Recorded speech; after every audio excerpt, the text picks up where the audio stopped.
The bus announcement chimed, "Ding ding ding, Longhu Park has arrived. Please take your belongings and exit through the rear door." TCH. The bus door opened and a young man in his 20s wearing a white short-sleeved shirt and black shorts got off carrying a laptop bag. It was already past 11 o'clock at night and the bus station was deserted. A cool night breeze blew, bringing a hint of chill. Taking out his phone to check the time, Bai Ye couldn't help cursing, "Damn Joe Boppy. Out of so many people he picks on me to work overtime. Just because I'm an intern and easy to bully, huh? Bah." As a recent college graduate, Bai Ye had been at the company for less than a month when his supervisor Joe Boppy singled him out for overtime for an entire week, claiming it was to help Bai Ye quickly familiarize himself with work and gain experience. But Bai Ye knew very well that Joe Boppy was just taking advantage of him because he was an intern and easy to push around. Another gust of cool wind blew and Bai Ye suddenly felt a chill down his spine as if something was staring at him from the shadows. Goosebumps rose on his arms. "Forget it, ID, better go home, early, wash up, and sleep. I have to get up early tomorrow." Bai Ye quickly rubbed his arms, glanced around, and then hurriedly walked into the park. Bai Ye's rented apartment was on the other side of the park. Since there was no bus stop there, he got off at the park every day and walked through it to go home. The park was very quiet at night. Apart from the mosquitoes dancing under the streetlights, Bai Ye saw no other moving things. Bai Ye had walked this path through the park many times, but for some reason tonight, he constantly felt something was off. However, after looking around, he found nothing unusual. "Maybe I'm just too tired," Bai Ye shook his head, consoling himself. To divert his attention, he took out his phone, intending to scroll through short videos to relax. "Folks, you may not believe it. Just last night, I witnessed a monster killing a person. It was the kind of terrifying monster you only see in movies, extremely horrifying." The first short video Bai Ye opened showed a somewhat haggard girl sitting in front of the camera, narrating in an excited tone. "Terrifying monster killing people." Hearing the girl's words, Bai Ye's first reaction was that she was still half asleep and talking nonsense. But the following footage made his eyes widen. In a video shot from above, an unknown creature covered in black scales with a body like a tiger and a head like an ox the size of a brown bear was devouring a man's corpse. Although the full view of the monster was unclear, it was certain that it wasn't any known creature. Judging by the background, Bai Ye could determine it was in a residential community garden. But the problem was, how could such a large creature appear in the city? With doubts in mind, Bai Ye opened the comments section. "Obviously fake, must be AI generated. Impossible. This level of realism can't be AI generated. I believe it's real because I saw it too." Attached below that comment was a photo showing the front view of the monster from the video. Though taken from a distance, its terrifying fangs and bloodthirsty eyes were clearly visible. Even though it was just a photo, those bloodthirsty eyes sent chills down Bai Ye's spine. This is real. Videos of this monster have gone viral abroad and hundreds have died. Not just this one, there are also giant birds as big as cars, 2-meter tall lizard men. This world is becoming unrecognizable to me. Reading the comments, Bai Ye grew more and more shocked. An absurd thought arose in his mind: this video was real, and what the comments said was also true. Just as Bai Ye was about to continue browsing the comments, the screen suddenly jumped to another video. When he tried to find it back, he found the video had been taken down. Recalling everything he had just seen, Bai Ye's heart could not calm down. The bloodthirsty, icy eyes kept replaying in his mind. Another cool wind blew, rustling the bushes in the greenbelt. In the shadows beyond the streetlight, Bai Ye couldn't help imagining that a monster from the video might be hiding there quietly, watching him, waiting for the right moment to pounce. "Forget it, don't scare yourself. Better get back early," Bai Ye muttered to himself, then turned off his phone and quickened his pace. Huh. Whether it was an illusion or not, as he walked, Bai Ye suddenly heard heavy panting behind him, as if an adult brown bear was breathing right next to his ear, extremely oppressive and suffocating. Hearing the panting growing closer, Bai Ye felt his feet growing heavier, as if filled with lead, and his pace gradually slowed. Finally, unable to suppress his fear and curiosity, Bai Ye stopped and slowly turned to look behind him. Under the dim streetlight, a huge, blood-red humanoid figure was standing on the open ground about 5 meters away, staring at him. How to describe it? In terms of build, it was like a skinned Hulk, huge and muscular. Sharp bone spurs grew from its joints, and thick exoskeleton covered vital areas. Just one look shattered Bai Ye's spirit. His legs gave way, and he collapsed to the ground. Game over. Staring at the blood-red figure, Bai Ye's heart filled with despair. Seeing Bai Ye collapse in fear, the monster's eyes revealed a human-like mockery. Then the monster slowly opened its huge mouth and stepped towards Bai Ye, ready to enjoy the easy meal. "No, I can't die like this." As the monster approached, a stench of blood and rot reached Bai Ye's nose. At that moment, a strong will to survive surged within him. Driven by the will to survive, Bai Ye's weak legs regained strength and his fear was suppressed. With strength to flee, Bai Ye quickly threw his laptop bag at the monster, then scrambled to his feet and ran back. Roar! Seeing his prey still had strength to flee, the monster let out a furious roar, punched the laptop bag to pieces, and charged after Bai Ye with a roar. Although the monster looked bulky, each of its steps covered 2 or 3 of Bai Ye's. Soon it caught up, raising its right fist to deliver a heavy blow. Sensing the movement behind, Bai Ye quickly turned to look, his heart filled with terror. I might not survive this punch. Looking at the fist that was larger than his own head, Bai Ye was certain that if this punch landed on him, he would not be black and blue, but rather scattered in pieces. Without time to think, Bai Ye quickly turned to dodge, but unfortunately his speed was still a little slow. The next moment, a heavy punch landed squarely on his left shoulder. In an instant, Bai Ye felt as if he had been hit by a high-speed car. The immense impact sent him flying more than 10 meters, and he crashed heavily onto the grass. At this moment, Bai Ye finally understood what it meant to be in excruciating agony, wishing for death. The immense pain completely immobilized him, and he could only watch helplessly as the monster strode toward him. Was he going to die? He hadn't expected his life to end just as it was beginning. Bai Ye looked up at the monster standing before him with utter despair, his heart filled with bitterness and sorrow. Clearly the monster had no mercy for its prey. Having learned from the previous experience, it was no longer in the mood for playing. Its large hand opened wide and reached toward Bai Ye's head, ready to finish him off. At that moment, Bai Ye closed his eyes in despair, ready to welcome death. Just as he was about to shut his eyes, a streak of crimson light streaked across the night sky, catching his gaze. As the crimson light grew brighter, Bai Ye suddenly felt his body heating up rapidly, as if his blood was boiling. Not only Bai Ye, but even the monster about to strike sensed something strange. It stopped its attack and turned to look behind. Just as the monster turned, the crimson light completely engulfed the area where Bai Ye lay. The intense brightness forced Bai Ye to instinctively shut his eyes tightly. Roar! With a furious roar, the crimson light vanished abruptly. Time seemed to freeze in that moment, and a profound silence enveloped the surroundings. After an unknown length of time, Bai Ye's consciousness slowly returned. Sensing the silence around him, he opened his eyes in confusion. The monster was gone. After opening his eyes, Bai Ye quickly looked around and realized that the monster that had been standing before him had vanished.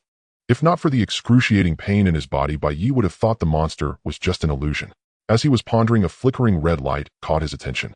Exerting all his strength, Bai Ye propped himself up with his right hand and looked at the empty ground beside his feet.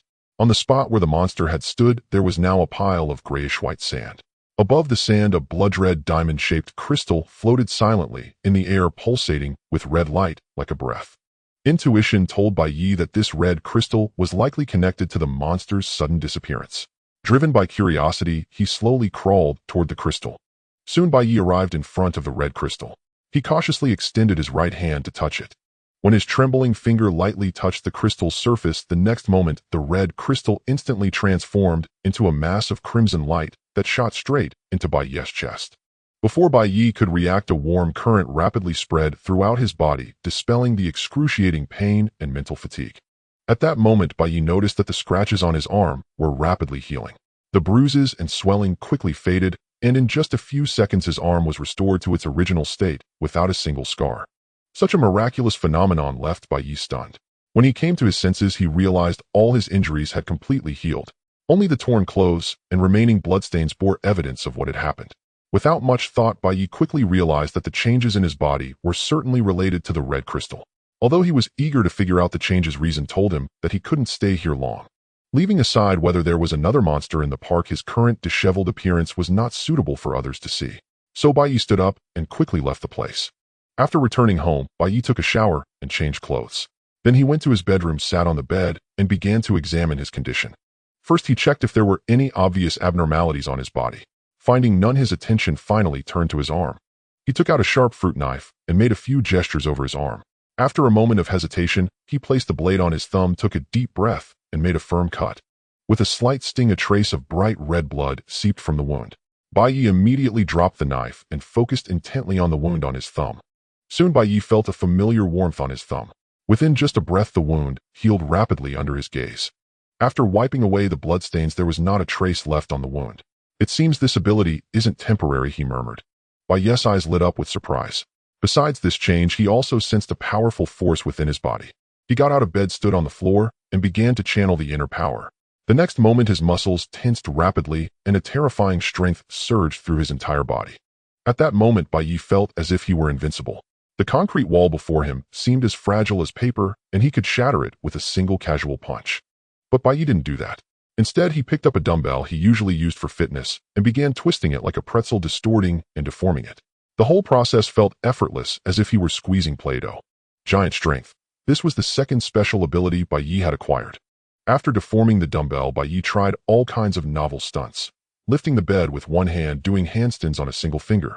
Just as he was having a great time, a sudden wave of intense fatigue swept over him, and his giant strength state began to rapidly decline.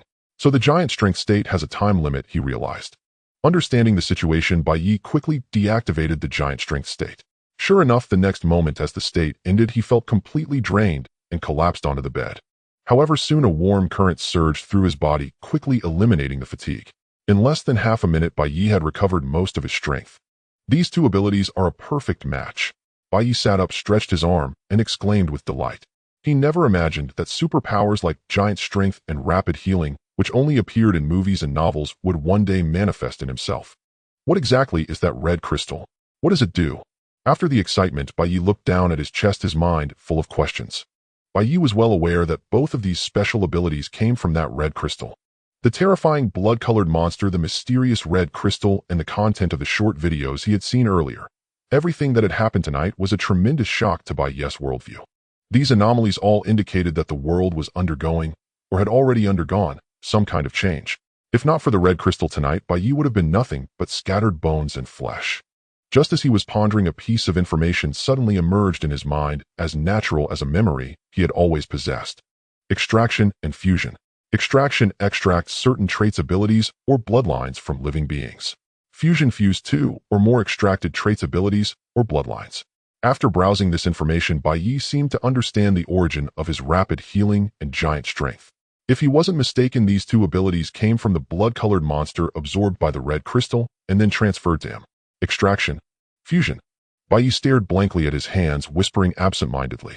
After understanding these two abilities, Bai Ye's mind immediately conjured up the traits of many creatures: the strength of ants, the survivability of tardigrades, the jumping power of fleas, the agility of cats, the longevity of turtles, and even the theoretical immortality of the immortal jellyfish.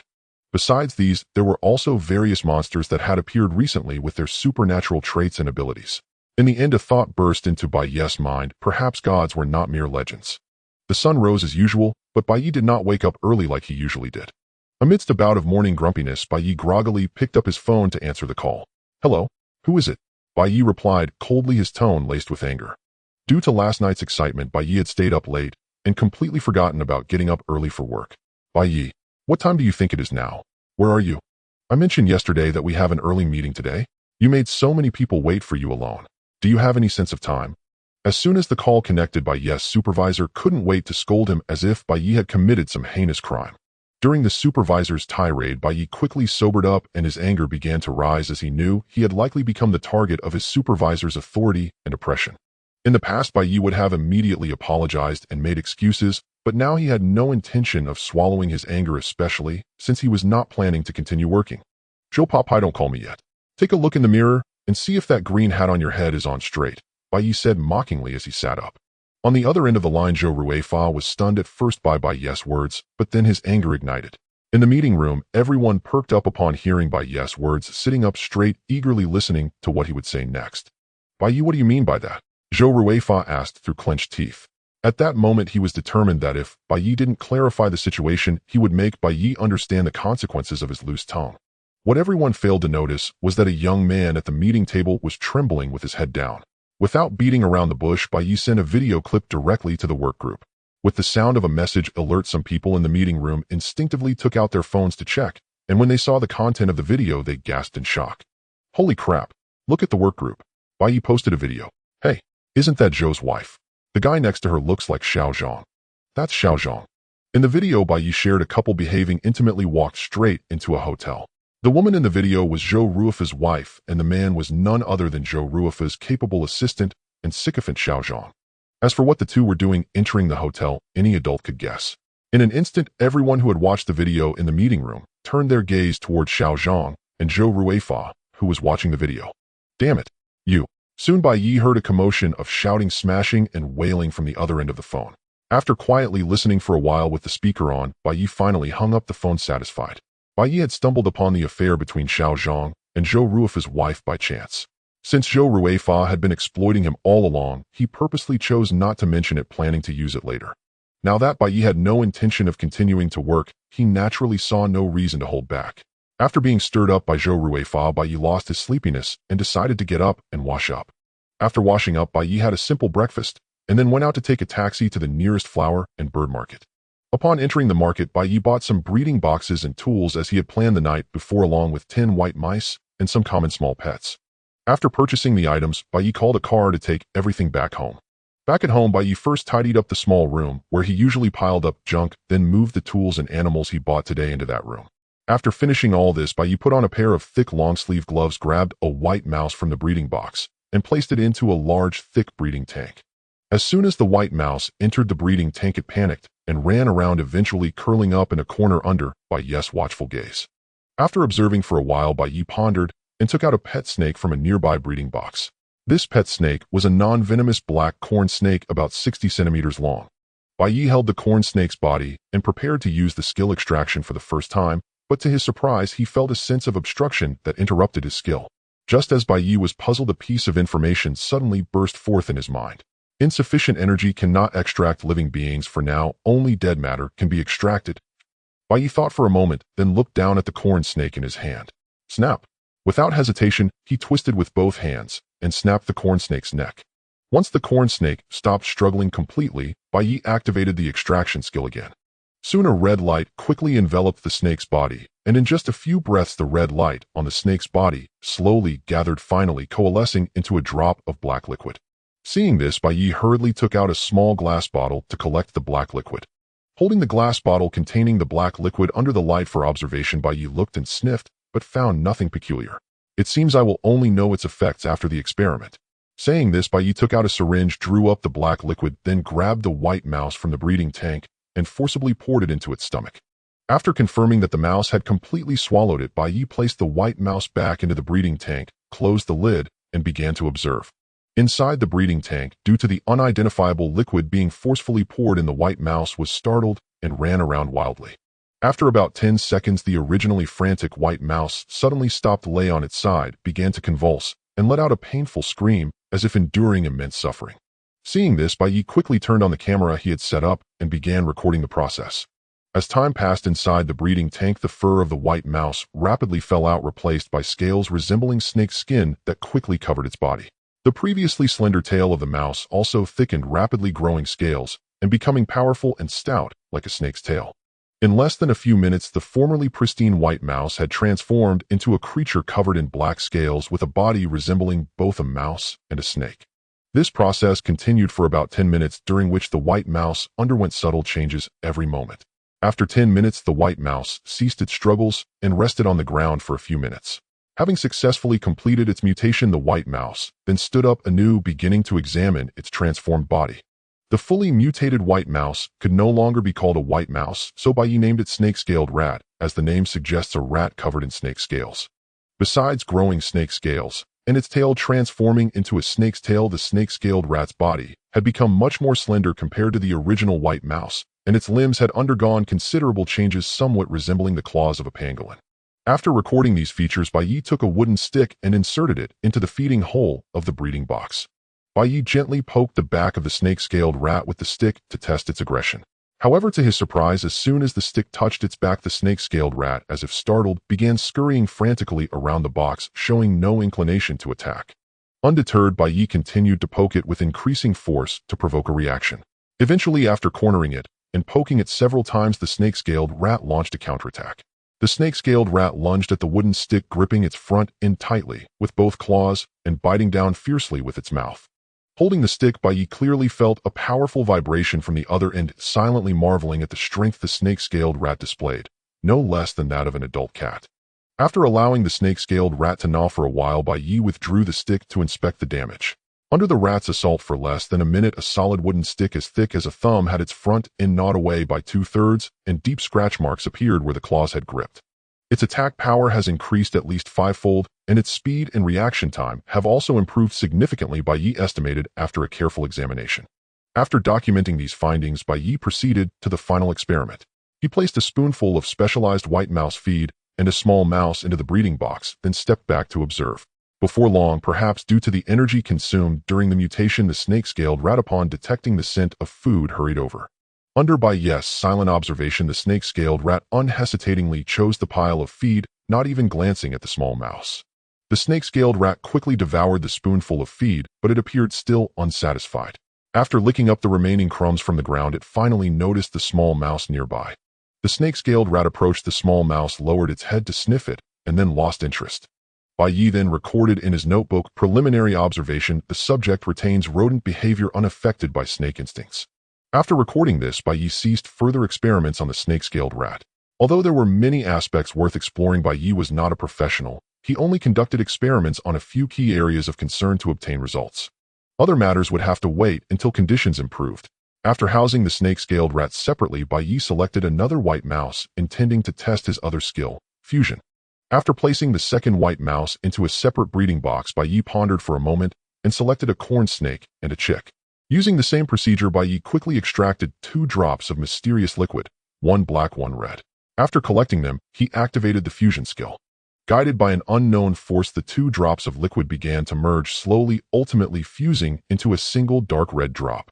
After feeding the dark red liquid to the second white mouse, it soon began convulsing and falling to the ground just like the first. This mutation took noticeably longer than the previous one, and the changes were more pronounced. The mutated second white mouse closely resembled the snake-scaled rat in size and was covered in snake scales. However, its mouth had transformed into a hard beak-like shell similar to a chicken's beak. Its eyes were larger, and a row of shallow fleshy bumps had grown atop its head. Gazing at the fully mutated form of the second white mouse, Bai Ye fell silent for a moment before ultimately deciding against naming this new species. There was no helping it. The creature was simply too abstract in appearance. Following another familiar set of experimental procedures, Bai Ye quickly obtained the data he desired. As in the previous experiment, the mutated second white mouse showed no strong aggressive tendencies and retained rodent behavior. However, in terms of strength, it was slightly more powerful than the snake-scaled rat. After organizing the experimental data, Bai Ye proceeded to euthanize the second white mouse. There was no choice. Given its sharp beak, Bai Ye dared not risk the breeding box's integrity. Looking at the corpse in the breeding box, Bai Ye reached out and extracted a drop of dark red liquid from its body. I wonder if the same creature can undergo 2 or more mutations. Bai Ye gazed at the liquid in his hand, a thought crossing his mind. Truth springs from practice. So Bai Ye took out another chick, extracted a drop of red liquid, then retrieved the snake-scaled rat and fed it the red liquid. Soon the snake-scaled rat collapsed and writhed again, letting out agonized screams. Yet for some reason, Bai Ye sensed something was amiss. As expected, before long, the writhing snake-scaled rat began vomiting blood profusely, and blood seeped from between its scales. Its agonized cries grew increasingly piercing, as if it were on the verge of death. Startled, Bai Ye quickly observed the snake-scaled rat's condition intently, not daring to miss a single detail. After a minute, its struggles and cries gradually diminished, until finally there was no movement at all. Dead. Bai Ye hastily poked the snake-scaled rat hard with the wooden stick. Confirming its death, he frowned and began recording in his notebook. Second mutation failed, suspected conflict between 2 forces leading to bodily collapse. No. If the forces conflict, why did the second white mouse succeed in mutating? Could it be that the fusion skill merged the 2 forces, eliminating the conflict? After a moment's thought, Bai Ye quickly grasped the crux of the issue. Was a secondary mutation truly impossible? If that were the case, then at least half of Bai Ye's previous assumptions would have to be abandoned. Wait. What if I were to apply the fusion skill to the subject during its secondary mutation? I wonder if that would work. At that moment, a flash of inspiration struck Bai Ye as he conceived a potential solution. Although the extraction skill could not yet be used on living beings, it had proven that its effects could function on living tissue. Could the fusion skill then also be applied directly to a living organism? With this thought, Bai Ye immediately began a new experiment, once again creating a snake-scaled rat and a drop of crimson liquid. Subsequently, Bai Ye fed the crimson liquid to snake-scaled rat number 2 and placed it inside the breeding box. As the rat began its secondary mutation, Bai Ye swiftly cast the fusion skill upon it. Under Bai Ye's tense anticipation, the fusion skill was successfully activated. When the fusion skill took effect on snake-scaled rat number 2, Bai Ye keenly sensed that its condition had stabilized. Just like during the first mutation, subtle changes began to manifest on its body. Success! Joy surged within Bai Ye at the sight. If a secondary mutation was achievable, then a third and fourth mutation might also be possible. After a few minutes, snake-scaled rat number 2 successfully completed its secondary mutation. Its appearance and size were identical to those of little white rat number 2 after its own mutation. This meant that Bai Ye's hypothesis had proven correct. With his concerns resolved, Bai Ye eagerly began a grand hybridization of various different types of organisms. A mouse with antennae growing from its head, a cat with wings sprouting from its back, a snake with 4 legs. That night, after spending the entire day in his room, Bai Ye finally emerged only when his experimental materials were exhausted, a lingering sense of fascination still upon him. Through a day of experiments, Bai Ye had amassed a wealth of data and experience. This granted him a deeper understanding of his own abilities and also allowed him to formulate a preliminary plan for his future. Taking out his phone to order takeout, Bai Ye suddenly noticed a flood of new messages. After a brief glance, he couldn't help but chuckle. It turned out that after Bai Ye had hung up the phone that morning, Zhou Ruifa had engaged in a fierce brawl with Xiao Zhang at the company. Initially, Xiao Zhang, knowing he was in the wrong, had not intended to fight back. However, he soon realized that Zhou Ruifa was fighting with the intent to kill. Thus, to defend himself, Xiao Zhang resolutely fought back, exchanging blows with Zhou Ruifa, while intermittently taunting him about his inadequacies in satisfying his own wife. As their rage accumulated, both men gradually abandoned their final shred of restraint, transforming the company into a life-and-death arena. The fight was so brutal that no one dared to intervene or mediate. Consequently, by the time the police arrived, the office had been largely destroyed in the chaos of their struggle. It was said that upon learning of the incident, their boss nearly fainted from sheer fury. The latest intelligence was that Zhou Ruifa's wife was at the hospital caring for Xiao Zhang and had declared her intention to divorce Zhou Ruifa. Upon receiving this news, Zhou Ruifa, already suffering from physical and internal injuries, was struck by such profound heartbreak that he ended up in the emergency room. I never thought that Zhou the Skinfinite, despite his poor character at work, could still be considered a man with some backbone. It's just that he's ended up rather pitifully. After learning the full story, the resentment Bai Ye harbored towards Zhou the Skinfinite dissipated. After all, it was not a matter of deep-seated enmity. Just as Bai Ye was lost in reflection, his takeout arrived. He put away his phone and rose to go collect it. As he opened the door, about to step out, the door of his neighbor across the hall also swung open at that very moment. From the opposite door emerged a young man clad in sportswear. Bai Ye greeted him politely. "Good evening, brotherly. Heading out for some exercise?" The young man did not reply, merely nodded slightly before walking away without a word. Bai Ye watched his receding figure and sighed inwardly. Compared to the young man he had just encountered, Zhou Ruifa's ordeal could hardly be considered tragic. The young man living across from Bai Ye was named Li Pinggan. He was a few years older than Bai Ye and had previously owned a small restaurant. With a successful career and a happy family, he was the envy of many. However, a month ago, as Li Pinggan's wife was picking up their daughter from school, a speeding sports car ran a red light and struck them. Due to the severity of their injuries, both his wife and daughter died instantly. By the time Li Pinggan arrived at the hospital, all that remained were 2 cold, lifeless bodies. After the incident, the wealthy young perpetrator and his family, accompanied by a lawyer, visited Li Pinggan. They offered a sincere apology and proactively proposed a large monetary settlement to resolve the matter privately. However, Li Pinggan, overwhelmed with grief, refused their offer. If this had been a mere accident, the best possible outcome might have been for him to accept the settlement and move on. But that very evening, Li Pinggan received a video from a friend. The footage showed a speeding sports car crashing into a mother and daughter crossing the street. Li Pinggan immediately recognized them as his own wife and daughter. Yet the video did not end there. After hitting them, the driver did not stop to render aid. Instead, he did something no one could have anticipated. In the video, the sports car, far from stopping, reversed direction and rammed the fallen mother and daughter a second time. As if venting fury, it pinned Li Pinggan's wife against the curb until she was crushed. After watching the video, Li Pinggan was consumed by grief and rage, vowing never to settle and insisting that the wealthy young man be imprisoned. But reality dealt him a cruel blow, kicking him while he was down. What Li Pinggan did not anticipate was that the driver's family possessed immense wealth and influence. Seeing that Li Pinggan was unwilling to cooperate, they used their connections to alter the official report, transforming a deliberate act into an accident caused by a vehicle that had lost control. And so a tragic incident was reduced to a farce. To silence Li Pinggan, afterward his small restaurant was driven out of business. Then in the dead of night, several burly thugs broke into his home, forced him to sign a waiver of liability, left behind a compensation payment of 1 million, and departed. Since that day, Li Pinggan had locked himself in his home, not stepping outside for an entire half-month. It was only a week ago that Li Pinggan began leaving his house daily for exercise. He never spoke a word to anyone he encountered, moving like a machine devoid of vitality, exuding a chilling, deathly indifference. There is no greater death than a dead heart, Bai Ye thought with a heavy heart. After finishing dinner, he opened Douyin, the short video app, to search for videos and news about monsters. After the previous night's events, a persistent sense of unease lingered in Bai Ye's mind.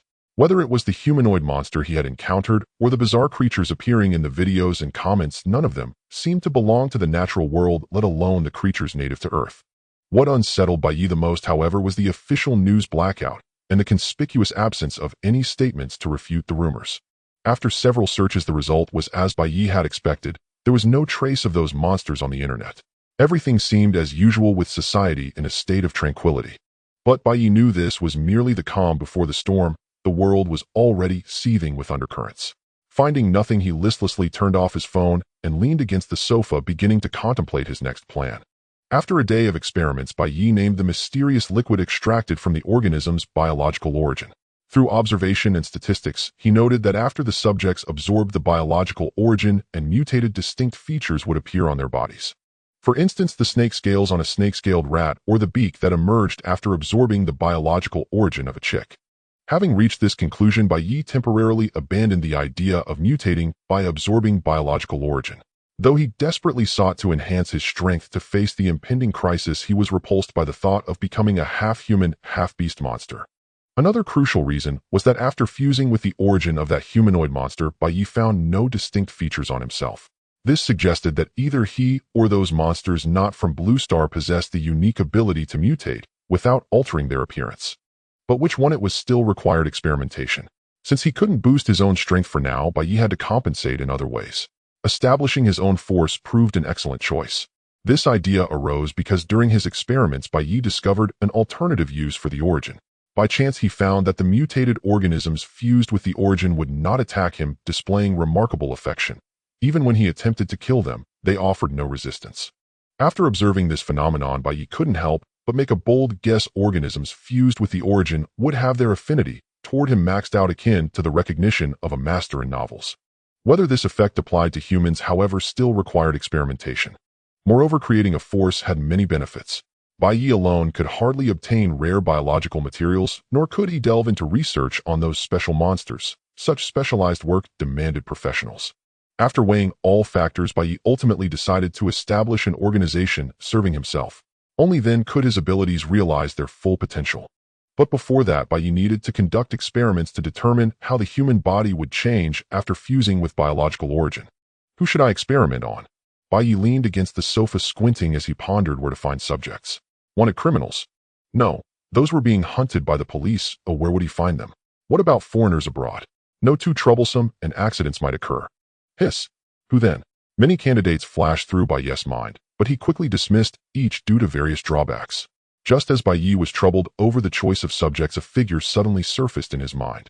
After a moment's thought, he abruptly sat up and turned his blazing gaze toward the door. Li Pingon. Bai Ye slowly uttered a name. 3 days passed in a flash. During this time, Bai Ye first went to the company to resign. Because of the Zhou Ruifa incident, the company was eager to see him leave, so all procedures were handled swiftly to send this jinx away. After resigning, Bai Ye spent his time inquiring about Li Pingon, assessing his character.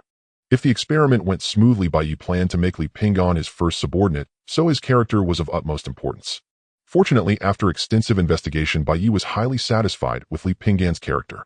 Now in Bai Ye's room, before the temporary experimental table, he prepared to extract the biological origin. After much deliberation, Bai Ye selected 3 types of biological origin for Li Pingon. The first came from a tabby cat. Bai Ye valued its reaction speed, hunting instincts, and night vision. The second organism was a starfish, one of nature's most resilient creatures, capable of limb regeneration, organ repair, and skeletal restoration, though its self-healing still fell short of Bai Ye's rapid recovery. The third organism was unique, the peacock mantis shrimp, known for its bullet punch. Scientific research showed that its 2 hammer-like raptorial appendages could strike with the force of a pistol bullet. Bai Ye was drawn to this special attack ability. With the biological origins of these 3 organisms, he believed that even 3 world boxing champions would be no match for Li Pingon. I hope you won't disappoint me. Bai Ye swirled the test tube in his hand, a cold gleam flashing in his eyes. If Li Pingon tried to renege after gaining power, he would need fists and a head harder than steel. Timing his arrival with Li Pingon's return from exercise, Bai Ye waited early by the door. Hearing the elevator door open, Bai Ye opened his door and stepped out. As usual, Li Pingan, drenched in sweat, walked toward his home, completely ignoring Bai Ye. It wasn't that Li Pingan was rude. Since his wife and daughter died, only a single thought kept him alive. Nothing else could capture his attention. Seeing this, Bai Ye didn't rush to stop him. Instead, he waited until Li Pingan opened his door and entered, then suddenly dashed forward and blocked the closing door with his hand. With Bai Ye blocking the door, Li Pingan said nothing, only staring at him with a lifeless gaze. "Brotherly, mind if we talk inside?" Meeting Li Pingan's gaze, Bai Ye spoke with a faint smile. Li Pingan remained silent for a moment, then released the door and turned to walk inside. Entering Li Pingan's home, Bai Ye glanced around. The place was spotless with everything neatly arranged. Yet he felt something was missing. Just then Li Pingan emerged from the kitchen with a kettle skillfully brewed, 2 cups of tea, and sat on the sofa. Bai Ye sat across from him and asked, "First, do you have any surveillance at home? If so, turn it off. These cameras aren't safe." His tone was calm and casual, like a conversation between old friends. Hearing this, Li Pingan made no move, as if he hadn't heard, and simply stared at Bai Ye. Unfazed, Bai Ye softly uttered 2 words, "Jin Hao." The moment the name left his lips, a tangible, blazing hatred ignited in Li Pingan's dead eyes. His breathing grew rapid, his eyes bloodshot, and his fists clenched, transforming him into a murderous beast. Facing Li Pingan's murderous glare, Bai Ye remained composed. He picked up his teacup, gently blew on the steam, and said nothing more. The Jin Hao mentioned by Bai Ye was precisely the rich second generation who had run over Li Pingan's wife and daughter. That was why Li Pingan lost his composure so drastically upon hearing that name. After an indeterminate span of time, Li Pingan gradually steadied his emotions. Lowering his head in silence for a moment, he then lifted his gaze to Bai Ye and spoke slowly, his voice hoarse and parched, as if he had not uttered a word for an eternity. "There are no surveillance cameras here." Having received the desired answer, Bai Ye cut straight to the heart of the matter. "Do you truly believe you can slay Jin Hao and exact vengeance upon the Jin family with your own strength alone?" Setting down his teacup, Bai Ye fixed his gaze on Li Pingan and continued, "As far as I know, Jin Hao is currently under the round-the-clock protection of 2 bodyguards. Do you think you can kill Jin Hao for revenge under the watch of 2 professional bodyguards?" Information about Jin Hao's bodyguards was easily obtainable, as he frequently appeared in public places. Li Pingan was naturally aware of the bodyguards. It was precisely why he had been striving to train and grow stronger, though the hope remained exceedingly slim. "What exactly are you trying to say?" Unprovoked by Bai Ye's words, Li Pingan instead directly inquired about Bai Ye's intentions. "Now you have an opportunity, a chance for revenge. But the price is steep.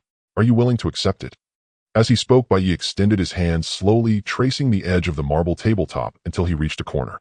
With a burst of immense strength, he activated his power, pinched the corner of the marble slab, and applied a gentle force. A crisp crack resounded. With a sharp snap, Bai Ye effortlessly broke off a piece of the 80mm thick marble tabletop. This spectacle left Li Pingan across the table utterly stunned and wide-eyed. He knew this marble table was one he had personally selected and purchased, genuine material, no stage prop. How could anyone possibly shatter such thick marble barehanded with such ease? Yet soon the shock in Li Pingan's eyes was replaced by a fervent, wild intensity. "If I possessed such power, then revenge would be." At this thought, Li Pingan could no longer contain his excitement and agreed without a second thought, "Whatever the cost, as long as it enables me to take my revenge, I accept." Li Pingan had already been prepared to trade his life for Jin Hao's. Unafraid of death itself, he cared little for whatever price Bai Ye mentioned. Seeing Li Pingan agree as expected, a faint smile crept onto Bai Ye's face. "Though you care not for the price, it is still necessary for me to inform you." Bai Ye's smile faded and his expression turned grave as he continued, "You must pay 2 prices. First, after you obtain the power you desire, everything you have, including your life, belongs to me. You must obey all my commands unconditionally, even if it means death." Li Pingan did not hesitate and nodded in agreement. "Directly agreed, but only after I have completed my revenge."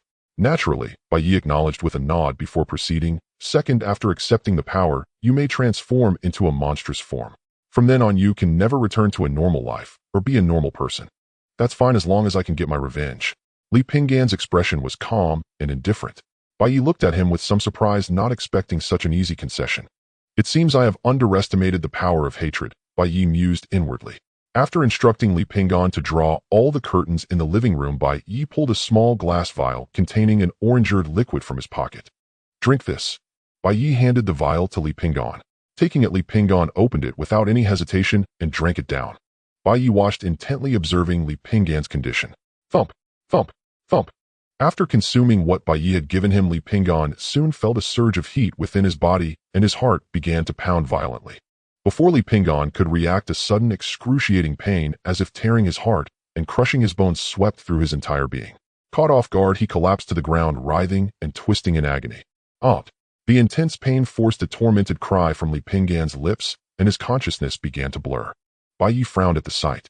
If Li Pinggan lost consciousness now after the mutation completed, he might become a mindless monster.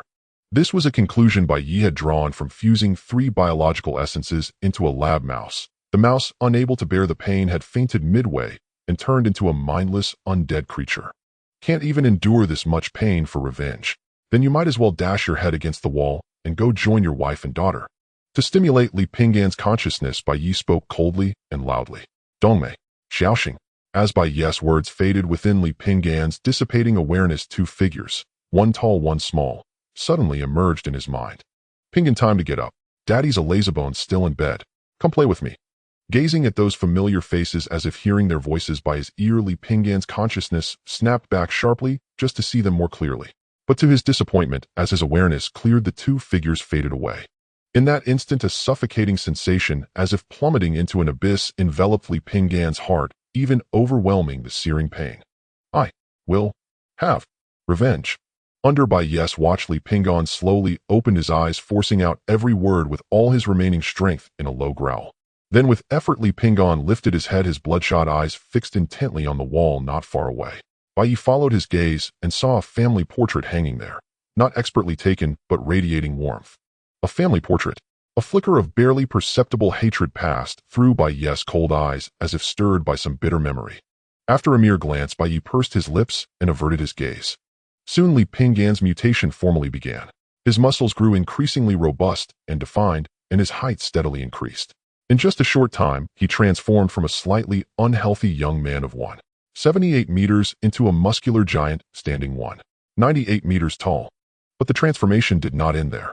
Gradually, a layer of pale cyan chitinous shell began to grow over Li Pinggan's body, tightly encasing him like a suit of form-fitting exoskeletal armor. Bai Ye never expected that Li Pinggan would undergo such a drastic transformation after absorbing the biological essence. Witnessing this, Bai Ye couldn't help but feel a flicker of anticipation for Li Pinggan's strength post-mutation. Li Pinggan's mutation persisted for half an hour, during which he uttered no cry of pain. His gaze remained fixed on the family portrait on the wall, gritting his teeth until the transformation concluded. It's done. Sensing that Li Pinggan's aura had fully stabilized, Bai Ye's spirits lifted, and he quickly rose to his feet. At this moment, the mutated Li Pinggan had completely transformed. Apart from his human-like physique, every other aspect of him was now extraordinary. Soon the mutated Li Pinggan regained his strength, stood up from the ground, and began examining his own body. How do you feel? Do you regret it, eh? Bai Ye inquired. Li Pinggan clenched his fist, feeling the surging power within him, and gently shook his head. As long as I can take revenge, this is nothing. Bai Ye nodded. Rest assured, you'll soon have your chance for vengeance. Yes, finally, Li Pinggan murmured, his voice low and seething with hatred. We'll talk about revenge later. First, show me your abilities, Bai Ye said, curious about the powers the 3 combined essences would grant Li Pinggan. Li Pinggan nodded, then extended his right hand and swiftly slashed at the marble table before him. A harsh, piercing sound rang out, and the next moment a deep claw mark appeared on the once smooth marble surface. Bai Ye quickly looked at Li Pinggan's hand, and indeed saw sharp claws protruding from his fingers. These claws are like those of a feline. They retract into my fingers when not in use, and spring out instantly when needed, Li Pinggan explained, demonstrating the action. Able to damage marble directly.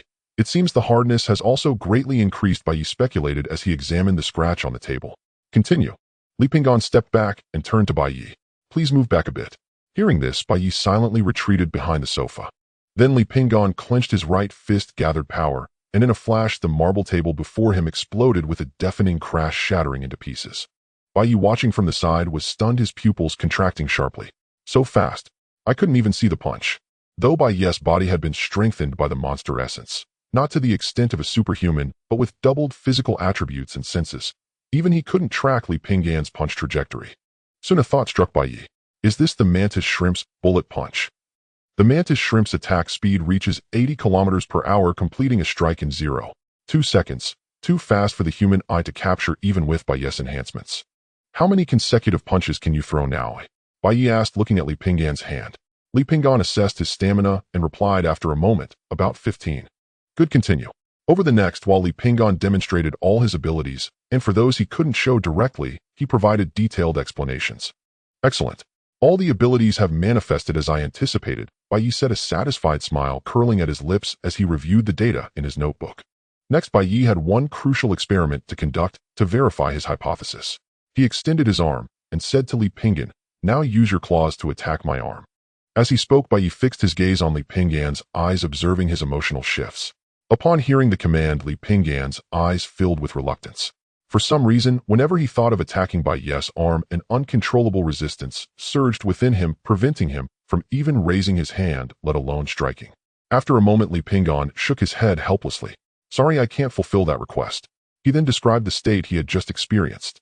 Hearing this, a smile spread across Bai Ye's face. As he had speculated, creatures fused with the essence could not harbor thoughts of harming him even when directly commanded. Having confirmed his theory, Bai Ye silently released the tension from his enhanced strength. "Aside from these, are there any other changes?" he asked, closing his notebook. "There's one more, but I'm not sure," Li Pinggan said hesitantly. "Go on." "For some reason, I feel an inexplicable longing and closeness to water. Not to drink it, but to immerse myself in it," Li Pinggan explained, puzzled. "Immerse yourself in water." Bai Ye pondered for a moment, then a possibility struck him. "Do you have a large bucket at home?" "Yes." Soon in the bathroom, Li Pinggan looked at the large tub filled with water and turned to Bai Ye. "Do I need to submerge my entire head?" "Yes, fully immerse it," Bai Ye replied expressionlessly. Without any objection, Li Pinggan plunged his head straight into the water. Bai Ye quickly crouched down, closely observing Li Pinggan's submerged head. "Don't tense up. Imagine you can breathe underwater and slowly relax your breath holding." Following Bai Ye's instructions, Li Pinggan began to adjust his state.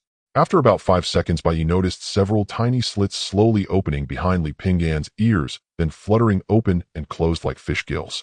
With a splash, Li Pinggan lifted his head from the water a minute later. "I can breathe underwater," he exclaimed in amazement. Bai Ye nodded and pulled out his notebook. "Describe how it felt in the water." "Oh, okay," Li Pinggan replied.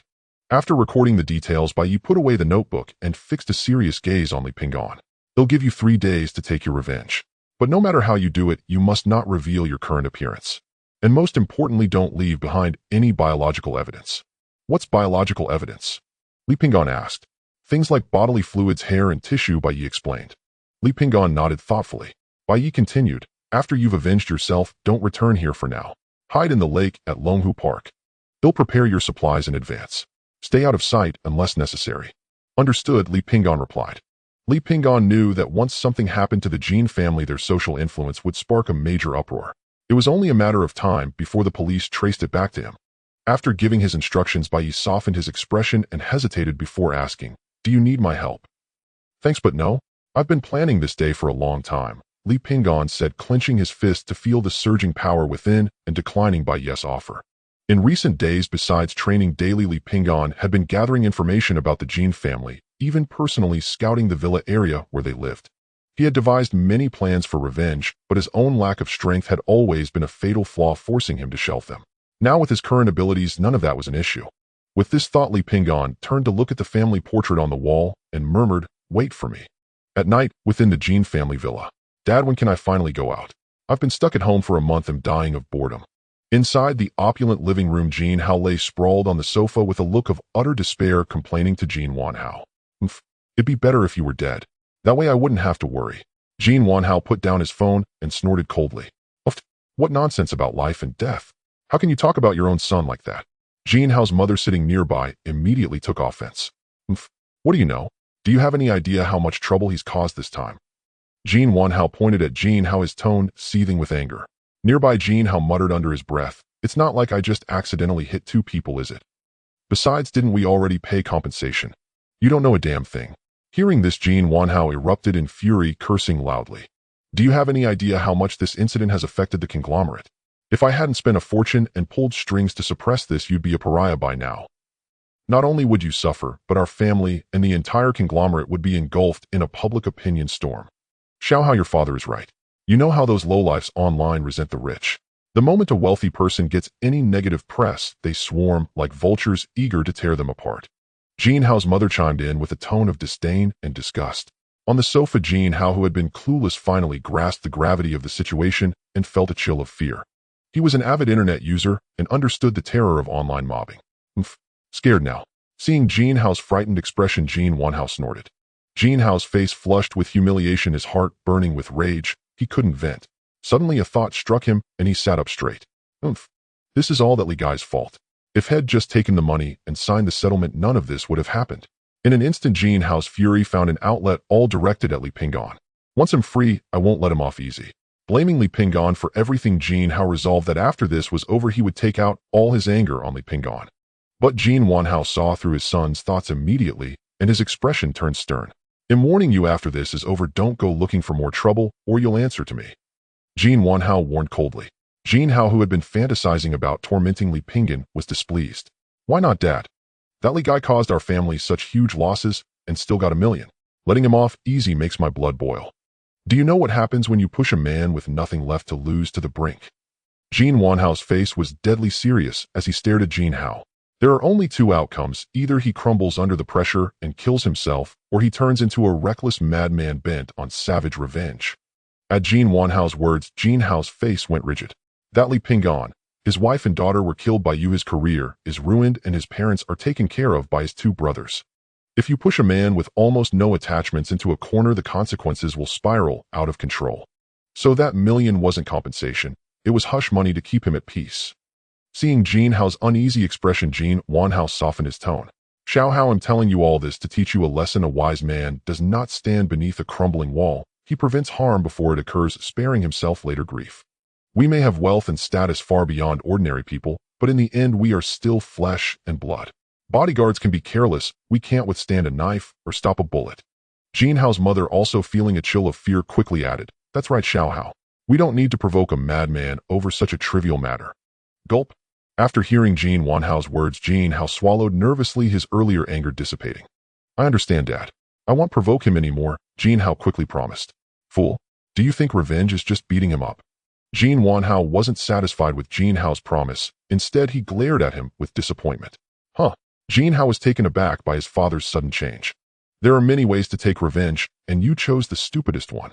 With that, Jin Wanhao began imparting his wisdom. For instance, luring him into gambling until he plummets into the abyss, or framing him and sending him straight to prison, or orchestrating public opinion to cyberbully him, even if absolutely necessary, arranging an accident to eliminate him root and branch. A glint of ruthlessness flashed in Jin Wanhao's eyes. After all, building such a vast empire meant he was no saint. Jin Hao's mother remained expressionless throughout, as if such talk was routine. Brilliant. Dad, you really are full of tricks. Just like they say, the older the ginger, the spicier. Jin Hao gave Jin Wanhao a thumbs up, expressing deep admiration. Uft, cough, cough. Jin Wanhao, who was drinking water, choked. TSK, Xiao Hao, watch your mouth. Jin Hao's mother patted Jin Wanhao's back and scolded Jin Hao. Huh, did I say something wrong? Jin Hao laughed awkwardly. At the corner of the second-floor staircase, a figure wrapped tightly from head to toe was secretly observing the three in the living room. To Li Pinggan, this seemingly warm and happy family scene was utterly frigid. He couldn't believe that the deaths of his wife and daughter were considered a mere trifle in their eyes. He hadn't expected these beasts to shamelessly blame everything on him. Even more shocking was that despite his suffering, these beasts still had no intention of letting him go. Especially after hearing Jin Wanhao's sinister schemes, a chill ran down Li Pinggan's spine. He dared not imagine the despair he would face if those plans were carried out against him. Indeed, you all deserve to die. Li Pinggan's murderous intent peaked. His gaze turned icy as he stared at the three below, and razor-sharp claws extended from his hands. Don't worry, Dad. I know what to do. After receiving Jin Wanhao's true teachings, Jin Hao felt an unprecedented surge of power, and he could hardly wait to test these brilliant ideas on Li Pinggan. Remember, boldness and caution are both indispensable, but the most important thing is to use your brain. You can't conquer the world with fists alone. Seeing that his instruction had taken effect, a sense of pride swelled in Jin Wanhao's heart. Jin Hao quickly responded, I know. You have to be ruthless. The child is teachable. Hearing this, Jin Wanhao said nothing more, merely nodding with a smile. Just as Jin Hao began to excitedly scheme in his mind, he suddenly noticed that behind the sofa where Jin Wanhao and his mother sat, a tall black-robed figure had appeared without a sound. At this sight, a surge of intense danger flooded Jin Hao's heart. He shouted frantically, Dad, watch out behind. But before he could finish, the black-clad figure behind the sofa struck instantly. Before Jin Wanhao could turn around in confusion, a fist wrapped in black cloth roared toward his head. Bang! A dull thud echoed and Jin Hao's vision was instantly shrouded in a sea of blood. Before he could scream, his voice was drowned out by his mother's terrified shriek. No! Before Jin's mother could finish her words, a familiar dull thud sounded again and her voice abruptly ceased. The pungent, warm stench of blood instantly made Jin Hao realize what had happened. He cried out desperately, "Mom!" But no one answered, only the faint, fine hiss of spraying liquid echoed in the silent living room. Silence spoke louder than words. Amidst the stillness, the fear in Jin Hao's heart reached its peak. In a fluster, Jin Hao hastily wiped the blood from his eyes. But the moment he opened them, all he saw was a world of crimson. I must not have wiped it clean. Jin Hao quickly shut his eyes again, rubbing them vigorously. Yet no matter how hard he wiped, his vision remained a sea of red. Dad? Mom? Staring at the two headless corpses still spurting blood on the sofa, Jin Hao could only accept reality and burst into anguished sobs. At that moment, Li Pinggan stood behind Jin Hao, watching his breakdown with immense satisfaction. Despite the gruesome scene, Li Pinggan felt not a trace of discomfort. Instead, his heart experienced unprecedented relief and catharsis. Perhaps as they just said, "I really am a madman," Li Pinggan mused to himself. Just then, Jin Hao noticed a shadow on the floor and whirled around. Seeing the black-clad killer of his parents standing behind him, Jin Hao's legs gave way and he collapsed to his knees. Then a surge of rage rushed to his brain, momentarily overriding his fear, and he screamed at Li Pinggan, "Why? Why? Who are you? Why did you kill them? 2 lives. Isn't that a trivial matter for you?" Li Pinggan was not provoked by Jin Hao's accusations. Instead, he asked calmly, "But they were my parents, and they were my wife and daughter." Hearing Jin Hao's anguished cries, Li Pinggan's long-suppressed fury was fully ignited. "Wife, daughter." At these words, Jin Hao instantly understood. He looked up at Li Pinggan in disbelief. "It's you." Jin Hao gasped in terror. "Now I'm going to make you feel what it's like to be hit." Saying this, Li Pinggan suddenly reached out his blood-stained right hand and firmly grasped Jin Hao's head. "No. Please. I can give you a lot of money. Spare me, I know I was wrong." Feeling the breath of death upon him, Jin Hao's fleeting courage evaporated and he began to tremble and plead. "I'm not the one you should apologize to. Now I'll send you to them." Li Pinggan whispered like a demon in Jin Hao's ear, then lifted him by the head. Thud! Li Pinggan slammed Jin Hao's head viciously against the floor. Then once, twice, 3 times. Until Jin Hao's head was a pulpy, bloody mess only. Then did Li Pinggan release the scalp, now slick with gore. "Huh." Li Pinggan let out a heavy breath. He looked at the 3 corpses on the floor, and a long-lost smile finally spread across his face. Afterward, Li Pinggan retrieved spare gasoline from the garage and doused the living room. Then he took a photograph from his pocket, gazed at it deeply, and set it ablaze before tossing it into the gasoline. Whoosh! Flames erupted, and a raging inferno spread rapidly. Illuminated by the fire, the burning photograph on the floor was unmistakably the family portrait that once hung on Li Pinggan's wall. Outside the Jin family villa, Li Pinggan watched as the mansion turned into a sea of flames, his mind returning to peace. He murmured to himself, from now on Li Pinggan is dead too. He had promised Bai Ye that once his revenge was complete, his life would belong to Bai Ye. So to let go of his past obsessions and sever his ties to his former self, Li Pinggan decided to let himself die in this fire. The fire at the Jin residence quickly drew the attention of other residents, and soon the fire brigade arrived. After half an hour of effort, the blaze was finally extinguished. "Captain, we found 3 headless bodies in the living room, and our preliminary assessment indicates the fire was started by igniting a large quantity of gasoline." After the fire was put out, firefighters quickly discovered the bodies of Jin Hao and his family and rushed out to report. The fire captain immediately ordered the team to evacuate, sealed the scene, and notified the police. Upon learning that a homicide had occurred and the victims were likely the city's well-known entrepreneur Jin Wanhao and his family, the police wasted no time in dispatching a team to the scene. Early the next morning, despite the police's efforts to suppress the news of the Jin family massacre the previous night, the story had already exploded onto the trending searches. Shock! Billionaire's family massacred overnight. Billionaire's family massacred, the hidden truth behind the tragedy. Billionaire. Massacre. These 2 keywords instantly captured the attention of countless netizens, and rumors about the Jin family began to spread everywhere. Of course, Bai Ye also noticed this explosive news. Massacre. Well done. Seeing the report, Bai Ye understood that Li Pinggan had completed his revenge and had even eliminated the roots, saving a lot of trouble. Bai Ye couldn't help but acknowledge it as a job well done. If nothing unexpected happened, Li Pinggan should already be at the bottom of Dragon Lake Park. Once this storm passes, I can finally begin my plan. Having said this, Bai Ye stood up and walked to the window, gazing at the distant lake's surface in the park, his mind lost in thought. Early the next morning, Bai Ye, still in bed, was abruptly awakened by a knock on the door. Before he could even reach the entrance to open it, he heard a commotion outside. With a click, Bai Ye opened the door, and two uniformed police officers came into view. Behind them, he also saw several people bustling in and out of Li Pinggan's residence. "Hello, we're from the City Police Bureau. There's a case that requires your cooperation. Is it convenient for us to come in and talk?" One of the two officers at the door, a middle-aged man around 40, asked after showing his credentials. Bai Ye, without revealing any emotion, withdrew his gaze and nodded. "Sure, come on in." With that, Bai Ye turned and led the two into the living room where they sat down. Once inside Bai Ye's home, the two officers quickly surveyed their surroundings. The middle-aged officer, as if making casual conversation, asked, "May I ask your name and occupation?" Bai Ye, white as in black and white Ye as in also. "I just resigned and haven't found a job yet," Bai Ye answered truthfully. "Mister, why do you usually stay home alone?" The middle-aged officer then asked a few more questions about Bai Ye, all of which he answered candidly. "All right, let's get down to business. Have you seen your neighbor Li Pinggan recently?" The middle-aged officer dropped his casual demeanor, his gaze sharp and expression serious. Bai Ye pretended to think for a moment. "I saw him yesterday afternoon." "What time?" "Around 6 o'clock. I was going out to pick up takeout when I happened to run into him leaving." Hearing this, the two officers perked up. According to their investigation, the three members of the Jean family had died around 8 in the evening, so Li Pinggan had ample time to commit the crime. "Do you know where he went?" the middle-aged officer pressed. "Probably to exercise. He's been going out to exercise every day recently." "Exercise?" The middle-aged officer recalled the file on Li Pinggan. There was no mention of such a habit. With this thought, Li Pinggan's suspicion in his mind deepened. "Have you noticed any unusual behavior or strange remarks from him?" "No," Bai Ye answered curtly. "He never goes out except to exercise. When we meet, he doesn't even return a greeting, not a single word." The middle-aged officer then asked many more questions about Li Pinggan, and Bai Ye disclosed everything he deemed appropriate.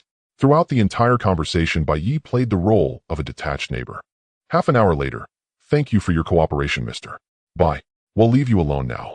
With that, the two officers quickly gathered their things and headed for the door.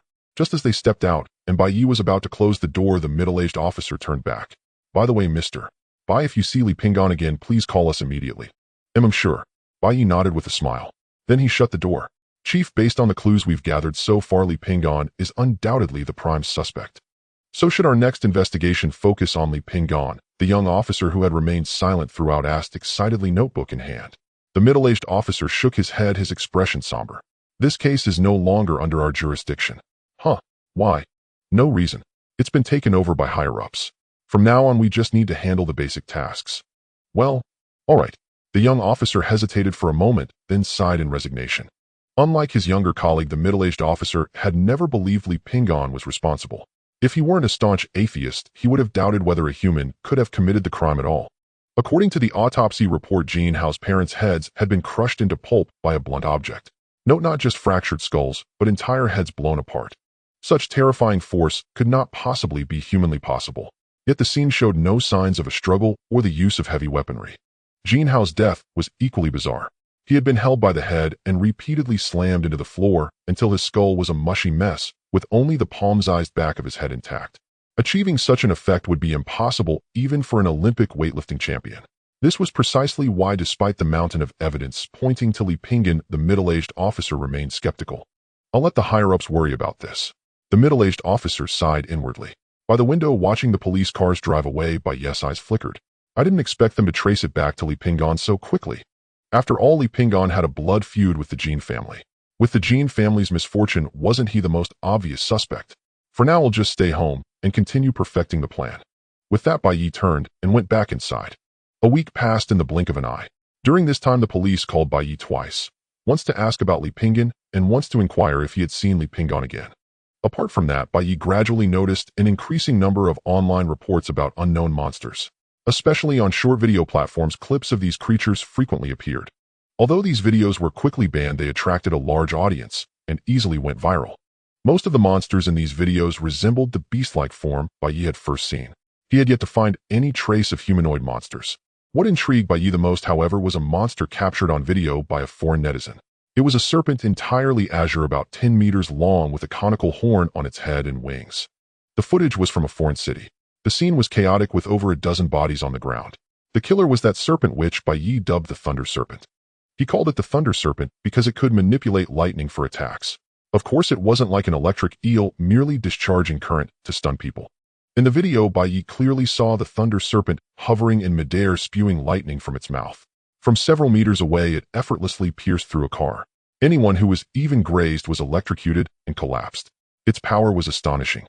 Regrettably, the thunder serpent had manifested overseas, otherwise Bai Ye would have moved heaven and earth to claim its essence. Within his bedroom, Bai Ye reclined on the bed, phone in hand, scrolling through short videos. Oh, it's tormenting to merely gaze upon these sites without the chance to touch them. He set down the phone with a resigned sigh.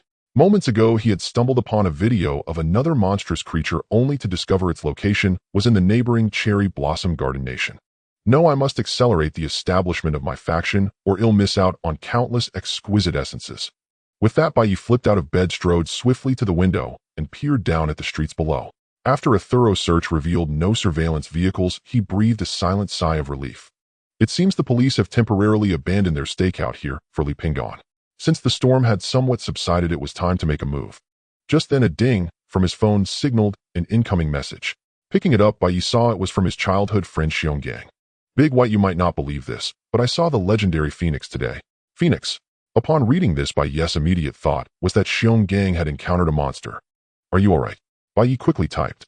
I'm fine, I saw it from afar, it didn't notice me. Then Xionggang sent him a video. In the footage, a blaze of fire streaked across the horizon, descending upon a mountain peak. As the lens zoomed in, the conflagration revealed itself to be a colossal bird enveloped in crimson flames. However, the poor pixel quality only allowed a vague silhouette with no discernible details. The video concluded with the massive bird landing on a summit before vanishing. See, I wasn't lying. Xionggang messaged again, gloating. After exiting the video, Bai Ye's heart surged with excitement. Just moments ago, he had been pondering where to find monster essences, and now a lead had fallen into his lap. He promptly picked up his phone to ask, where is that mountain?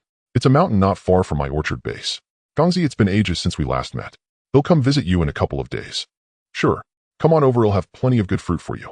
I mean the fruit from the orchard, help yourself. Alright then, make sure you roll out the red carpet. Scram. Seeing the exasperated sticker, Xionggang sent a smile crept across Bai Ye's face. Reopening the video, Bai Ye studied the fiery bird, a conjecture forming in his mind. A bird wreathed in flames. Could it possess extraordinary attack skills like that thunder serpent? It seemed he needed to prepare in advance. Judging by the video, the bird was cloaked in crimson flames, so its attack skills were undoubtedly fire-related. With this in mind, Bai Ye opened Baidu and searched for the creature with the highest fire resistance.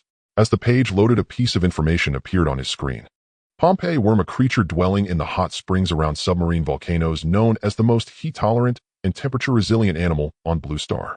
However, when he looked up its maximum temperature tolerance, he encountered a myriad of answers, some claiming 81 degrees Celsius, others 700, and still others 100. With such conflicting reports, Bai Ye couldn't discern the truth. What frustrated him most was that he had no means to acquire such a creature. TSK, I guess I'll have to let Li Pingon suffer a bit more. Bai Ye shook his head helplessly. Why would Li Pingon be the one to suffer? Obviously. If a monster was discovered, who else would capture it if not Li Pingon? Why else would Bai Ye have taken him in? Since I can't obtain heat resistance, I'll have to focus on weaponry.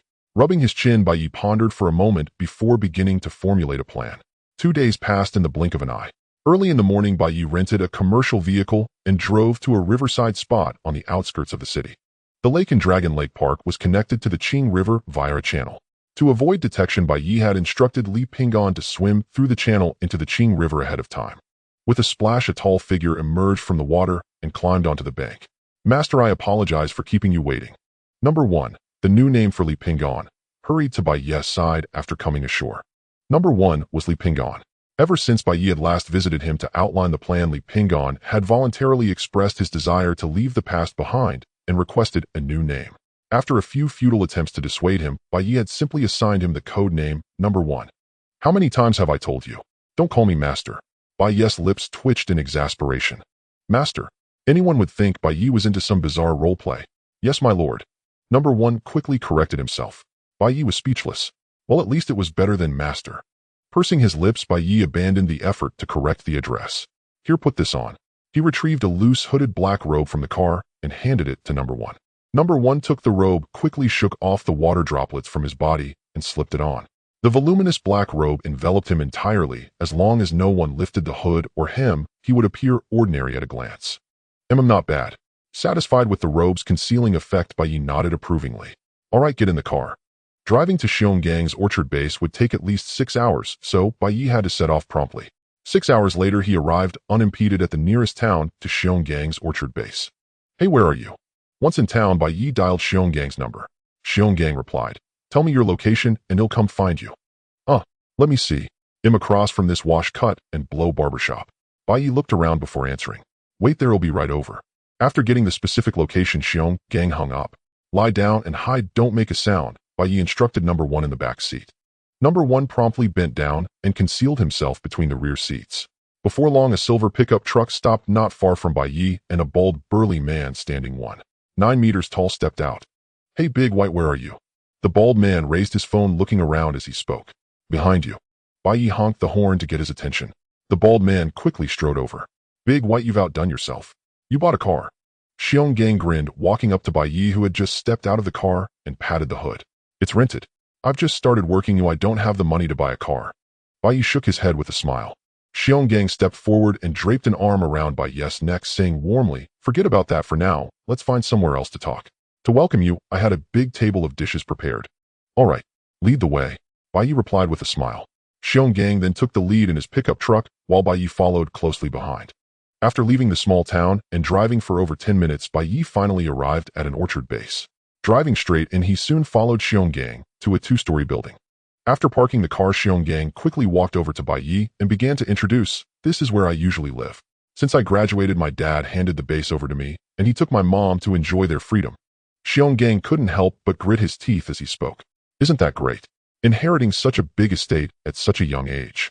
Seeing Xiongang's expression, Bai Ye couldn't resist teasing him. His words only made Xionggang angrier. Great my ass. I'm here toiling under the sun while they're sipping red wine and chatting by the seaside. Mosquitoes feast on me every day while they travel all over the world. Uffed. Bai Ye burst out laughing. You're so fluent, are you preparing for grad school? If I could, I'd rather go to grad school. Xionggang grumbled, looking at the surrounding orchards. Hey, don't say I never give you advice. I have an idea. Do you want to hear it? Bai Ye suddenly thought of something, a mischievous smile curling at his lips. Xionggang, seeing that smile, knew it probably wasn't a good idea, but he still wanted to hear it. Spill it. Find a girl, get married, soon have a son, and when he grows up and graduates, you do the same. Xiongang's face instantly fell, his frustration turning into resentment. I've thought of that before, but the problem is the youngest female worker in my orchard is over 40. The nearest town has no girls my age. They've all gone to the city for work. Where am I supposed to find someone? Bai Ye was speechless. Forget it, let's not talk about this. Come on, let me take you for a feast. Xionggang, as if used to it, quickly recovered his spirits and pulled Bai Ye inside. In the living room on the first floor, a large round table was already laden with various delicacies. Sit, let's eat and talk. Xionggang pushed Bai Ye into a seat and began pouring drinks. Since the two hadn't seen each other for a long time, Bai Ye didn't rush to ask about the phoenix and focused on catching up with Xionggang. After a hearty meal and pleasant conversation, Bai Ye finally brought up the question on his mind. Oh, you mean that firebird? I knew you were after it. I was going to call the police at first, but since you seemed to care about it, I kept it quiet. Xionggang wore an expression of having seen through everything, smiling at Bai Ye. Bai Ye raised his glass a bit taken aback, then smiled and said thanks. What's there to thank? We're brothers. Xionggang clinked glasses with Bai Ye and downed his drink. Bai Ye smiled and didn't say more, finishing his own glass. But you've been driving for so long and had quite a bit to drink, so I suggest we go tomorrow instead. Xionggang suggested, setting down his glass. Bai Ye nodded in agreement. After the meal, Xionggang led Bai Ye on a stroll through the orchard base. Pick whatever you want to eat. Don't stand on ceremony. Xionggang waved his hand grandly. Bai Ye glanced at the unripe peaches on the trees and curled his lip. These aren't even ripe yet. How am I supposed to eat them? Oh, I wouldn't stop you if you wanted to try. Xionggang said with a sly smile. Bai Ye rolled his eyes at him in exasperation. They walked all the way to the top of the orchard hill, and Xionggang led Bai Ye to the back side, pointing at a distant peak. There, that's the mountain I told you about. Bai Ye followed his gaze and recognized it as the mountain where the firebird had landed in the video. He estimated it was about 1 kilometer away. Have you seen it again since then? Bai Ye turned to ask. Once more, just yesterday afternoon. After it landed and disappeared, I sent a drone to check it out. I didn't find the bird, but I spotted a cave a little below the peak. Xionggang roughly indicated the cave's location and described its surroundings. How about I take you there tomorrow? No need, I can handle it. Bai Ye quickly shook his head, declining. The danger of the firebird was unknown, and Xionggang might not even be able to withstand the presence of number 1. After Bai Ye's refusal, Xiong Gang didn't insist. He pointed out the route, and they began their descent. Along the way, Xiong Gang grew quieter, his expression turning heavier. Bai Ye, knowing what was on his mind, spoke first. Ask whatever you want. We're brothers. He'll tell you what I can. Xiong Gang was startled, then looked at Bai Ye in silence for a few seconds. I can't hide anything from you. He laughed bitterly. Bai Ye said nothing. He knew Xiong Gang had questions, for he saw a deep unease in his eyes.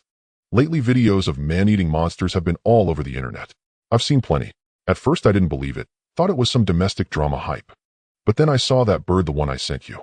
Xiong Gang's face grew paler, laced with intense anxiety. I just told you I saw it again yesterday, right? But unlike last time, it had 2 people dangling from its claws. His voice began to tremble, and his tall frame seemed to shrink. Man-eating. Bai Ye fell silent too. Anyone would be terrified knowing such a man-eating monster lived nearby. Bai Ye, I don't know if this is classified, but I need to ask. Where do these monsters come from? Will there be more? You know my parents are still traveling. I'm really worried about their safety. Xiong Gang looked at Bai Ye with a hint of pleading, hoping for the answers he sought. Bai Ye observed the pleading look in Xiong Gang's eyes and fell silent for a moment. To be honest, I don't know the answers to those 2 questions either, but I suspect that monsters like this will only become more numerous. Bai Ye had only recently been an ordinary person himself. How could he possibly know such classified information? Still, I suggest you get your parents back as soon as possible or move to a safe city in advance. Bai Ye continued. By safe city, he meant those with powerful garrisons nearby or large air raid shelters. As for why he didn't grant Xiong Gang a boost in power through the origin, it was because Bai Ye didn't want Xiong Gang to become an anomaly like number 1.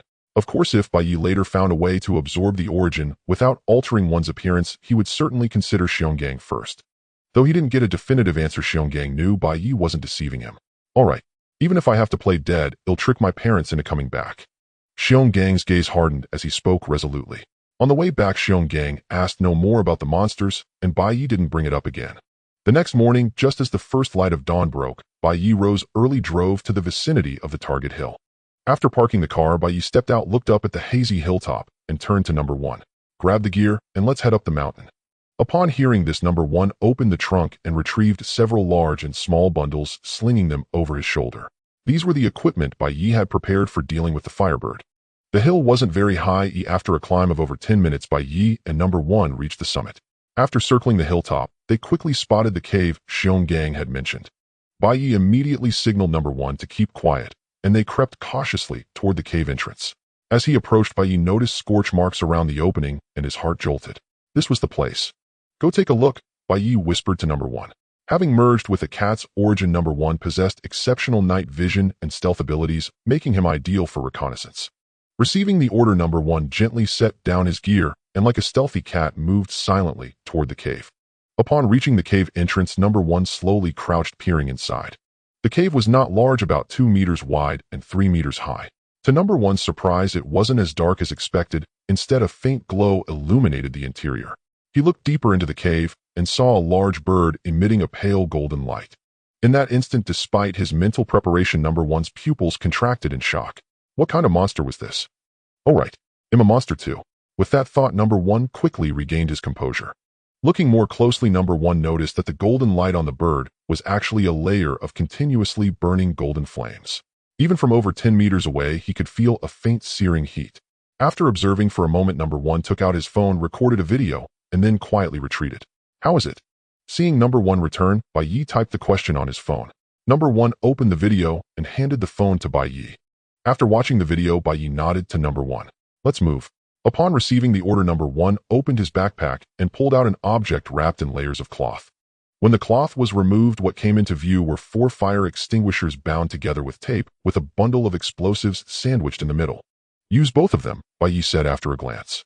Number 1 then pulled an identical fire extinguisher explosive bundle from his bag. These 2 fire extinguisher explosive bundles were Bai Ye's specially prepared fire extinguisher gift pack for the Firebird. The plan was to first use these to weaken it, then let number 1 finish the job, while Bai Ye stood by ready to act. After preparing the gift packs, number 1 donned fire-resistant gear, heat-resistant gloves, a fireproof helmet, a high-temperature shield, and a heavy blade, over a meter long. Bai Ye's equipment was far simpler: a pair of heat-resistant shoes and a sharp, heavy blade. Master, I'm ready. Number 1 reported, his eyes blazing with battle fervor. Even though he knew the monster in the cave was no ordinary foe, its power beyond his comprehension, he felt no urge to retreat. He had pledged his life to Bai Ye, vowing to obey any command, even if it meant death. All right, go ahead. Be careful. Bai Ye nodded, a hint of concern in his eyes, then walked with his blade toward the area above the cave entrance. Only after Bai Ye had moved a safe distance away did number 1 approach the cave with the 2 fire extinguisher gift packs. He lit the fuses with a lighter and quickly hurled them inside. Clang! The large bird, sound asleep in the cave, was suddenly struck hard on the head by a heavy object. Jolted awake before it could even rise to investigate, it was hit again by another heavy object. Screech! Enraged by the 2 blows, the bird let out a furious cry. In an instant, the golden flames around its body surged, blazing like a small sun as it prepared to charge toward the cave entrance. Boom! Boom! At that moment, 2 deafening explosions echoed through the cave. Even Xionggang, watching from the distant summit of Guoshan, couldn't help but shudder. Is this what they call physical exorcism? Xionggang murmured in awe, listening to the thunderous blasts. Above the cave, Bai Ye, lying in ambush, felt the hill tremble beneath him after the explosions. He was also taken aback by the power of the gift packs. Holy crap, he muttered under his breath. Is it really that powerful? Could it have been blown to bits? After the tremors subsided, Bai Ye looked down at the cave, now billowing with thick white smoke, and couldn't help but wonder. No, it's still alive. Outside the cave, number 1, who had initially shared Bai Ye's assumption, suddenly sensed something wrong and quickly retreated a few steps. The next second, a figure with faintly glimmering golden light burst out of the cave, charging toward number 1 at terrifying speed. Danger! With the keen instincts of a cat, number 1 instantly perceived a powerful threat. He pushed off the ground with all his might, dodging to the side. Boom! The moment number 1 evaded, a ball of scorching golden flame exploded right where he had stood, blooming like a magnificent golden lotus. Screech! Accompanied by an enraged cry, a towering figure emerged from the golden flames. The sky was already growing light, and the silhouette of the great bird was now clearly visible to Bai Ye. The bird, engulfed in flames, was towering, standing half a head taller than number 1, and its physique was robust, resembling a majestic eagle. However, after enduring 2 fiery extinguishing salvos, the great bird was in a miserable state. The resplendent golden flames around its body had dwindled to mere sparks, a large patch of feathers on its wings and back had been scorched away, and it was drenched in blood. Particularly, there were 3 deep wounds on its back that reached the bone, and its right wing hung limply, apparently broken. After a careful assessment, Bai Ye estimated that the great bird's combat power had been reduced by at least 2/3. However, uncertain whether the bird possessed any hidden abilities, Bai Ye remained vigilant. Outside the cave, the excruciating pain could no longer suppress the fury burning in the great bird's heart. Since arriving in this world, it had never suffered such severe injuries. At the moment the 2 fiery extinguishing bombs exploded, had it not reacted swiftly, turning its back and wings to shield itself from the brunt of the blast, it would have been killed outright. In a fit of rage, the great bird opened its beak and rapidly spat a fireball at number 1. Number 1, seeing this, hastily dodged, unwilling to meet it head on. With a muffled boom, the spot struck by the fireball exploded like a cannon shell, leaving a gaping crater in the ground. Gazing at the crater, number 1's pupils contracted, and he mentally elevated the threat level of the great bird. Seeing its attack miss, the great bird quickly turned and spat a series of explosive fireballs at number 1. However, to number 1, who possessed the agility and reflexes of a cat, these were hardly a threat. With a few nimble leaps and dodges, he evaded the bird's assault. Enraged that its attacks were so easily evaded, the great bird let out another furious cry, then with a sudden burst of power from its legs shot toward number 1 like an arrow from a bowstring. Damn! Who said a grounded bird is no better than a chicken? Watching the flightless great bird relying solely on its legs unleash such incredible speed, Bai Ye was stunned, his eyes wide with disbelief. As the great bird charged at him, number 1 quickly raised his heavy blade for a sweeping strike. A sharp clang rang out, and both number 1 and Bai Ye, who was watching from a distance, felt their pupils contract. To their astonishment, the great bird clamped its beak tightly onto number 1's sweeping blade. In number 1's shocked gaze, a flicker of human-like contempt glinted in the bird's eyes. Before number 1 could withdraw his blade, the great bird, enduring intense pain, suddenly flapped its wings and briefly took to the air, its sharp claws lashing out at number 1. Number 1 quickly released his blade and dodged backward, but he was a moment too late. The great bird's razor-sharp claws easily tore through the fireproof armor strapped to his chest, leaving a gash in his chitinous carapace beneath. In an instant, blood gushed from the wound on number 1's chest. However, he had no time to examine it, for the triumphant great bird was already charging again. The sting of the wound quickly brought number 1 back to his senses. As the great bird continued its assault with claws and beak, number 1 dodged and weaved carefully, observing its movements. Soon as the great bird lowered its head to peck at number one's skull, number one saw the opportunity he had been waiting for. Now's my chance. Bullet punch. Seizing the moment when the bird's head was down, number one leaped over its head, landing behind it. Before the great bird could turn, number one channeled his power into a bullet punch, driving his fist into the bird's head. Number one's bullet punch was incredibly fast. In an instant, the great bird was sent flying, tumbling, and rolling all the way to the mouth of the cave. Seeing this, Bai Ye, who had been lying in ambush above the cave, realized the moment had come. He quickly rose, raised his blade, and leaped down. Mighty strength. Empowered by immense strength, Bai Ye's blade descended like a falling meteor, severing the head, splitting the stone. With one stroke, Bai Ye cleaved the great bird's head and the rock beneath it cleanly in two. Quick, get the sealed bags to collect the blood. After the decapitation, blood gushed from the great bird's neck. Bai Ye urgently shouted to number one. As an unknown monster with special abilities, every part of the great bird held immense research value. Bai Ye intended to pack everything and take it all, wasting nothing. Hearing Bai Ye's command, number one quickly retrieved several large sealed bags from his pack and began collecting the bird's blood. Meanwhile, Bai Ye took the opportunity to walk toward the cave behind him. Entering the cave, Bai Ye turned on his flashlight and froze. It wasn't the blood-stained feathers scattered on the ground or the fragments of the explosion on the walls that startled him, but rather a pile of white bones and bloodied shreds of clothing on the ground where the great bird had slept. For someone who often enjoyed watching crime scene investigation videos, Bai Ye immediately recognized the bones as human remains. A rough count suggested there were at least a dozen individuals. A monster. A man-eating monster. Staring at the scene before him, Bai Ye suddenly recalled all the monster videos he had watched recently. They almost all involved attacks on humans, with barely any instances of monsters preying on other creatures. Could it be that humans hold a special attraction for these monsters? Bai Ye speculated boldly. No. I must start researching these monsters as soon as possible. Otherwise, when we face them in the future, we'll be even more passive. Having discovered another trait of the monsters, Bai Ye's sense of urgency deepened. After all, his understanding of monsters was still far too limited to deal with the crises to come. After calming himself, Bai Ye took out a bag and carefully collected the feathers from the ground. Seeing nothing else of value, he stepped out of the cave. When Bai Ye emerged, number one had finished packing the great bird's corpse. Fortunately, the flames on the bird's body had died out after its death, making the task much easier. Find something to block this cave entrance, then cover it up, Bai Ye instructed number one. Though morally, Bai Ye felt he should call the police and return the victims' remains to their families to avoid exposing his identity and abilities. For now, he decided to let them rest here in eternal slumber. Since I've avenged you, don't hold it against me, Bai Ye murmured softly, turning to face the cave. Soon number one found large stones and branches to seal the cave entrance. Concealed by foliage and weeds, the cave was nearly invisible unless one approached closely. Given that this was a desolate mountain rarely visited, it should remain hidden for a long time. Let's go. Down the mountain. After one last glance back, Bai Ye picked up his pack and headed downhill. After descending the mountain, Bai Ye went to bid farewell to Xionggang, but was instead firmly persuaded by Xionggang to stay for lunch. Upon leaving, Xionggang stuffed him with many local specialties, adding extra burden to the already overloaded commercial vehicle. By the time Bai Ye returned to Yunqing, it was already past 7 in the evening. By the Yun River, Bai Ye drove to the spot where number one had come ashore, planning to let him get off there and swim back. But when Bai Ye arrived, he found someone sitting by the riverbank. Seeing this, he was about to find another spot when he inadvertently noticed a pile of liquor bottles scattered beside the person. Could it be?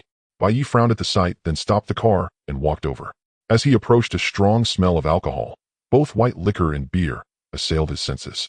Quite the drinker, buddy, Bai Ye said, standing beside the man. You don't need to persuade me. I want to jump into the river to end my life. The man spoke calmly, as if reading Bai Ye's thoughts. Bai Ye didn't believe him, for he sensed in the man the same death wish that number one once harbored. Simply put, it was a desire to die. Why do you want to die, Bai Ye asked after a moment of silence. Then why do you want to live? The man countered calmly. Bai Ye was momentarily speechless, unsure what to say, but soon found his answer. To savor the beauty of the world, to see sights I've never seen. From obtaining the red crystal to planning the establishment of an organization to counter future crises, Bai Ye's purpose had always been singular: to live a better life. My world holds no more beauty. Those sights are utterly tasteless to me. The man took a large gulp from the bottle, his tone deeply somber. Care to talk about it? Bai Ye was intensely curious about what kind of blow could make a grown man abandon all hope of living. The man said nothing but set down the bottle and turned to look at Bai Ye. Since he had been staring at the river with his head down, Bai Ye hadn't seen his face. When the man turned fully, Bai Ye was startled. The man's entire head looked as if it had been scorched by fire, hideous and terrifying like a demon. Not just children, but even adults would be too frightened to look directly at such a face. However, having witnessed even more horrifying blood-colored humanoid monsters, Bai Ye quickly adapted and regained his composure.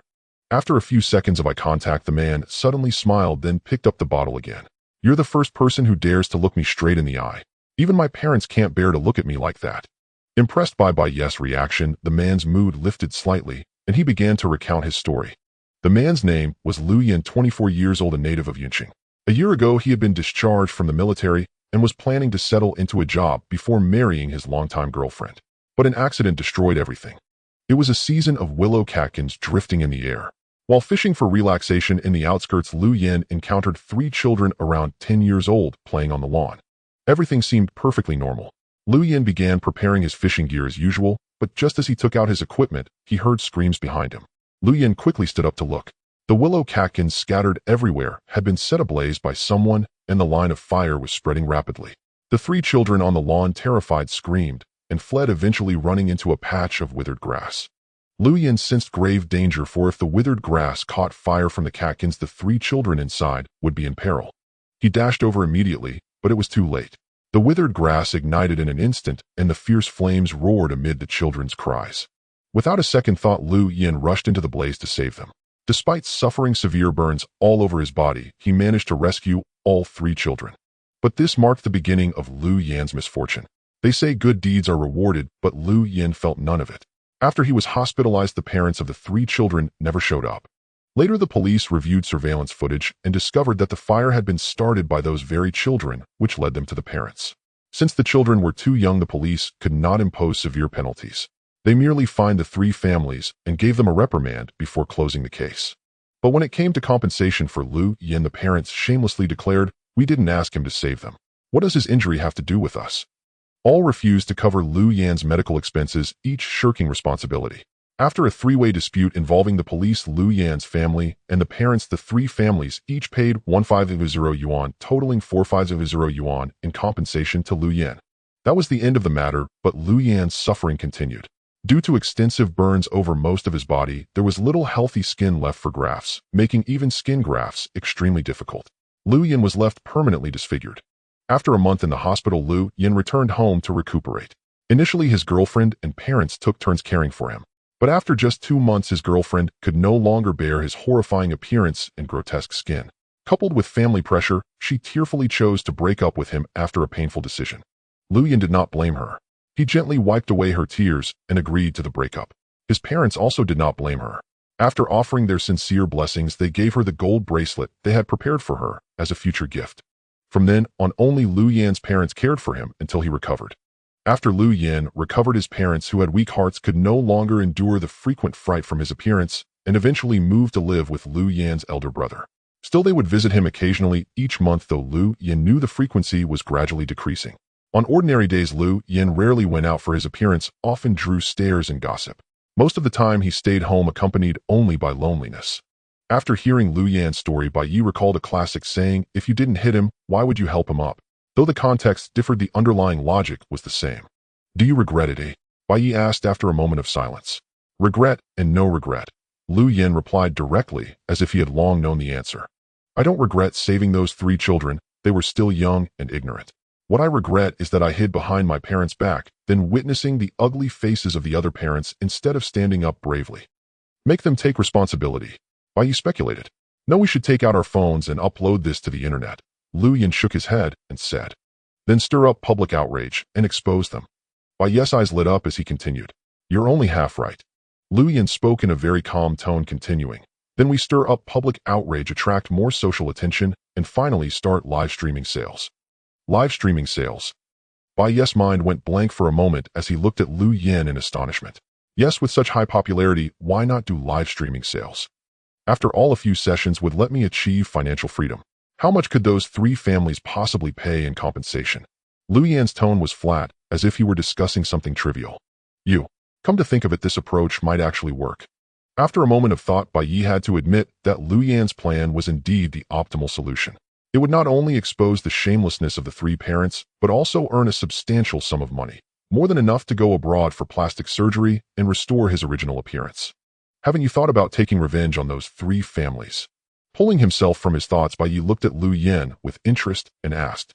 I have, but it's not necessary, Lu Yen said after finishing the last sip of his drink and letting out a long sigh.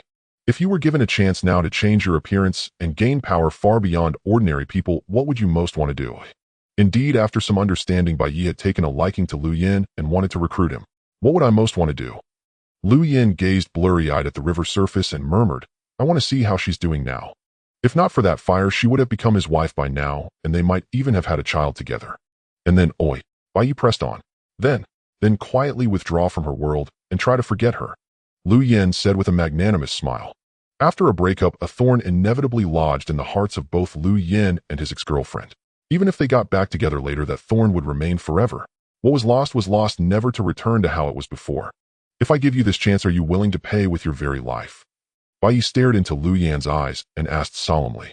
Lu Yan didn't answer. Instead, he smiled at Bai Ye, clearly taking his words as a joke. Seeing this, Bai Ye wasn't angry. He raised his hand and gestured behind him, sober him up. Lu Yan lifted his head in a drunken haze, looking at Bai Ye in confusion. Before he could react, a tremendous force sent him flying. Splash! A spray of water shot high into the air, and a faint scream could be heard. Then a dark figure flashed by, and number 1 jumped into the river after him. Help! Glub glub. Just as Lu Yan struggled to surface, a large hand grabbed his neck and pushed him back under the water. For the next few minutes, number 1 dunked Lu Yan up and down in the river like a piece of hot pot meat.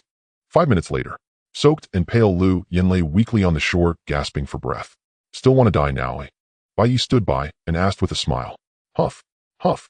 No, Lu Yan shook his head weakly. That suffocation is unbearable. I think I'll stick with sleeping pills. Bai Ye smiled, knowing Lu Yan's last remark was a joke. After a while, having regained some strength, Lu Yan sat up and turned to thank Bai Ye. Thank you. You've made me feel the beauty of life again. You shouldn't thank me, thank him instead, Bai Ye said, tilting his chin to indicate Lu Yan should look the other way. Lu Yan turned his head to look, and the sight instantly robbed him of his ability to think. He stared blankly at number 1 under the moonlight. Heh, I guess I'm still drunk. I'm seeing things. Lu Yan chuckled awkwardly, then pushed himself up with his hands and scooted backward, trying to get away from number 1. Still drunk. Easy. The next second, a large hand reached for Lu Yan's neck. Splashed. Help. Glub glub. And just like that, Lu Yan, who had barely recovered, experienced that familiar suffocating sensation again. After a few dunks in the water, number 1 set him back on the ground. Huff. Huff. Forcibly sobered up, Lu Yan wiped the water from his face and gasped for air. Sober now? Bai Ye crouched down and asked with a smile. Lu Yan nodded hastily. Sober. Sober. Good. Bai Ye nodded in satisfaction and then repeated the question he had asked earlier. Lu Yan calmed down, thought for a moment, and asked, Can I refuse? Bai Ye nodded. You can, but you must keep our secret. After another moment of silence, Lu Yan looked at number 1 and asked again, Will I end up like him? Not necessarily. Bai Ye didn't know what changes absorbing the Firebird's origin would bring. Alright, I agree. I'm already a monster anyway. Lu Yan laughed bitterly. You're not a monster. Those wearing human skins are the real monsters, Bai Ye said softly. Haha, maybe so. Lu Yan looked at his hand in the moonlight. So ugly. In the suburbs, inside an abandoned building, Bai Ye handed Lu Yan a glass bottle filled with golden liquid. You still have a chance to back out. Bai Ye gazed at Lu Yan. Since I came here with you, I won't regret it. Lu Yan took the bottle, looked at the golden liquid inside, opened it, and drank it directly. Step back a bit. Bai Ye retreated while instructing number 1. Just as they moved 5 meters away, a layer of golden flames suddenly ignited on Lu Yan's body, who had consumed the Golden Flame Eagle's origin. Golden Flame Eagle was the name Bai Ye had given to the Firebird. Alt. Engulfed in golden flames, Lu Yan let out a painful scream and frantically patted his body, trying to extinguish the fire. But as time passed, the golden flames grew fiercer, quickly burning all his clothes to ashes. So hot. Even from several meters away, Bai Ye felt a wave of scorching heat. The temperature in the room had risen by at least 20 degrees. Let's leave the room first. Bai Ye quickly retreated with number 1 and stood outside the door to observe. As time passed, Lu Yan's integration entered its next phase. The muscles in Lu Yan's legs began to contract, becoming taut and tense, while his feet started to deform, taking on the shape of an eagle's talons. Simultaneously, a pair of fleshy wings slowly grew from his back, extending and unfurling until they reached over 3 meters in length before gradually stopping. Then golden feathers began to sprout on the wings, shimmering with a dazzling luster under the glow of the golden flames. Outside the room, number 1 glanced at Lu Yan's resplendent golden feathers, then looked at his own pale cyan armor. After a moment of silence, he curled his lip in disdain. Bai Ye, upon seeing the golden flame-wreathed wings behind Lu Yan, felt his pupils constrict. A resonant female voice inexplicably echoed in his mind. Eternal burning wings lead me beyond the mire of mortality. Lu Yan's transformation lasted about an hour. As the golden flames dissipated, a figure bathed in gold appeared before Bai Ye. A gold saint. Gazing at Lu Yan's transformed appearance, Bai Ye couldn't help but recall an anime character. Since Lu Yan was almost entirely covered in golden feathers, resembling someone clad in a suit of golden armor, coupled with his crimson golden pupils, he exuded an overwhelming sense of pressure. How do you feel? Bai Ye approached with a notebook. Lu Yan looked down at himself in a daze, then gently flapped the wings behind him, unable to suppress a sigh. I feel great now. Show me your abilities. Bai Ye nodded and continued. Lu Yan glanced around and shook his head. It's too cramped here. I can't unleash them. Bai Ye replied. Then let's go to the yard outside. Soon the three arrived in the courtyard. Bai Ye and number 1 stood under the eaves, leaving the entire yard for Lu Yan to demonstrate. Standing in the open space, Lu Yan nodded to Bai Ye and began to showcase his first ability. With a flash of his golden pupils, a scorching golden flame swiftly rose from Lu Yan's body, enveloping him. I call this technique golden flame body protection. It helps me withstand damage and also enhances my flight speed. Next, Lu Yan opened his mouth and spat a fireball toward an empty patch of ground. Upon impact, the fireball exploded instantly, its power rivaling that of the golden flame eagles. Then Lu Yan demonstrated his golden pupils, clearly seeing leaves over 1,000 meters away. At Bai Ye's request, Lu Yan showcased changes in his speed, strength, defense, and senses.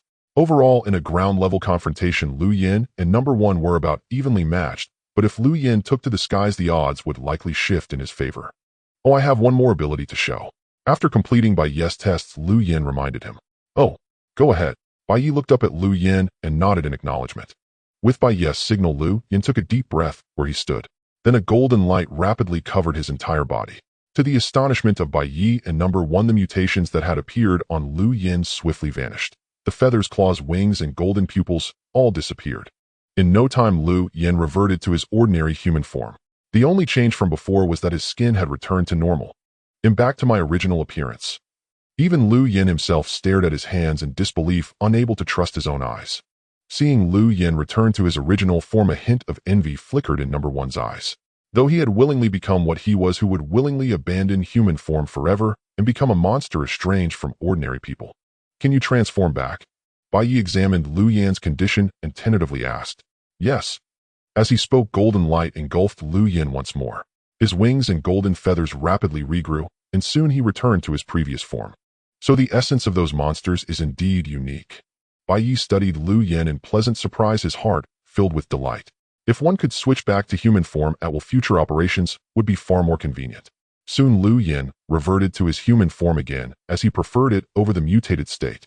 Bai Ye patted him and asked, in this state, can you still use your special abilities? Lu Yan closed his eyes to feel, then shook his head. Besides being stronger and having sharper vision, I can't use other abilities. Bai Ye recorded this information in his notebook before putting it away. They'll give you 1 day to do what you need to. After that, wait for me at Dragon Lake Park. Oh, and don't reveal your special abilities. As they parted, Bai Ye warned Lu Yan sternly. Yes, my lord.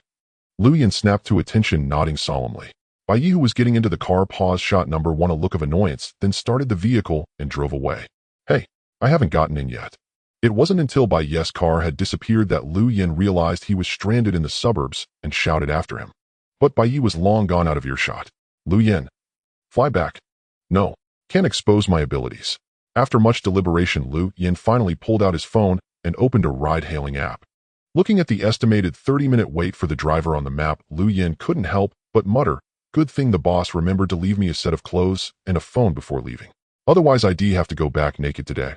Back home, Bai Ye organized the data recorded in his notebook and stored it in a small safe. Money, intelligence, monster essence, laboratory, researchers. Bai Ye jotted down the most urgent needs on paper. After a moment of thought, he heavily circled researchers. It was summer now, and despite Bai Ye's timely preservation, leaving the golden flame eagle's corpse lying around was ultimately wasteful. He needed to find professional researchers soon to conduct deeper studies on the remains.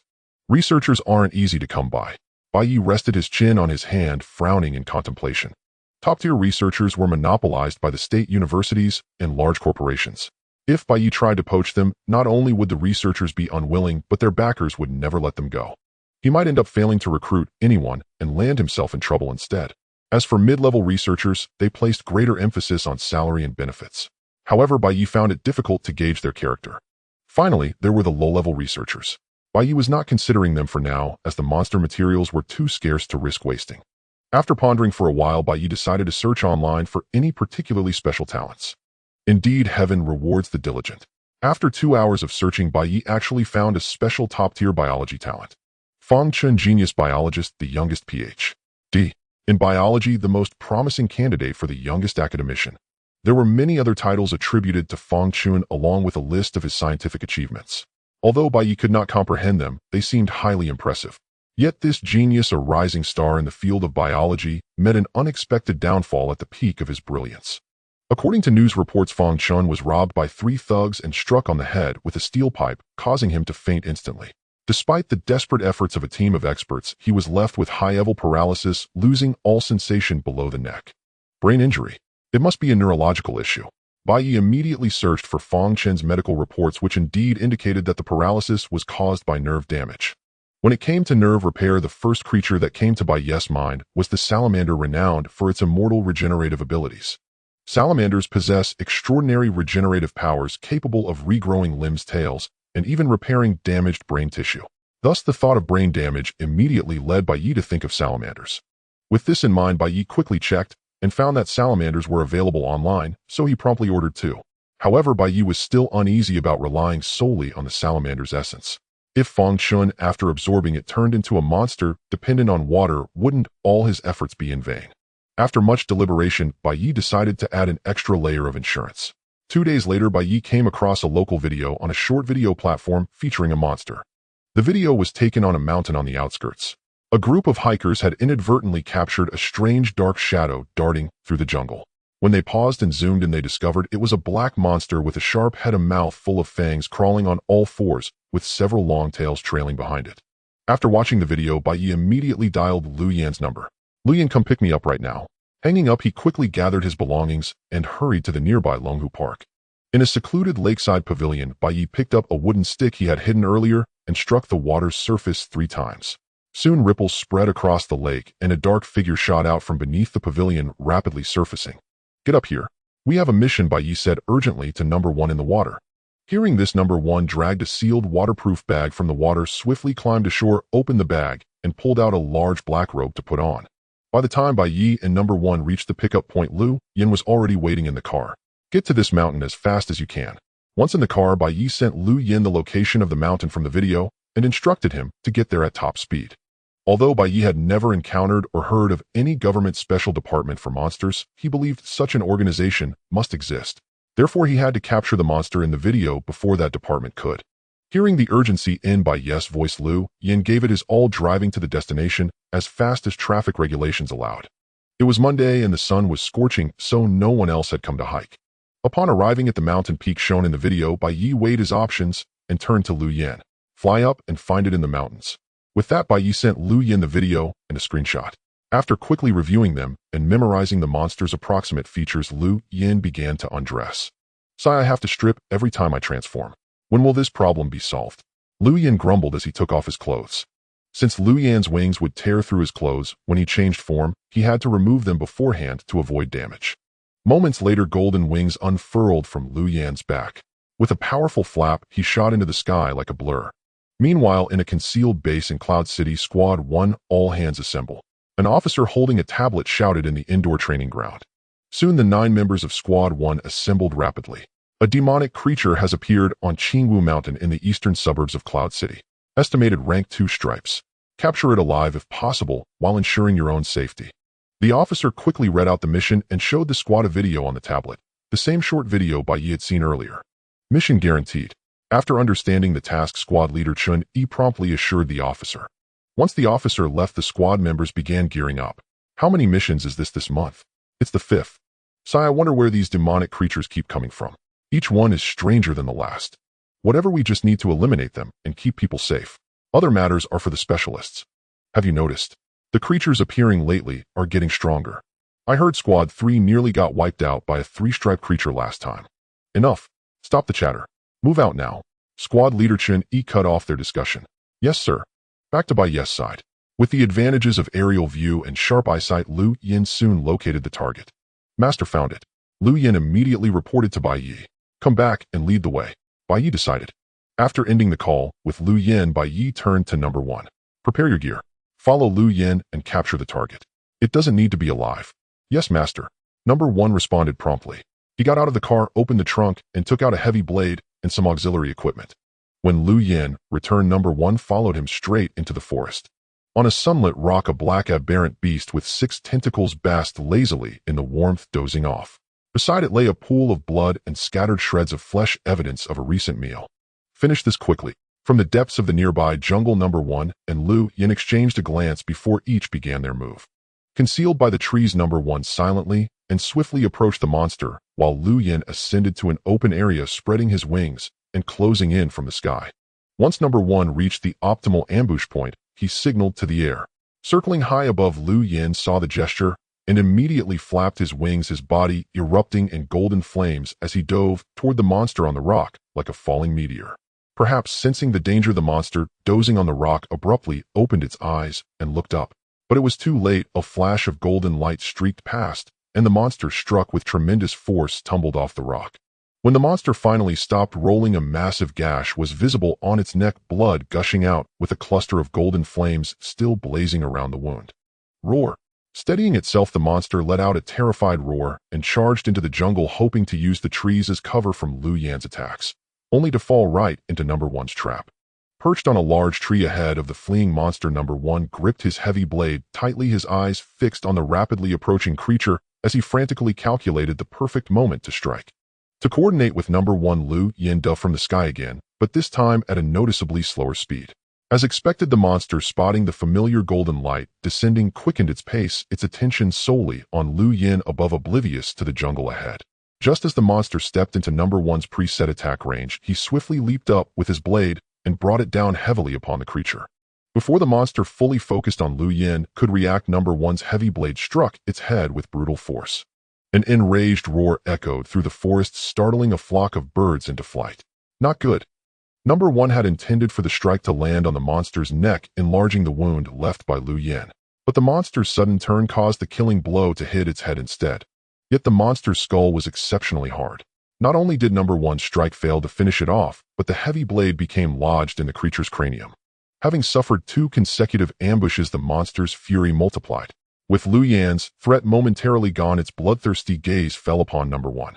With a furious bellow, the 6 tentacles on the monster's back, like deadly vipers, all locked onto number 1, who was still astride it.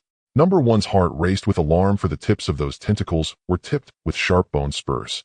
Seeing no time to dodge, number 1 steeled his gaze, released his grip on the blade, and swiftly clenched his right fist. Bullet fist. In an instant, number 1's right fist slammed heavily onto the back of the blade. The immense impact drove the edge several inches deeper. The searing pain splitting its skull instantly robbed the monster of its strength, causing it to collapse to the ground, its 6 tentacles drooping limply. Seizing the opportunity, number 1 landed several more punches, hammering the entire blade into the monster's head before finally exhaling heavily. Are you alright? Seeing the situation turn dire, Lu Yin quickly landed. I'm fine. Pack it up fast. Don't waste the blood. Without pausing to rest, number 1 quickly retrieved sealed bags and began packing. With Lu Yin's help, they worked swiftly. What's this? After pulling the heavy blade from the monster's head, number 1 suddenly discovered a black crystal within its brain. The black crystal seemed to possess a strange allure, instantly capturing number 1's attention. He promptly pried it out. The crystal was about the size of a pigeon's egg, its surface etched with 2 mysterious lines. I don't know what it is, but I can feel it's something extraordinary. My body seems to crave it. Lu Yin stared intently at the black crystal in number 1's hand, an unconscious glimmer of desire in his eyes. Forget it, let's take it back to the master first. Though puzzled that he didn't share Lu Yin's craving, number 1 knew they had to return with their prey quickly. He stored the black crystal separately and finished packing the monster's remains. Lead the way, I will carry it. After packing, number 1 hoisted the monster's carcass and spoke to Lu Yin. All right. Lu Yin nodded and prepared to take flight. But just then a burst of intense gunfire interrupted them. Startled, Lu Yin and number 1 quickly turned toward the sound. Judging by its volume, it came from about 300 meters away. Take the prey back first. They'll go check it out. Number 1 set the carcass down, said to Lu Yin, and then headed toward the source of the gunfire. Be careful, Lu Yin cautioned before grabbing the monster's body and flying down the mountain. As number 1 drew closer beyond the gunfire, he keenly heard human shouts and the roars of monsters. Sure enough, when number 1 reached a slope's crest, he saw several soldiers locked in battle with a monster below. To his surprise, this creature bore a striking resemblance to the one he had just killed, though it was twice the size. Bang bang bang. Rat-a-tat-tat.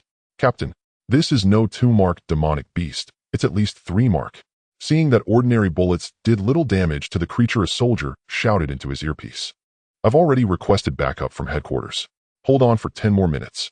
Chun-Yi replied to the team while firing wildly at the monster's head. Roar.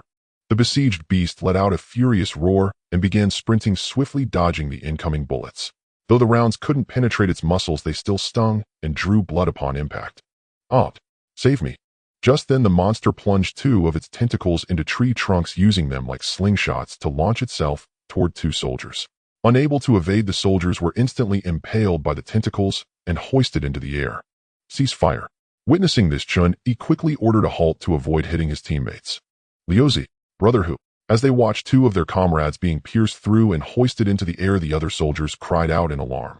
Seeing that the enemies had ceased their assault, the cunning creature quickly realized it now held 2 valuable hostages. It extended the tentacles, impaling the soldiers, using them as a shield before its body. Captain, what do we do now? A soldier asked, urgently, tears welling in his eyes.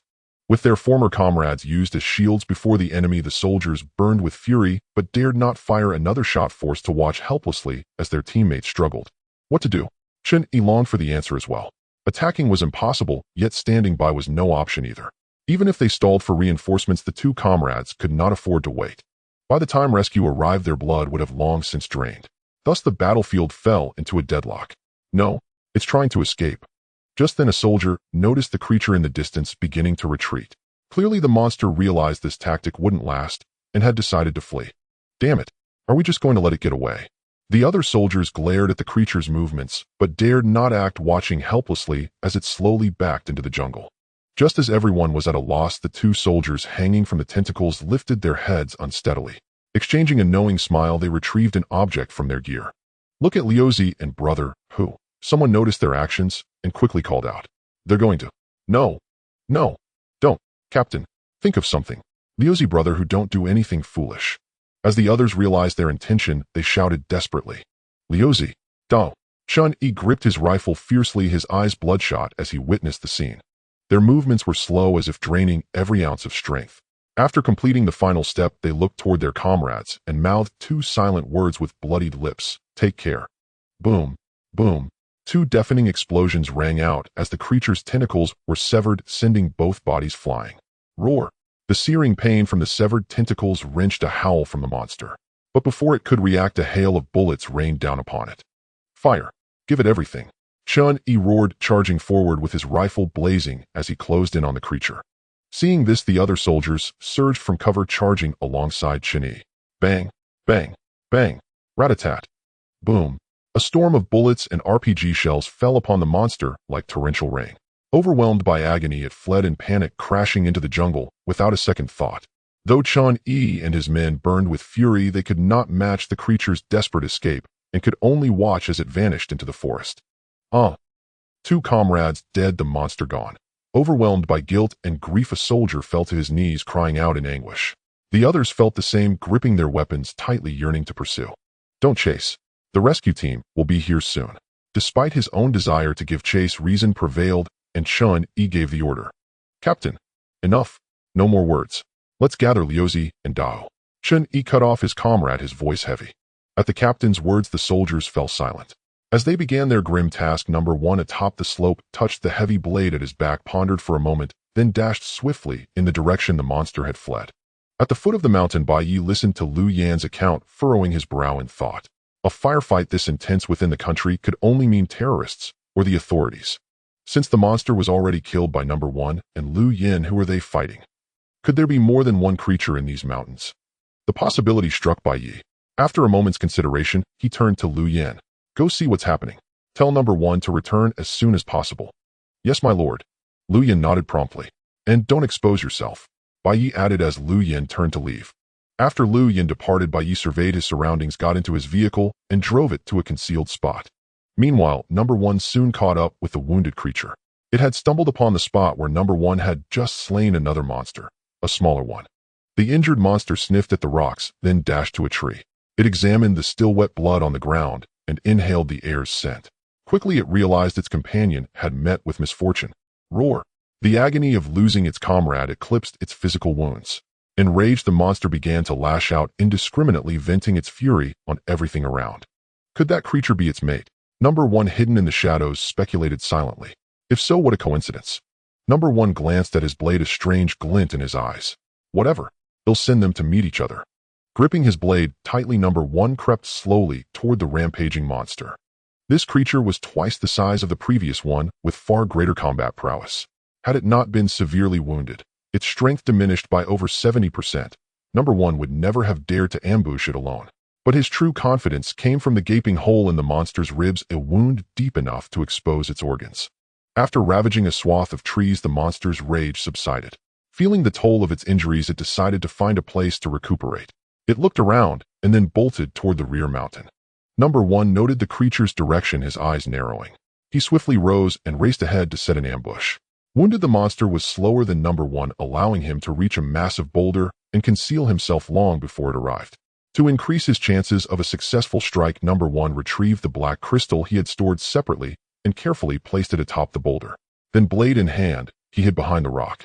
At that moment, Lu Yin, returning, spotted Number 1 and the wounded monster, instantly grasping his plan. He descended into a low-altitude flight, casting a shadow on the ground to signal his presence. "Captain, why isn't the rescue team here yet?" A teammate whose heart was consumed by vengeance asked anxiously upon seeing that the rescue team had yet to arrive. "Almost there.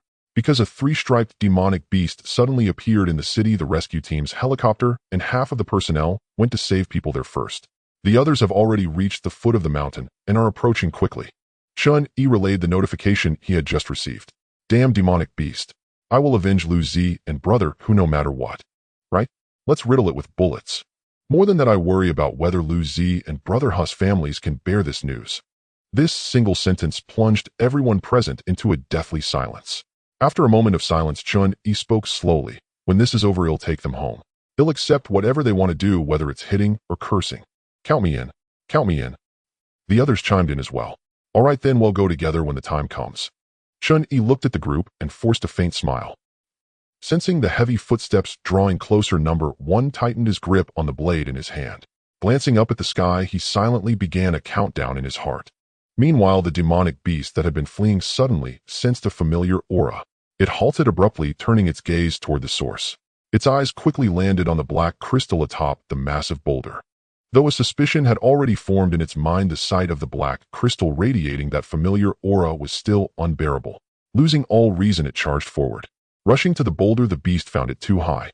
It raised its front legs onto the rock, stretching its head to bite at the black crystal. Hiding behind the boulder, Number 1 saw this as the opportune moment. Without hesitation, he lunged out and plunged his blade deep into the beast's wound. Without the resistance of muscle, Number 1's blade sank unimpeded into the beast's internal organs. The searing pain instantly alerted the demonic beast that it had fallen into an ambush. Abandoning the black crystal, it scrambled to flee. Seeing this, Number 1 twisted the blade to widen the injury. But just as he was about to press further, 4 bony spiked tentacles lashed out at him. Reacting swiftly, Number 1 released the blade and dove behind the boulder for cover. But this time he was a fraction of a second too slow. A bone spike pierced through Number 1's armor and impaled his thigh.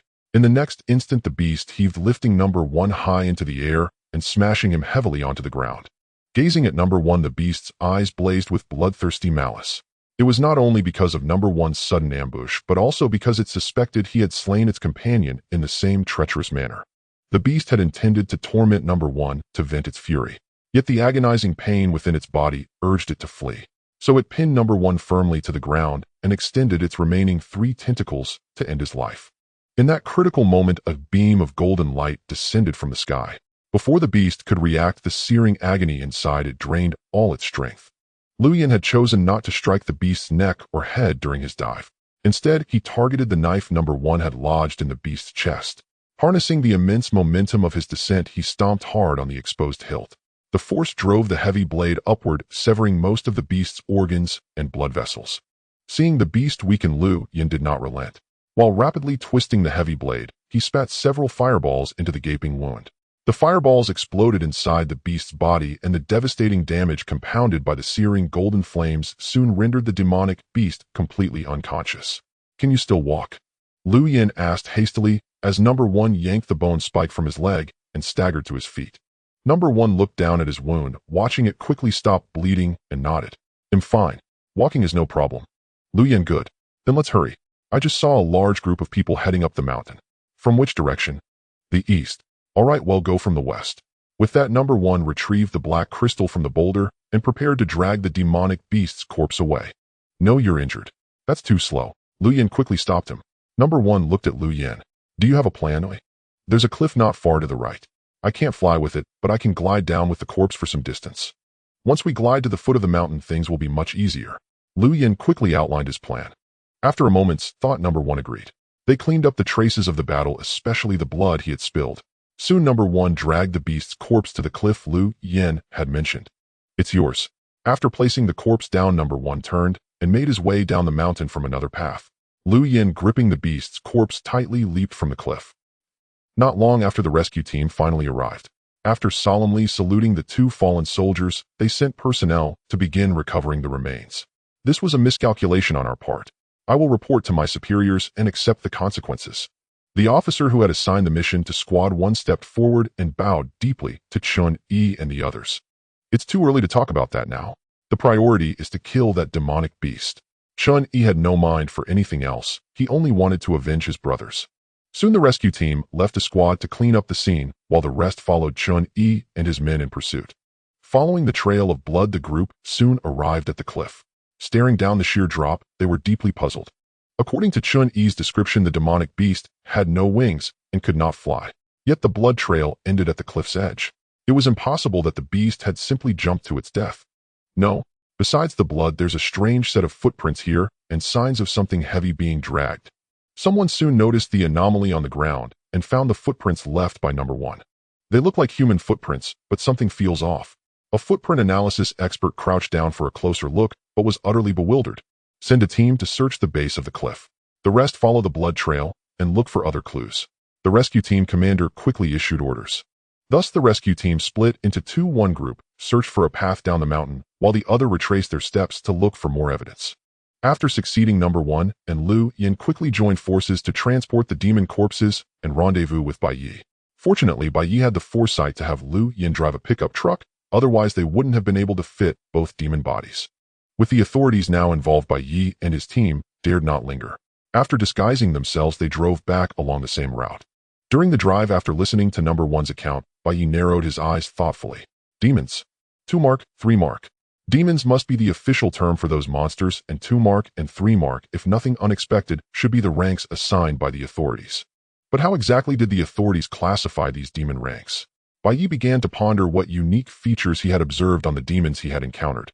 "By the way, Master, I found a strange object inside one of the demons' heads." Lu Yin had an unusual reaction to it. As he spoke, Number 1 took out a black crystal from his pocket and handed it to Bai Ye. The moment Bai Ye received the black crystal, a surge of desire welled up within him, and his subconscious told him that this object would benefit him. 2 marks. Bai Ye suppressed the agitation in his heart and quickly noticed 2 mysterious patterns etched on the black crystal. Could this be the basis for a 2-mark demon? Was there anything like this in the other demon's head? Bai Ye turned to Number 1 and asked. "I didn't check. I'm not sure." Number 1 shook his head. After observing for a while longer, Bai Ye suppressed the urge to swallow the crystal in one gulp and put it away. He decided to test it on Lu Yin when they returned. "By the way, you both did well on this mission. He'll reward you accordingly when we get back." "Thank you, Master," they replied in unison. After some twists and turns, Bai Ye's group did not return to the city, but instead arrived at an old dilapidated factory. The factory had been abandoned for a long time with few neighbors around. Bai Ye had rented it out to use as a temporary meeting point. After getting out of the car, Bai Ye instructed Number 1 to drag the 2 demon corpses off the truck, and then ordered him to split open the head of the larger demon with a blade. "Master, I found it." Soon after cleaving open the demon's skull, Number 1 retrieved a black crystal from inside. Bai Ye quickly took it and examined it in his palm, indeed, discovering 3 mysterious patterns on its surface. This meant the demon was a 3-mark demon. "I wonder how many marks that humanoid demon I encountered had." Bai Ye wiped the bloodstains off the black crystal before putting it away. Then Bai Ye activated his extraction ability on the two demon corpses, obtaining 2 globs of black origin liquid. After storing the origin of the 2-marked demon, he handed the other glob to number 1. Swallow it, Bai Ye commanded. Without a moment's hesitation, number 1 gulped down the demon origin in front of him. Bai Ye immediately activated his fusion ability on number 1 to prevent any mishaps. Soon number 1 felt a familiar excruciating pain surging through his body. Having experienced this before, he didn't scream, but instead collapsed, curling up and gritting his teeth to stay conscious. As time passed, black patterns slowly emerged on number 1's pale cyan armor, adding an air of mystery to his appearance.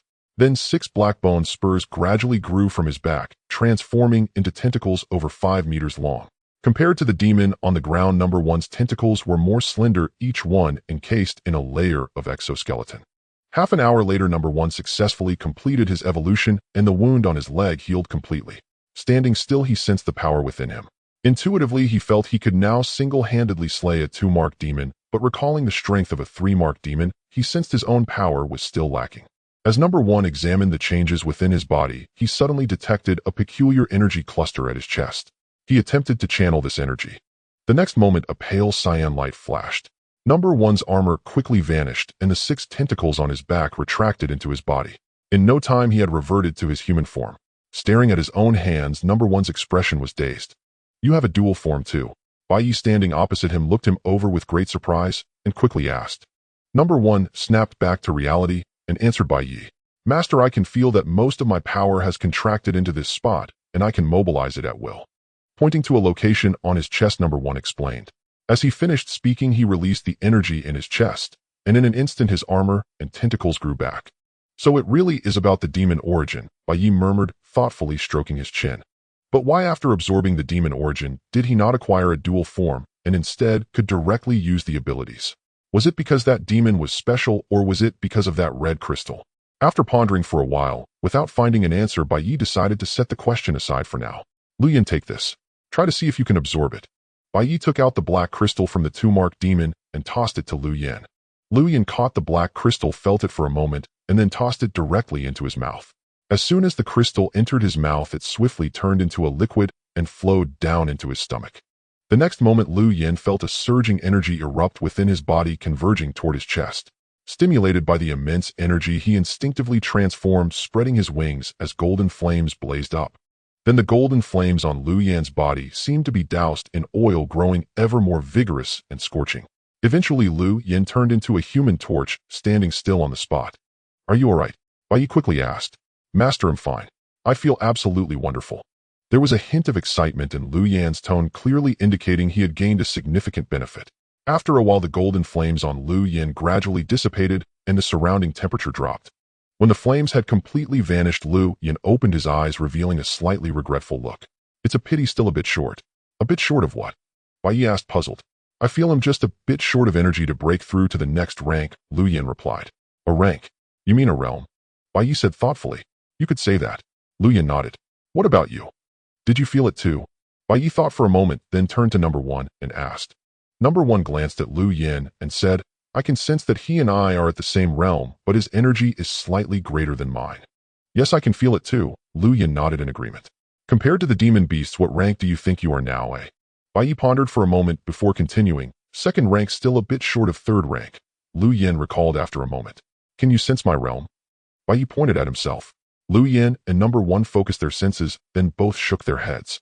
"Apologies, Master, I cannot detect any energy fluctuation within you," number 1 stated after a thorough check.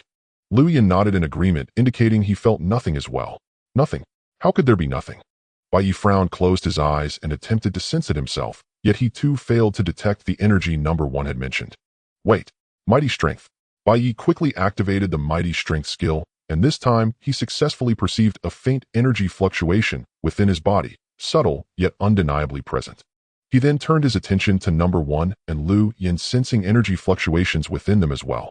However, he noted that their energies were far more abundant than his own, though instinctively he felt they posed no significant threat to him. "Now, can you sense my energy fluctuation now?" Bai Ye asked after a moment of contemplation. Number 1 and Lu Yin focused once more, but shook their heads. "We still cannot sense it," they replied in unison. "Still nothing." Bai Ye, refusing to accept this, probed his own energy again. Faint, but certainly there. How could they not perceive it? Number 1, come and exchange a punch with me, Bai Ye commanded after a brief deliberation. Yes. Number 1, aware that Bai Ye was no ordinary man, agreed without hesitation. He quickly assumed his stance and threw a powerful punch, while Bai Ye, with mighty strength activated, met it with equal force. A crisp crack echoed as if something had shattered. Lu Yin, witnessing the scene, widened his eyes in disbelief. After the exchange, Number 1's right arm hung limp, the armor on his fist nearly shattered with drops of blood seeping through his fingers. Despite the bone-cracking pain, he remained silent, merely gazing at Bai Ye. Unlike Number 1's injury, Bai Ye's hand only showed redness and minor abrasions. Before any blood could flow, his formidable regenerative abilities restored the damage completely.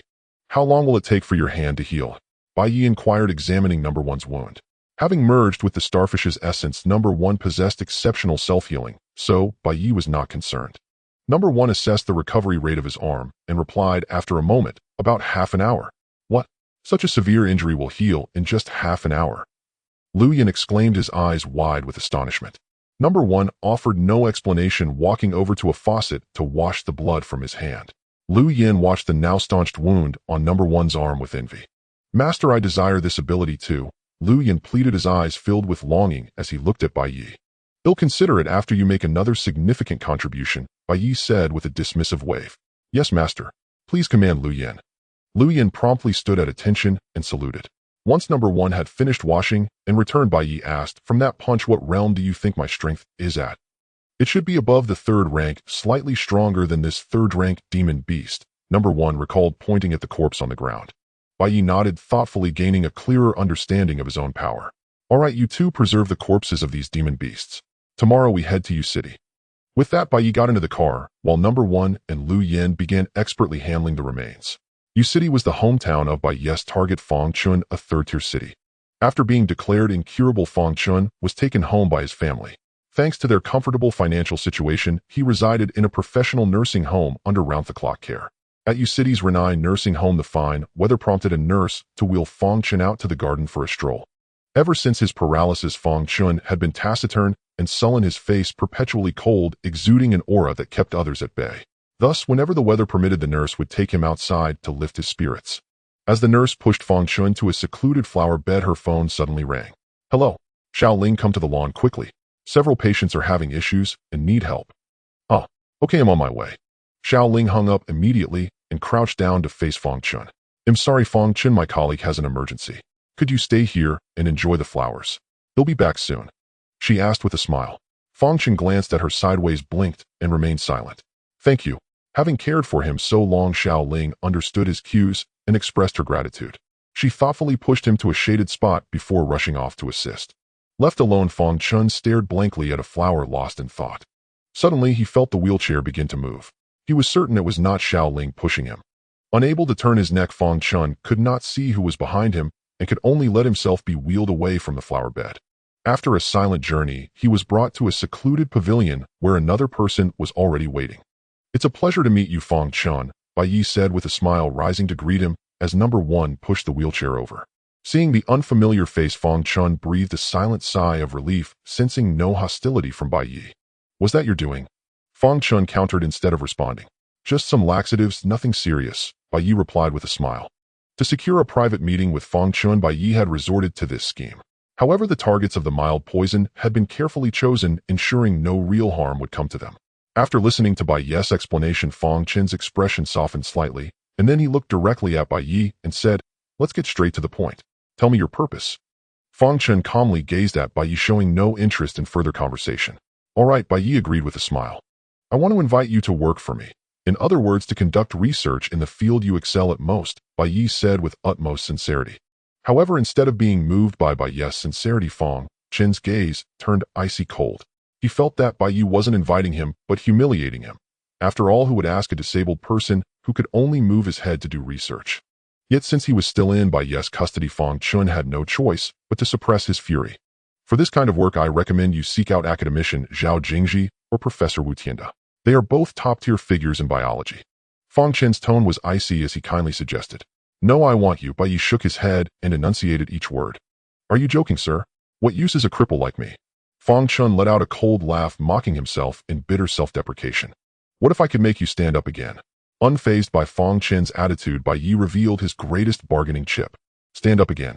Hearing Bai Ye's words, Fong Chen's cold smile gradually faded, and he stared at Bai Ye in disbelief. The greater the hope, the deeper the despair. Once he had longed to recover and stand in the laboratory again, but failure after failure had extinguished every spark of hope. Ultimately, consumed by endless despair, he left the hospital and came to this sanatorium. Could this man truly have a way to heal me? Looking at Bai Ye's confident gaze, an absurd thought surged in Fong Chen's mind. But soon he dismissed it himself. I must be losing it too.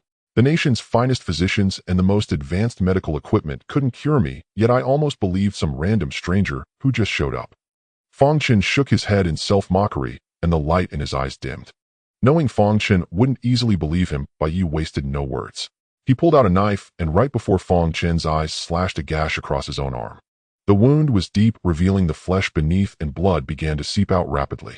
Startled by this sight, Fong Chen initially thought Bai Ye was trying to intimidate him into agreeing. But what happened next made him question his very worldview. The deep wound on Bai Ye's arm began to heal at a visible speed.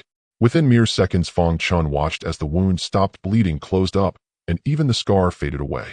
This is impossible. Fong Chen stared at Bai Ye's arm in disbelief. If he could move, he would have already grabbed it to examine it closely. Now do you believe I wasn't lying? Bai Ye took a few wet wipes from his pocket, wiping away the blood as he spoke to Fong Chen. The blood was real and the wound was real. Had it not been for his trust in his own expertise, Fong Chen might have suspected he was hallucinating. Was what you just said true? After a moment of silence, Fong Chen cautiously probed. Yes. As long as you agree to join us, I can make you stand again. Bai Ye answered with absolute certainty. Fong Chen fell silent once more. Though he yearned to stand again, he had his own principles. He would not serve enemy nations or evil forces for personal gain. Can you tell me who you are? Forcing down his impulse, Fong Chen fixed his gaze on Bai Ye's eyes like a blade. Have you seen those monster videos that have been going viral online? Bai Ye replied, evading the question. I have. When he had nothing else to do, Nurse Xiaoling would use the TV to stream short videos for him, and he had come across many clips about monsters. What if I told you those monsters are real? Would you believe me? Bai Ye continued.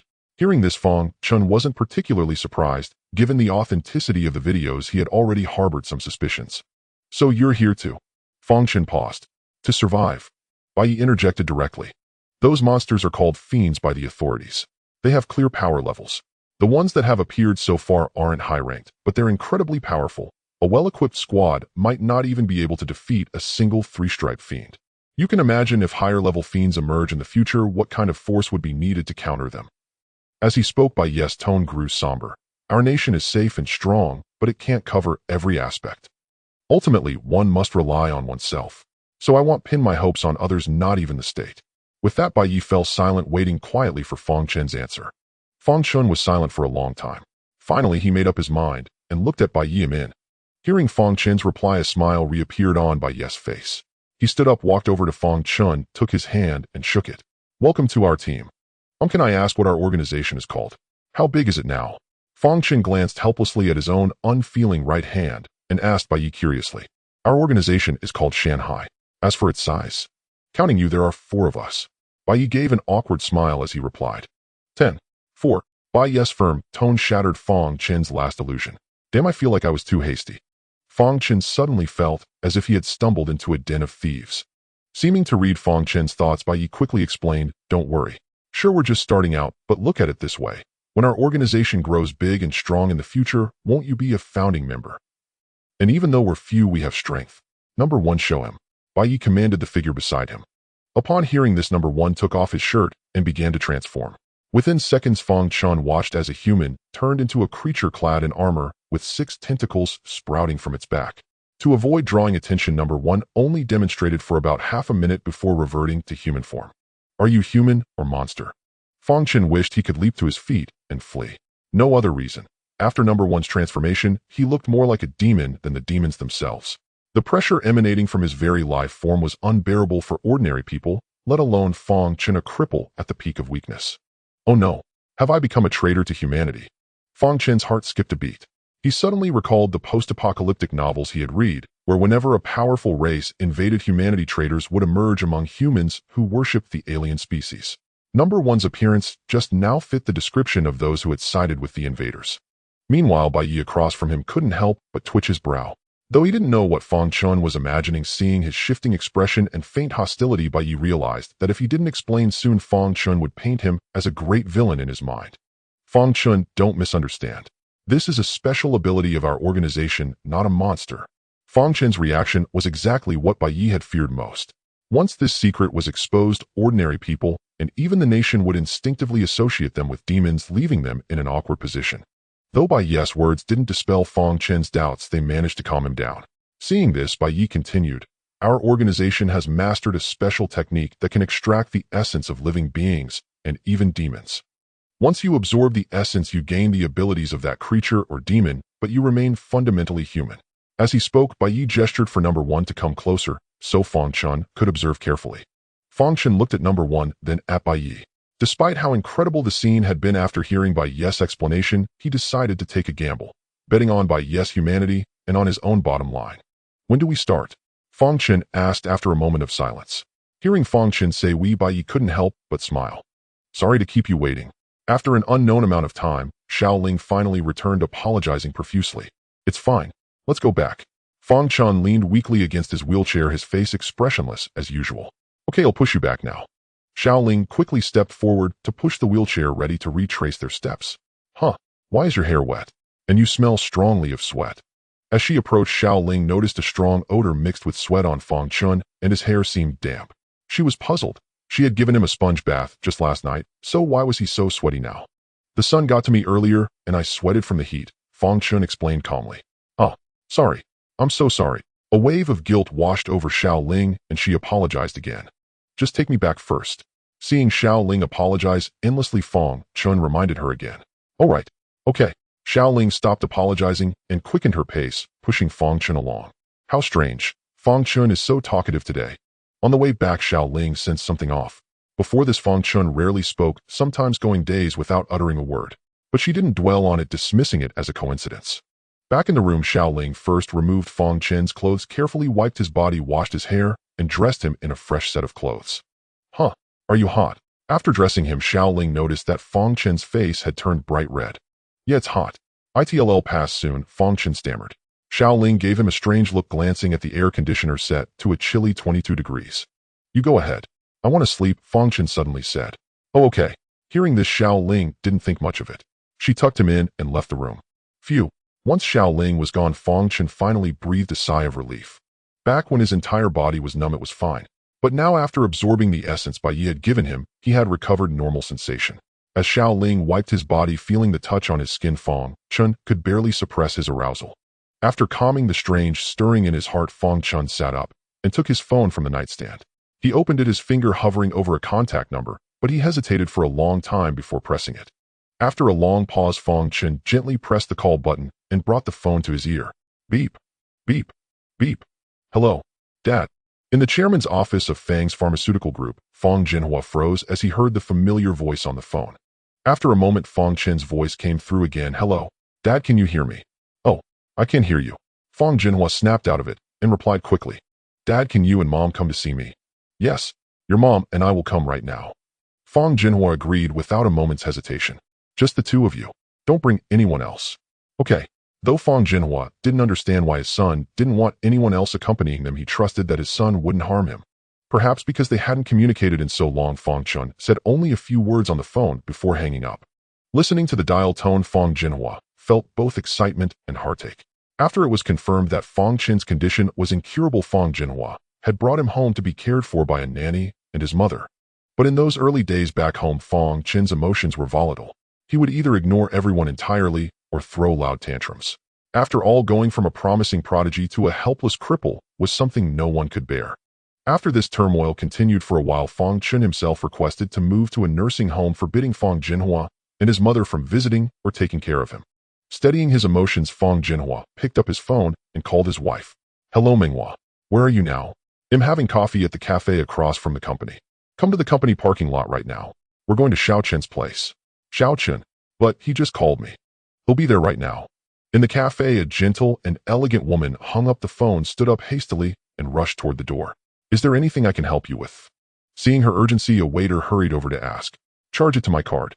Tang Minghua tossed the words over her shoulder as she dashed out of the shop. Meanwhile, at the nursing home, Fong Chen stared at his phone screen, lost in memory. Unable to accept his paralysis, his emotions had been unstable in those early days back home, and he had even yelled at his mother. Though she smiled and said it was fine, he could still see the pain in her eyes.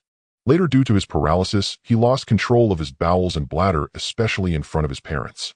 The humiliation was suffocating and he wished for death, but with nothing but his head movable, even suicide was a luxury. Later, tormented by his pride, Fong Chen could no longer bear it and demanded to be moved to a nursing home, forbidding his parents from visiting or caring for him, intending to live out his days there in cowardly misery. During that time, his parents came to see him a few times, but he yelled and screamed, refusing to let them in. He wouldn't answer their calls or reply to their messages. Thinking back now, Fong Chen couldn't help but slap himself. Yet if given another chance, he would still make the same choice. An hour passed quickly. Fong Chen, who was dozing on the bed, suddenly heard hurried footsteps outside the door. They stopped at the entrance, and there was no further sound for a long time. After a while, the door slowly opened. Fong Jinhua and Tang Minghua tiptoed in. As their footsteps drew nearer, Fong Chen, who had been feigning sleep, inexplicably dared not open his eyes and continued to pretend. The footsteps finally halted by the bedside. Fong Chen could even smell his mother's perfume. Fong Jinhua and Tang Minghua remained silent, their eyes complex as they gazed at their sleeping son, reluctant to wake him. Meanwhile, Fong Chen was entangled in his own thoughts, hesitant to open his eyes and face them. Thus the room fell into a profound silence. After a moment, Fong Chen felt someone gently sit on the edge of the bed. Then a warm hand softly caressed his cheek. At that moment, his heart was filled with warmth and peace. Plop! Just then, Fong Chen suddenly felt a drop of water fall on the back of his hand outside the blanket. Before he could react, he heard a stifled sob. Hearing this, Fong Chen could no longer hold back. He opened his eyes and whispered, "Mom. Dad." But when he looked, he didn't see his sobbing mother. Instead, he saw his father wiping away tears. Xiao Chen, Tang Minghua, standing nearby, quickly stepped forward, pushed Fong Jinhua aside, and said, "Go cry somewhere else." After glaring fiercely at Fong Jinhua, Tang Minghua's face instantly softened into a tender smile as she sat gently by the bed. "Xiao Chen, you're awake." Speaking softly, Tang Minghua gently took Fong Chen's hand in hers. "Mom, Dad." Fong Chen looked at Tang Minghua with complex emotions, then glanced at Fong Jinhua and called out to them. "Hey, son, how do you feel here? Maybe we should go back home." Fong Jinhua quickly stepped forward and said, "Stay out of this. Say less." Before Fong Jinhua could finish, Tang Minghua turned and cut him off. "Xiao Chen, don't listen to your father. If you're bored here, how about I take you on a trip? We can see the mountains and the sea. What do you think?" Tang Minghua suggested with a smile. During the time Fong Chen refused to see them, Fong Jinhua and Tang Minghua had thought long and hard, roughly guessing what was on his mind. Since he didn't want to come home, Tang Minghua decided to take him traveling. As long as their son was by their side, that was all that mattered. "And what about me?" Fong Jinhua interjected. "You stay at the company and earn money." Tang Minghua replied without a second thought. "I, Seeing Tang Minghua's increasingly ominous gaze, Fong Jinhua's lips twitched, but he fell silent. "Mom, let's talk about the trip later. I called you and Dad here for something else," Fong Chen said. "What is it?" Tang Minghua turned back with concern. "Take me home." "What?" Fong Chen's words left Fong Jinhua and Tang Minghua stunned, unable to believe what they had heard. "Is that not okay?" "Of course it is. It's your home. You can come back anytime." Fong Jinhua snapped out of it and quickly replied, "They'll go handle your discharge right away." Saying this, Tang Minghua stood up to leave, but Fong Chen quickly called her back before she reached the door. "Wait, Mom. Handle it after I get home," Fong Chen said urgently. Hearing this, Fong Jinhua and Tang Minghua's expressions changed abruptly. "Xiao Chen, tell Dad, is someone in this nursing home bullying you? Or is there something wrong with this place?" Fong Jinhua's gaze turned cold, and a dangerous aura emanated from him. The man who had grown a multi-million-dollar herbal medicine company into a multi-billion-dollar pharmaceutical group was no pushover. If those thugs hadn't been sentenced to prison back, then he would have made them taste what it felt like to be paralyzed. "No one's bullying me, and there's nothing wrong with the nursing home. They'll explain everything when we get home." Fong Chen shook his head and clarified. "Really? Son, don't be afraid. Your dad may not have much power, but dealing with a small nursing home is no problem," Fong Jinhua assured him, worried that Fong Chen might have concerns. "It's really nothing." Fong Chen confirmed again, exasperated. "All right, since it's nothing, let's go home." Tang Minghua pushed a wheelchair over and asked Fong Jinhua to lift Fong Chen into it, while she quickly gathered his personal belongings. After packing up, the group headed straight to the parking lot. Just as Fong Jinhua was about to lift Fong Chen into the car, Fong Chen refused. "No need, Dad. I'll do it myself." Before Fong Jinhua could react, Fong Chen stood up and got into the car on his own. Fong Jinhua and Tang Minghua stared in disbelief, their jaws dropping. "Get in the car first." They'll explain on the way. To avoid drawing attention, Fong Chen urged. Though filled with questions, Fong Jinhua and Tang Minghua obeyed and quickly got into the car. On the way home, Fong Chen gave them a general account of the Shanghai organization, omitting the matter of the origin and merely explaining that a special medicine from the organization had cured him. After hearing Fong Chen's story, Fong Jinhua and Tang Minghua fell into a long silence. Both the matter of the monsters and the mysterious Shanghai organization had profoundly shaken their worldview. So that's why those big corporate bosses have been surrounded by bodyguards lately. It's because of this. Fong Jinhua recalled that recently the CEOs of companies worth tens or hundreds of billions had all arranged for many bodyguards. At first he thought it was due to worsening public security, but it turned out they were guarding against those so-called monsters. Are those monsters really that powerful? Tang Minghua asked, puzzled. Though she rarely paid attention to such matters, she was quite aware of the nation's strength. She found it hard to believe that these so-called monsters could contend with the state. Even the weakest monster can kill an ordinary person as easily as an ordinary person crushes an ant. Recalling his encounter with number 1, Fong Chen remembered the oppressive pressure from a higher life form which ordinary people could never resist. Oh, that's terrifying. But why have I never heard of it before? Tang Minghua exclaimed in astonishment. To avoid causing panic, the authorities have kept such news under wraps. Fong Jinhua roughly guessed the reason behind it. However, Fong Jinhua paused. Now that you mention it, I think I've seen the kind of demon you're talking about. What? Father, you've seen it. Fong Chen and Tang Minghua were startled by Fong Jinhua's words. Yes, just yesterday the warehouse supervisor called me saying that the precious medicinal herbs stored there had mysteriously diminished in quantity. When I asked if he had found out who stole them, he hemmed and hawed and later sent me a video. As Fong Jinhua spoke, he picked up his phone and during a red light break opened a video. In the video, inside a seemingly normal warehouse, a silver-white, unidentified creature suddenly emerged out of thin air. It was slightly larger than a cat, its entire body radiating silver-white specks of light. Then the creature effortlessly tore a large hole in the box storing the herbs with its claws, crawled inside, and emerged a few seconds later with a medicinal herb in its mouth, gnawing on it. Following that, just as it had appeared, it vanished into thin air. Had he not known about the existence of demons, Fong Chen's first impression upon seeing the video would have been that it was undoubtedly a special effect. But now, Fong Chen took Fong Jinhua's phone and began scrutinizing the video frame by frame. Soon he spotted an anomaly at the moment the creature disappeared. In the video slowed down to its maximum, the creature gave a slight leap as if there were an invisible opening in midair and jumped straight in. Is this a spatial jump or invisibility? After watching it back and forth several times, Fong Chen still couldn't figure out how the unidentified creature had vanished.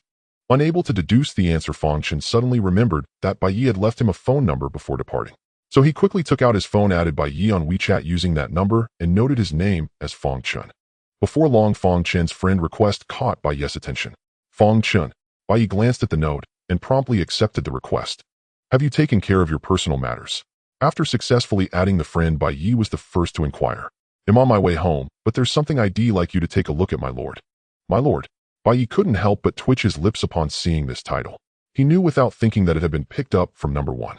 It seemed that this somewhat Shinibu title was here to stay. In truth, Fong Chen himself didn't know why he had adopted this address for Bai Ye. It seemed that ever since he had integrated the origin essence Bai Ye had given him, his heart had not only been filled with gratitude, but also a sense of reverence, as if it were entirely subconscious. Soon Fong Chen sent a video over, and Bai Ye opened it to watch. When he saw the demon in the video appear out of nowhere and then vanish just as abruptly, his heart began to race with excitement. Spatial affinity. If it were invisibility, the creature would have disappeared all at once.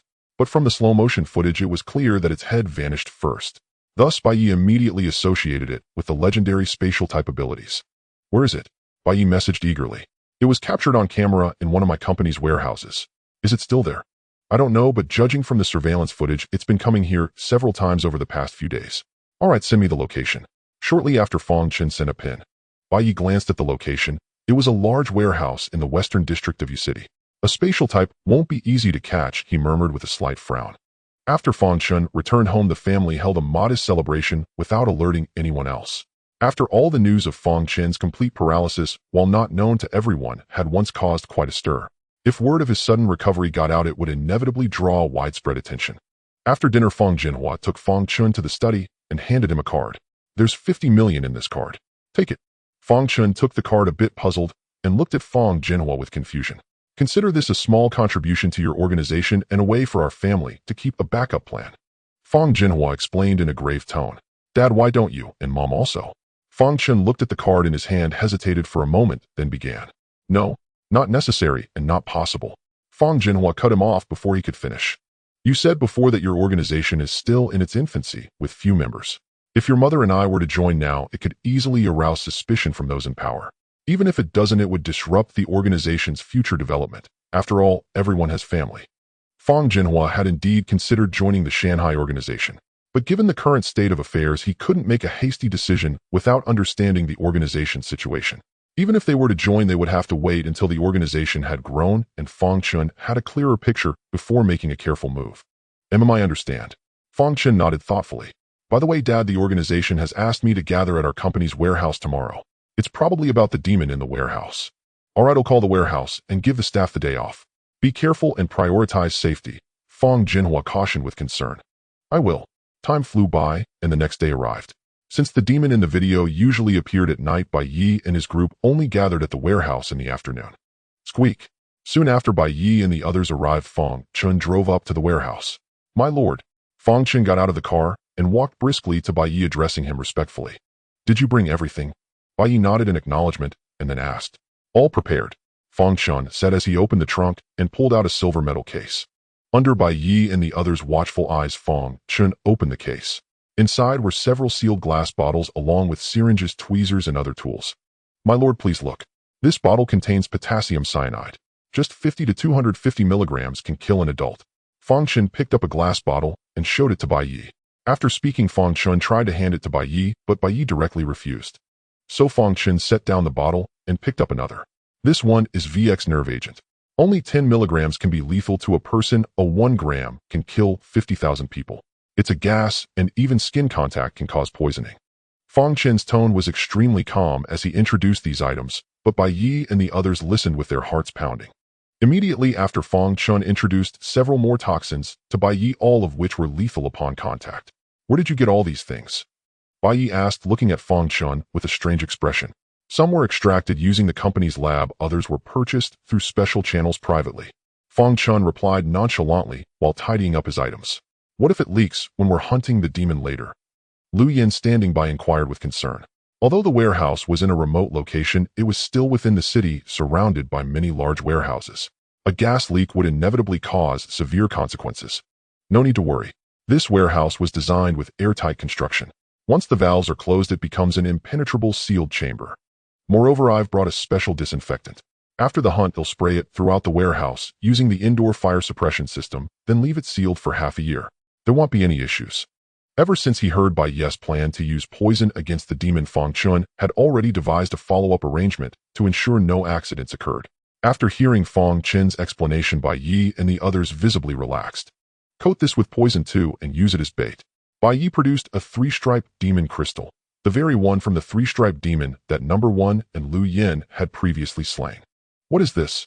Fang Chun took the 3-striped demon crystal, and an intense craving surged within him, leaving him somewhat puzzled. It's a demon crystal from within the demon's body. It can be absorbed to enhance one's strength. Bai Ye explained. Gazing at the demon crystal in his hand, Fang Chun's thirst for knowledge burned fiercely. He yearned to take it straight to the lab for study, but with the urgent task at hand, he suppressed his desire and continued preparing the trap. The sun set, hiding its light. The moon rose and stars appeared. Soon night fell, and Bai Ye and his team completed the trap setup. In a small room outside the warehouse, Bai Ye and the others watched the monitors, waiting silently for their prey to take the bait. Lu Yin, how's your night vision?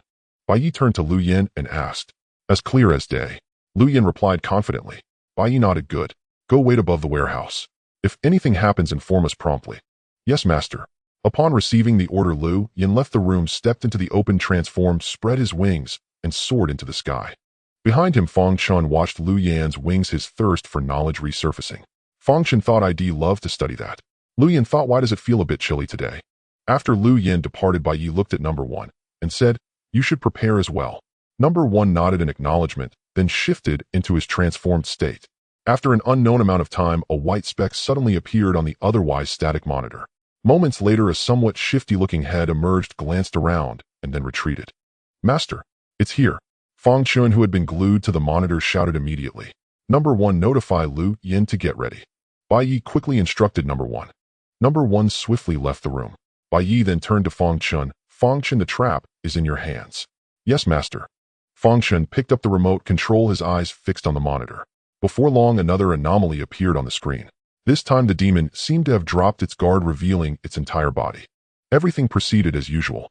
The demon, familiar with the path, went straight to the box storing medicinal herbs, broke a hole, and slipped inside. Shortly after, it emerged with a herb in its mouth, eating as it crawled out. Just as the demon was about to leave as usual, its nose twitched as if it had caught the scent of something precious. It froze on the spot, and the herb in its mouth fell to the ground. The demon quickly snapped out of it and followed the scent to an open space in the center of the warehouse, its eyes fixed intently on the ground not far away. In the open space, a glass tank the size of a fishbowl sat atop a metal plate. Inside the glass tank lay a mysterious black crystal. The moment it saw the black crystal, excitement blazed in the demon's eyes like a lecher encountering a stunning beauty. However, the demon wasn't completely blinded by greed. It began to cautiously survey its surroundings. Only after confirming no threats did it edge slowly toward the glass tank, pausing at each step to inspect the area before moving closer. This demon is really cautious. Fangchen couldn't help but mutter as he watched the demon's meticulous movements on the monitor. No, it's just plain cowardly. Bai Ye, having reviewed the surveillance footage before, saw at once that this demon was unusually timid. With such strong escape abilities, why is it so timid? Is it born this way, or? Bai Ye gazed at the monitor, lost in thought. Before long, the demon finally approached the glass tank. After confirming no danger, it could no longer resist and pounced. In a flash, the demon's form flickered, and the next moment it was inside the glass tank, leaving the tank completely intact. It truly is spatial teleportation. Bai Ye was ecstatic. If it had been mere speculation before, this scene on the monitor was now definitive proof. This is unscientific. How is this even possible? Fangchen stared at the screen in disbelief, unable to trust his own eyes. Get ready to strike. Seeing Fangchen's dazed expression, Bai Ye quickly reminded him. Oh, yes, master. Hearing Bai Ye's words, Fangchen snapped back to reality and tightened his grip on the remote. Phew, I almost ruined master's plan. Fangchen thought to himself, filled with self-reproach. Once inside the glass tank, the demon circled the demon crystal a few times, sniffing the air. Bai Ye and Fangchen watched, their hearts pounding, fearing it might detect something unusual and flee. Fortunately, although the demon sensed something amiss, it couldn't pinpoint any specific danger. After circling inside the tank a few times, greed overcame caution, and it began moving toward the crystal. Here it comes. Fangchen held his breath, his eyes locked on the demon's movements, his finger lightly resting on the switch, ready to press at any moment. Closer. A little closer. Almost there. Now. As the demon reached the preset trap position, Fangchen decisively pressed the button in his hand. In an instant, a terrifying electric current surged through the metal plate beneath the glass tank. The current was so swift that the demon had no time to react. It was instantly electrocuted, its entire body convulsing and immobilized. Then, as Fangchen pressed the second button, a gas sprayed from all sides of the glass tank, filling it completely within moments. The gas inside the glass chamber was a mixed poison formulated by Fangchen. It was no exaggeration to say that if this poison were released into a small town, at least half of the population, both human and livestock, would perish. Inside the glass chamber in the warehouse, the creature had been subjected to powerful electric shocks and inhaled a massive amount of toxic gas. Despite its formidable demonic constitution, it could not withstand such an assault. Within just a few minutes, the demonic creature was electrocuted until its body was charred black, collapsing to the ground motionless, as if dead. Don't stop. Electrify it a while longer.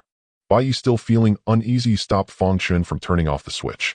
Only after a full half-hour of electrocution, without any unforeseen incidents, did Bai Ye finally relax and allow Fangchen to shut off the power. Go ahead, number one. Bai Ye nodded to number one, who was already dressed in protective gear. Number one acknowledged and strode toward the warehouse. Meanwhile, Fangchen activated the fire suppression system's spray nozzle, releasing a specially formulated disinfectant. Before long, number one emerged carrying 2 sealed metal boxes. How do you feel? Any discomfort? Bai Ye asked with concern. I'm fine, sir, number one replied, shaking his head. Bai Ye said, that's good. With their objective complete, Bai Ye and his group left the warehouse directly. Fangchen did not return home, but followed Bai Ye instead. The group first found a restaurant for dinner and then returned to their hotel. Since Bai Ye had matters to discuss, they all gathered in number one's room. Take a seat and let's talk, Bai Ye said as he pulled up a chair and sat down. Once the three were seated, Bai Ye got straight to the point. I believe you all understand the purpose behind my establishment of the Shanghai organization. In the early stages, we prioritized building a solid foundation, so the organization's progress was rather slow. But have you noticed something? Pausing there, Bai Ye took out his phone, opened a short video platform, and began scrolling through videos in front of them. After a moment, Bai Ye put down his phone and looked at the others, asking, "Did you notice? There are more videos about demonic creatures. At least 7 out of 10 videos are about them." Fang Chen, the quickest to react, pinpointed the key point. "So do you know what this means?" Bai Ye pressed further. "It means there are more demonic creatures," Lu Yin chimed in, catching on as well. "It's more than that. From the videos I just watched, most of those demonic creatures are at least 2-mark level, especially that one towering over 2 stories high. If I'm not mistaken, it's a 5-mark or higher creature. So the demonic creatures appearing now are growing stronger." Number 1 said in a grave tone. The demonic creature number 1 referred to was shown in the video under heavy fire from artillery and guns. There were several tanks and armored vehicles, yet judging from the footage, the damage inflicted was merely superficial to the creature. The scene was littered with debris, remnants of houses, vehicles, and people. No, I believe the most crucial point is that the authorities are gradually beginning to release information about the demonic creatures. I think it won't be long before they fully disclose everything. And the reason they're doing this can only be one thing: the demonic creatures are slipping beyond the government's control. Fang Chen cut straight to the heart of the matter. "Exactly. Everything you've said is correct. The situation is becoming increasingly dire to the point that even the authorities can barely contain it. And all of this points to one thing." Bai Ye paused, then said in an exceedingly somber tone, "It means we are running out of time. While the country is certainly safe, the opposite is true for us. The domestic environment greatly restricts our development." Number 1 and the others were taken aback, but after a moment's thought they understood Bai Ye's meaning. "Then, Master, are you planning to?" Fang Chen quickly grasped the implication and asked tentatively. "I intend to develop overseas," Bai Ye stated without hesitation. "Once we're abroad, as long as we avoid the major powers, we can operate with full freedom, unburdened by all kinds of restrictions." Number 1 and the others exchanged glances, then said in unison, "We follow your will, Master." Seeing no objections, Bai Ye nodded with satisfaction. "Since there are no disagreements, let's discuss which country to target for our expansion. Aside from the major powers, any other country is worth considering. If you have any suggestions, feel free to speak your minds." Bai Ye had actually conducted thorough research on potential locations for expansion, but when it came to choosing among several candidates, he found himself hesitant. After much deliberation, he decided to make the decision through group discussion. Given the weight of this choice, Number 1 and the others did not rush to speak, but each sank into their own contemplation. After a while, Lu Yin looked up and proposed, "Master, how about we go to Africa? It's sparsely populated and rich in resources enough for our development." "No, I wouldn't recommend Africa. Although it's resource-rich, it also attracts the attention of many countries, organizations, and conglomerates. If we set up there, it could easily draw the gaze of the world's top powers, and then it's uncertain whether it would be a blessing or a curse." Fang Chen shook his head and expressed his opinion. Bai Ye nodded in agreement. Africa had indeed been one of his candidate targets, but it ranked relatively low. "How about the Middle East? It's chaotic, but that suits our need for unbridled growth," Number 1 suggested after some thought. "No thanks. I'd rather not have a shell land on my head while walking down the street. Besides, that place is a breeding ground for mold," Lu Yin said, shaking his head at the thought of the Middle East's turmoil. "Then what about the island nations in Southeast Asia? They aren't powerful, but their economies are relatively developed, which would also suit our development." Soon Number 1 thought of another good option. This time Lu Yin didn't object, and even Bai Ye nodded slightly. Then Fang Chen, who had been silent for a while, suddenly spoke up. "The island nations of Southeast Asia are indeed good, but I have a better place in mind." "Where?" Number 1 asked curiously. Fang Chen looked around at the group, then with a gleam in his eyes, said, "Sakura country." "Sakura country?" Number 1 and Lu Yin raised their eyebrows in surprise. "Yes, the Sakura country across the sea," Fang Chen confirmed with a nod. "Why?" Lu Yin asked in astonishment. "Because there are 3 reasons. First, in the later stages of monster research, RT experiments become inevitable. If I used others, my conscience might suffer moral condemnation, but not if I use Sakura citizens." Fang Chen stated the reasons with a calm expression, while Bai Ye and the others looked at him with somewhat peculiar expressions upon hearing this. Seeming to notice their confusion, Fang Chen explained, "In my great-grandfather's generation, the Fang family was a prosperous clan. But during that war, they were brutally slaughtered, leaving only my great-grandfather as the sole survivor. So my family shares a blood feud with Sakura." As he spoke, Fang Chen's eyes were filled with icy hatred, showing that this deep enmity had not been eroded by time. Bai Ye and the others, who also adhered to hawkish ideals, held no great fondness for Sakura either, so they saw no issue. Second, Sakura's heavy industry energy semiconductors and medical pharmaceuticals are relatively advanced, which benefits our future development. As the monsters grow in number and strength, we might even engage in some zero-cost acquisitions. As for the third reason, due to treaty restrictions, Sakura's military strength is relatively weak among comparable nations, making it somewhat safer. After hearing Fang Chen's explanation, Bai Ye did not respond immediately. He always believed that Sakura was not as simple as it appeared on the surface. As a nation lacking bottom lines and credibility, he doubted they would adhere to the post-war treaties and possess only the overt military strength. While Bai Ye was still pondering, Fang Chen offered another insight. Master, although I haven't truly begun studying the monsters, I've noticed from the videos that these creatures rarely attack other beings besides humans. They tend to appear near human settlements. I've had this suspicion for a while. Through observation, it seems human flesh and blood hold a special allure for monsters, perhaps offering some benefit. Thus, they prefer hunting humans over other creatures. Bai Ye nodded, summarizing his own conclusion. Monsters favor densely populated areas. Sakura has a small land mass, but a large population, 125 million people in an area smaller than one of our provinces.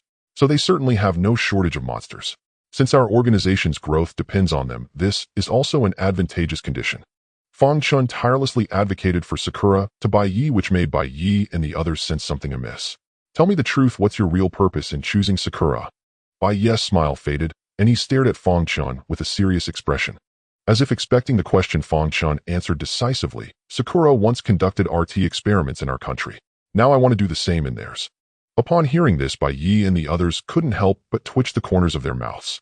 Bro, isn't your thinking making even the Hawks seem conservative? May I ask, did you study biology with this in mind? Lu Yen asked with a strange expression. Partly, Fang Chen admitted without hesitation.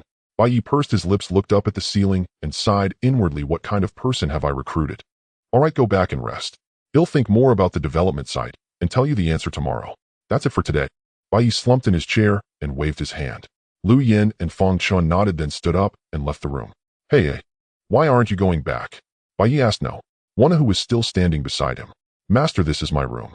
No, one said after a moment of silence. Bai Ye. On the way home, Fang Chen replayed the conversation, his mind unable to settle. Although he had injected strong personal bias into such an important decision, he felt no regret. In his childhood, Fang Chen's great-grandfather had taken him back to their ancestral home to see a special wall. It was covered in palm-sized cloth scraps of various materials and patterns, but all shared one thing: they were stained with blood. His great-grandfather said these scraps were cut from the clothes of clan members murdered by Sakura. They were preserved and hung there solely to ensure future generations never forgot the national and familial grievances. From that moment, a seed of vengeance was planted in Fang Chen's heart, though it never sprouted. Until meeting Master Bai Ye and learning about the wonders of monsters and the origin. That seed, buried deep for years, quietly cracked open. The next morning, Fang Chen bought a large bag of breakfast and headed to the hotel. Bai Ye and the others had just woken up and were about to go out for a meal. You're here so early? Lu Yen asked in surprise, eyeing the breakfast in Fang Chen's hands. Better early than late, Fang Chen replied with a smile, raising the bag. Thus Bai Ye's group gathered again in one's room to have breakfast. Throughout the meal, Fang Chen kept glancing at Bai Ye as if wanting to say something, but holding back. Bai Ye soon understood and set down his soy milk. Since everyone's here, let me announce the final choice for the development site. Hearing this, one and Lu Yen paused their actions and looked at Bai Ye while Fang Chen held his breath, waiting for the answer. I've decided to go to Sakura. Bai Ye enunciated each word. Phew. Fang Chen's eyes widened in excitement, then he let out a long, relieved breath. As for one and Lu Yen, they had little reaction to Bai Ye's choice. Wherever he went, they would follow. Of course, even if we're going to Sakura, we can't just rush over. Bai Ye glanced at Fang Chen and continued. Master, this card has 50 million. It can serve as the organization's initial development fund. Fang Chen quickly pulled a card from his pocket and handed it to Bai Ye. 50 million. No. One and Lu Yen stared in shock at the card in Fang Chen's hand. From your father? Bai Ye asked calmly, not immediately taking it. This is my father's voluntary contribution to the organization. First, to thank you for curing me, and second, to forge a good connection with the organization, securing a retreat for the future. Fang Chen did not hide the truth and honestly relayed Fang Jinhua's intentions. As Bai Ye gazed at the card in Fang Chen's hand, which bore a sum of 50 million, it would be a lie to claim he felt no temptation. In the early stages of the organization's development, funds were needed for every aspect. Bai Ye had initially planned to borrow some initial capital upon arriving in Sakura country, But unexpectedly Fong Chun had solved this dilemma for him, as if delivering a pillow just as drowsiness struck.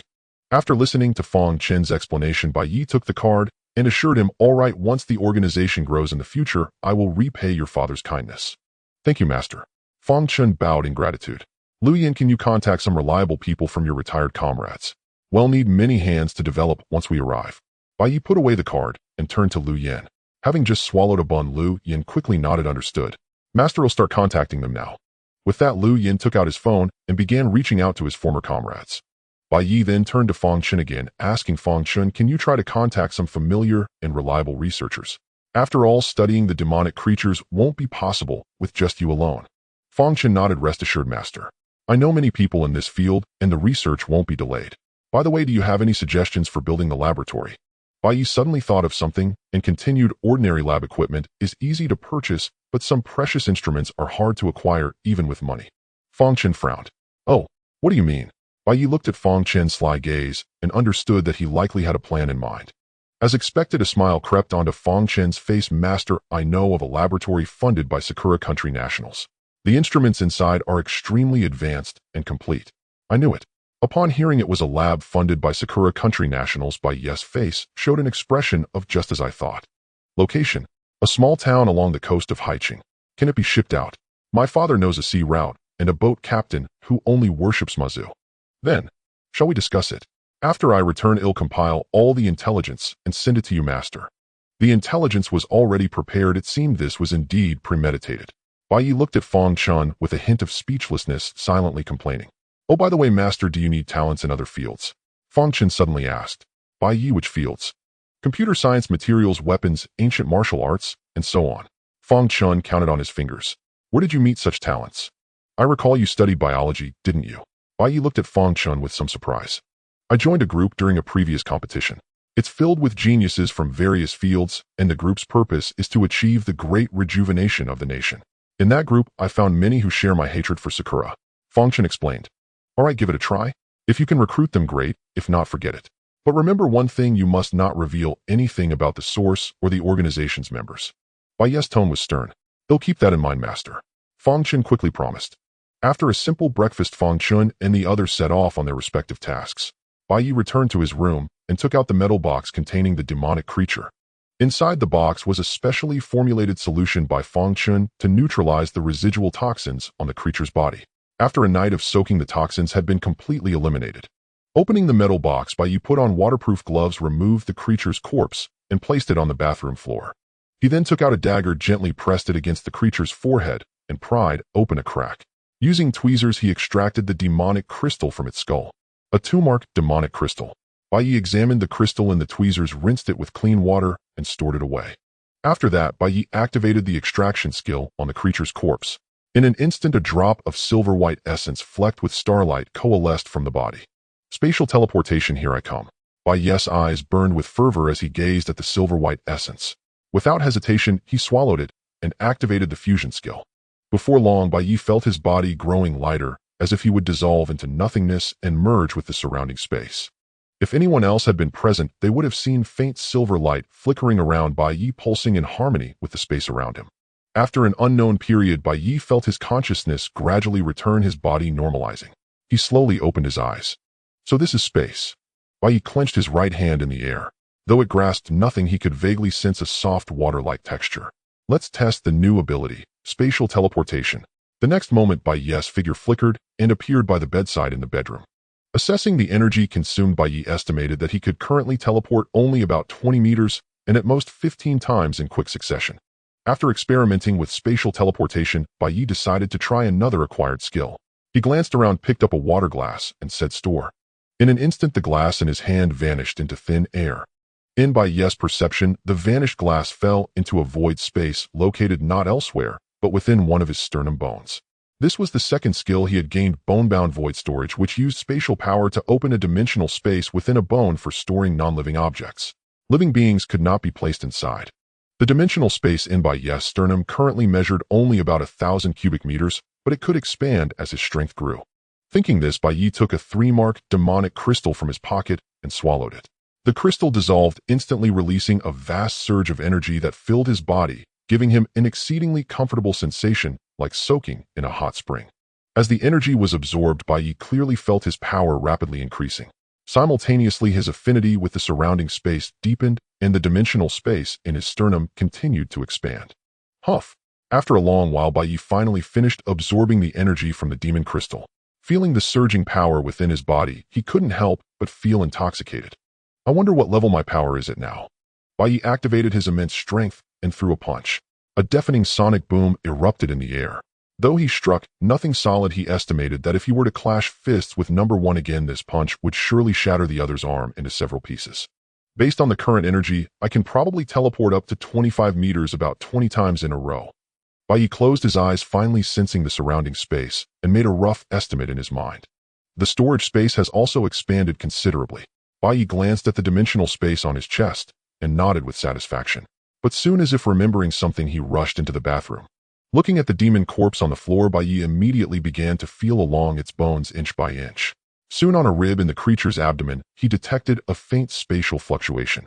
Bai Ye picked up a dagger, cut open the demon's belly, and snapped off the rib. After rinsing it clean with water, he grabbed a towel and teleported back to his bedroom. He spread the towel on the floor, aimed the rib at it, and channeled spatial energy. In the blink of an eye, a pile of miscellaneous items appeared on the previously empty towel. Bai Ye quickly crouched down to examine and sort the items. In the end, he categorized them into 3 groups. One pile consisted of rare medicinal herbs from Fong Chen's company warehouse. Another pile also looked like plants, but they emitted faint energy fluctuations and had unfamiliar shapes. Bai Ye guessed these were brought from the demon's original world. The last pile contained 5 demon crystals, 2 with 1 mark and 3 with 2 marks, along with some unknown mineral ores, crystals, and scales from unidentified monsters. Enriched, Bai Ye gazed at the 3 piles on the floor, an excited grin spreading across his face. If not for the fear of residual toxins on the demon's corpse, he would have hugged and kissed it right then. Bai Ye quickly stored everything into his own dimensional space, planning to take them out for Fong Chen to study once the lab was built. After tidying up, Bai Ye turned his attention to the rib in his hand. Within this bone was a storage space the demon had created using the bone storage technique. Though smaller than Bai Ye's own space, it still exceeded 1,000 cubic meters. I wonder if number 1 and the others can use it. Bai Ye already had his own storage space, which surpassed this rib in both size and convenience. Holding the bone, he felt it was a pity to discard it, but of little use to him. Thus, he thought of number 1 and the others. With that thought, Bai Ye teleported directly to number 1's adjacent room. At that moment, number 1 was doing push-ups for exercise and was startled by Bai Ye's sudden appearance. "Master." Number 1, regaining his composure, murmured, still shaken. Get up first." Bai Ye nodded in response. Number 1 quickly stood up, his gaze unconsciously flicking to the door, which remained tightly shut. "Try injecting energy into this bone." Without explaining how he had entered, Bai Ye directly handed the rib to number 1. Number 1 took the rib and, following Bai Ye's instruction, channeled energy into it. The next moment, he sensed a vast empty space of about 1,000 cubic meters. This discovery astonished him. He tried several more times, but the result remained the same. Picking up his phone, he slowly brought it close to the rib. The moment the phone touched the bone, he felt a lightness in his hand, and the phone vanished before his eyes. Startled, number 1 quickly infused energy again to look into the space within the rib. There he indeed found his phone. Concentrating on the thought of retrieve, the phone reappeared in his hand the next instant. "Master, what is this?" Number 1 felt it resembled the storage spaces described in novels, but he was still hesitant to confirm and turned to Bai Ye for an answer. "Since you can use it, keep it."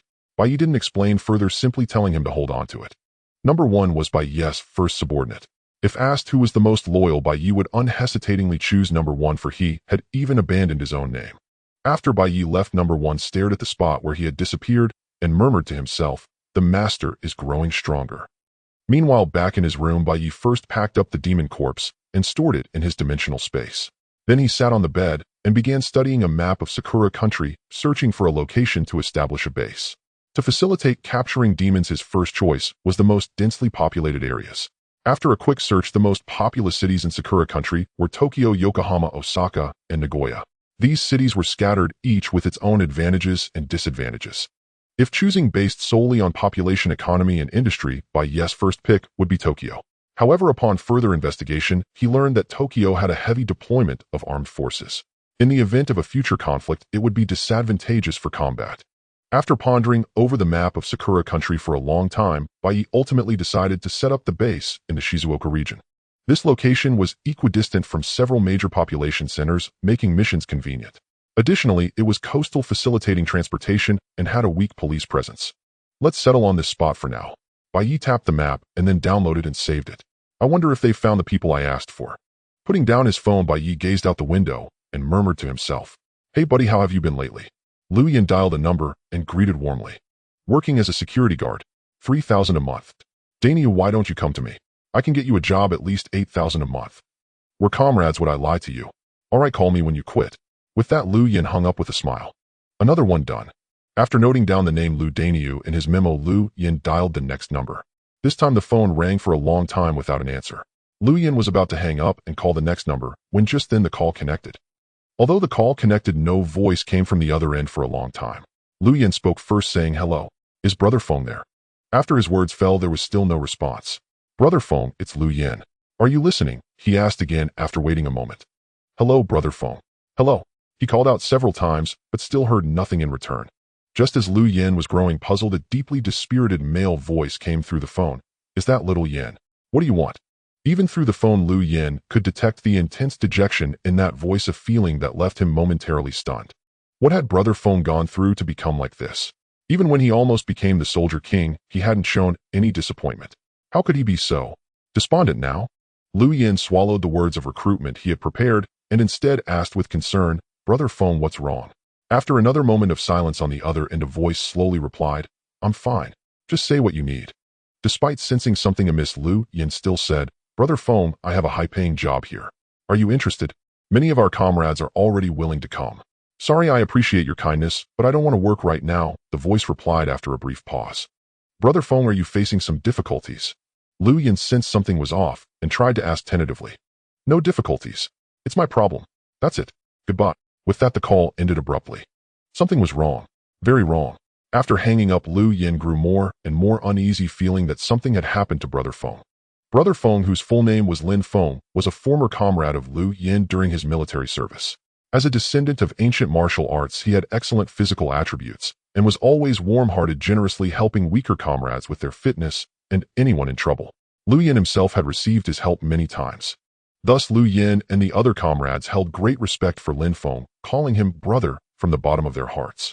Thinking this, Lu Yan became more determined to find out what had happened to Lin Feng. So Lu Yan began flipping through his phone book and soon found the number of a comrade from the same region as Lin Feng. The call connected quickly. After some casual chat, Lu Yan started asking about Lin Feng. But when the topic turned to Lin Feng, the other end fell silent. "What? Can't you talk about it?" Lu Yan asked urgently. "No, it's not that." The voice sighed deeply before beginning to recount the events. About a month ago, Lin Feng was driving home with his wife to visit her parents when an accident occurred. A monster appearing from nowhere attacked their vehicle. Unable to dodge, Lin Feng's car crashed into a roadside lamppost. Lin Feng's wife fell unconscious instantly, while Lin Feng, thanks to his strong physique, endured the impact. However, the monster didn't let them go.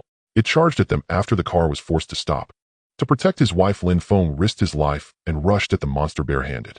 But due to the vast disparity in strength and physique, he not only failed to harm the creature, but was swatted into a roadside ditch.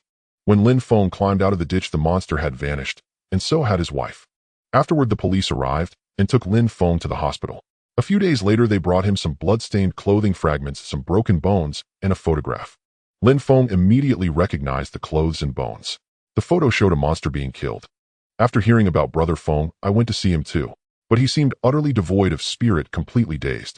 Later, a nurse told me he often cried at night, cursing himself for being useless and a failure.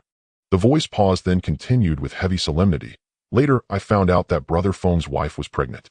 The reason they were going back home was to share the joy with their parents.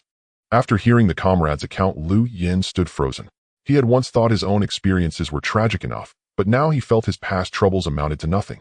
Both ends fell silent until Lu Yan came to his senses and asked, "What have you been doing lately?" "Just staying home every day, getting by on the dozens of apartments my dad left me." Lu Yan. Those words only worsened his already gloomy mood. "You're utterly insufferable," Lu Yan said through gritted teeth. "Ha ha ha." After a few more casual exchanges, Lu Yan hesitated for a long time, phone in hand, before finally deciding to call Lin Feng again. "Hello, little Yan, is there something else?" Lin Feng's dispirited voice soon came through the phone. Taking a deep breath, Lu Yan slowly said, "Brother Feng, I heard about sister-in-law. I don't want to reopen your wounds, but I have to ask, do you want to kill monsters? Lin Feng fell silent on the other end, but Lu Yin could hear a few heavy breaths, as if he was struggling to contain his emotions. After a long while, Lin Feng's voice turned hoarse as he asked, "What do you mean by monsters?" "Monsters are the general term for those creatures. The one that attacked sister-in-law is one type," Lu Yin explained. "Have you rejoined the military?" Lin Feng asked next. "No, I joined an organization." "An overseas organization?" Lin Feng's voice suddenly turned cold. "No. Although it's a private organization, all members are Chinese. Our goal is simply to survive the coming chaos," Lu Yin quickly explained. After hearing Lu Yan's explanation, Lin Feng didn't respond immediately. Instead, he asked, "Does your organization have powerful weaponry?"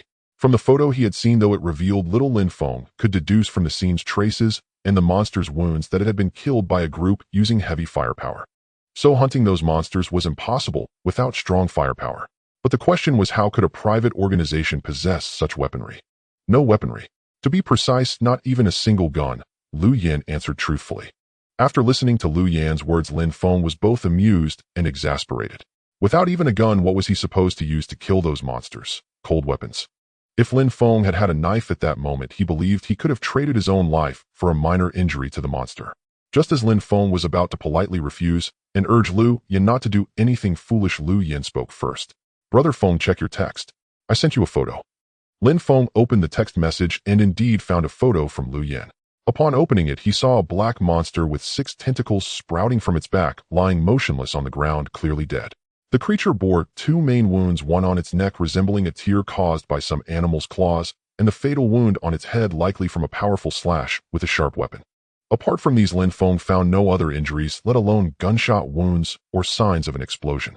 "Brother Feng, though I haven't seen the demon that attacked your wife from others' descriptions, I can roughly guess it was no higher than a 2 mark. The demon in the photo I sent is also a 2 mark, killed by me and another person from the organization." Understanding Lin Feng's doubt, Lu Yin explained before Lin Feng could even speak. Lin Feng remained silent, but the more he studied the photo, the more uneasy he felt. He had witnessed the defense and strength of that demon. How could 2 ordinary humans possess such power to breach its defenses and inflict such wounds? Yet after scrutinizing the photo multiple times, he found no trace of thermal weapons, nor was it photoshopped. This left Lin Feng deeply perplexed. "What's wrong, Brother Feng? Don't you believe me?" Seeing Lin Feng's prolonged silence, Lu Yin asked in confusion. "It's not that I don't trust you, but this." Lin Feng hesitated. "Brother Feng, go ahead and say it. He'll answer whatever I can." Sensing Lin Feng's doubt, Lu Yin quickly urged him to speak. "I fought that demon. Even with all my strength, I couldn't inflict a scratch on it. Yet you claim 2 of you can hunt one down. Don't take this as an insult, but it's rather unbelievable." Lin Feng voiced his confusion thick with bewilderment. Lu Yin had anticipated this question, but he didn't reveal the secret of the origin. "Brother Feng, am not lying. This demon was indeed killed by me and another person together. As for how, I can't say. I can only tell you that 10 of you couldn't beat me now." Lu Yan's words startled Lin Feng. He had considered that Lu Yin might have used some special weapon or method, even an exoskeleton suit, but never that Lu Yin would claim 10 of him couldn't match him. Wait. Suddenly a thought struck Lin Feng. If Lu Yin were still an ordinary person, such a claim would be impossible. But what if Lu Yin was no longer ordinary? "If I join, how many times could my strength be enhanced at most?" Lin Feng asked directly and decisively. Since the attack, Lin Feng had been consumed by self-hatred. Hating himself for rushing home with his pregnant wife to share the good news, hating his own weakness for failing to protect the one he loved most. Yet more than hating himself, he loathed the demon, wishing he could slice it into 1,000 pieces, crush its bones, and tear out its heart. There's no upper limit, but killing the demon that attacked you would be a simple task. Lu Yan's calm tone brimmed with confidence. This time Lin Feng didn't hesitate. "All right, I trust you. I'm willing to join your organization." Hearing Lin Feng's answer, a long-lost smile spread across Lu Yan's face. "Don't worry, Brother Feng. I won't let you down." Then Lu Yan briefed Lin Feng on the meeting point and some precautions before ending the call. "Recruiting a great general for the master. Surely hell praise me." After hanging up, Lu Yin gleefully added Lin Feng's name to his memo. 3 days passed in the blink of an eye. Most of the people Lu Yin and Fang Chun had recruited had arrived, either had unfinished business or were still on their way. On the outskirts of Yueching, inside a deserted, unfinished building, Fang Chun and Lu Yin gathered everyone they had recruited. "Xiao Yinzi, you haven't joined some pyramid scheme, have you?" Lu Danyue glanced around and whispered to Lu Yin. "Yeah, Lu Yin, who holds an interview in a place like this? You haven't been scammed, have you?" Another person murmured. The others turned to Lu Yin awaiting an explanation. They were comrades and trusted him, but worried he might have been deceived without realizing it. Trust me, I wouldn't deceive you. Look, Brother Feng is here too, Lu Yin said, helplessly explaining once more. Brother Feng. Many glanced at Lin Feng, who stood apart lost in thought, but none spoke aware of what had happened to him. Meanwhile, on the other side, the people Feng Chun had recruited were calmer, gathered together in casual chatter. Feng Chun, can you tell me how your organization managed to heal you? Yang Ruowei looked curiously at Feng Chen's head, her voice full of intrigue. She knew that when Feng Chan was injured, her teacher had personally examined him, only to shake his head in helpless resignation. Though the others said nothing, their eyes mirrored her curiosity. That question can only be answered after you join the organization, Feng Chan said, shaking his head. Feng Chan, is it true that joining your organization means I can research demons? A fair-skinned young man spoke up next. Don't worry, Wang Mo. Once the lab is built, research can begin, Feng Chen assured with a nod. Feng Chun gave his word. Wang Mo, like Feng Chun, was a genius in biology. But coming from a humble background after graduation, he remained an ordinary researcher at the institute. When he learned of the existence of demons, creatures never seen before, he was eager to join the research. Yet lacking connections, he had never even set foot in the lab. So when Feng Chun extended his invitation, Wang Mo's first condition was to study demons, and Feng Chun readily agreed. Among those recruited by Feng Chun, some were drawn by the allure of power, some by their ideals, and others for the sake of themselves or their most cherished ones. Such was the case with Li Tianjian and Li Yunxi. Feng Chun, when will the master you mentioned arrive? Li Tianjian asked, pushing his sister Li Yunxi, who sat in a wheelchair, forward. Li Tianjian was a prodigy of ancient martial arts. He had trained since childhood, and by the age of 18, he could rival seasoned grandmasters. At 20, seeking to prove the superiority of traditional martial arts and suppress the arrogance of foreign disciplines like taekwondo and karate, he challenged and defeated numerous foreign martial arts experts, leaving them utterly humiliated. However, his actions disrupted the interests of certain individuals. Unable to retaliate against Li Tianjian due to his formidable skills, they turned their sights on his sister Li Yunxi. After one of his challenges, Li Tianjian received news of Li Yunxi's car accident. By the time he reached the hospital, her life had been saved, but her legs were permanently paralyzed. From that day on, Li Tianjian abandoned his challenges and devoted himself to seeking medical treatment for his sister. It was only after receiving Feng Chen's invitation and assurance that they hastened to join. Feng Chen glanced at his phone and said, soon he should be here any moment. Just then a notification chimed. He opened it to find a message from Bai Ye. The master has arrived, Feng Chen announced loudly. Upon hearing this, Lu Yin immediately ordered his comrades to stand at attention and fall silent, while Feng Chen asked everyone else to cease their chatter. There was only one passageway leading to this floor, so everyone turned their gaze toward the stairwell, curious about the appearance of the master that Feng Chun and Lu Yin had spoken of. As they waited with rapt attention, a figure materialized abruptly before them. Holy crap! How did he appear? When did he get here? The sudden arrival of Bai Ye left everyone present stunned, their eyes wide with disbelief. If one person had seen things, it might be understandable, but with over 40 people present, how could they all have been mistaken? Thus, Bai Ye had not spoken a single word since his appearance, yet everyone's gaze toward him now carried a hint of reverence. Feng Chun, is this your master? Even Yang Ruowei, who feared not even the cadavers in the anatomy lab, now asked in a hushed, fearful tone. Yes, this is the founder of our organization, my master. Feng Chun replied with pride shining in his eyes. Hiss. Feng Chun, may I be so bold as to ask, is your master human? Wang Mo drew a sharp breath and asked cautiously. Feng Chun shot him a look. Of course he's human and a countryman of ours from the same ethnicity. Feng Chun, is this the special ability your organization controls? Tang Lei, a weapons prodigy, asked excitedly. It's one of them. Feng Chun hesitated before replying. Wow, that's so cool. Tang Lei, an avid anime enthusiast who yearned for supernatural powers, was not frightened by Ye's teleportation entrance, but instead felt exhilarated. Listening to the murmured discussions, Bai Ye was thoroughly satisfied with his dramatic entrance. After all, the people before him were either prodigies or retired soldiers. Without showcasing some real prowess, it would be difficult to command their respect. Everyone present displayed remarkable composure.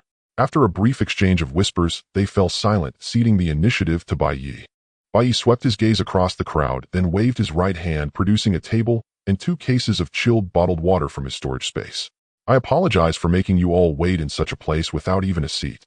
Hey, raise some water. Help yourselves if you're thirsty. If Bai Ye's sudden appearance had left them puzzled, the table and chilled water that materialized out of thin air now made them question their very worldview. Is this magic? Even calling it magic feels too fake. Lu Yan's comrades were utterly dumbfounded, while Fang Chen's group turned to him, their eyes brimming with curiosity. Fang Chen looked back at them, a slight twitch at the corner of his mouth.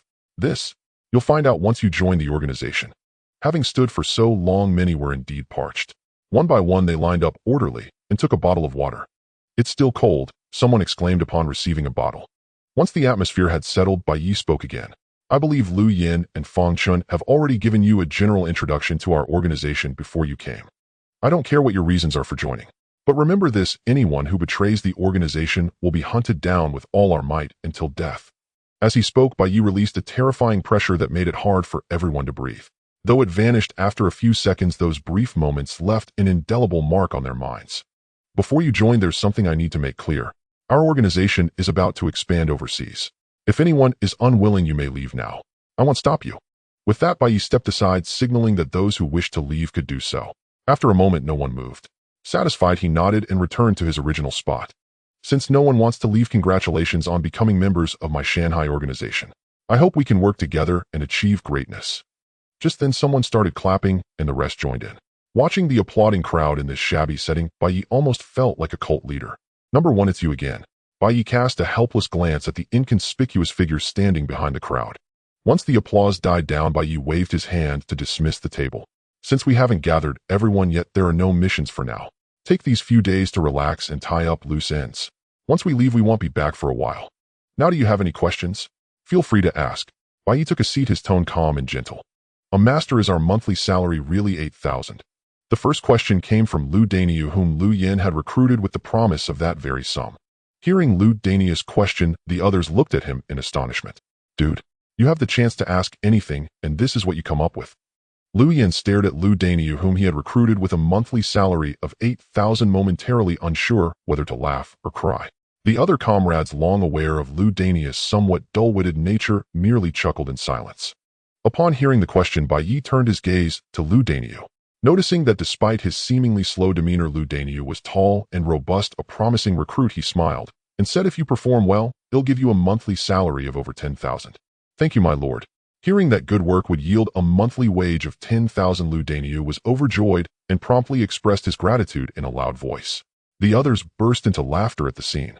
My lord, may I ask when you can treat my sister's leg? At that moment, Li Tianjian pushed Li Yunqi forward and inquired. Bai Ye looked at Li Yunxi's legs. Fang Chun had already informed him about the sibling situation. Li Yunxi's legs had suffered a comminuted fracture. Originally, amputation had been considered, but Li Tianjian had insisted on preserving them. I heard from Fang Chun that you have exceptional skills in computers. Bai Ye addressed Li Yunqi. I have infiltrated the servers of major corporations in Cherry Blossom Country and Kimchi Country, and I've also breached their defense systems several times. Li Yunxi's voice was cool and detached, as if recounting a trivial matter. Hearing Li Yunxi's words, those around her gazed at her in astonishment. Particularly Lu Yan's comrades, who, having served in the military, understood the gravity of breaching defense systems. Though Li Yunqi had infiltrated the defense systems of two smaller nations, they were still developed countries. This clearly demonstrated her formidable computer prowess. Bai Ye's eyes lit up with approval as he nodded contentedly. In a few days, the organization has a mission that will require your assistance. If you perform well, I will treat your leg ahead of schedule. In a few days, Fang Chen's plan to acquire the instruments from the Cherry Blossom Laboratory would be set in motion. Li Yunqi would be needed to provide cover and handle the aftermath. I'm not deliberately withholding treatment. Healing your leg requires the use of origin, and currently the organization has a shortage. If you don't contribute, it would be difficult for me to allocate the origin to you. To avoid any misunderstanding, Bai Ye offered an explanation. Origin? What is origin? Hearing that origin could heal a comminuted fracture, Yang Ruowei grew curious and quickly asked. The others were equally filled with confusion. Origin is a special substance our organization extracts from living beings through unique means. It carries the abilities, traits, and bloodlines of that creature. Once you absorb it, you inherit those powers. As Bai Ye spoke, he stood up and teleported into the midst of the group. Startled, everyone quickly cleared a space around him. For instance, my ability comes from absorbing the origin of a creature with spatial powers. Bai Ye demonstrated by conjuring a bottle of water out of thin air and taking a sip. So to heal Yunxi's leg, she just needs to absorb the origin of a creature with limb regeneration abilities. Yang Ruowei, catching on, eagerly interjected. Exactly, you're right. Bai Ye nodded with a smile. Is this scientific? Wang Mo felt his worldview crumbling and looked helplessly at Fang Chen beside him. It should be scientific. Fong Chen's gaze wavered as he replied uncertainly. But there are many creatures with limb regeneration like salamanders and octopuses. Is extracting the origin that difficult? Yang Ruowei pressed on with her doubts. That brings us to a side effect of the origin. With that, Bai Ye teleported back to his seat and sat down. Indeed, such a miraculous substance couldn't be flawless. Yang Ruowei murmured to herself. What are the side effects? Li Tianjin, glancing at his sister's leg, asked anxiously. If the origin is extracted from an ordinary creature, the human body may develop some of that creature's characteristics after absorption. For example, with the octopus I mentioned, if Li Yunxi absorbs its origin, she might grow 8 legs or 8 tentacles. Bai Ye pointed at Li Yunxi's legs as an example. 8 legs. Li Yunxi looked down at her own legs, her heart filled with resistance. However, Li Tianjin hesitated for a moment, then leaned down and whispered to Li Yunxi, what if? No. Before he could finish, Li Yunxi interrupted loudly. Wait. Fong Chen must have absorbed the origin too, so why hasn't he changed? Wang Mo noticed the discrepancy and turned to Fong Chen. Could it be? Wang Mo's gaze slowly drifted downward. What are you looking at? Fong Chen, feeling uneasy under Wang Mo's stare, stepped back and snapped. Let me see. Seeing Fong Chen's guilty reaction, Wang Mo grew more convinced of his suspicion and moved to check by force. Get lost. Fong Chen, having lost his patience, grabbed Wang Mo by the arm and flung him aside. Such strength. Lu Yan's comrades were taken aback. Lifting an adult off the ground with one hand and tossing him aside steadily required strength far beyond an ordinary person's capability. TCH, what's there to be shy about? It's not like I haven't seen it before. Wang Mo, having steadied himself after being thrown, said indignantly. The others exchanged incredulous glances, quickly sizing up the two. What nonsense are you talking? When have you ever seen it? Under the strange stares, Fong Chen bristled like a cat whose tail had been stepped on. In the bathroom. Wang Mo raised his chin slightly as he answered. The crowd expressed their disappointment. So my lord, why hasn't Fong Chen changed after absorbing the origin? Unable to get an answer from Fong Chen, Li Tianjin turned to Bai Ye. The others also looked at Bai Ye, none wanting to become a monstrous hybrid. This brings us to the matter of monsters. Bai Ye didn't hold back and began to explain. Most of you probably know little about monsters beyond what you've seen on your phones. Most of the group nodded silently except for Lin Feng, whose eyes burned with icy hatred. Monsters refer to creatures from unknown worlds that prey on humans. They possess formidable physiques, strength, speed, and defense far beyond human limits. Some powerful monsters even wield special abilities like the spatial creature whose origin I absorbed. Precisely because the abilities and characteristics of monsters are extraordinary, their origins are equally distinct. Through experiments, after a human absorbs a monster's origin, their body manifests corresponding traits. Yet when not in use, these traits can be voluntarily retracted, leaving the individual indistinguishable from an ordinary person. With that, Bai Ye paused, then turned to Lu Yan. Lu Yan, demonstrate. Yes, master. Upon receiving the order, Lu Yan removed his shirt, stepped forward a few paces, and distanced himself from the group. Then, channeling his origin power, Lu Yan began to transform. A flash of golden light erupted and golden flames enveloped his body. A pair of golden wings unfurled from his back and golden feathers swiftly covered his entire form. Before long, under the gaze of the crowd, Lu Yan completed his transformation. A wave of heat surged toward them, parching their throats and prompting instinctive swallows. Had Lu Yan not transformed before their eyes, they would have surely screamed and fled, mistaking him for a monster. Is this why Xiao Yanzi can take on 10 of me? Lin Feng, feeling the pressure of Lu Yan's aura, watched with eyes that shifted from shock to fervor. If he had possessed such power back then, that accursed monster would have stood no chance against him. Nearby, Wang Mo, whose worldview had already crumbled, now felt it shatter completely. Staring blankly at Lu Yan, he muttered, "This. It defies science." Before Wang Mo could finish, Yang Ruowei exclaimed first, "Does the existence of monsters abide by science?" Someone retorted. After a brief demonstration, Lu Yan reverted to human form. "Do you have any other questions?" Bai Ye asked, scanning the crowd. "I have one more question." A petite young girl raised her hand. "Go ahead." Bai Ye nodded, turning his gaze toward her. If Bai Ye recalled correctly, this girl was Yi Fanqing, the materials science prodigy Fong Chen had mentioned. Fong Chen had recruited her from a top-tier university, with her condition being the rescue of her grandmother. "I want to ask, can this origin prolong life?"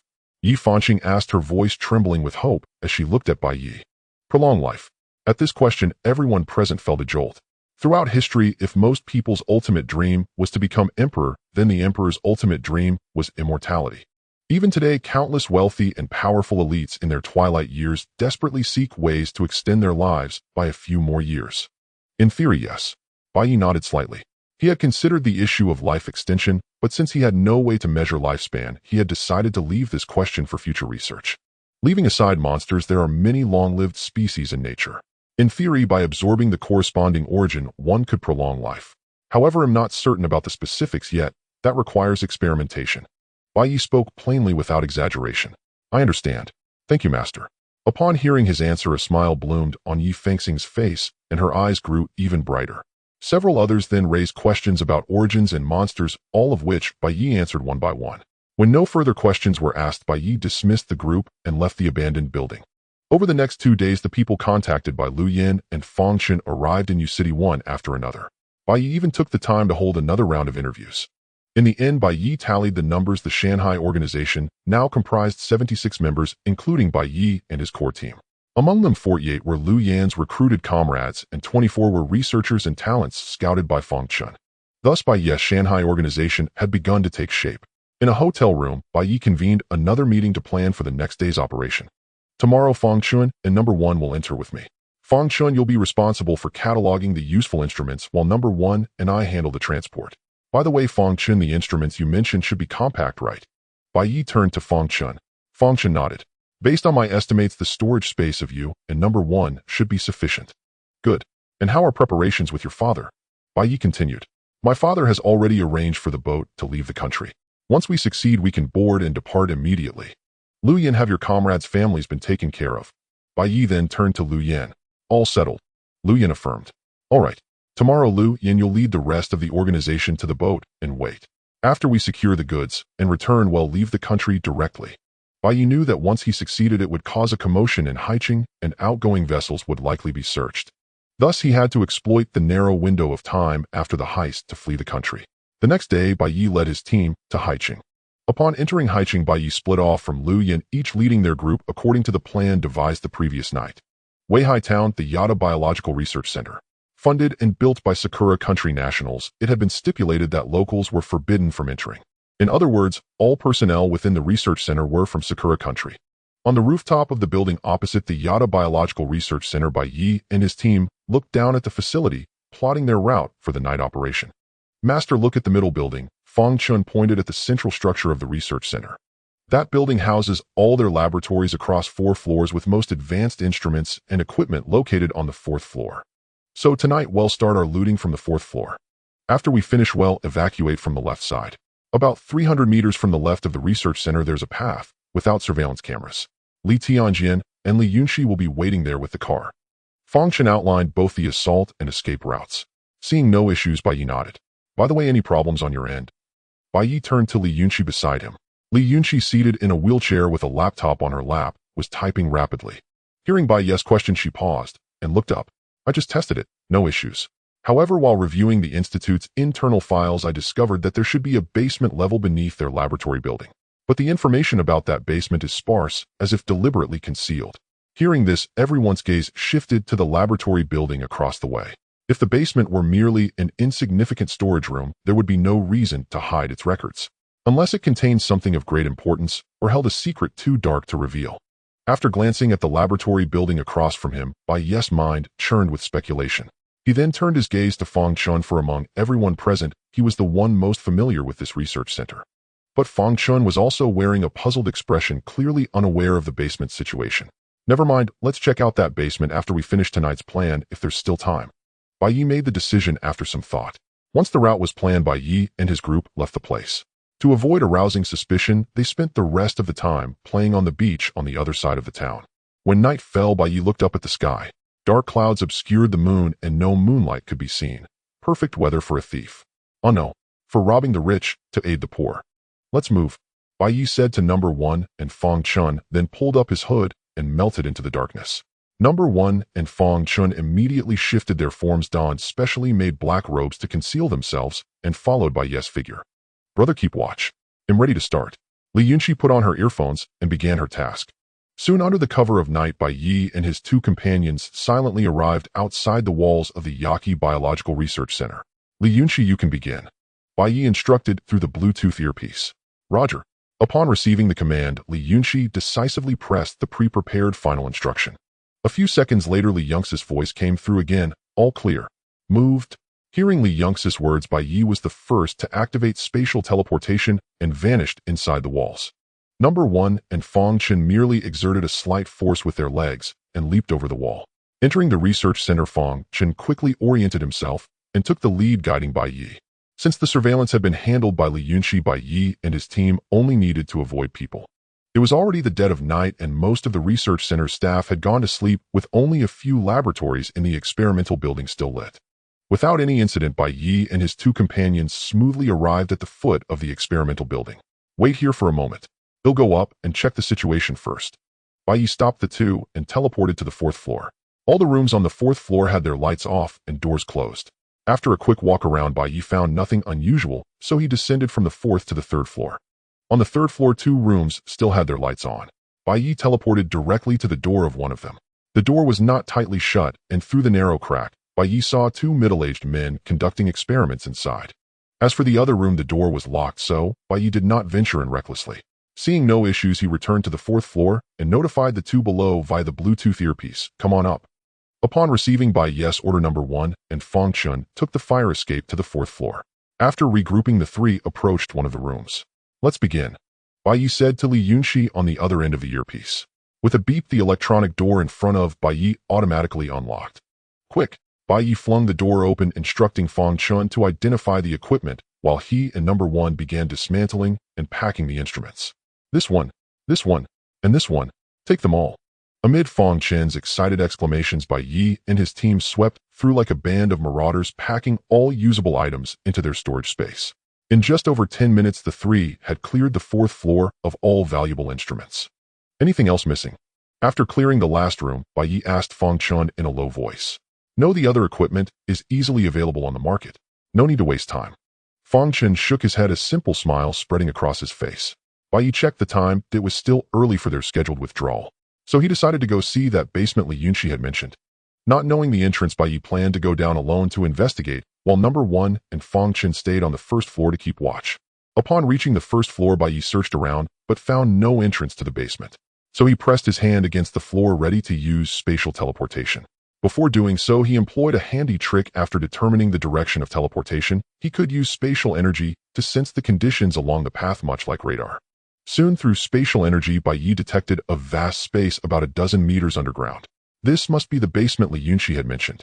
So Bai Ye found a corner and teleported directly down. With a slight blur before his eyes, he found himself in a toilet stall. After listening for any sounds outside, Bai Ye opened the door and stepped out. It was very quiet, and as he walked down the corridor, he could clearly hear his own footsteps. The walls and doors of the surrounding rooms were marked with Sakura script that Bai Ye couldn't understand. As he walked, he soon arrived outside a laboratory. The laboratory door was tightly locked.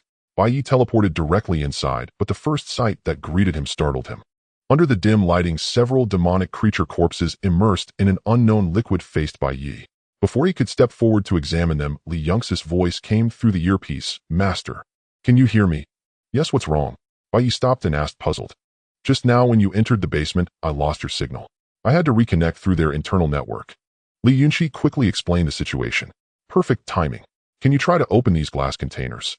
Bai Ye took out his phone, photographed the glass jars containing the demonic corpse, and sent them to Li Yunxi. After a moment, Li Yunxi's apologetic voice came through the earpiece. Sorry, master. These containers seem to use physical locks. I can't do anything about them. All right then. Check if there's an alarm here. They'll handle the rest, Bai Ye said after a moment's thought. Before him lay 5 demonic corpses in total. How could he simply let them go? One moment, master. He'll be right on it, Li Yunxi said, and began rapidly typing on her keyboard. While waiting, Bai Ye started exploring the laboratory.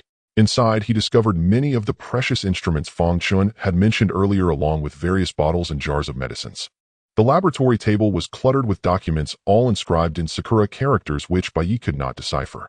However, a black notebook on the tabletop caught his attention. Judging by its placement and the densely packed text on its cover, it seemed to contain something of great importance. Thus, Bai Ye stowed the notebook into his storage space. Venturing deeper into the laboratory, Bai Ye discovered a glass chamber enclosed by tempered glass. Curtains were drawn inside, obscuring its contents from view.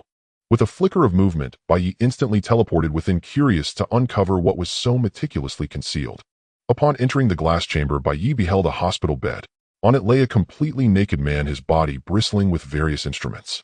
The man's chest rose and fell faintly, indicating he was still alive. Had this scene been in a hospital, Bai Ye would have thought nothing of it. But this was a Sakura laboratory, a clandestine underground facility. A foreboding unease crept over him. Bai Ye stepped softly to the man's bedside and leaned down to examine him. The man was clearly of Asian descent with features resembling those of his own countrymen, though Bai Ye could not be certain. His pallid face betrayed extreme weakness and numerous bandaged areas dotted his body. As Bai Ye observed in silence, the man on the bed suddenly opened his eyes. Startled, Bai Ye moved to cover his mouth, but the man's first words froze him in place. "Kill me." The man's voice was feeble, as if drained of all strength. In his vacant eyes, Bai Ye saw no flicker of hope for life, only a desperate plea for release. "Who are you? Why are you here?" Bai Ye asked in a hoarse whisper. Simultaneously, he pulled out his phone and discreetly began recording. Hearing Bai Ye speak in the national language, a glimmer of light flickered in the man's eyes, only to fade swiftly into darkness. "They tricked me into coming here. They experiment on me, jab me with needles every day, inject me with drugs. I can't take it anymore. Please just kill me." With that, the man renewed his plea for death. The torment and agony of these days had shattered his will to live. All he desired now was the swift release of oblivion. RT experiments. Upon hearing the man's words, Bai Ye's pupils contracted in shock, and a surge of blazing fury erupted within him. The Sakura nation dared to conduct RT experiments on his countrymen. History's tragedy was unfolding before his eyes once more, and Bai Ye's gaze now burned with bloodthirsty malice. "Please kill me," the man on the bed implored again. "Don't give up. They'll find help for you immediately. Just hold on a little longer." Bai Ye quickly tried to soothe the man, then continued. "Do you know if there are any other countrymen here?" The man gave Bai Ye a long, searching look before replying. "There were 3 others in the room where they kept me. I don't know what's become of them now." "All right, wait for rescue. They'll send help soon," Bai Ye said, then swiftly withdrew from the man's sight and teleported out of the glass chamber. Meanwhile, Li Yunqi had completed her task of disabling the alarm system. Upon hearing this, Bai Ye approached the glass tanks containing the corpses of several demonic beasts. Channeling his immense strength, he delivered a series of thunderous blows. With a series of crisp, shattering sounds, the glass tanks before him crumbled into fragments. After securing the demonic remains, Bai Ye sent the video he had just recorded to Li Yunqi along with a detailed account of the underground laboratory. "My lord, what would you have me do?" Li Yunqi asked, her face icy as she struggled to contain her fury after viewing the video. "First, send the video and the lab's details to the Haiqing police. Have them dispatch a rescue team immediately," Bai Ye instructed as he continued searching other rooms. "But what if?" Li Yunqi hesitated, voicing her concern that the Sakura nationals might destroy the evidence upon learning of the police's involvement. Given that the Sakura people had managed to establish a research center in this area, they undoubtedly had connections. Understanding her worry, Bai Ye said, "Don't worry. They'll stay here until the police arrive." Li Yunqi said no more. She swiftly packaged the video along with photos Bai Ye had taken and sent them to the Haiqing Police Department. To ensure the authorities' immediate attention, she employed some unconventional methods. At the Haiqing police station, Officer Xiao Su, who was on duty, suddenly saw all the computers around him light up simultaneously. In unison, they began playing the same video, the one Bai Ye had recorded. "Kill me." Watching the frail man in the video utter such a shocking plea, Xiao Su felt a chill run down his spine. This is bad. Something huge is going down. As the dialogue continued, Xiao Zu's eyes widened in shock and fury. RT experiments. Reacting quickly, he fumbled for his phone and started dialing. Before long, a flood of police personnel were roused from their slumber and rushed frantically to the station. At the station entrance, the Haiqing police chief, still in his slippers, waited until everyone had assembled. With a sweeping gesture, he gave the order. Moments later, over a dozen police cars roared out of the station. Simultaneously, several armored vehicles sped out of the Haiqing armed police base. "My lord, the police are en route at full speed. They should arrive in about an hour," Li Yunqi reported, her eyes fixed on the computer screen. "Good. Have number 1 and the others evacuate first. They'll wait here for them," Bai Ye replied. Ending the call, Bai Ye's gaze fell upon a small freezer before him, his eyes brimming with icy murder. Inside the cramped 20-square-meter freezer, rows of sealed bags were neatly stacked. Among them were the remains of demonic beasts and human limbs. In this underground laboratory, Bai Ye found no other living souls. He surmised that the other 3 men the victim had mentioned were likely here. Confronted with this sight, Bai Ye had once thought Fang Chun was too extreme in his hatred of the Sakura nation. Now he realized he himself had been too merciful. Indeed, blood debts must be repaid with blood, Bai Ye murmured to himself, staring at the head of a woman sealed in a bag.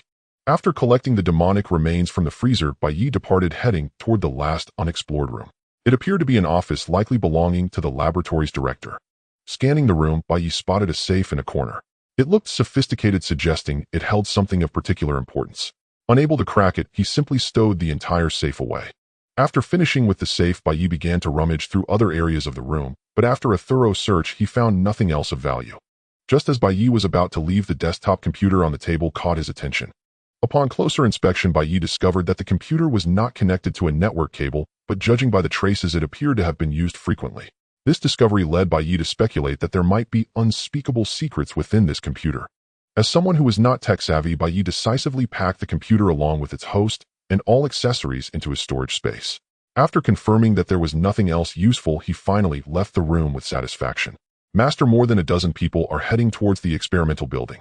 At this moment, Li Yunx's voice came through the earpiece. Indeed. Bai Ye sneered coldly and quickly made his way to the end of the corridor. After a thorough check, Bai Ye found only one passage leading to the ground, which was the elevator. This meant that if those people wanted to come down to destroy evidence, they would definitely use this elevator. Bai Ye stood by the elevator waiting for the people above to come down.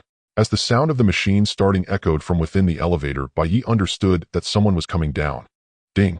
Soon the sound of the elevator doors opening echoed, and 6 or 7 disheveled individuals from Sakura country swiftly exited the elevator. Hurry, hurry, hurry! The middle-aged man in the lead from Sakura country shouted loudly, "We must destroy all evidence before the police arrive." The others behind him quickened their pace towards various rooms upon hearing this. Just then a heavy thud sounded from behind the group, causing the first few to halt and look back. They saw a figure cloaked in a black robe obscuring their face, standing in front of the elevator. At their feet lay a familiar silhouette, one of their colleagues who had come down with them. "Who are you?" The middle-aged man in the lead felt an ominous premonition and hurriedly questioned. Bai Ye clearly did not want to hear them speak, and with a flash of his figure he lunged towards them. "Stop him!" The leader commanded the few people beside him. However, these individuals were all researchers, no one skilled in combat, and soon they were all knocked down by Bai Ye with a single punch each.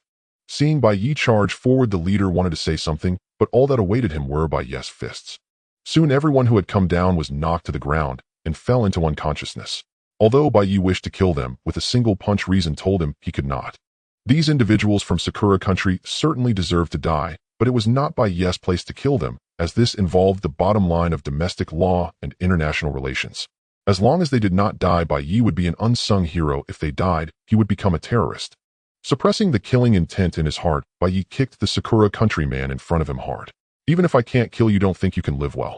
As he spoke, Bai Ye's cold gaze fell upon their legs. A series of cracking and grinding sounds echoed in the corridor, making one shudder upon hearing it. After a while, several more people came down in the elevator, and Bai Ye silenced them in the same manner. Soon an hour passed, and Li Yunx's voice came through the earpiece. "Master, the police have arrived. Notify me once they enter the experimental building." Bai Ye glanced at the debris on the ground and replied. Outside the entrance of the Yaki Biological Research Center, several individuals from Sakura country stood at the entrance blocking the police cars. "No non-Sakura citizens are allowed to enter here. You have no right to come in and search." A well-dressed individual from Sakura country shouted loudly at the entrance. "What nonsense! This is Dragon Country. Is there anywhere in Dragon Country that I cannot enter?" The police officer in the front responsible for negotiations immediately cursed. "What exactly is going on with this research facility? Why is there such an absurd regulation?" Inside the police car, the chief angrily yelled at the person beside him. "I have only heard of this research facility before, but have not received any reports about it. As for whether other departments know, we are also unclear." The male officer beside him also looked quite grim upon hearing this. "Chief, I suspect they are stalling for time to destroy evidence. We cannot wait any longer." The head of the criminal police team sitting in the front row turned back anxiously and said, "Damn it. Send a few people down to pull them away. The others just charge in." The chief was also livid at this moment and directly issued the order to force their way in. Regardless of whether those videos and photos were real or not today, he had to come here, and he would definitely face accountability from above later. Instead of being stuck here, it was better to charge directly inside. If those videos and photos were true, then his contributions would outweigh his faults. After receiving the chief's order, several officers quickly got out of the car, disregarding the struggles of a few Sakura country individuals, and forcibly dragged them to the side of the road.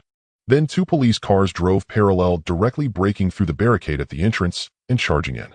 The following police cars also rushed into the research center. Upon entering the research center, everyone quickly got out of the cars, half heading straight for the experimental building, while the other half dispersed. "Master, they have entered the experimental building." Li Yunxi quickly informed Bai Ye of the situation through the surveillance. Hearing Li Yong's report, Bai Ye dragged a person from the ground to the elevator entrance, then used his ID card to open the elevator doors. He then threw the person inside and pressed the button for the first floor. At this moment, on the first floor of the experimental building, a group of police officers was carefully searching for the passage to the basement. Where could it be? The chief of the criminal police scratched his head, anxiously looking around. Just then a shout came from the restroom at the end of the corridor. "Come here. There's an elevator here." Upon hearing the shout, those nearby immediately rushed over. They saw the wall of the restroom parting, revealing the elevator space inside, and lying on the elevator was an unconscious person. "Drag him out. The rest of you come with me down," the chief of the criminal police quickly ordered.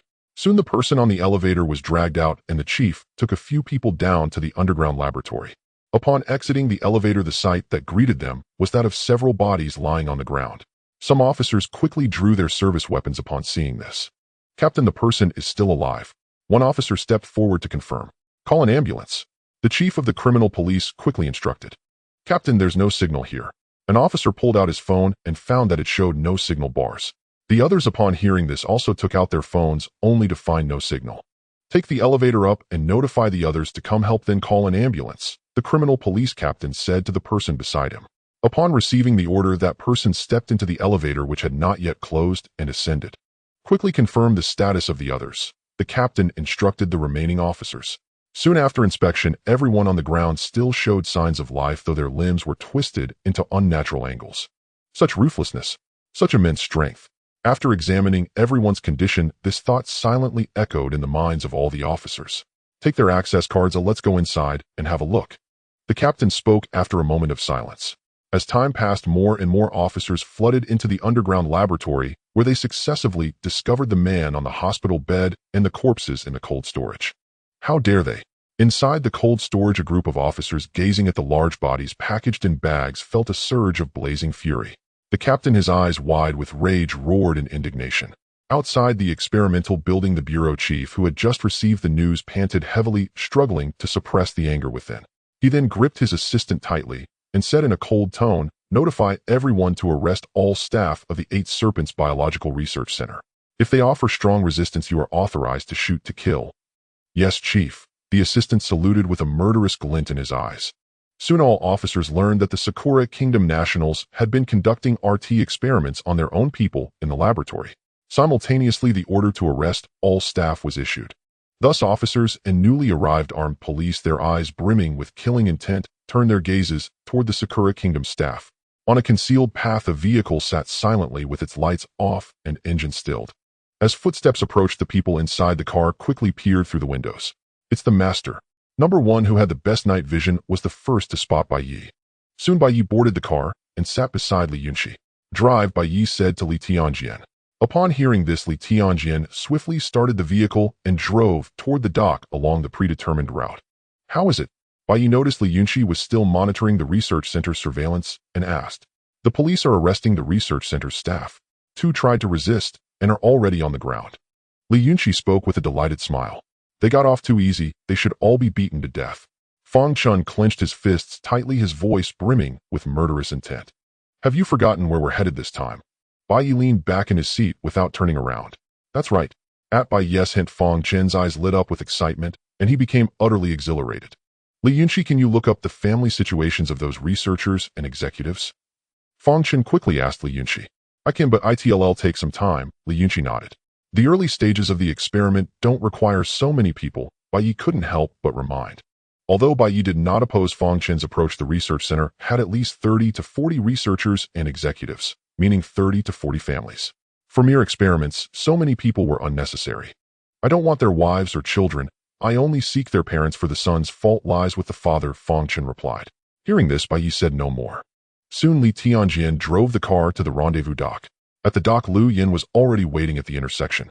When he saw Li Tianjian's car approaching, he quickly waved a signal. After getting out of the car, Lu Yin led Bai Ye and the others to a cargo ship. The crew who had been waiting hurriedly invited them aboard. Once on board, a crew member escorted Bai Ye and the others into the cabin. Along the way, Fang Chen began introducing the ship's captain to Bai Ye.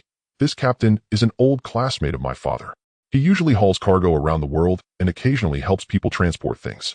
When my father asked for his help this time, he agreed without hesitation." Bai Ye and the others nodded slightly, while the crew member leading the way visibly relaxed.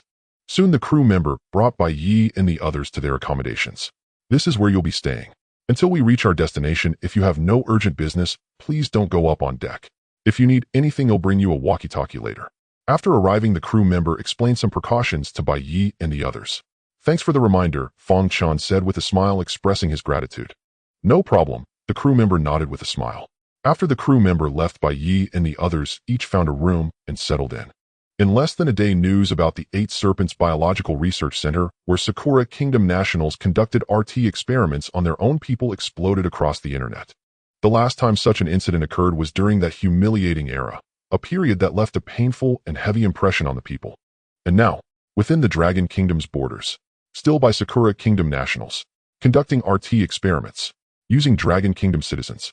Every single keyword, when singled out, could ignite the fury of countless people. Thus, as soon as this matter was disclosed, it swept across the nation, sparking widespread discussion.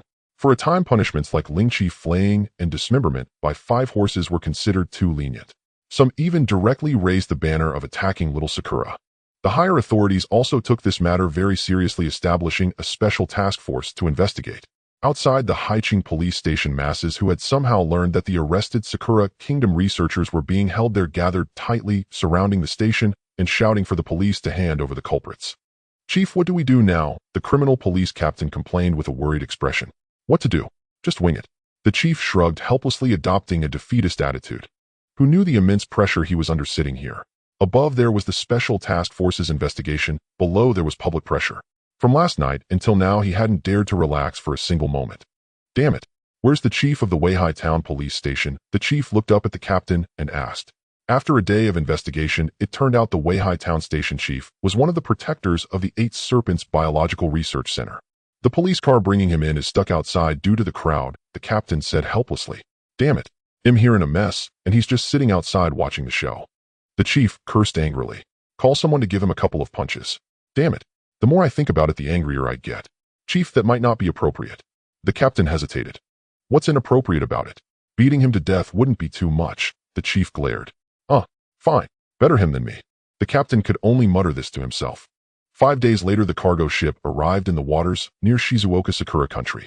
To avoid drawing attention, Bai Ye and his group transferred to a yacht that Fong Jinhua had arranged in advance. After days and nights of sailing, most were stifled by the cramped cabin. As soon as they boarded the yacht, many rushed to the deck to breathe fresh air, even if it carried a salty tang. The yacht stopped at a secluded coast, lowered 2 kayaks, and ferried Bai Ye and the others ashore. Once ashore, they walked a short distance to a road. It was 11 at night, with few vehicles passing by. "How much longer until your contact arrives?" Bai Ye asked Fong Chun while stretching his limbs. "Should be soon. I just sent him my location about 5 minutes, Fong Chun replied after checking his phone. 5 minutes later, 2 buses arrived. "Can you delete the surveillance footage from the buses?" Bai Ye asked Li Yunxi softly before boarding. "That depends on the bus camera setup," Li Yunxi said, glancing at the buses before her fingers quickly danced across the keyboard. Once everyone was mostly aboard, Li Yunxi looked up and gave Bai Ye a slight nod. Soon the buses began moving toward the apartments Bai Ye had rented in advance. There were 2 apartment buildings, each with 20 units of about 40 square meters. Since rooms were scarce, Bai Ye planned for 2 people to share a room. Not because he was unwilling to rent more, but due to the tight housing supply. He insisted on connected units, so it took a long search to find this suitable place. Through a private chat group set up by Li Yunxi, Bai Ye had all members find roommates on their own, 2 per room. Upon arriving at the apartments, Bai Ye got the keys from the landlord. Seeing everyone exhausted, he told them all to rest. The night passed in silence. The next morning, a few members who spoke Japanese went out to buy breakfast for everyone. After eating, Bai Ye convened the first full meeting of the Shanghai organization. At the start of the meeting, Bai Ye gestured for everyone to clear a space. From his storage, he produced 7 demon corpses from the Yagi Biological Research Center, 5 from the lab, and 2 from the freezer. Each demon corpse was larger than a full-grown brown bear. Even in death, the lingering pressure from their bodies instilled awe in everyone present. "These are the demons I told you about, the targets our organization will hunt," Bai Ye said, observing the crowd's expressions. Looking at the demons' ferocious forms, and then at their own frames, many were filled with questions. Noticing their confusion, Bai Ye continued, "Of course I won't send you to fight demons like this. First, it'll enhance your overall strength until you can match them." Origin. Someone quickly thought of the origin Bai Ye had mentioned before. Hearing that word, the others caught on instantly. The fear in their eyes when looking at the demon corpses was replaced by a burning eagerness.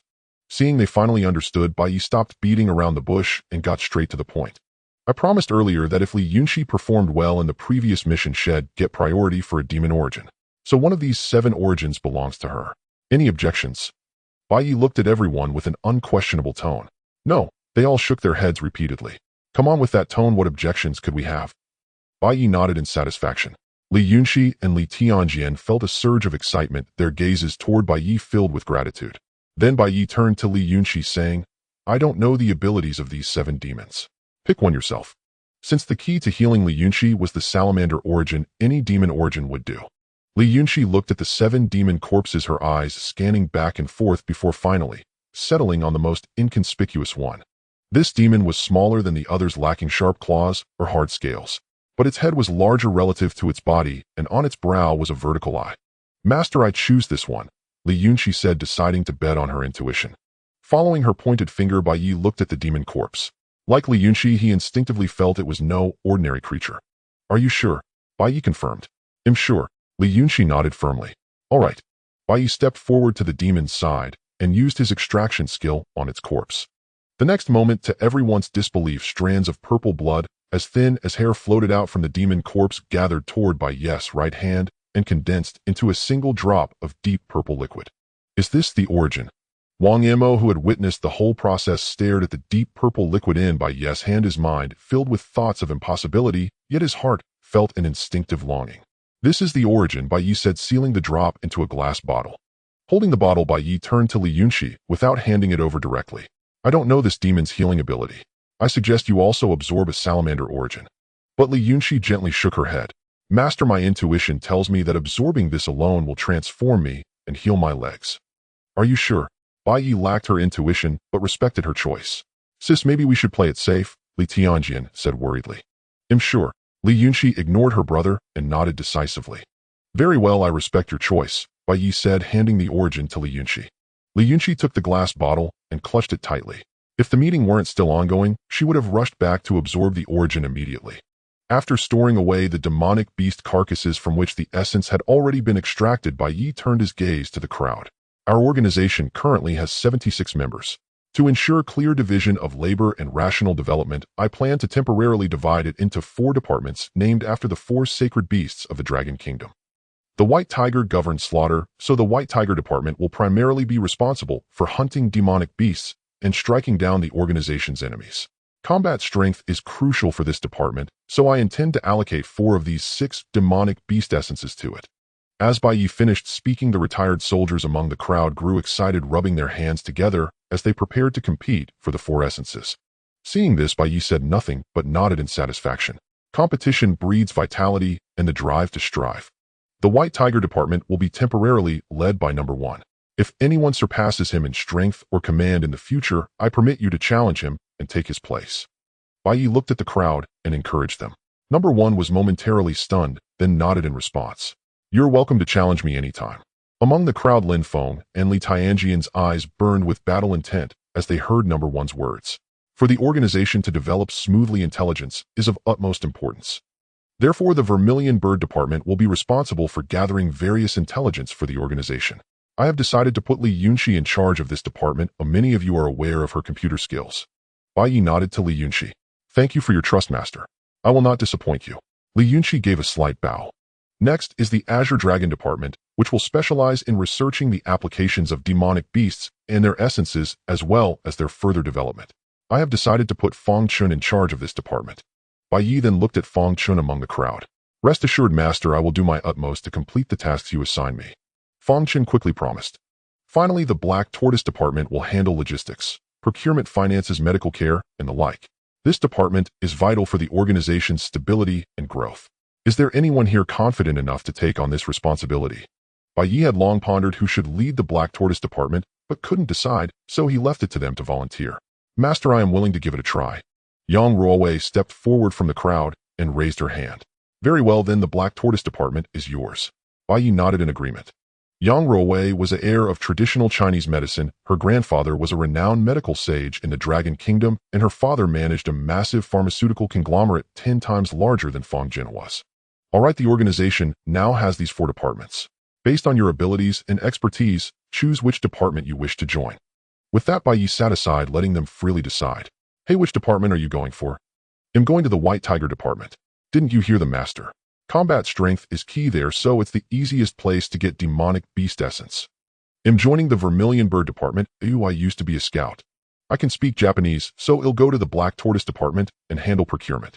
Among the 4 departments, the Azure Dragon department sparked the least debate. After all, without the right skills, who would dare tackle such delicate work? Half an hour later, the heads of the 4 departments handed their rosters to Bai Ye. Bai Ye glanced at them. The White Tiger department had the most members, 37, the Azure Dragon department, 20, the Vermilion Bird department, 8, and the Black Tortoise department, 10. With the departments assigned, everyone lined up accordingly. Bai Ye walked to the front with the roster in hand. Since you chose your departments freely from now on, no one may switch departments at will. Bai Ye waved the roster establishing this rule. Then Bai Ye spoke again. As I just said, 4 of these 6 demonic beast essences will go to the White Tiger department. I will leave the selection of the 4 recipients to number 1. Just give me the list later. Bai Ye looked at number 1 and commanded, Yes, master. Number 1 nodded in acknowledgement. At this moment, the members of the White Tiger department behind number 1 gazed at him with fervent anticipation. Whoever obtained the demonic beast essence first would leap far ahead of the others. Number 1 seemed to have already devised a selection method. He turned to the crowd behind him. After the meeting, the White Tiger department will hold a combat tournament to pick the 4 strongest. They will receive the demonic beast essences and be appointed as squad leaders. Let your skills speak for themselves. No one objected to number 1's method. After all, the White Tiger governed slaughter and strength reigned supreme. If one lacked ability, there was no room for complaint afterward. Pleased with the response, number 1 nodded. But then something occurred to him, and he quickly turned to Liu Yan. You're not allowed to compete. Why him? Liu Yan started to retort, but the others around him stared at him as if he were already dead. 4. For fairness, I really shouldn't participate. Under their deathly glares, Liu Yan shrank back and muttered quietly. But with my strength, I should at least be a squad leader, right? Regaining his composure, Liu Yan puffed out his chest again. This time it was the 4 hopefuls who objected. If they absorbed the demonic beast essence and still had to serve as ordinary members, who would accept that? Number 1 rubbed his temples in exasperation and shot Liu Yan a glare. How about I make you the deputy director? Deputy director? Not bad at all. Liu Yan's face lit up with excitement. The others found number 1's decision acceptable. They had all seen Liu Yan's other form, and in terms of strength, he was indeed fit to be deputy director. Thus, the selection plan for the White Tiger department was finalized. Apologies for the delay, master. After handling the department matters, number 1 quickly apologized to Bai Ye and the others. No problem. Well arranged. Bai Ye waved his hand and even praised him. Now that 4 of the 6 demonic beast essences had been allocated, the members of the other 3 departments looked at the remaining 2 with eager anticipation. Of the remaining 2, 1 goes to Yang Ruowei, head of the Black Tortoise department, and the other to the Azure Dragon department. Whoever achieves a breakthrough in research first will be rewarded with this essence. And so Bai Ye determined the fate of the last 2 demonic beast essences. With the allocations settled, some rejoiced while others lamented. Don't fret if you didn't obtain the monster's origin, Bai Ye encouraged, seeing the disappointment etched on many faces. Once the White Tiger division hunts more monsters, everyone will have their chance. My liege, may I make a small request? Yang Ruowei of the Black Tortoise division stepped forward. Speak. Bai Ye nodded in agreement. With his consent, Yang Ruowei continued, Could I defer my claim to the monster's origin? I'd prefer to have first pick when we hunt a different creature later. Hearing this, not only Bai Ye but everyone else turned to Yang Ruowei with puzzled expressions. They all knew that the first to gain an advantage would stay ahead, while she was willingly giving up a prize already in her grasp. This move left everyone utterly bewildered. Why? Bai Ye asked, his voice laced with curiosity. Well, Yang Ruowei's face showed difficulty, hesitating to speak. Just say it. Bai Ye urged again. Encouraged by Bai Ye, Yang Ruowei finally mustered her courage. These monsters are just too hideous. I'm afraid that after fusing with their origin, it'll become. Though she trailed off, Bai Ye and the others understood her meaning. In a word, they were too ugly. The monsters in their death likely never imagined they'd suffer such an indignity. Though he didn't fully comprehend her concern, Bai Ye respected her choice. Are you certain you don't want it? Bai Ye asked one final time. Yes. Yang Ruowei nodded firmly. Internal thought, if she doesn't want it, give it to me. Give it to me. Seeing that Yang Ruowei had truly relinquished the monster's origin, those who had lost hope now fixed their gazes on Bai Ye, their eyes gleaming with renewed ambition. In that case, pick a member from the Black Tortoise division to take your place, Bai Ye said after a moment's thought. Yang Ruowei smiled and nodded, but did not immediately name a replacement. All right, this meeting is adjourned. The rest of you may leave. The 4 division leaders will stay behind. After Bai Ye spoke, the others filed out in an orderly manner, leaving only number 1 and the others. Now let me outline the immediate tasks for each division. Bai Ye produced 3 chairs for them to sit before beginning. First, the Vermilion Bird Division. Bai Ye turned to Li Yunxi. When you return, start monitoring the networks of the Sakura Kingdom. If you find any trace of monsters, notify the White Tiger Division and coordinate with them to track and hunt the creatures. Any issues? You'll need some computers and networking equipment, Li Yunxi stated. Leave that to the Black Tortoise Division, Bai Ye agreed with a nod. Oh, and remember to erase all traces of the White Tiger Division's operations. Surveillance footage, online videos, everything, Bai Ye added as an afterthought. No problem. Li Yunxi nodded readily. Also, if you find yourself overwhelmed, feel free to recruit any trusted computer experts into the organization. Bai Ye warmly welcomed the prospect of more experts like Li Yunxi. This time Li Yunxi didn't reply, but began pondering suitable candidates. Next, Bai Ye turned to number 1. The White Tiger Division's primary mission is to hunt monsters. I have only one requirement: minimize casualties, even if it means not killing a single monster. Number 1 nodded with firm resolve. Understood, my liege. After a glance at number 1, Bai Ye shifted his gaze to Feng Chun. Given our current limitations, I plan to set up the Azure Dragon Division's laboratory in a medium-sized warehouse, roughly 1,000 square meters. It's about a 10-minute drive from where we're staying. The first floor will be for the White Tiger Division's daily training, and the second floor will be converted into a laboratory for your Azure Dragon Division. Feng Chun pondered for a moment before replying. Such a rudimentary lab will only serve as a temporary solution. Prolonged use will hinder our research progress. That's a problem for you to solve. Bai Ye fixed his gaze on Feng Chun. Once the lab is set up, it'll provide you with the origins of creatures possessing powerful regenerative abilities. If you can use them as a blueprint to develop therapeutic drugs, the organization will never want for funds. Feng Chun's expression turned serious. He understood the weight of this responsibility and nodded solemnly. The Azure Dragon Division will give its utmost. Having arranged matters for the Azure Dragon Division, Bai Ye finally turned to Yang Ruowei. The Black Tortoise Division's tasks are the most intricate and equally vital. You'll be responsible for procuring everything the other divisions need. They'll transfer the organization's funds to you shortly. You must plan the expenditures wisely. Once the Azure Dragon Division achieves results, the task of generating revenue will also fall to the Black Tortoise Division. No problem, my liege. Yang Ruowei replied with a smile. Though these tasks were tedious, they posed little challenge for someone who had received elite education since childhood. After discussing a few more matters concerning the organization's development, Bai Ye concluded the meeting. Once he left number 1 and the others returned to their respective divisions to begin preparations. On the rooftop, number 1 chose the spacious terrace as the venue for a sparring session to allow ample room for movement. The rules of this sparring match were simple. 4 individuals would hold the ring, and anyone else could issue a challenge. The victor would defend the ring, while the loser stepped down. Each participant except for the defenders had only 2 chances to challenge. The matches were to be fought with restraint, prioritizing friendship. Surveying the crowd, number 1 selected Lin Feng, Li Tianjian, Lu Danyue, and a burly man named Hong Tao as the first defenders of the ring. As number 1 announced the start, all except Lin Feng were immediately challenged. It seems I'm being underestimated, Li Tianjian mused, noting that he received the most challengers. Li Tianjian practiced ancient martial arts, so his build was lean and wiry rather than imposing. This made him appear the weakest among the defenders. His challenger was a burly man over 1.8 meters tall. At number 1's signal, the man shot forward like an arrow, throwing a punch aimed at Li Tianjian's chest. Facing the blow, Li Tianjian stood his ground, allowing the man to close in rapidly. Just as everyone thought he would yield, he grabbed the man's arm with a single hand. With a swift pull and a collision, the burly man was sent flying over 5 meters before anyone could even see his movements, unable to get up. Number 1 quickly stepped forward to check the man's injuries. Finding nothing more than a red mark on his chest, he stood and declared Li Tianjian the successful defender of the ring. After 3 hours of the arena defense challenge, the selection of the 4 squad leaders of the White Tiger Division was finally completed.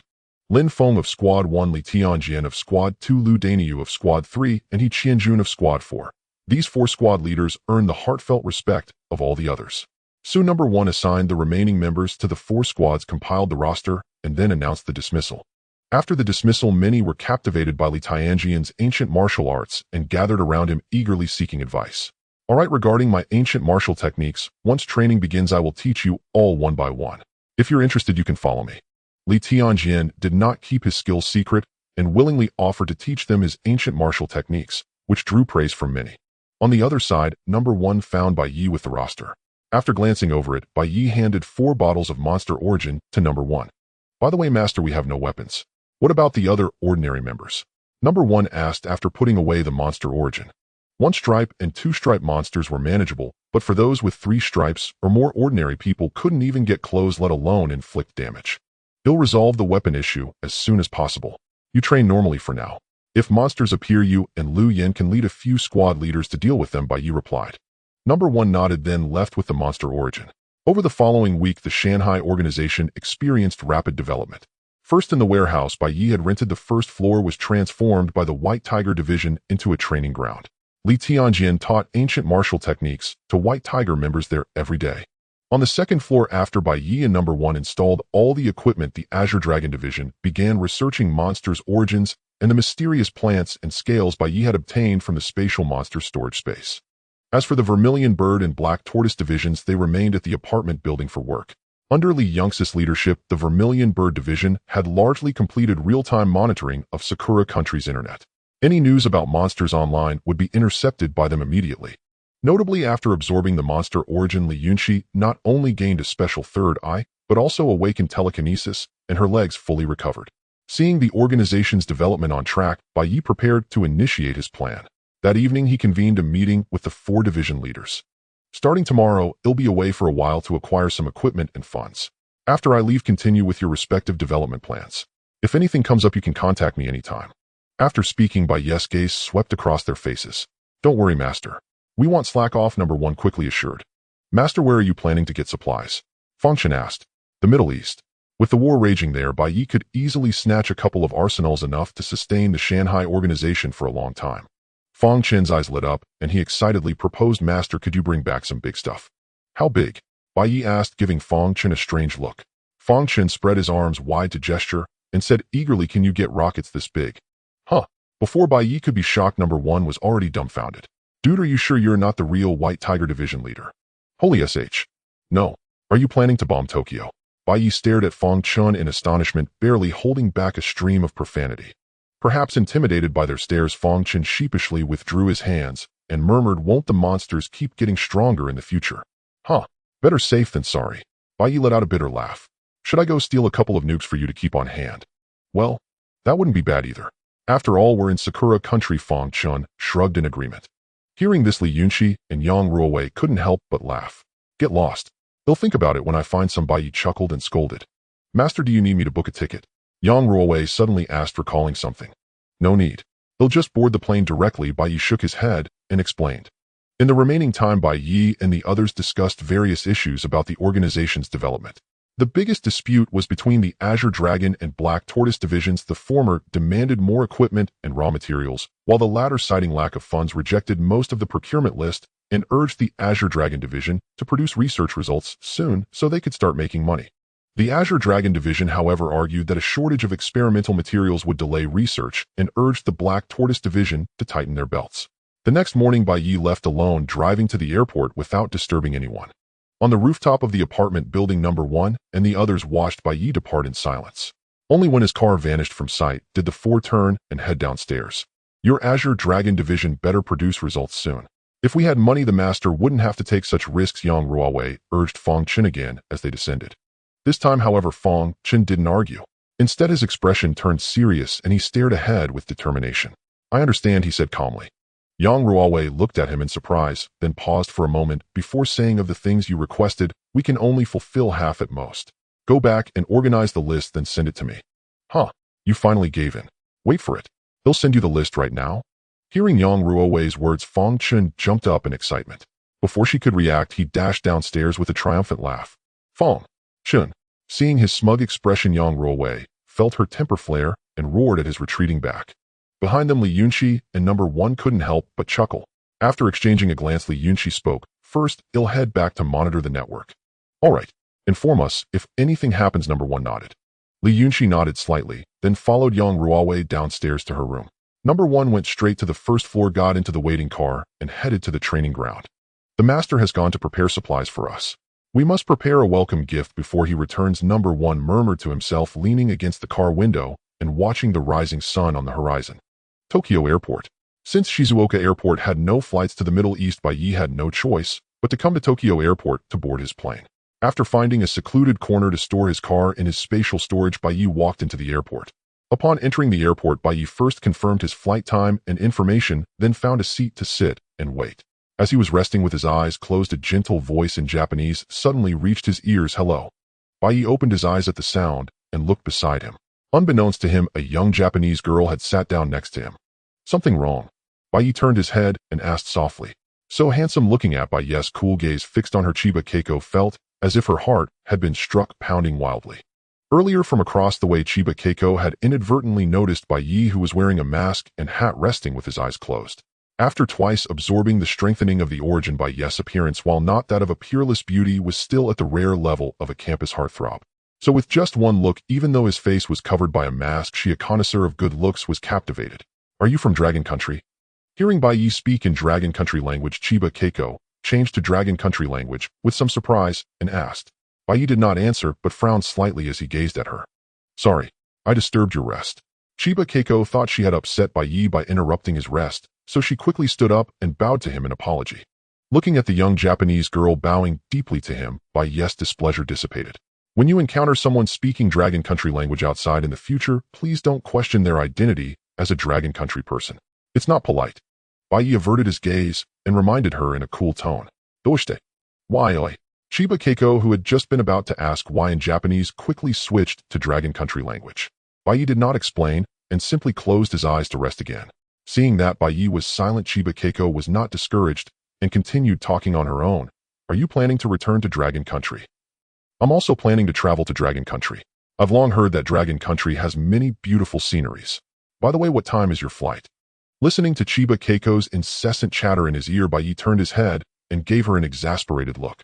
Sorry, I disturbed you again. Seeing this, Chiba Keiko quickly stood up again and bowed to him in apology. Bai Ye. This attitude and speed of apology, Bai Ye had to admit, was a fine tradition of the Cherry Blossom Country. You said you're planning to travel to Dragon Country? Bai Ye asked after a moment of silence. Yes, I plan to go to Rongqing to see the giant pandas. I heard there are many pandas there. Chiba Keiko said excitedly. My advice is that you shouldn't go to Dragon Country recently. Bai Ye thought for a moment and then warned. Why? Isn't Dragon Country said to be the safest country in the world? Why can't I go? Chiba Keiko tilted her head slightly and asked in confusion. Don't you do any research before traveling abroad? Bai Ye continued to ask. I did do my research. I plan to see the pandas first, then eat my way through all the delicious food in Rongqing, and then. Chiba Keiko counted on her fingers, listing her travel plans one by one. Seeing this, Bai Ye said nothing. Instead, he opened his phone and pulled up the news about the Yamada Biological Research Center. Here, take a look at this, and you'll understand. Bai Ye handed his phone to Chiba Keiko. Looking at the phone, Bai Ye offered. Chiba Keiko stopped what she was doing, took the phone, and began to read. Yamada, a person from Cherry Blossom Country. RT experiment. Looking at the text and images on the phone, Chiba Keiko's face quickly turned pale, and the hands holding the phone began to tremble slightly. Thighs. Chiba Keiko couldn't believe it and scrolled back and forth through the news article, but every word and line indicated it was a fact. If you still want to go to Dragon Country to have fun, then be prepared to be looked at with strange eyes. Bai Ye took back his phone, turned it off, and put it in his pocket. After giving this final warning, he continued to rest with his eyes closed. Beside him, Chiba Keiko stared blankly at her own hands, unable to snap out of it for a long time. When Bai Ye opened his eyes again, Chiba Keiko beside him was already gone. As for whether Chiba Keiko ultimately went to Dragon Country or not, Bai Ye didn't really care, because his flight had started boarding. Of the 7 demonic beast corpses obtained from the Yamada Biological Research Center, last time 5 still had their magic crystals. These magic crystals were all second pattern magic crystals. Bai Ye absorbed 3 and left the remaining 2 for Fong Chen to study. After absorbing 3 second pattern magic crystals, Bai Ye's spatial teleportation distance increased to 34 meters. After checking the distance between himself and the plane, Bai Ye took out his phone and dialed Li Yunxi's number. Yunxi, help me block the surveillance. It'll be done in a second. Li Yunxi looked at the airport surveillance feed on her computer and pressed the button she had prepared. It's done. Li Yunxi quickly completed Bai Ye's task. Hearing this, Bai Ye looked around and seeing no one was paying attention to him, slowly crouched down and activated his spatial teleportation. Safe travels. Watching the figure vanish from the surveillance screen, Li Yunxi silently wished him well. 2 days later, Bai Ye walked out of a corner of Damascus International Airport. After looking around at his surroundings, Bai Ye couldn't help but complain, TSK, not as good as back home. Leaving the airport, Bai Ye found a place to exchange currency, then found another spot to take his car out of his spatial storage. Before he left Cherry Blossom Country, Li Yunqi had already sent Bai Ye the locations of several armories and thoughtfully created a navigation route for him. Following the navigation, Bai Ye drove for over 2 hours before finally arriving at a town that looked somewhat desolate. To avoid drawing attention, Bai Ye parked the car outside the town and put it back into his spatial storage. Using spatial teleportation all the way, Bai Ye quickly arrived on a tall building in the town. Standing there, Bai Ye could clearly see the armory Li Yunqi had mentioned. After observing for a while, Bai Ye found a secluded corner to rest. Although the armory's defenses weren't very tight, there was still a high risk of exposure if he acted in broad daylight, so Bai Ye decided to start his operation at night. When Bai Ye woke up from his nap, the sky was completely dark. He pulled out his phone and saw that it was already 10:20 p.m. Time to move. Bai Ye silently teleported down from the building and, taking advantage of the night, quickly crept towards the armory. Soon Bai Ye reached their outer perimeter. After checking the positions of the sentry soldiers, he immediately activated his spatial teleportation. Hey, when the shift changes, how about we grab a drink? No way to drink with you. 1 cup and you're out. We've barely warmed up and you're already fast asleep. I was just too tired that day.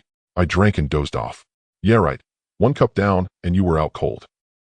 Just as the 2 soldiers were chatting on guard, a figure darted past the corner beside them. Holy crap. So much stuff. In the dark arsenal under the dim light, Bai Ye silently gulped as he gazed at the fully stocked weapon crates. It's all mine. All mine. Without delay, Bai Ye launched into a massive shopping spree, stuffing everything, no matter what it was, into his storage space. What's this? As he kept collecting, Bai Ye suddenly noticed a large object covered in camouflage tarp. He lifted the tarp and the sight before him made his eyes widen. An armored vehicle with a cannon. Staring at the land beast before him, Bai Ye itched to jump in and grip the steering wheel. Take it, take it. Bai Ye quickly reached out and stowed it away. Only after his space was completely full did he glance at the now empty arsenal and nod with satisfaction. Looking at the surveillance camera on the wall, Bai Ye pulled out his phone. Yunqi, you'll need your help. He spoke to Li Yunqi through the device. No problem, it's nothing. Li Yunqi replied in a gentle tone. With her handling the aftermath, Bai Ye left the place with peace of mind. Pity the soldiers still on duty outside, oblivious as they stood guard over a completely looted arsenal. After leaving, Bai Ye sped off to the next one without pause. A desolate moon, a barren desert. A small sand dune quivered inexplicably, and from it crawled a human figure. As if spotting a distant car approaching, the figure staggered toward the road. Meanwhile, Bai Ye, driving lazily with one hand, suddenly spotted a blurry figure in the desert ahead. He perked up, squinting to get a better look. Seeing the limping gait and tattered clothes, countless movie scenes flashed through Bai Ye's mind. Could it be a zombie? No, this is a desert. Maybe a mummy. Bai Ye murmured to himself, scrutinizing the figure. Just as Bai Ye's car was about to reach the figure, it collapsed face first into the sand. Bai Ye stopped the car, opened the door, and walked toward where the figure had fallen. Upon closer inspection, he found it was a living person in a mountaineering jacket. Lucky you ran into me. Anyone else might have actually saved you. Bai Ye didn't approach further. After a glance, he muttered to himself and turned to leave. No joke. This was Syria, a war zone. A half-dead person appearing in a desolate desert in the dead of night. No matter how you looked at it, something was off. Bai Ye was just here to stock up. He didn't want any trouble. Help, there's a monster. Just as he was about to get back in the car, a faint voice reached his ears. Monster? A demon. Hearing this, Bai Ye froze mid-step. Well, then again, if I don't save them on a night like this, who will? With that, Bai Ye turned back, went to the person, bent down, lifted them up, and dragged them onto the road to lie flat. After brushing the sand off their face, Bai Ye realized it was a woman, and a beautiful one at that. But she was unconscious now, her lips cracked. Bai Ye took some salt from his storage space, mixed a bottle of saline, pried open her lips, and began to trickle water into her mouth. Soon as the water flowed in, the woman regained a sliver of consciousness and began to swallow the saline slowly. Half an hour later, the unconscious Irina groggily opened her eyes, staring at the night sky as if in a dream. You're awake. The surgery was a success. You're a man now. A teasing male voice came from beside her, startling Irina into snapping back to reality and rolling away from where she'd been lying. Wow, you're this energetic right after waking up. Bai Ye remarked in surprise as he watched Irina tumble a few times and scramble to her feet. Hearing this, a now lucid Irina recalled what had just happened and instinctively licked her slightly moist lips. A bit salty. Wait, salty. Suddenly realizing something, Irina froze, her tongue stuck out, unsure whether to retract it. What did you feed me? Irina asked Bai Ye in a trembling voice. Oh, I didn't have any other water, so. Bai Ye shrugged, hands in his pockets, staring at the sky. Hearing his answer, Irina's last hope died. Gazing at Bai Ye's handsome face, her emotions churned.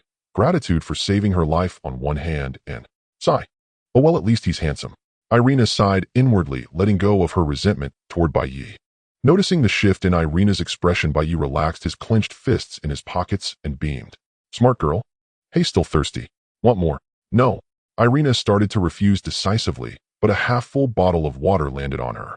Irina paused mid-sentence, picked up the bottle, unscrewed it, and took a sip. Salty. Is this saline? Suddenly realizing, she looked at Bai Ye in shock. What else did you think it was? Bai Ye replied with a smirk, hands in his pockets. Now Irina understood she had been tricked, and she didn't know whether to laugh or be angry. After downing a few gulps, Irina looked at Bai Ye with gratitude. Thank you for saving my life. Once I'm out of here, I'll reward you handsomely. She thanked him sincerely.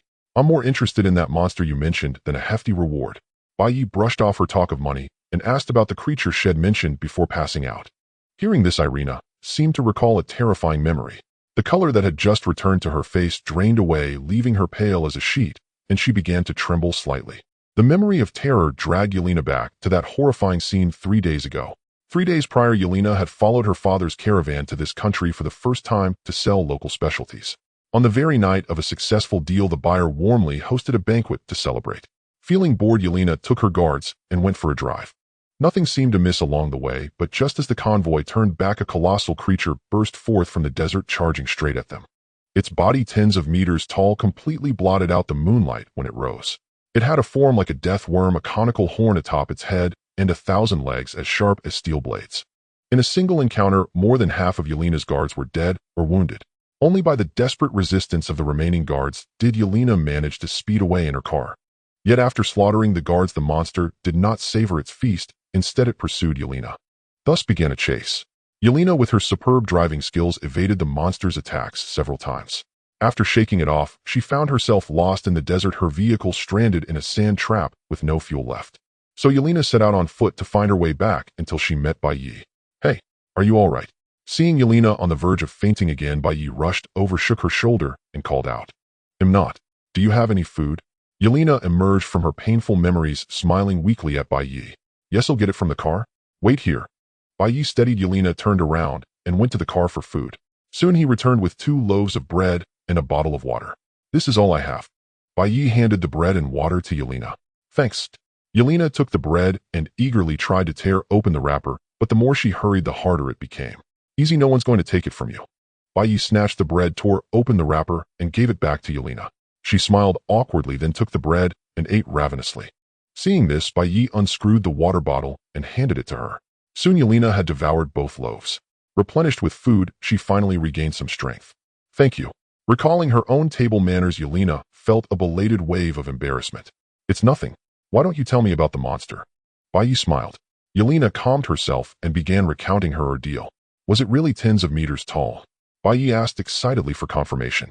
Yelena looked at Bai Ye's expression with some confusion, but nodded. I didn't look closely, but it must have been at least 30 meters tall. 30 meters. That size would make it at least a 5-mark demon beast, right? Bai Ye murmured to himself. What's a 5-mark demon beast? Yelena quickly asked upon hearing Bai Ye's words. Demon beasts are the monsters you encountered. 5-mark refers to its power level, Bai Ye explained softly. You know that monster? I mean demon beast. Yelena said in shock. Haven't you seen videos on your phone of various monsters attacking people? Bai Ye retorted. Before. Yelena thought back and quickly recalled that she had indeed seen many videos and news reports of monsters attacking people. But at the time, living in her own manor with a legion of bodyguards, she had no concerns for her safety and paid no attention. Are you saying the monster I encountered is the same as those in the videos on my phone, all demon beasts? Yelena said, realization dawning. Yes. Bai Ye nodded, casting an approving glance at Yelena, as if to say she was a teachable pupil. Can we talk in the car? Yelena moved her numb legs and suggested to Bai Ye in a plaintive tone. Oh sure. Bai Ye came to his senses and led Yelena toward the vehicle. Once inside, Bai Ye started the engine and asked Yelena, by the way, I don't know your name yet. You can call me Yelena? And what about you, my savior? Yelena smiled sheepishly. My name is Bai Ye. Are you from Bear Country? Bai Ye did not hide his name and told her directly. Yes, Yelena nodded in agreement. I'm heading somewhere now. You can stick with me for now, or tomorrow we'll take you to the airport. How about that? Having come this far, Bai Ye was determined to collect the other arsenal before moving on. No problem, I'll follow you, Yelena quickly agreed. But before you leave, you need to tell me the location where you encountered that demon beast. Bai Ye turned around and said seriously, "You're going to go after it?" Yelena asked in disbelief. "Don't worry about that. Just tell me the location," Bai Ye said calmly. But Yelena could not bear to let Bai Ye face such a terrifying demon beast. "You said you wanted to repay my life-saving grace," Bai Ye added. "I can give you a lot of money. A house, a car, women. I can give you everything." Perhaps stirred by Bai Ye's words, Yelena shouted emotionally. "Huh, did you just say something weird?" Bai Ye turned to Yelena in surprise. "What? Am I not beautiful?" Yelena lifted her chin, confidently brushing aside her messy hair to reveal her elf-like beauty. Meeting Yelena's direct gaze, Bai Ye turned away without a word. As he pondered how to persuade Yelena to reveal the monster's location, a rustling sound accompanied by a faint vibration grew closer from the desert toward Bai Ye's vehicle. "It's here. It's coming." At the sound, Yelena's confidence crumbled instantly, and she curled up in the back seat, trembling in fear. "Looks like I don't have to search for it," Bai Ye said, his gaze darkening as he stared into the depths of the desert. "I haven't gone looking for you yet. You've come to me first." Bai Ye immediately stopped the car, quickly opened the rear door, yanked out the trembling Yelena, and shoved her into the driver's seat. "Drive forward, as fast as you can," Bai Ye said quickly as he slammed the door shut. "But what about you?" Yelena grabbed Bai Ye's hand in panic. "Slap." Without hesitation, Bai Ye delivered a sharp slap to Yelena's face. "Are you clear-headed now? When I say go, you go? Stop with the nonsense," Bai Ye said coldly. Perhaps jolted awake by the slap, Yelena gave Bai Ye a long look, then floored the accelerator and sped forward. After Irene left, Bai Ye remained rooted to the spot, his gaze fixed intently on the demon's movements. Noticing that, as he had anticipated, it did not pursue Irene, his eyes swiftly darkened. "So it's after me." From the moment he discovered the demon, Bai Ye had a premonition that this creature was coming for him. Huh, this could be considered a mutual pursuit. Bai Ye let out a cold laugh, then retrieved a specially crafted large blade from his storage space. This blade resembled a long sword, but its hilt was somewhat shorter. The blade itself was 4 fingers wide with a length of over 1.6 meters and weighed more than 80 gene. Having been reinforced multiple times by the demon's origin and its crystal, Bai Ye could wield this blade with one hand even without activating his Herculean state. In the dim desert, as the rustling sound grew nearer, the tremors in the ground intensified. Standing in the middle of the road, Bai Ye felt as if he were at the epicenter of an earthquake. "Here it comes." Standing in the middle of the road, Bai Ye, who had been on high alert, suddenly sensed a dangerous aura nearby, and his heart tightened. Crack! At that moment, a sound of shattering came from the ground. Bai Ye quickly looked down and saw a multitude of cracks rapidly spreading across the concrete road, as if some colossal creature was about to burst forth from the earth. "It's underground." Bai Ye's pupils contracted at the sight. He swiftly activated spatial translocation, teleporting away from his spot. The instant he vanished, a massive creature erupted from the ground where he had just been standing. In an instant, gravel and yellow sand flew in all directions. A colossal figure loomed indistinctly within the dust cloud. Though the sand obscured Bai Ye's vision, when the shadow vast enough to blot out the moon fell over him, an overwhelming sense of oppression made him feel as insignificant as an ant. "So this is a 5-striped demon." Bai Ye stared solemnly at the behemoth before him, silently shifting his grip on the blade from one hand to both. Seeing its ambush fail, the demon quickly retreated back underground. After the dust settled, a bottomless pit appeared on the surface. "Damn it! With a body that big, it won't face me hidden, but instead hides to ambush." Bai Ye cursed under his breath, feeling the vibrations in the ground. Recalling the enormous shadow from before, Bai Ye looked down at the long blade in his hand. He had thought his weapon was long enough, but compared to the demon's size, it seemed more like a toothpick. "I still have too few attack methods." Bai Ye sighed helplessly. Sensing the tremors growing more intense, Bai Ye knew the demon was coming again. Sure enough, the ground behind him burst open the next second, and a massive figure like a charging train bore down on him. Bang! Prepared for this, Bai Ye's figure vanished, instantly causing the demon to miss its target once more. This time, however, Bai Ye did not flee. Instead, he appeared behind the demon, activated his Herculean state, and struck at its body with all his might. The slash was as swift as lightning and carried the force of 1,000 June. Although the demon's entire body was protected by thick armor, Bai Ye's strike still managed to sink irresistibly into its flesh.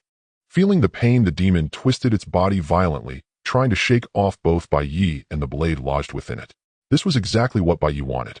Gripping the blade tightly, he used the creature's momentum to swiftly pull it free and teleport it away to create distance.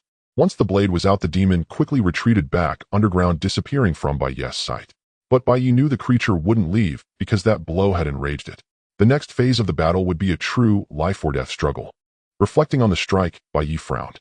Although he had successfully inflicted a long wound on the demon, it was merely a flesh wound compared to its massive size. No good. If I rely solely on this blade, it'll exhaust my strength without posing a real threat to its life. Bai Ye glanced at his weapon, then began searching through his storage space. His storage space was filled with various powerful firearms, but Bai Ye didn't know how to use most of them. Even if he did, he wouldn't have enough time to deploy them as the demon could burst from the ground at any moment. Wait, this might work. At that moment, Bai Ye spotted a silver-white metal case in a corner of his storage space. Inside were various potent poisons that Fang Chun had once used. Fang Chun had intended to dispose of them, but Bai Ye, finding it a waste, had kept them. No time to lose. Bai Ye picked a direction and teleported 5 times in succession, putting distance between himself and the demon. Seizing the gap before the creature could give chase, he quickly retrieved the silver case and bundled all the poisons together in a cloth bag. Next, Bai Ye pulled out a box of grenades from his storage space. He didn't know how to use the other weapons, but he was familiar with these. He quickly took out 2 grenades, then put the box and the long blade away. Afterward, he stared intently at the ground, waiting for the perfect moment. Soon, feeling the tremors through the earth, Bai Ye knew the demon was nearby. How does this thing pinpoint my location underground so accurately? Bai Ye looked at the ground, a hint of confusion in his heart. He had been standing perfectly still, making no sound, yet the demon underground seemed to see him clearly, always knowing his exact position for its ambushes. Could it be body heat? Bai Ye glanced down at himself, a suspicion forming in his mind. Crack! The familiar sound of shattering came again. Without a second thought, Bai Ye teleported away. Sure enough, the next moment, a massive figure burst from the ground at his previous location. But to Bai Ye's surprise, this time the demon didn't retreat. Instead, it turned and charged toward him. Its colossal body slammed into the ground, kicking up a storm of sand and gravel. This was the first time Bai Ye had seen it in full. Over 30 meters long, its body resembled a heavy armored train.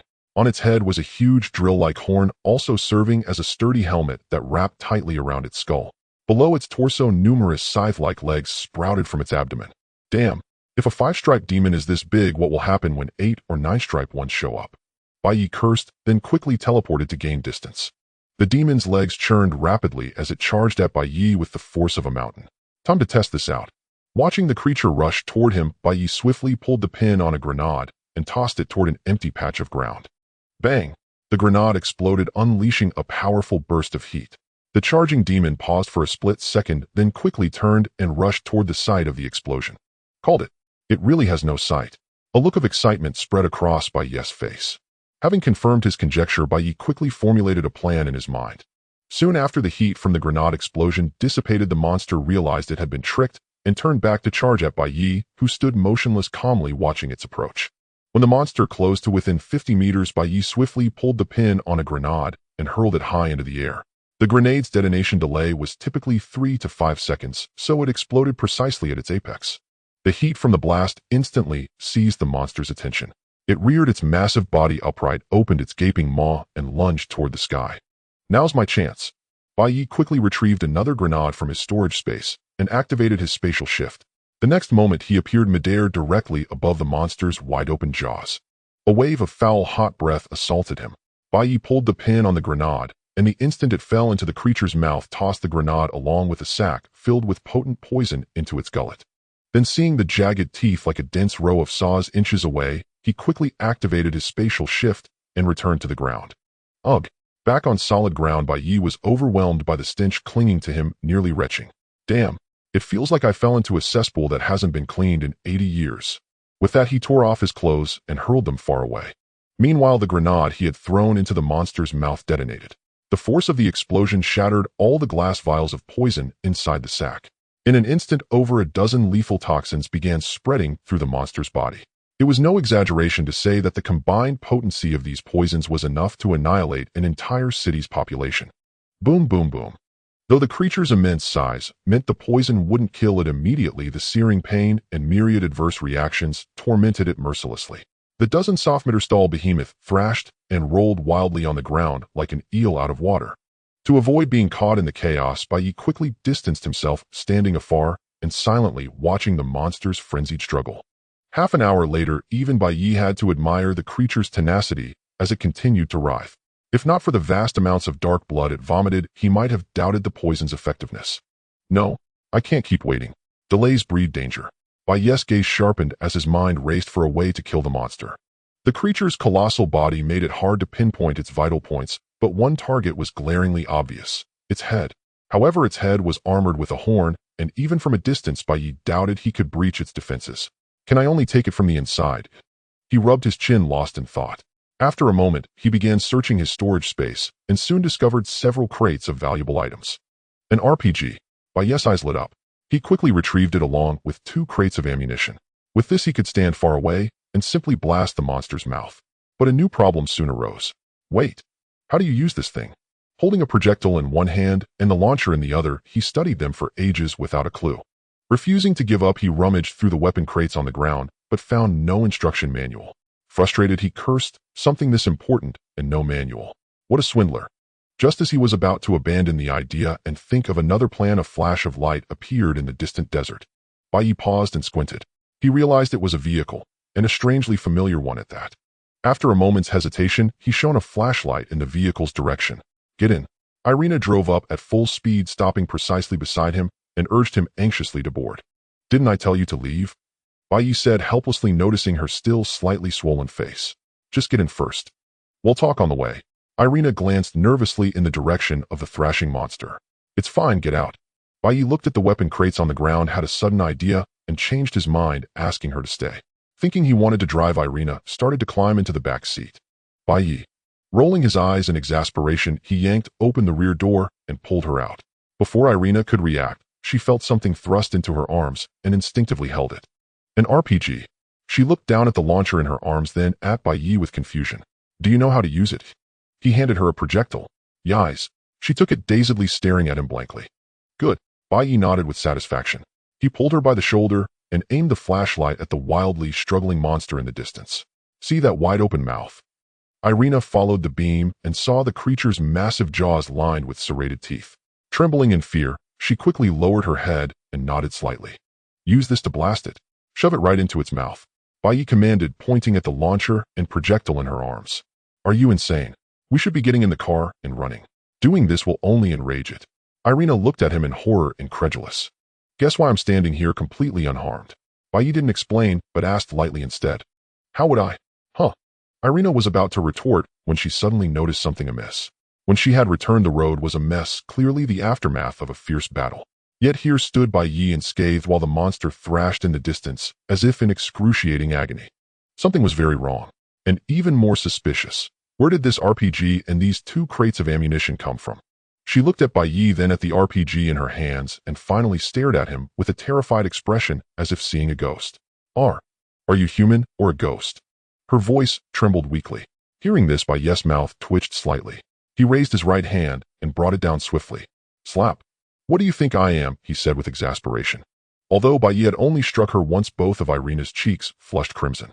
Feeling the lingering tingling pain on her back, she refrained from asking Bai Ye that foolish question about whether he was human or ghost. Weren't you hunted by it before? Now's your chance for revenge. Use your RPG and the 2 cases of shells on the ground to blast it to hell. Bai Ye pointed at the distant demon and encouraged Irina. She glanced at Bai Ye, then at the demon, before swiftly crouching down and opening the weapon crate. Hey, what are you doing? Bai Ye asked, puzzled by Irina's actions. She skillfully pulled out an oil paper package from the crate, tore it open, and retrieved a tubular object. This is the propellant charge for the shell. Without it, the shell can't be fired, Irina explained while deftly assembling the charge. For some reason, Bai Ye felt that Irina had transformed into a different person upon handling the shells. Watching her expert movements, he couldn't help but grow curious about her background. Irina, can you tell me what you do? Bai Ye asked tentatively. My family is in business. I've grown up playing with these things. As if sensing his doubt, Irina spoke directly. Business. Bai Ye paused, then a thought struck him. He looked at her incredulously. What kind of business does your family run? Firearms, ammunition, grenades, shells, tanks, armored vehicles, and so on, Irina replied flatly. Bai Ye was speechless. So I slapped the daughter of an arms tycoon. Bai Ye's mouth twitched as he glanced at his right hand, his gaze inadvertently drifting to a certain roundness. Oh no, it was 2 slaps. Soon Irina finished assembling both cases of shells. She picked up the launcher, loaded a shell, rose to a half-crouch, and aimed at the distant demon. Whooshed! A loud roar erupted as the shell streaked toward the demon's gaping maw, trailing a fiery tail. Boom! A thunderous explosion followed as the shell detonated precisely inside the demon's mouth. The immense pain sent the creature writhing in even greater frenzy. After the successful strike, Irina quickly loaded another shell and fired again at the demon's mouth. Her aim was impeccable. Each shell found its mark with precision. As she fired several shells in succession, her fear of the demon began to dissipate unnoticed. Boom, boom, boom. Watching the demon roll on the ground in agony, letting out pained howls, a long-lost smile crept onto Irina's face. Soon Irina exhausted both cases of shells. When the smoke cleared, Bai Ye saw the demon's head had become a bloody mess, its jagged teeth shattered and scattered. The demon, which had been thrashing wildly, now lay motionless on the ground. However, its abdominal legs still twitched involuntarily, indicating it wasn't dead yet. Phew, anymore. Irina exhaled heavily, turning to Bai Ye with a look of lingering excitement. No need. Leave the rest to me. With that, Bai Ye strode toward the demon. Bai Ye, what are you doing? It's dangerous. It's not dead yet. Irina cried out, trying to stop him. Just wait here. He'll be back in a moment, Bai Ye said without looking back. Irina wanted to run after him, but recalling his past oddities, she ultimately chose to trust him. Thus, under Irina's watchful gaze, Bai Ye advanced step by step toward the demon. As he neared, the demon seemed to sense his presence and struggled to rise, but failed, leaving it to Bai Ye's approach. Reaching the demon's head, a mix of gunpowder smoke and a strange stench hit Bai Ye's nostrils. But more than the stench, he focused on the crack in the bony armor on its head, through which he could see the soft flesh beneath. Found you. Bai Ye smiled, his eyes fixed on the crack. He opened his right hand, and a long blade instantly appeared in his palm. Then, gripping the blade with both hands, he leaped and drove it straight into the crack. Sensing the threat to its life, the demon made a final desperate struggle, shaking its head wildly to throw Bai Ye off. But Bai Ye held the hilt tightly, steadied himself, and then raised his right fist, slamming it with all his might onto the pommel. With each punch, the blade sank deeper and the demon's strength waned. By the time Bai Ye had driven the blade fully into its brain, the creature's struggles ceased. Just then, the clouds obscuring the moonlight parted, casting a cold silvery glow onto Bai Ye, draping him in a robe of luminous white. In the distance, Irina, who had witnessed everything, gazed at him, standing atop the demon, her cheeks flushing once more. Watching his imposing demon-like figure, she, a daughter of the White Bear Nation that revered strength from the core, found herself moved to tears of drool wetting her lips. Bai Ye was oblivious to Irina's transformation, for a greater temptation awaited him. Extract. He opened his right hand and activated the extraction skill on the demon. Soon, strands of blood vessels emitting a faint brown glow emerged from the demon's body and converged toward his palm. Before long, a ball of origin the size of a ping-pong ball formed in his hand. Gazing at the origin in his palm, the largest he had ever extracted, Bai Ye found a bigger bottle and placed it inside. Next, he set out to mine the magic crystal from the demon's head. However, the thick bony armor on its skull made it difficult without proper tools besides his blade. So Bai Ye decided to pack the demon's carcass and bring it back to the base for further handling. Having made up his mind, Bai Ye began to dismember the demon's body. On this outing, aside from his storage space, Bai Ye had also brought along the demon rib from number 1. Since his storage was already full after moving the arsenal, the demon's remains would have to be stored inside that rib. But before that, he had to cut the carcass into pieces, otherwise it wouldn't fit. Under the glow of countless neon lights, the city at night resembled an ever-bright metropolis, yet even beneath the brightest luminescence, shadowy corners lurked. In a dimly lit alley, a middle-aged man, clutching a briefcase, trudged wearily, hastening his steps toward home. I wonder when they'll install streetlights on this stretch. Those folks have money but refuse to spend it on anything beneficial. Gazing at the dark ground, the middle-aged man couldn't help but grumble. How I envy them, living in bright mansions while I cower like a cockroach in this gloomy corner. Turning back, he cast an envious glance at the towering buildings behind him, his eyes brimming with longing, only to be swiftly overtaken by dejection. A night breeze swept through the alley. The man hugged his briefcase and briskly rubbed his arms. What's going on? Is it getting colder? Crunch, crunch. Just as confusion set in, an eerie sound of bones being gnawed echoed through the silent alley. Simultaneously, a faint scent of blood drifted into the man's nostrils on the breeze. On this path he had traversed countless times, the man felt a bone-chilling terror for the first time. Pulling out his phone, he activated the flashlight and, summoning his courage, shone it toward the source of the noise. Who's there? The man asked, his voice trembling slightly. But from the shadowy corner came no reply. More terrifying still, the moment his words faded, the ghastly chewing ceased. At that instant, the alley ahead fell into an eerie silence, as if a man-eating beast lurked within the darkness, waiting for the man to draw near. Staring into the gloomy alley, the man cursed under his breath. Damn it. This alley was the only way home. Though fear gripped him, he had no choice but to steel himself and press forward. As he advanced, the metallic tang of blood grew thicker, reaching a nauseating intensity. Logically, any sane person would retreat without hesitation in such a situation. But before the man could turn, his feet froze, disobeying his will. Drip, drip. Under the phone's glow, a massive maw large enough to swallow the man's head whole slowly emerged from the darkness. The man stood paralyzed, his gaze slowly rising. The moment he met the demon's crimson bloodshot eyes, his world went black. Crunch, crunch. Once more the eerie chewing sound echoed through the dim alley, the air growing heavier with the scent of blood. A second marked demon. A murmur drifted from the darkness. The demon, relishing its feast, halted abruptly and began scanning its surroundings for the speaker. Sigh, another ugly demon. Director Yang will be disappointed again. Another sigh followed, and the demon pinpointed the direction of the voice. Above. The demon jerked its head upward, but before it could focus, a dark figure plummeted straight toward its skull. Before it could react, a foot imbued with immense force stomped its head into the ground with a deafening impact, shattering the stone tiles and knocking out several of the demon's teeth. After landing, the shadow leaped and positioned itself directly in front of the demon. The demon shook its head, scrambled to its feet, and glared at the figure before it. In the dim alley, the demon's crimson eyes emitted a faint red glow. In its vision, a tall, shadowy humanoid with 6 elongated tentacles loomed above, looking down at it. Roar! The demon let out a guttural cry and lunged, its scythe-like claws swinging toward the shadow. The next second, the shadow remained still, but its 6 tentacles sprang into action, darting from various angles like arrows loosed from a bow, whistling through the air toward the demon. Thud! Thud! 6 sounds of flesh being pierced rang out. The demon froze mid-lunge, its body no longer moving. Under the faint moonlight, the tentacles were seen impaling its limbs, chest, and head. Thud! The tentacles withdrew from the demon's body, and it collapsed to the ground. Come clean up. The shadow shook the blood from its tentacles and spoke matter-of-factly. Soon beams of light cut through the alley as several tightly masked figures in black hurried in. Director, should we dispose of these bodies? One of them approached the shadow and asked respectfully. Why bother with this trash? The shadow replied calmly. Under the light, the shadow was revealed to be number 1 director of the Shanghai White Tiger Division. Upon receiving number 1's response, several members of the White Tiger Division swiftly packed the demon's corpse and photographed the scene. I wonder how things are going on their end, number 1 murmured, gazing in a certain direction. Meanwhile, in various corners of the city, other White Tiger Division members were hunting their designated demons. After days of searching, the Vermilion Bird Division had tracked down several demons. However, they also discovered that 3 other factions in Sakura Country, official, corporate, and an unknown force, were pursuing the creatures as well. Thus, to secure the demons, the White Tiger Division split into 3 teams. Beep. Number 1's Bluetooth earpiece rang, and he quickly answered. Number 1, demon activity detected 13 kilometers from your location. I've sent the coordinates. Li Yunx's voice came through the earpiece. Got it. I'm on my way. Number 1 immediately moved toward the alley's exit.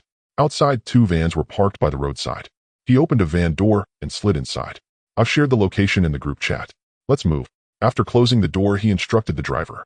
Soon the van roared to life, speeding toward the next target. Number 1's next target was a seaside resort. Before he even arrived, the sound of intense gunfire reached his ears. He quickly rolled down the window and peered toward the resort, only to find chaos unfolding. Panicked crowds scattering, screams rising and falling, and the blazing glow of fire transforming the resort into a hellscape. Find a safe spot to hide and send me your location. After giving the order, number 1 ordered his men to stop the van and sprinted alone toward the beach. Upon reaching the beach and seeing that the resort was already cordoned off, he pondered for a moment before diving straight into the sea. Meanwhile, inside the resort, a monstrous creature as large as a car was being strafed by a squad of armed Sakura Country soldiers. The beast was encased in thick bone armor resembling a giant crocodile, with razor-sharp bone spines protruding from its back. The bullets fired by the soldiers merely left tiny white specks on its armor, utterly failing to breach its defense. Even the thrown grenades could only create minor scratches. Number 1, lurking stealthily in the sea, couldn't help but feel a jolt of shock at the creature's formidable defense. Fortunately, the monster's movement was sluggish. Though it had toppled several buildings, it hadn't harmed a single person. Just as number 1 assumed a stalemate had settled in, a helicopter flew into the resort, suspending a massive iron crate beneath it. Upon the helicopter's arrival, the Sakura soldiers, instead of prolonging the standoff, swiftly retreated from the battlefield. Witnessing this from the sea, number 1 was baffled by their maneuver. Yet instinct told him their withdrawal was surely linked to the giant iron crate brought by the helicopter. Once the helicopter hovered over the monster, it released the connection to the iron crate. The colossal crate plummeted with immense force, and the monster hastily dodged aside. After dropping the crate, the helicopter departed straight away. The massive iron crate crashed heavily onto the ground, startling the monster into backing away several steps, its gaze fixed warily on the crate. In the sea, number one silently observed the crate on the beach. Curiosity piqued about its contents. Beep, beep. Soon an indicator light on the crate flashed, followed by a sharp click. The four walls of the crate unfolded and fell like blooming flower petals, revealing what was inside. This is... In the sea, number one's eyes widened in shock as he saw what lay within the crate. Inside the crate stood a humanoid monster over 2 meters tall. It had a human-like head and silhouette, but its limbs seemed pieced together from the limbs of some other creature. It was clad in thick armor, obscuring whatever lay beneath. At that moment, the distant monster also became fixated on the humanoid creature within the crate. Perceiving the humanoid's form as similar to the Sakura soldiers, the monster immediately deemed it an enemy and charged straight at it. Just then, the humanoid monster inside the crate stirred. Seeing the beast charging toward it, it opened its mouth and let out a roar, then launched itself forward to meet the charge. As they were about to collide, the beast suddenly retracted its head like a turtle, aiming the sharp bone spines on its back at the humanoid. To number one's astonishment, the humanoid monster, as if devoid of reason, recklessly crashed into the beast. The outcome was predictable. The humanoid was sent flying by the impact, its armor dented in several places by the beast's bone spines. Immediately after, the flung humanoid scrambled to its feet, and just as before, charged at the monster once more. This time, however, the beast had learned its lesson. It simply stood its ground, tightened its body, and presented its back to the humanoid.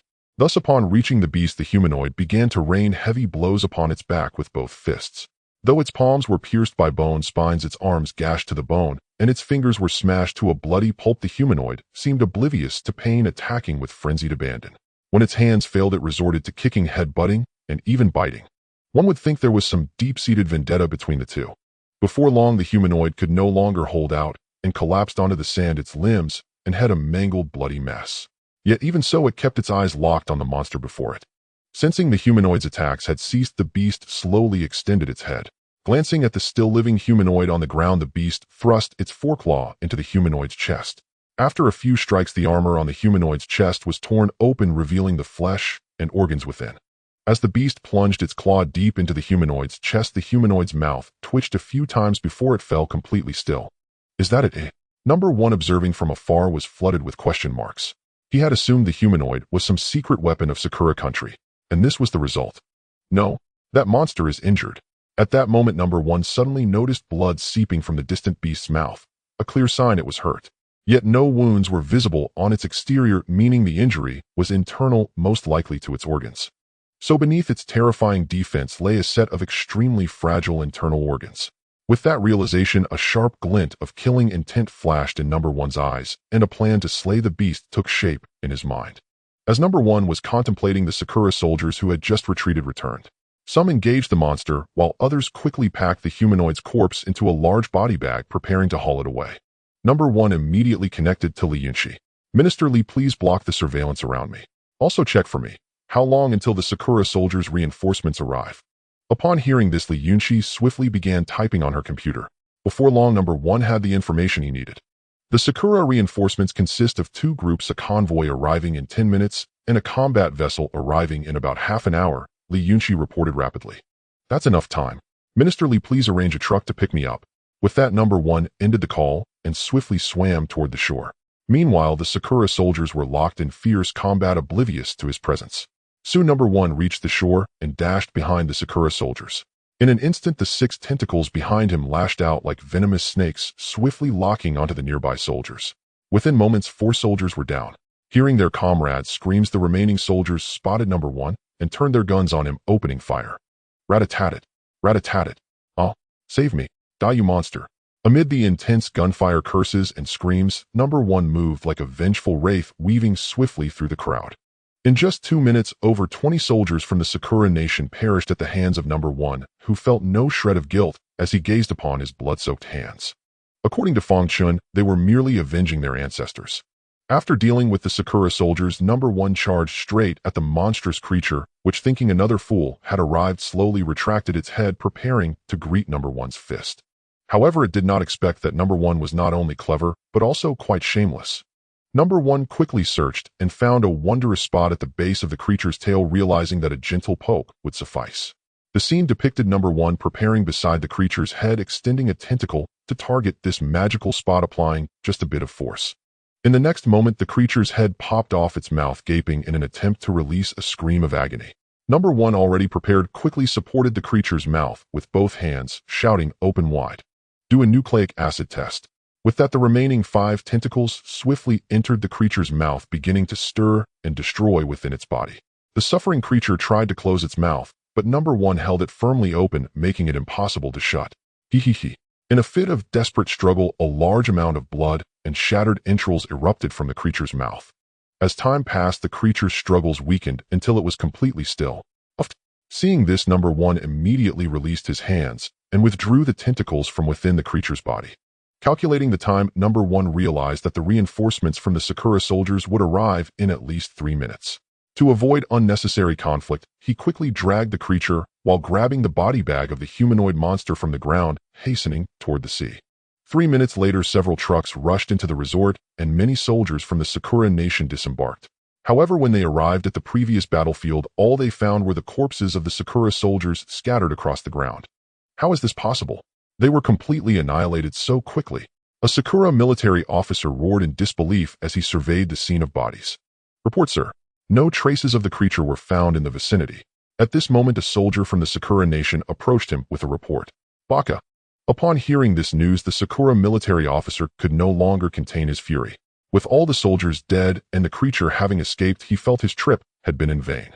Wait, there's still the experimental subject.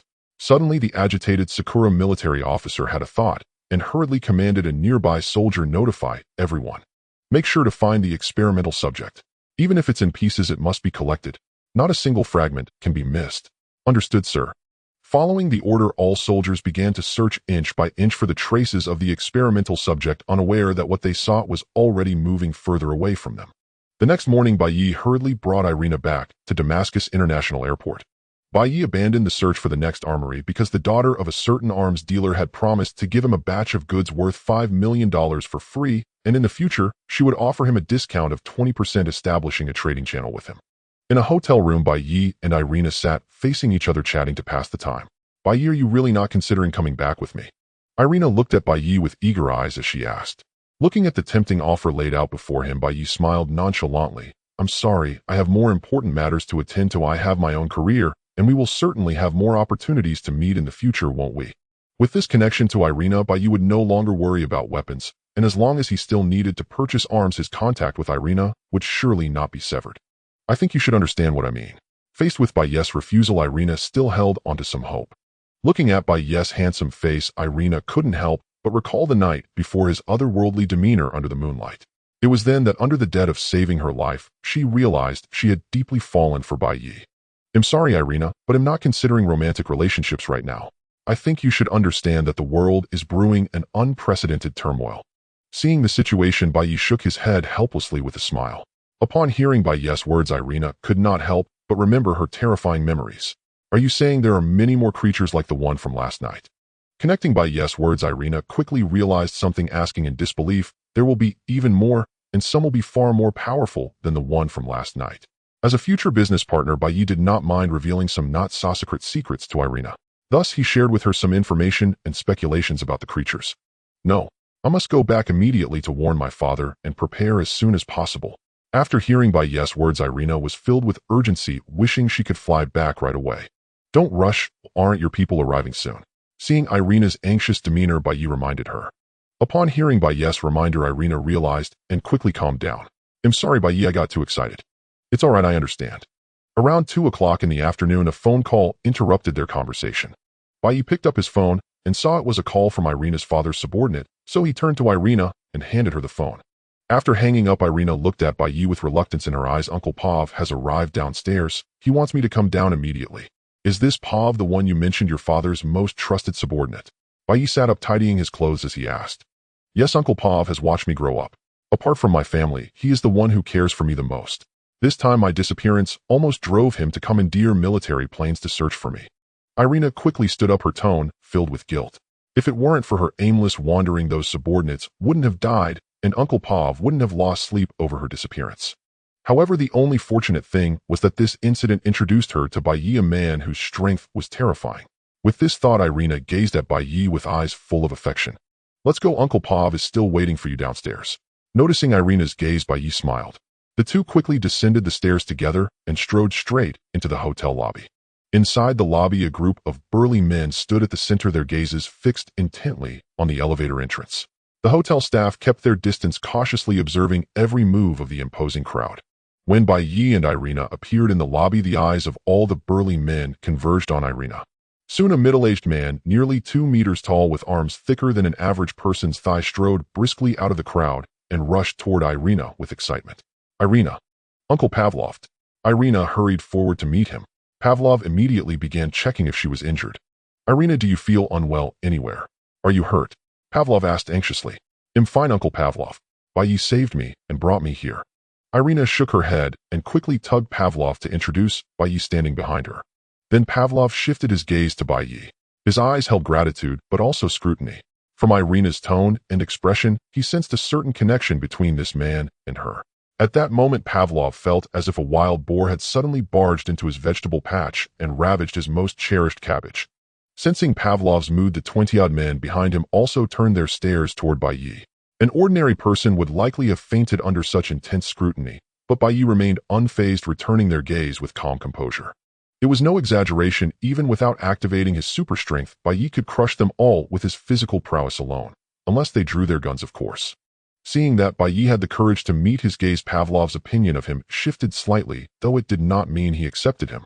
After a moment of silent confrontation, Pavlov averted his eyes, first a grateful smile spreading across his face as he extended both hands.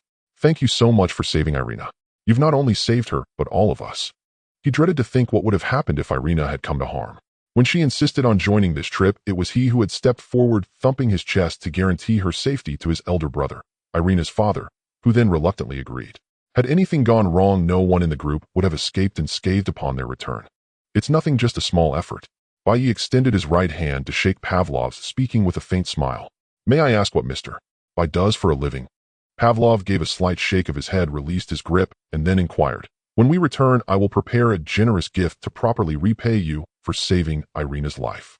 I'm currently unemployed. As for the life-saving debt, Irina has already promised me a substantial reward." Bai Ye glanced at Irina with a smile. At Bai Ye's words, the smile on Pavlov's face froze. "A substantial reward? How substantial?" 120 gene. Irina stood 1.75 m as standard weight, exactly around 120 gene. Noticing Pavlov's sudden change in expression, Bai Ye felt puzzled. Had he said something wrong? "Uncle Pavlov, I've already thought about the reward. He'll discuss it with my father when we get back." Irina too noticed Pavlov's grimace and quickly stepped over to take his arm. "Haha, good lad. You must come to White Bear Country sometime. They'll treat you royally." Pavlov snapped out of it, gave a dry chuckle, and patted Bai Ye on the shoulder. Since Irina's parents had learned of her ordeal and were urging Pavlov to bring her home, they exchanged only a few more words. Pavlov handed Bai Ye a contact number and a card with $1 million, then hurriedly departed. "I should head back too." Bai Ye gazed toward the distant airport and quickened his pace. "Haha, it's done. We made it." In a shabby laboratory, Fong Chun raised a test tube filled with pale blue liquid, laughing wildly with excitement. The other researchers from the Azure Dragon division looked at Fong Chen's frenzied state, not with mockery, but with envy. "I've done it too." From another corner of the lab, a cry of surprise rang out. Everyone turned to see Yi Fanqing leaping for joy, holding an unidentified piece of metal. After glancing at Fong Chun, then at Yi Fanqing, the others looked down at their own experiment progress. Well, all in the same lab. How could the gap be so vast? I heard shouting from downstairs. What happened? Number 1 entered the lab, looking at everyone with confusion. Seeing Number 1 arrive, Fong Chun rushed over excitedly, displaying the test tube. "Look, we've finally completed the task the master assigned us." "What's this?" Number 1 studied the tube curiously, sensing a vague familiarity. "This is a healing potion. We developed it using the essence left by the master, a medicine with curative properties." Fong Chun gestured animatedly with the tube. "With this, the Azure Dragon division will no longer be called gluttons by the Black Tortoise division. Instead, they'll have to address us as the god of wealth." Gazing at the healing potion, Fong Chun couldn't wait to see Yang Ruowei's fawning expression. "How effective is it?" Number 1 remained level-headed, asking rationally. Theoretically, it can regenerate severed limbs and repair damaged internal organs for ordinary people. Fang Chun said, his smile fading into slight awkwardness. Theoretically, number one shot him a strange look. Well, no one's helped us prove it yet. Fang Chen's gaze drifted toward number one. The latter quickly caught on and said tentatively, the Orochi Bioresearch Center. Exactly. I said that if they dare conduct RT experiments on Dragon Kingdom citizens, then they'll dare to do the same on Sakura Kingdom citizens. Fang Chen's eyes turned cold, his tone flat. Number one nodded. They'll report this to the master. If he agrees, he'll arrange for it. Don't worry, the master didn't object before, did he? Fang Chen chuckled. Number one didn't reply, merely nodding slightly as he looked at the test tube in Fang Chen's hand. By the way, wasn't someone else shouting success just now? Who was it? Number one suddenly remembered and looked up. It was me. From the crowd, Yi Fanqing spoke up, a hint of timidity in her voice. Since most researchers of the Azure Dragon Division did not belong to the same academic field, their research directions also varied. For instance, Fang Chun studied the application of demonic creatures and their essence on the human body, while Yi Fanqing researched the use of demonic creatures to develop new materials. What is this? Number one asked, gazing at the unidentified metal block in Yi Fanqing's hand. This is my research achievement, I have named it Demonic Energy Metal. When mentioning his work, Yi Fanqing instantly became confident. Demonic Energy Metal. Not only number one, but many surrounding researchers were also puzzled, as they were usually engrossed in their own studies and rarely paid attention to others' affairs. Seeing everyone's confusion, Yi Fanqing quickly began to explain. I heard from Director Fang that after absorbing the essence of a demonic creature, a surge of energy appears within the body, which is key to transforming forms. After the transformation, different individuals use this energy in various ways.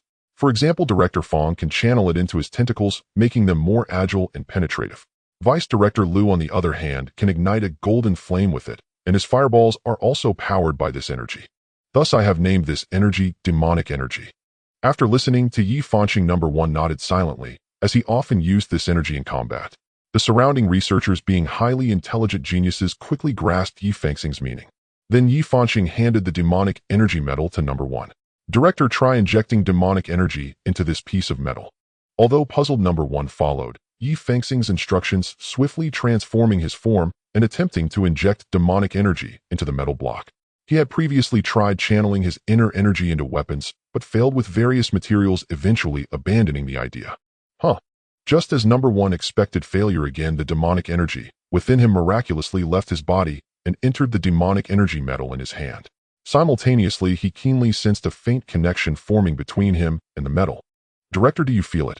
Yi Fanqing asked with a smile. This demonic energy metal can channel my inner demonic energy. Number one exclaimed in surprise. Exactly. Because it can channel and connect demonic energy, I named it Demonic Energy Metal, Yi Fanqing further explained. So what is its use? Number one examined the demonic energy metal in his hand with curiosity. Theoretically, weapons forged from demonic energy metal, when infused with demonic energy, can become sharper, harder, and even achieve unexpected effects. Still just theoretically. Number one looked at Yi Fanqing helplessly, feeling speechless inside. I can't help it, I don't know how to forge weapons either. Yi Fanqing explained with some embarrassment. Forge weapons. I can do it. Tang Lei excitedly raised his hand from the crowd, volunteering. That's right. Tang Lei calls himself a weapon master, proficient in both cold and hot weapons. It'll definitely be fine in his hands. Fang Chun said with delight from the side. You give it a try then. Number one handed the demonic energy metal to Tang Lei. Tang Lei took the demonic energy metal, examined it carefully, and then looked up awkwardly. What's wrong? Number one asked, puzzled. I forgot there's no smelting equipment here. I can't even melt this demonic energy metal, Tang Lei said with an embarrassed smile. Number one. Everyone.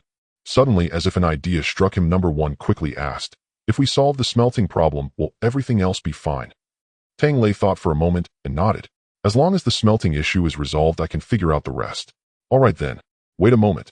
Number one turned and went downstairs, soon returning with Lu Yin in tow. Use your fire to melt this. Number one shoved the demonic energy metal into Lu Yan's hand and said quickly. Lu Yin looked at the metal in his hand, then at number one, and said indignantly, Hey, what do you take me for?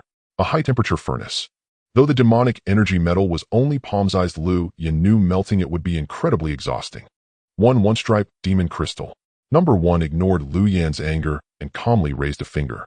Bai Ye had long stipulated that the White Tiger Division could keep 40% of the demon crystals from their hunts to enhance their strength, and the distribution of these crystals was under Number One's control.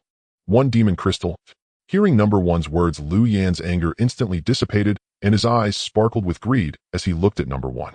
It's not really about the demon crystal. Oh, we're all in the same organization, so we should help each other out. Lu Yan said, cheerfully, holding the demonic energy medal and addressing everyone warmly. Seeing his rapid change in attitude, everyone couldn't help but roll their eyes. With Lu Yan's help, Tang Lei soon began forging a weapon. Due to the limited amount of demonic energy metal, Tang Lei decided to craft a dagger. After 3 hours of hard work, an ink-black dagger was handed to Number One. Everyone turned their gazes toward him. Under the watchful eyes of the crowd, Number One gripped the dagger and began infusing it with demonic energy. As the energy flowed in, a connection quickly formed between him and the dagger, and the originally ink-black blade began to emit a faint black glow. Then Number One slashed the dagger against the armor on his arm. With just a light effort, the armor, which could withstand ordinary pistol bullets, was easily gouged with a deep scratch. Next, he pointed the tip and thrust it forcefully into his arm. The dagger effortlessly pierced the armor and embedded itself into his flesh. Hiss!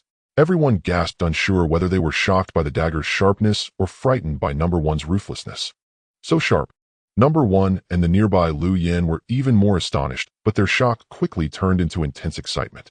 If the White Tiger Division had weapons forged from demonic energy, metal hunting demonic creatures would become several times easier. Let me try. Having witnessed the dagger's power, Lu Yan eagerly wanted to give it a go. Seeing Lu Yan's eager demeanor, Number One promptly drew the dagger and handed it to him. The blade is unstained by blood. A fine dagger. Lu Yan could not help but exclaim as he observed the dagger, which bore no trace of blood. Fatty, how about you join the Xuanwu Division and forge weapons and equipment exclusively for us in the Baihu Division? Rest assured we won't treat you unfairly. Lu Yan's eyes gleamed as he tempted Tang Lei. Hey, what do you think you're doing? Poaching talent right in front of me, the division head. Before Tang Lei could respond, Fang Chun voiced his objection. That's not how you see it. He could achieve better development in the Xuanwu Division, couldn't he? I'm doing this for his own good, Lu Yan declared with utmost sincerity. Impossible. Absolutely impossible. Fang Chun retorted without a second thought, his tone sharp. Tang Lei's talent in weaponry lies more in research and development. Now that we have magical energy metal, it's his time to shine. I will never send him off to be a blacksmith for you. Fang Chun pulled Tang Lei behind him, shielding him protectively, his stance unwavering. Thank you for your recognition of my skills, Minister Lu. But compared to forging weapons, I prefer researching and developing them. I'm sorry to disappoint your kind offer. At that moment, Tang Lei stepped forward and spoke. Enough, say no more. If you lure a weapon genius like him to the Xuanwu Division for forging, not only would Minister Fang object, but even the sovereign would give you a scolding upon their return. Number One concealed his disappointment, then turned to Lu Yan and said, I was just kidding. Lu Yan replied with a dry laugh. After the commotion subsided, Lu Yan began testing the dagger in his hand. As he infused his magical energy into it, in an instant, a golden flame erupted, enveloping the entire blade. Don't burn my dagger to a crisp. Number One quickly intervened. No, I didn't actively summon the golden flame, and I can sense that the flame on the dagger won't harm the blade itself. Lu Yan then withdrew his magical energy, and the golden flame on the dagger extinguished just as swiftly. Once the flame vanished, Lu Yan touched the blade, a knowing expression crossing his face. He handed the dagger to Number One, signaling him to feel it too. It's not hot. Number One touched the blade and found it hadn't heated up from the golden flame. In other words, the flame that had clung to the dagger hadn't damaged the blade at all. Try again. Number One returned the dagger to Lu Yan. Taking it, Lu Yan infused it with magical energy, and soon the golden flame reignited on the blade. They'll fetch a block of iron. Number One said, quickly descending the stairs to retrieve a training iron block.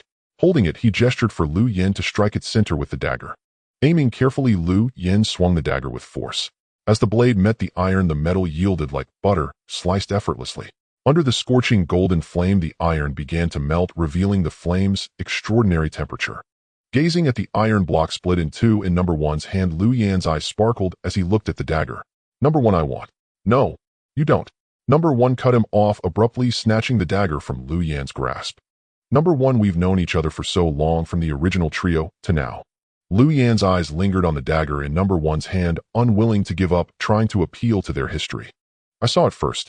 Number One retorted without hesitation. Lu Yan, but I personally smelted it. Number One, I paid the labor fee. Lu Yan, it's most powerful in my hands. Number 1. It's not bad in mine either. Lu Yan. Instead of arguing with me, you'd be better off asking Miss Yi to mass-produce magical energy metal sooner. Number 1 stored the dagger and turned to Yi Fanqing, who was nearby. As the topic shifted to her, Yi Fanqing smiled and said, "Don't worry. Although mass production of magical energy metal isn't possible, yet preparing raw materials for a few weapons won't take long." Hearing Yi Fanqing's words, Lu Yan's expression brightened considerably. "By the way, Miss Yi, make sure to set aside the best piece of magical energy metal for the sovereign. Just tell me what you need." At that moment, Number 1 remembered Bai Ye and quickly spoke up. Yi Fanqing nodded firmly, and Lu Yan raised no objection. "Oh, one more thing. This dagger was forged from magical energy metal, so weapons of this type should be named by you." Number 1 took out the dagger and addressed Yi Fanqing. "Let's call them magical energy weapons." Yi Fanqing looked at Number 1 with gratitude, parted her red lips, and whispered. The researchers around them gazed at Yi Fanqing with envy. For a researcher, the right to name a significant new discovery was the highest honor they pursued in life. And Yi Fanqing had named 3 at once. Number 1 didn't linger long, and soon left the laboratory with Lu Yan. As they departed, everyone returned to their posts, hoping to become the next target of collective admiration. "Yi Fanqing, come with me for a moment." Just as she was about to return, Fang Chen called out to her.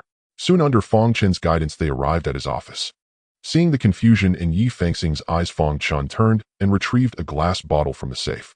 The sovereign said that whoever in the Qinglong division produces the first research result gets this bottle of monster essence. So now it's yours. With that, Fang Chen handed the glass bottle containing the monster essence to Yi Fanqing. "But wasn't it you who got the first result?" Yi Fanqing didn't take the bottle. Instead, she looked at Fang Chen with confusion. Fang Chen shook his head with a smile. "The healing potion I developed is still a prototype, not yet clinically tested. So strictly speaking, you were the first to deliver a result." "But..." Yi Fanqing hesitated. "From the start, you had already won. The team researching the healing potion included me, 3 of us in total. You single-handedly completed the development of magical energy metal. So in terms of fairness, you won too." Fang Chen continued to explain. If anyone in the Qinglong division was the most dedicated to research, Fang Chen would undoubtedly choose Yi Fanqing.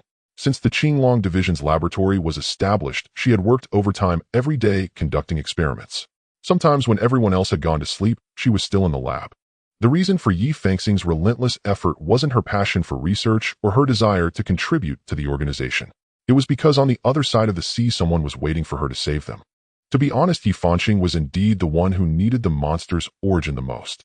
After hearing Fang Chen's explanation, she stopped declining and accepted the origin from his hand. "Thank you, Fang Chen." Yi Fanqing clutched the monster's origin tightly and bowed to express her gratitude. "You deserve it."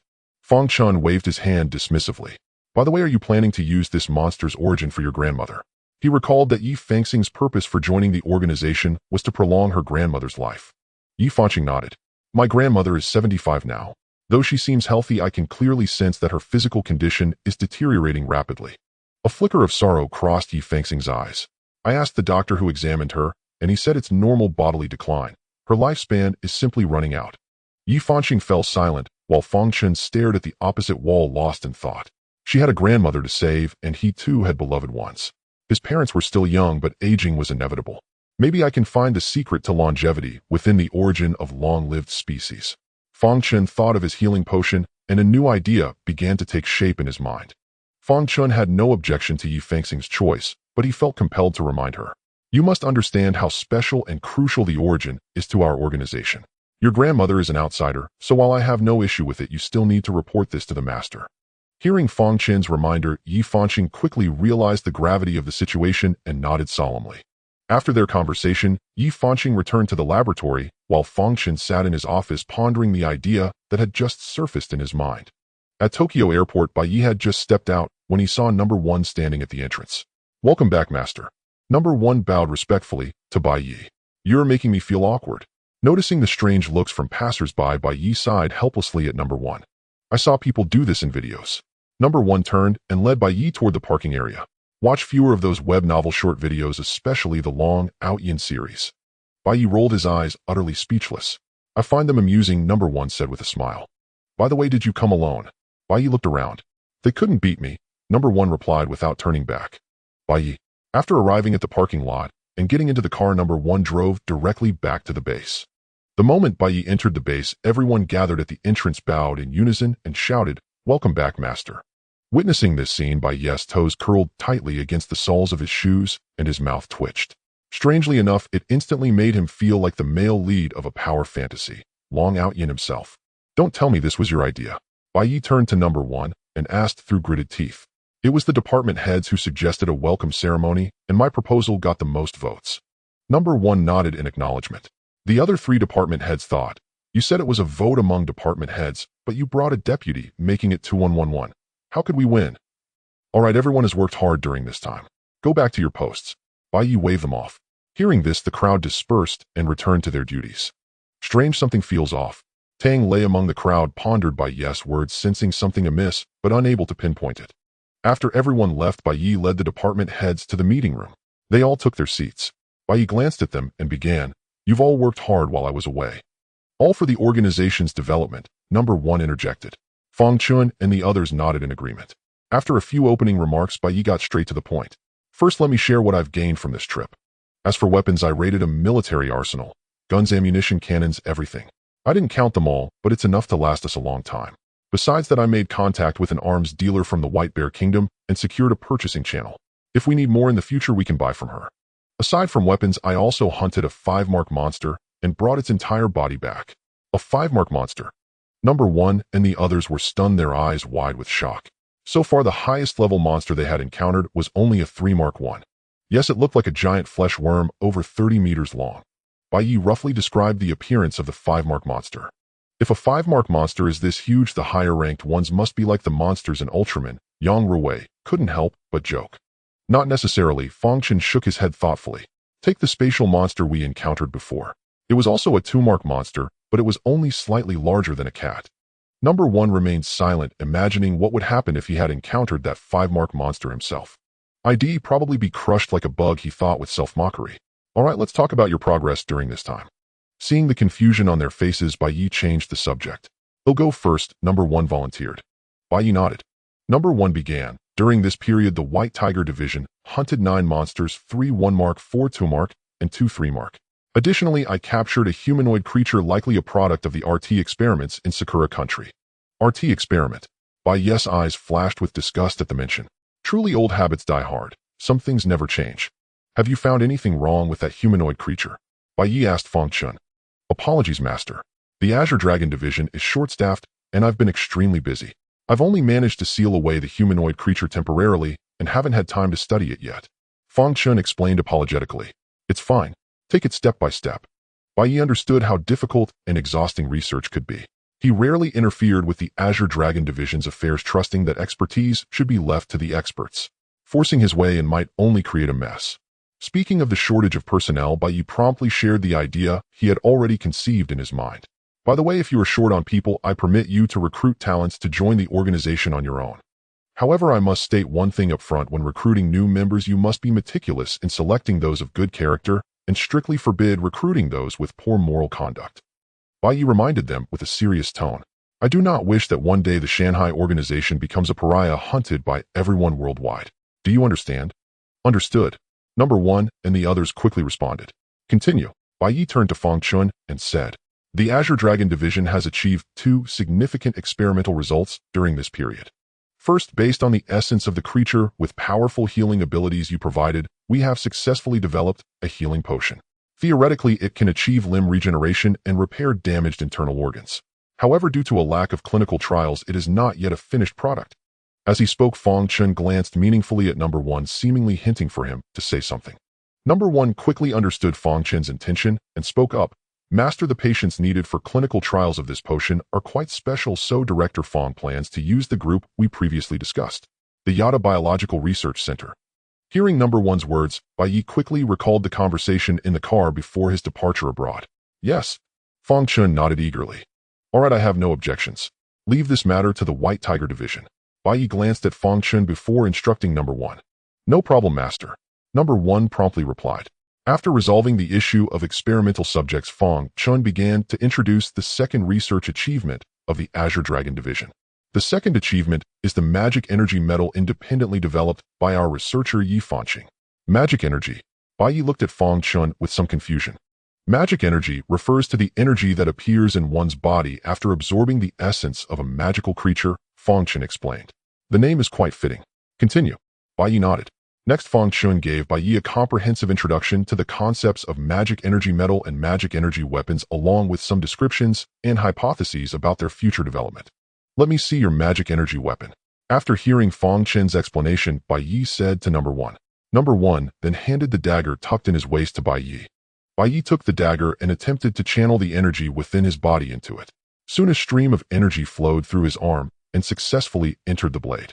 The next moment, the pitch-black dagger emitted a faint silver glow, exuding a dangerous aura of sharpness. Even though number one and the others were several paces away from Bai Ye, they keenly felt the keen edge emanating from the dagger. Then Bai Ye aimed the dagger at the corner of a table and slashed. To everyone's astonishment, before the dagger even touched the table, a slit appeared in the corner. Under their incredulous gazes, Bai Ye gently swept the dagger across the tabletop, yet the blade never made contact with the surface. But the next moment, the corner of the table was sliced off cleanly. Sword Chi. Across from him, Li Yunqi gasped in shock. It's a dagger, number one said flatly. Then is it? Chi blade. Read fewer martial arts novels, Director Li. Don't you watch web series all the time? Li Yunqi retorted defiantly. No, it's the power of space, Bai Ye said, coming to his senses and explaining. The supreme law, the law of space. As soon as Bai Ye spoke, Yang Ruowei exclaimed.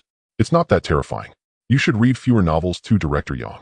Bai Ye looked at Yang Ruowei helplessly and teased.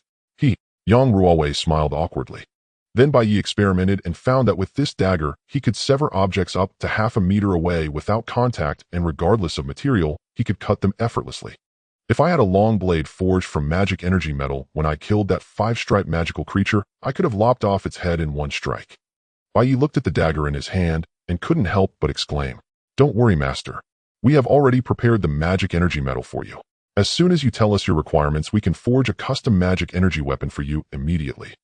Hearing Bai Ye's words, Fang Chen quickly spoke up. By the way, did you say that the stronger the magical creature, the better the magic energy metal made from its materials?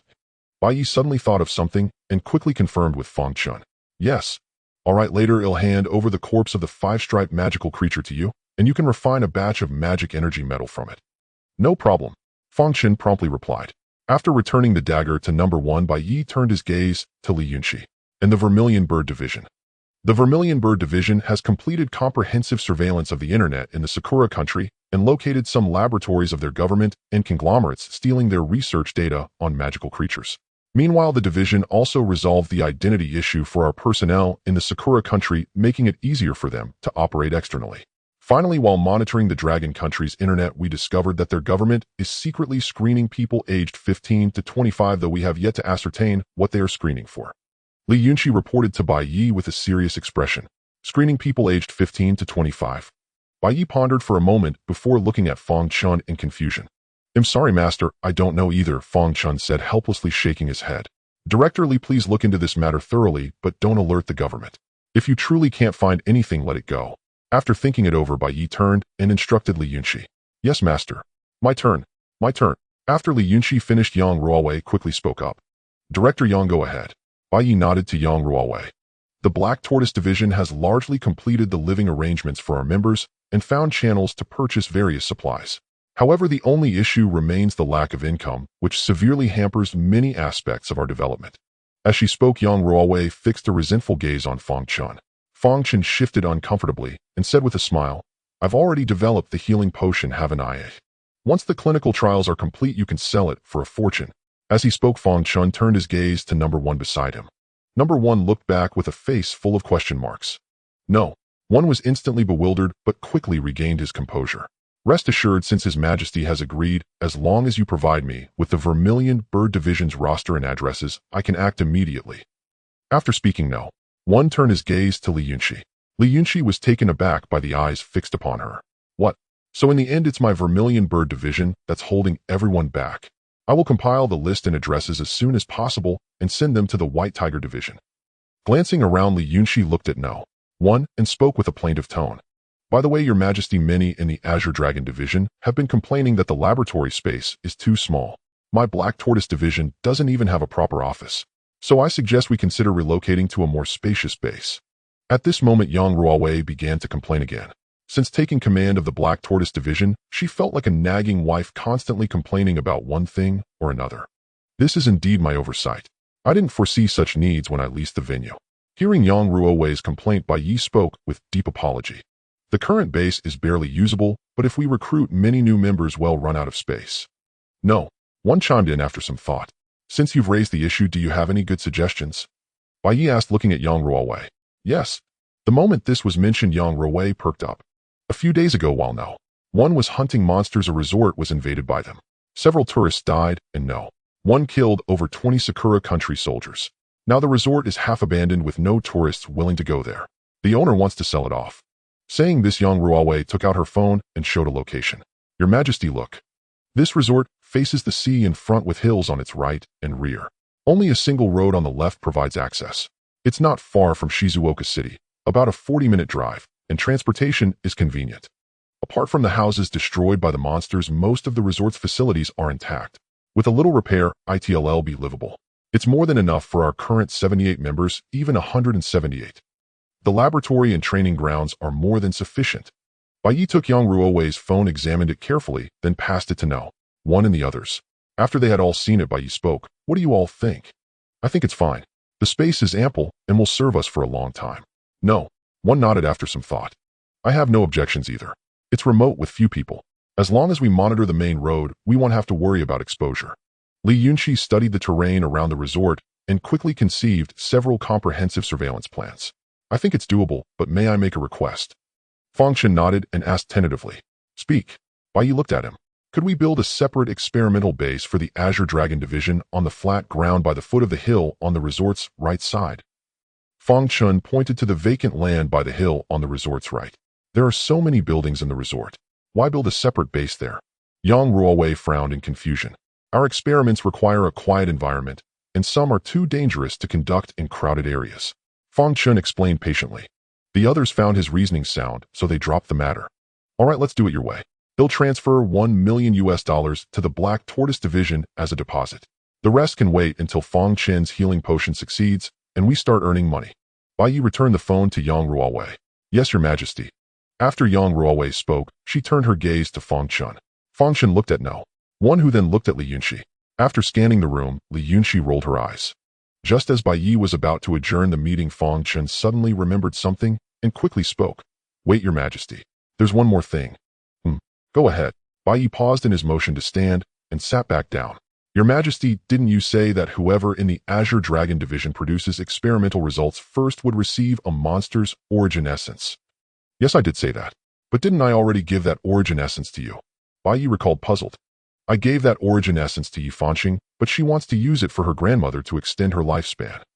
Fang Chen explained and then asked, the problem now is that Yi Fanqing's grandmother is not a member of our organization and the origin essence is vital to us.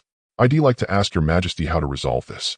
Fang Chen's words seemingly about Yi Fanqing's issue also made No one and the others think of their own families. They were young and capable of protecting themselves, but their families were not. Setting aside the matter of lifespan, with monsters growing in number and strength, what would happen to their families if the monsters began to run rampant?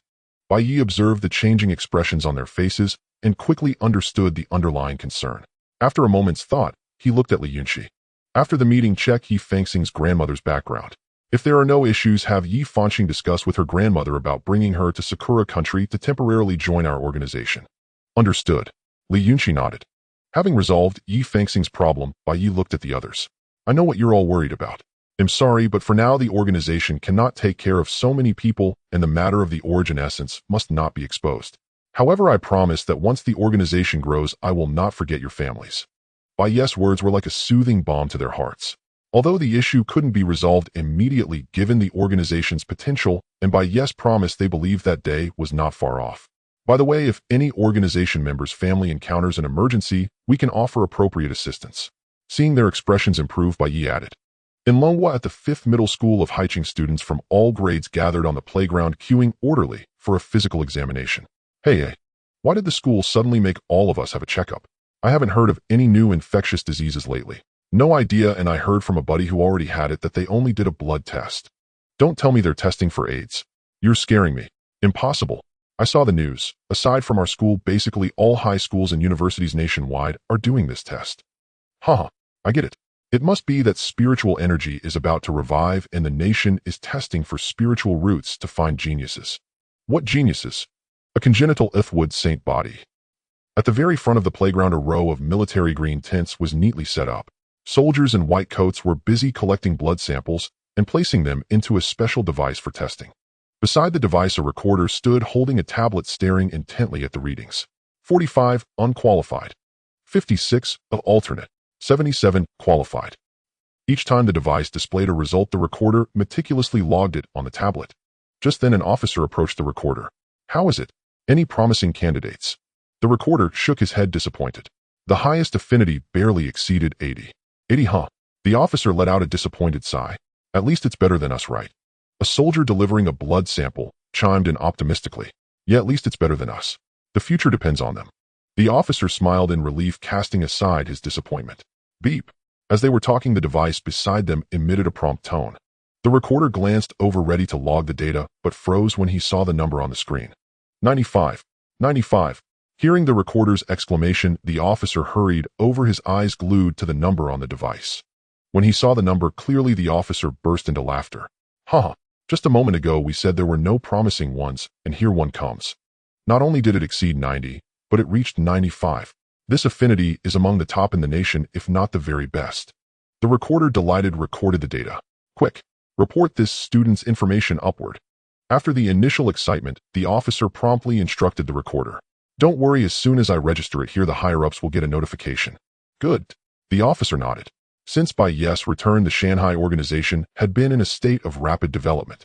With ample weapon support, the White Tiger Division was fully deployed, spending every day either hunting demonic beasts or on their way to do so. As for the Azure Dragon Division, ever since Fang Chun obtained his long-desired experimental subjects, he had been conducting clinical trials intensively. It was said that progress was good and the cure potion would be fully successful soon. Meanwhile, the Black Tortoise Division had successfully purchased the resort and was currently renovating it. In Bai Ye's office, a knock interrupted him as he was processing documents. Enter. Bai Ye stopped what he was doing and called out. The door opened and Li Yunxi and Fang Chun walked in one after the other. What's the matter? Bai Ye asked, noting their different expressions. My lord, regarding the domestic situation you asked me to monitor a while ago, I've recently noticed some developments. The screening of people aged 15 to 25. Bai Ye recalled after a moment, quickly remembering what Li Yunxi had mentioned earlier. Li Yunxi nodded. Yes. After my investigation, this large-scale screening is the government testing a special indicator called mana affinity. Those with an affinity below 50 are marked as unqualified, 50 to 60 as alternate, 60 to 80 as qualified, 80 to 90 as excellent, 90 to 99 as top tier, and 100 as perfect. According to my findings, very few people reach above 90, and once detected, the government gathers them together and takes them to a military base. Mana affinity. What is mana affinity? After hearing Li Yunxi's words, Bai Ye was utterly confused. I didn't find out about that. Li Yunxi shook her head, indicating she didn't know. I think I know what it is. At that moment, Fang Chen suddenly spoke up. Bai Ye and Li Yunxi both looked at him. If I'm not mistaken, the mana in what Minister Li mentioned is what we call magic energy. And the affinity is simply talent as commonly depicted in fantasy novels.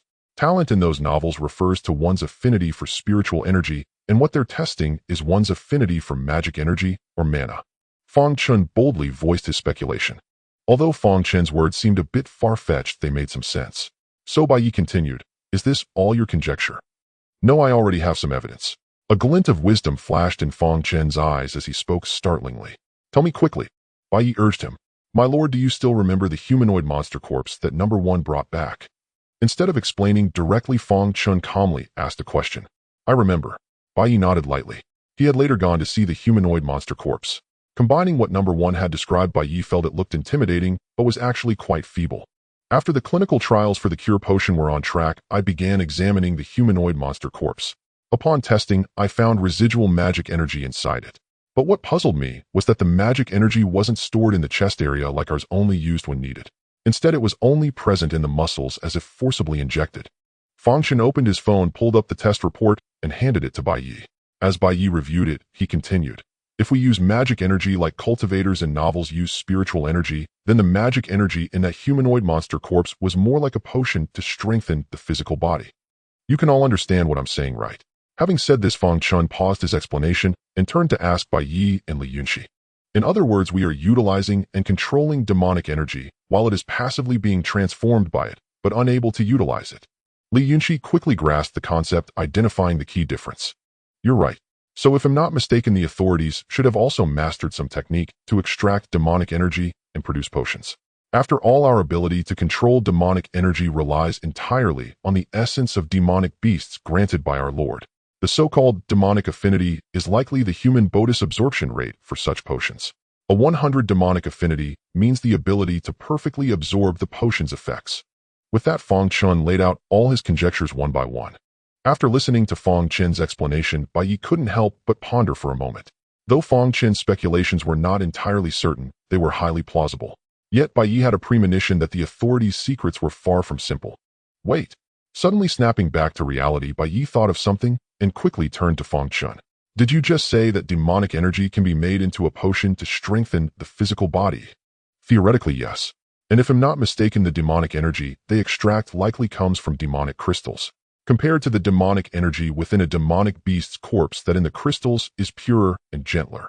Feng Chen nodded in response. Then can we also try to develop such a potion? Bai Ye's eyes sparkled as he proposed to Feng Chun. My lord, you know that the Azure Dragon Division is already understaffed and overworked. I have a mountain of experiments waiting for me. Hearing Bai Ye's words, Feng Chen's face showed reluctance as he voiced his grievances. Didn't I tell you to expand your team? My lord, truly talented individuals are hard to poach. Lately, I've been considering whether to recruit recent college graduates. The mere mention of it deepened Feng Chen's troubled expression. College graduates are fine. They can assist you while you oversee and direct the work. That should work. Bai Ye suggested further, and you don't have to limit yourselves to this country. With so many nations out there, a thorough screening will yield plenty of talent. Well, Bai Ye's words stirred a flicker of interest in Feng Chun, and his gaze shifted to Li Yunxi. Great. In the end, it's all on me again. Seeing this, Li Yunxi sighed inwardly and said softly, I've recruited 5 computer experts from within the country. Once they arrive, I'll start the screening process. Thank you, Minister Li. Feng Chen quickly expressed his gratitude with a smile. By the way, Minister Feng, you haven't told us the purpose of your visit. Seeing the issue resolved perfectly, Bai Ye turned to Feng Chun and asked, Oh, I almost forgot. Hearing Bai Ye's words, Feng Chen finally recalled the reason for his visit. My lord, I came to report that the Azure Dragon Division's healing potion has completed clinical trials. Feng Chen announced excitedly. Did the results meet expectations? Bai Ye quickly asked. They exceeded all expectations. Good. Then go find Minister Yang and discuss the production and sales of the healing potion. The Shanghai organization had been impoverished for so long, they were finally on the verge of striking it rich. At this thought, Bai Ye couldn't help but reveal an excited smile. Yes, my lord. They'll go find Minister Yang now. Feng Chen stood up and said, Go ahead. Bai Ye waved his hand. After Feng Chen left, Bai Ye turned to Li Yunxi, who showed no signs of leaving. What's the matter, Minister Li? Is there something else? Li Yunxi nodded and said, There is one more thing. While tracking demonic beast traces recently, I discovered an anomaly. In a city called Gaoshan, demonic beasts have been appearing with unusual frequency lately. Sometimes a few at once, sometimes a dozen or more. Moreover, based on their movement patterns, I traced their origin to a small hill on the outskirts of Gaoshan. So I suspect there might be something unusual there. So you think it's too dangerous to send anyone? Bai Ye quickly grasped Li Yunxi's intent. Yes. Most of the demonic beasts emerging from there are 3 marked, and I fear there might be ones beyond that level, so I didn't dare send anyone recklessly. Li Yunxi lowered her head in embarrassment. The Vermilion Bird Division was inherently an intelligence organization, and such reconnaissance missions should have been its responsibility. But due to insufficient strength, Li Yunxi had no choice but to seek Bai Ye's help. All right, I'll go when I have time. Bai Ye nodded calmly, not finding anything amiss. Soon Li Yunxi also took her leave and exited the office. Alone in the office, Bai Ye closed his eyes and contemplated for a long time. For some reason, upon hearing Li Yunxi's last piece of news, an inexplicable sense of urgency gripped his heart, as if a major event was about to unfold. Strength. Only with formidable power could he face the coming upheaval. After much deliberation, Bai Ye arrived at a single solution: enhance his strength. With this thought, Bai Ye extended his right hand and retrieved a demonic crystal from his storage space. The crystal was as large as a fist, adorned with as many as 5 markings. This 5-marked demonic crystal was taken from the 5-marked demonic beast Bai Ye had hunted. Originally, he had planned to wait for Feng Chen to inspect it before using it to boost his power. But the pressing urgency in his heart compelled him to abandon that plan. Without hesitation, Bai Ye began to refine the demonic crystal in his hand. Fortunately, through experiments, number 1 had discovered a method to absorb demonic energy by channeling one's own demonic energy to resonate with that in the crystal, drawing it into the body. Otherwise, swallowing such a large crystal would have been quite a challenge. As vast amounts of demonic energy surged into his body, Bai Ye could clearly feel his physique undergoing enhancement. Simultaneously with his deepening comprehension of spatial power, he faintly sensed a new skill taking shape. Time ticked by. After an unknown duration, Bai Ye had fully absorbed the demonic crystal. Sensing the earth-shattering changes within him, he opened his eyes in excitement. 5 mark. Bai Ye assessed the demonic energy within him, roughly estimating that his power now matched that of a 5-marked demonic beast. Beyond the breakthrough in his demonic energy realm, Bai Ye had also comprehended 2 spatial skills: spatial compression and spatial barrier. Space compression compressed the space within a certain range and the objects within it toward the center. The degree of compression depended on Bai Ye's strength. If he was powerful enough, he could even compress it to the size of a molecule. As for space barrier, it solidified space into a barrier that could be used to block attacks. After understanding these 2 new skills, Bai Ye looked around and finally fixed his gaze on the stainless steel thermos cup on the table. Space compression. Bai Ye raised his right hand and gently clenched it toward the stainless steel thermos cup. The next moment, the cup on the table seemed to be subjected to immense pressure, rapidly compressing toward the center until it was reduced to the size of a pea. After doing this, Bai Ye walked to the table and picked up the stainless steel ball. He soon discovered that although its size had shrunk, its weight remained completely unchanged. Director Lee might really like this, Bai Ye murmured, thoughtfully looking at the steel ball in his hand. After testing the new skills, Bai Ye turned his attention to his own body. Just now, while absorbing the magic crystal, he had keenly noticed that the demonic energy within it was actively strengthening his physique. This effect had never occurred when Bai Ye absorbed magic crystals before. Previously, his body was strengthened only by the residual demonic energy that leaked when the energy surged toward his chest. But this time, the demonic energy seemed deliberately intent on reinforcing his body. Thinking this, Bai Ye took a small knife from his storage space and lightly drew it across his arm. Not even a single hair was cut, let alone a wound. So Bai Ye increased the force, slashing his arm with the knife. Even when he used all his strength, the knife only left a faint white mark on his skin, which vanished in less than a second due to his rapid self-healing. It seems I need to activate my super strength to break through the skin's defense, Bai Ye said, looking at his undamaged arm.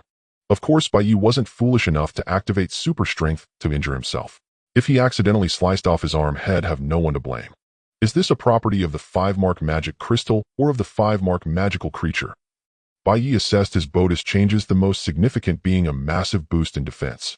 While his strength and other aspects had also improved, they paled in comparison to his defense. Just as Bai Ye was about to conduct a thorough check, his phone suddenly rang. "Hello, Bai Ye, it's me." Irina's cheerful voice came through the line. "Who are you?"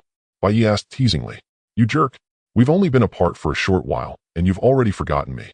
And here I was carefully selecting weapons for you, preparing a big surprise, and you've already forgotten me." Hearing Bai Ye's words, Irina began to sob accusingly. All right, I'm just joking. How could I ever forget you, beautiful Irina?" Hearing Irina's voice on the verge of tears, Bai Ye quickly explained. After all, he was still counting on this wealthy benefactress to provide him with a steady stream of weapons. "Really?" Irina stopped her accusations and asked pitifully. "Really? Truer than pearls?" Bai Ye breathed a sigh of relief and nodded in agreement. If you joke like that again, I won't talk to you." With Bai Ye's assurance, Irina's mood brightened considerably. "By the way, Irina, is there something you called about?" Bai Ye quickly changed the subject.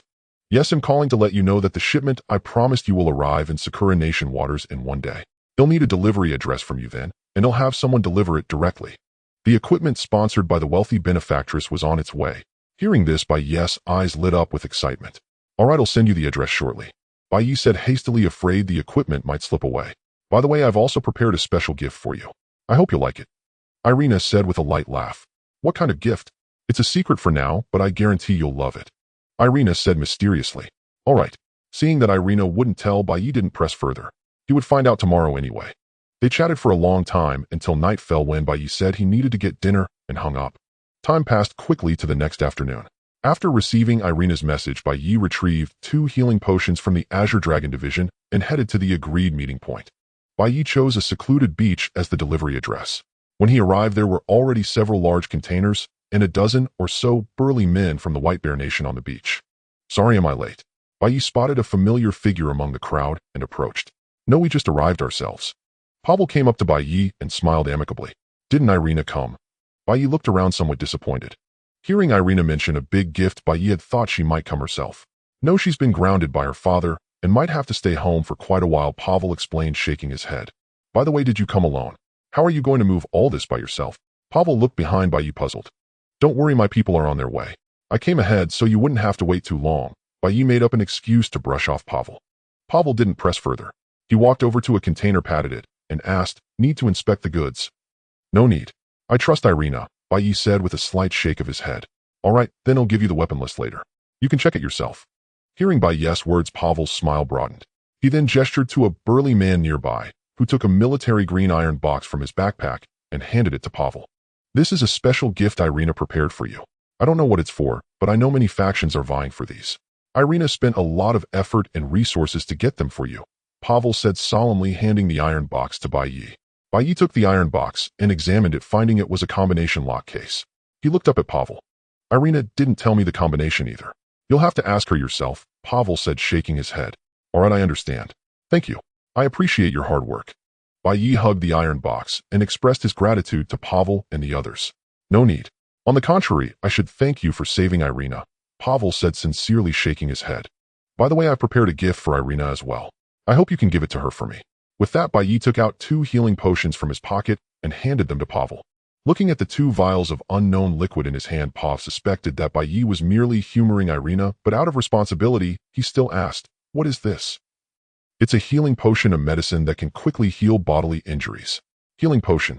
Although Pavel felt a bit disdainful in his heart, he did not express it. Don't worry, I will deliver this to Irina, Pavel said, nodding to Bai Ye after packing the 2 healing potions.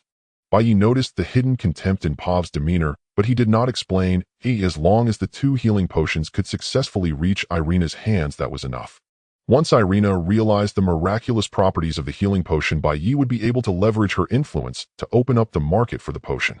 After the handover was completed, Pavel did not linger and quickly left with his subordinates. Once they departed, Bai Ye stored all the containers into his storage space and then also turned to leave. On his way back, Bai Ye inquired about the password for the iron box from Irina, and filled with curiosity, he opened the password lock on the box. As the lock clicked open and Bai Ye lifted the lid, what met his eyes were crystals that resembled water crystals. Magic crystals. In an instant, Bai Ye understood what Irina meant by a great gift. There appeared to be over 40 magic crystals, primarily 2-patterned, followed by 3-patterned ones. It was evident that Irina had put in a lot of effort to prepare this gift for Bai Ye. You really hit the nail on the head. Oh, I truly like this gift, Bai Ye murmured to himself with a smile after a moment of silence. Thinking about how he intended to use Irina to open up the sales channels for the healing potion, Bai Ye felt a twinge of guilt. Well, I can always give her a discount later. After some contemplation, Bai Ye made up his mind. Upon returning to the base, he selected the 3-patterned magic crystals from the iron box and handed over the remaining ones to the Xuanwu department. By the way, how much longer until the new base is completed? Bai Ye asked Yang Ruowei as he was about to leave. It will take about half a month or so, she replied. Yang Ruowei put away her radiant smile and answered respectfully. Bai Ye nodded in response, said nothing further, and turned to leave the Xuanwu department. That night, Bai Ye absorbed half of the 3-pattern magic crystals to enhance his strength, while the remaining ones were kept for replenishing magical energy. The next morning, the weather was clear with a gentle breeze bringing a hint of autumn's coolness, making it a perfect day for an outing. In front of a nameless small mountain near the Gaoshan city, Bai Ye stood in a clearing, feeling the cool breeze from the mountains while gazing at the lush greenery above. In such pleasant weather, standing amidst the vibrant life of the mountains and breathing in the fresh air, one might naturally empty their mind and enjoy the beauty of the moment. However, at this very moment, Bai Ye's heart was anything but relaxed, for since he had arrived at the foot of the mountain, he had sensed several powerful auras. Master, all the preparations are complete, no? One approached quickly, reporting to Bai Ye. You all stay at the foot of the mountain. I will go up alone, Bai Ye replied, retracting his gaze. Master, how about? No. One attempted to persuade him further, but Bai Ye interrupted him with a raised hand. Looking at Bai Ye's unquestionable gaze, no. One ultimately swallowed the words he was about to say. Soon Bai Ye set off alone on the path up the mountain, while no one stood watching his retreating figure. Master, please return safely. Like Bai Ye, when no one reached the foot of the mountain, he also sensed numerous dangerous auras. Some were distant, yet still made him feel a hint of dread, especially one of the most dangerous auras. Upon sensing it, no one felt a sense of helplessness akin to facing his master. If he was not mistaken, the owner of that aura should be a 5-pattern magical beast. If the air at the foot of the mountain was fresh, then the air on the mountain was mixed with a hint of foulness, a combination of the sense of blood and decay that was utterly repulsive. Bai Ye did not rush up the mountain. Instead, he chose to walk slowly. Anyone who didn't know might think he was here just to hike. Not long after, Bai Ye heard 2 hurried footsteps rapidly approaching his position. "They're coming." Bai Ye's gaze sharpened as he looked towards the forest on his left. A gust of wind rustled the leaves, and mixed with a low, muffled growl, 2 shadows darted quickly from the forest, and just as they were about to reach Bai Ye, they split apart, one to the left and one to the right surrounding him. Roar! Accompanied by the 2 low growls, 2 wolf-like magical beasts pounced out from either side of Bai Ye. One aimed for Bai Ye's neck, while the other targeted his abdomen, indicating that these beasts often hunted together. Spatial compression. Bai Ye remained motionless, raising his right hand and gripping suddenly. In an instant, the 2 magical beasts mid-leap rapidly distorted and transformed. In less than a second, the 2 bull's-eyed beasts were compressed to the size of basketballs. Looking at the 2 meatballs on the ground, Bai Ye frowned slightly. To avoid destroying the magic crystals, he had consciously restrained some of his power, but unexpectedly the heads of the 2 beasts were already twisted beyond recognition. "TSK, I wonder if they are still usable." Bai Ye shook his head and continued up the mountain. After walking a bit further, when Bai Ye reached a thick tree, he suddenly felt a faint sense of being watched from above. Without a moment's hesitation, Bai Ye decisively activated spatial, shifting, teleporting away from under the tree. Just as he vanished, a spike as thick as a baby's arm fell from above, landing where he had just been. Not far away, Bai Ye quickly looked up at the treetops and saw a green magical beast hiding among the dense leaves. Seeing that the ambush had failed, the magical beast did not give up and prepared to leap down from the tree to pursue Bai Ye. "Damn you, Lao Lu." Bai Ye immediately raised his right hand towards the descending magical beast and activated spatial compression. Before it could land, it had already transformed into a meatball. Spatial compression is truly useful. Looking at the meatball on the ground, Bai Ye retracted his right hand with satisfaction. With his current strength, Bai Ye could directly use spatial compression to dominate magical beasts below 4 patterns, saving him the time of battling those low-tier beasts. The further up the mountain he climbed, the more frequently Bai Ye encountered demonic creatures, and their strength grew increasingly formidable. Before he had even reached the halfway point, he came across his first 3-marked demon. Nearing the summit, Bai Ye glanced at the peak, which was no longer far off, then fixed his gaze on the 3 4-marked demonic creatures before him, his expression turning grave. 3 4-marked demons appearing at once. "They must be trying to stop me from ascending," Bai Ye mused, looking at the trio blocking his path, a suspicion forming in his mind. But to uncover what lay at the summit, he first had to deal with the immediate threat. Extending his right hand, he grasped the empty air, and a pale golden long blade materialized in his grip. This blade was forged from demonic energy metal refined from the carcass of a 5-marked demon by the Azure Dragon Division. With the full assistance of Tang Lei and the Black Tortoise Division, only the finest materials were used in its creation. As Bai Ye infused it with demonic energy, the pale golden blade gleamed brilliantly under the sunlight. Roar! Perhaps sensing the threat, all 3 4-marked demons charged forward simultaneously, encircling him. Courting death. Bai Ye's eyes narrowed, a fierce aura radiating from them. A killing intent cultivated from slaughtering his way up from the foot of the mountain, each demon's life adding to its intensity. With a sudden stomp of his right foot, Bai Ye vanished. The 3 charging demons' pupils contracted as they searched for him. In the next instant, the creature on the far right felt a chill at its neck, its vision blurred, and the world spun rapidly before settling on a blood-stained white flower. As the demon's head was severed by Bai Ye's blade, a torrent of blood gushed forth like a fountain. Not wanting to waste materials, Bai Ye swiftly stored the still-bleeding corpse and the severed head into his spatial storage. Seeing their comrade decapitated, the remaining 2 4-marked demons erupted into furious roars. One covered in scale armor had its eyes turned blood red as it emitted a faint red steam, its gaze fixed on Bai Ye with unbridled rage and murderous intent. Without waiting for its companion, it charged madly toward him. Its speed has more than doubled. Bai Ye noted with surprise as the demon closed in. Could this be a berserk-like skill? Bai Ye speculated, his eyes lighting up. Through his extensive research, he had learned that demonic creatures varied in class. There were ordinary demons without innate skills and special demons with unique abilities. For instance, the Golden Flame Eagle, whose origin Lu Yin had absorbed, was a special demon with the Golden Flame skill. Similarly, the spatial demon Bai Ye had absorbed and the psychic demon Li Yunxi had absorbed were all special demons. At the same level, special demons were often far more powerful than ordinary ones, and some with exceptionally strong skills could even overcome an ordinary demon of a higher rank. However, due to their rarity, the Vermilion Bird and White Tiger divisions had searched for a long time without finding a single special demon. Though berserk skills are powerful, they seem to come with the flaw of losing reason. Watching the demon charging ever closer, Bai Ye felt a pang of pity at the madness in its eyes. Just as the berserk demon was about to reach him, a silver gleam flashed in Bai Ye's eyes. Spatial barrier. In the next instant, the frenzied demon collided with an invisible wall, halting abruptly. The immense impact left it bloodied and dazed, the madness in its eyes fading slightly. Seizing the moment while the berserk demon was disoriented, Bai Ye swiftly advanced with his blade, ready to finish it off. But just then the other four-marked demon arrived behind its companion, letting out a loud roar that snapped the berserk one back to its senses. It then rushed forward to intercept Bai Ye, buying time for its ally to recover. Overestimating yourself. Bai Ye let out a contemptuous laugh as his blade tore through the void toward the demon before him. The four-marked demon raised its front claws, striking back with all its might.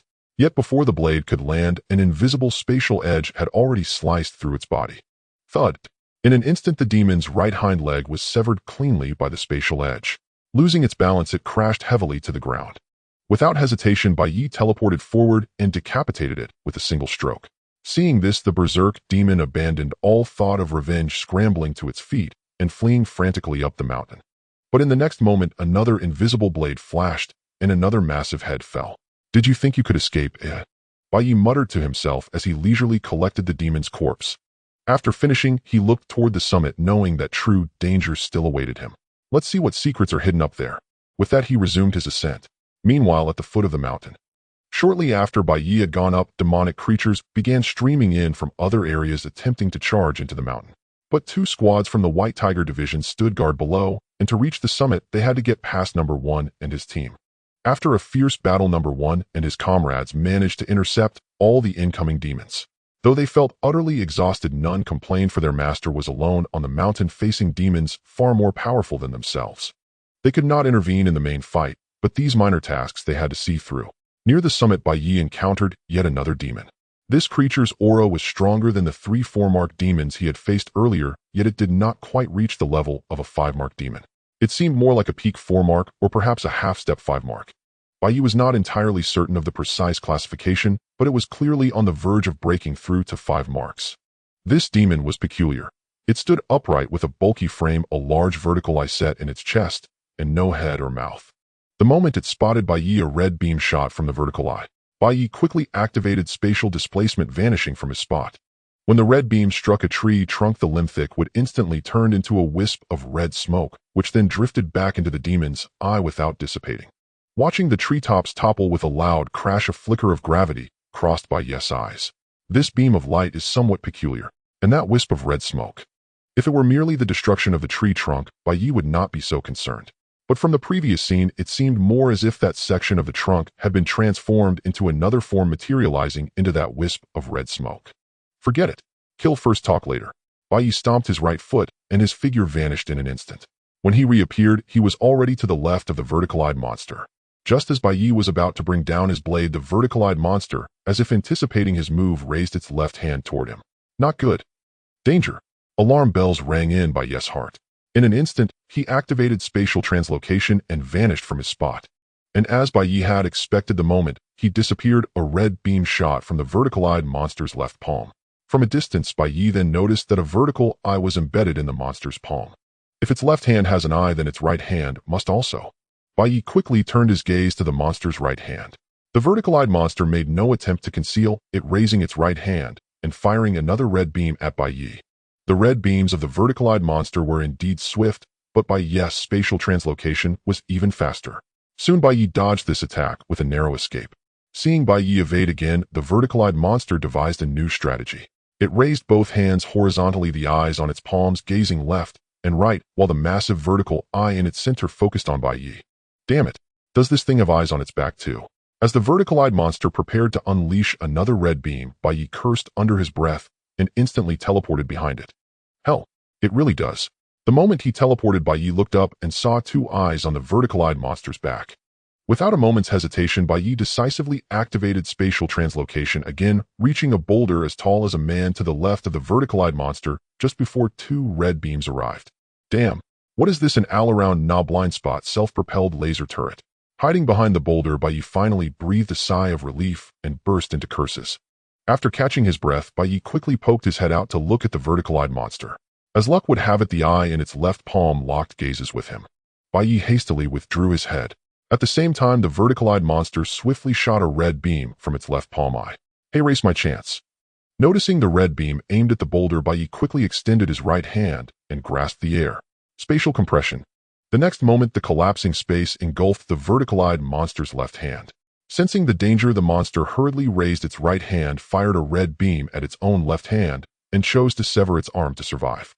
Success. Joy surged in Bai Ye's heart. He had never intended to kill the vertical-eyed monster with that move. But by destroying one of its arms, he created a blind spot in its field of vision, opening the door for his counterattack. While the eye in the vertical-eyed monster's right palm was still looking left, Bai Ye teleported to its right side. By the time the monster sensed his intent, it was already too late. Before the vertical-eyed monster's right hand could turn, Bai Ye raised his hand and activated spatial compression, instantly twisting and crushing the monster's right arm. Thus, both the left and right sides of the vertical-eyed monster became blind spots. Then, Bai Ye looked at the monster's agonized expression, a faint smile curling at the corners of his mouth. Then now it's time for you to die. His long blade vibrated with a soft hum, and Bai Ye's figure vanished in an instant. Before the vertical-eyed monster could turn its head to the left, a pale golden blade transformed into a flash of golden light streaking through the air. That single stroke cleaved the vertical-eyed monster from its left waist to its right shoulder. In the span of a second, the once vibrant, enormous eyes became dull and lifeless. To facilitate future research by the Azure Dragon Division, Bai Ye refrained from dissecting the body to find the magic core. He had a vague feeling that the eyes of this vertical-eyed monster would bring some breakthroughs to the division. After collecting the monster's corpse, Bai Ye did not immediately head toward the summit. Instead, he found a relatively clean clearing, sat down, and took out a 3-striped magic core to restore his energy. Once he had fully recovered, Bai Ye picked up his blade and made his way to the mountaintop. As he neared the peak, feeling the familiar oppressive aura, he confirmed that the final boss at the summit was a 5-striped magic beast. He quickened his pace to the summit. When he saw the scene before him, Bai Ye was frozen in place. Standing at the edge of the mountaintop, Bai Ye stared in shock at the vast, bottomless pit before him. According to the intelligence from the Vermilion Bird Division, there should have been a flat expanse here. But now the peak resembled a pitch-black volcanic crater. Could all those magic beasts have come out of here? Bai Ye speculated as he gazed into the pit. To get a clearer view of the pit's interior, Bai Ye retrieved a flare gun from his storage space, aimed it into the pit, and fired a signal flare. As the orange-eared light illuminated the darkness, Bai Ye did not see what he had imagined. Instead, he met the gaze of a pair of eyes as large as lanterns. Roar! A deafening roar erupted from the pit, startling countless birds from the mountain, scattering them in all directions. At the foot of the mountain, the members of the White Tiger Division, who were on alert, felt their hearts tighten at the roar.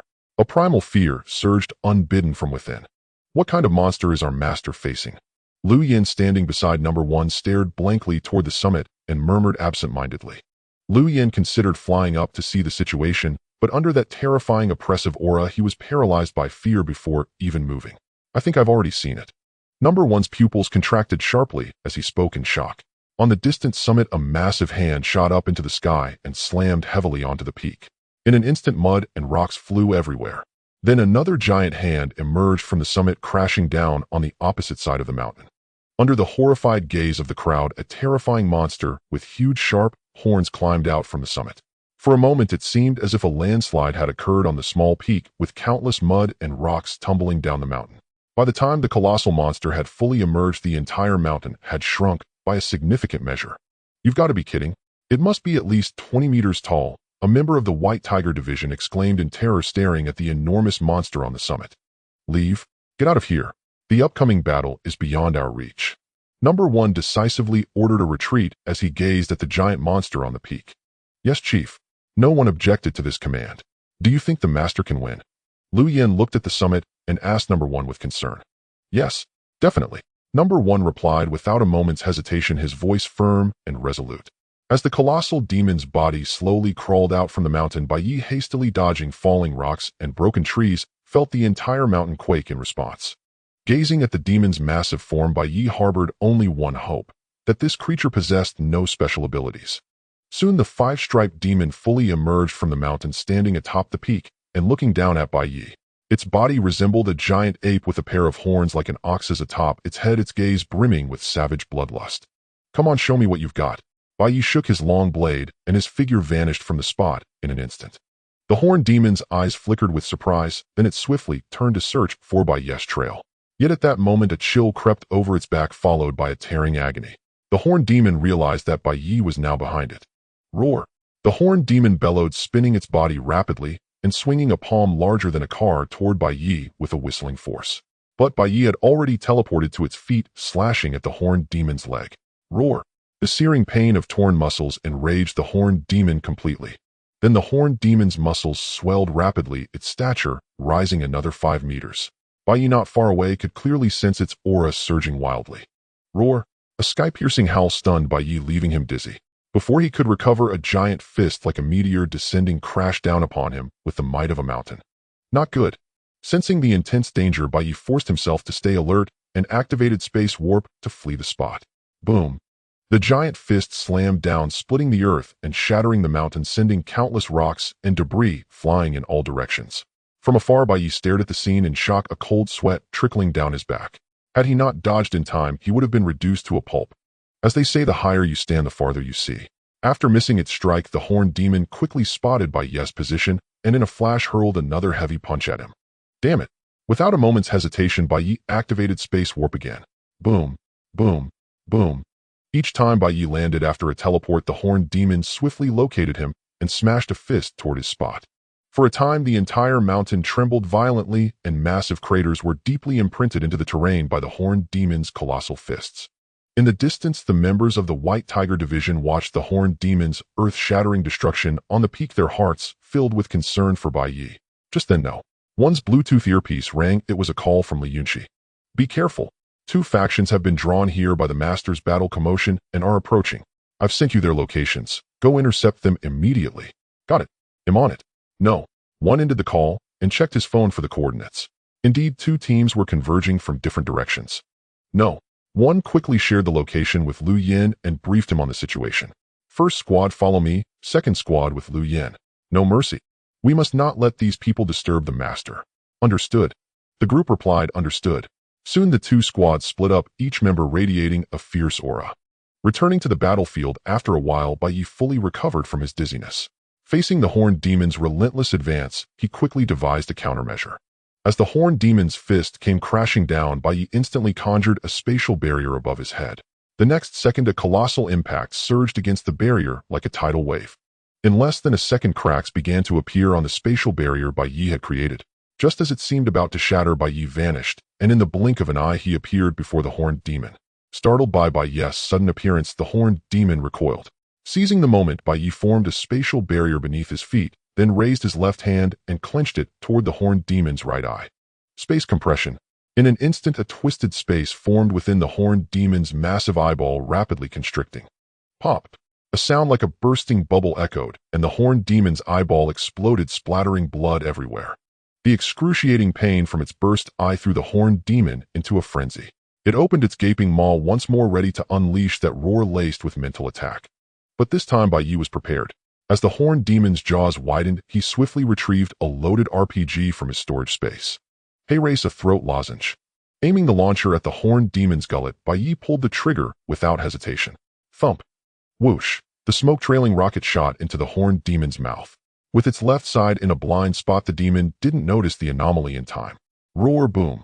Before the horned demon's roar could escape, the rocket lodged in its throat, delivered a devastating blast. Watching white smoke billow from the horned demon's throat, Bai Ye's face lit up with the joy of successful revenge. Seizing the moment as the horned demon retched, Bai Ye extended his left hand again, aiming at its left eye. Space compression. Pop. Another burst sound rang out, and the horned demon's remaining eye exploded. Blinded, the horned demon ignored its bodily pain and began flailing its fists, wildly attacking everything around it. To Bai Ye, this frenzy was nothing but the struggle of a cornered beast.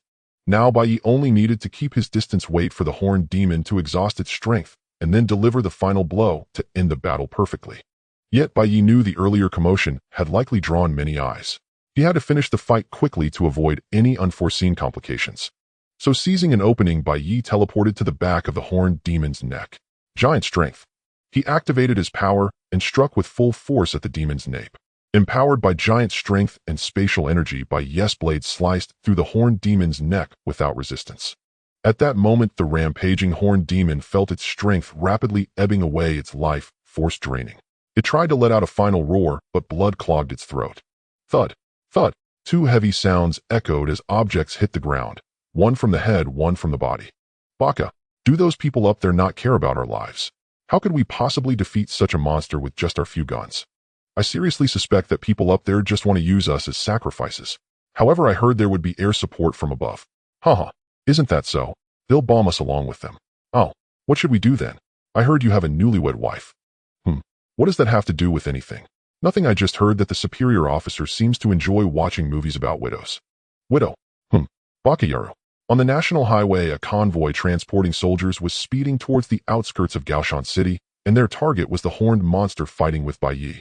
Looking at a photo taken from afar, the soldiers of Sakura country in the truck all wore worried expressions, for even from a distance, they clearly felt the terrifying pressure, and this mission seemed to them to be a certain death sentence. Boom. At that moment, a loud explosion erupted, and the convoy immediately took emergency measures to stop. Following that, the soldiers of Sakura country quickly jumped out of the vehicle to check the situation, only to find that it was the lead vehicle that had exploded, and what was unusual was that the flames produced by the explosion were actually golden. What's happening? Is someone attacking? Alert! Alert!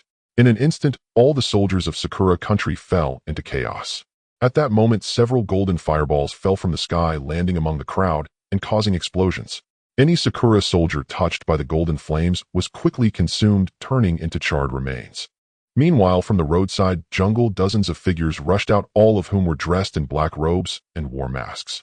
As these figures approached, the soldiers of Sakura country realized that although these beings looked human, they were somewhat inhuman. Some had long, sharp claws, some had 4 robust arms, and others were covered in black scales. Monsters! Speed up the fight. I've received word that the Lord has already finished. At this moment, Liu Yin descended from the sky, commanding. After receiving the orders, the members of Team 2 quickly engaged in a bloody massacre, and in less than 2 minutes, over 100 soldiers from Sakura country fell in a pool of blood. Retreat. Liu Yin scanned the surroundings, and finding no survivors, decisively commanded. They came swiftly, and they also left swiftly. Soon the White Tiger Team 2 disappeared into the jungle, while Liu Yin quickly spewed out a large amount of golden flames, igniting the corpses and vehicles on the ground. After finishing all this, Liu Yin flew up into the sky and left the place. Meanwhile, on the mountain where Bai Ye was, he quickly divided the horned monster into several pieces and stored them in his spatial storage before arriving at the entrance of the hole the horned monster had emerged from. During the previous battle, Bai Ye had noticed more than once that the horned monster was carefully checking this hole.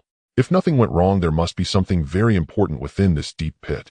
So Bai Ye took out a flashlight and jumped into the hole. Of course, Bai Ye would not simply jump down like that. He moved as if walking down stairs, continuously forming spatial barriers to create steps, stepping down one by one towards the bottom of the pit. After walking for a while, Bai Ye arrived at a huge underground space. Looking at the surrounding soil, he discovered that this vast space had only recently been excavated. Upon reaching the bottom of the underground space, Bai Ye looked around and found no other monsters. However, when he arrived at a rock wall, he finally noticed something unusual. As Bai Ye's light shone on the rock wall, he saw a dark crack about 10 meters long. The center of the crack was pitch black, and the light could not penetrate it, revealing nothing. Just as Bai Ye stepped forward to observe closely, he suddenly sensed a powerful spatial fluctuation emanating from the crack. He quickly took a few steps back, gripping his long knife tightly, vigilantly watching the crack before him. Before long, a fiery red lizard head with a row of sharp spikes poked out from the crack, followed by its feet, its body, and then its tail. Thus Bai Ye watched as a 4-pattern monster crawled out of the crack bit by bit.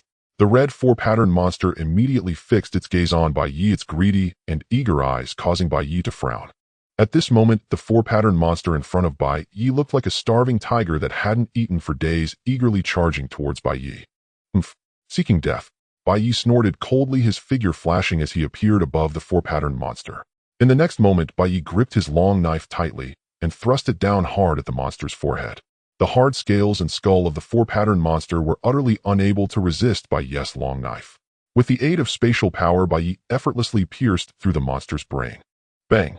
The dull sound of something heavy hitting the ground echoed in the underground space.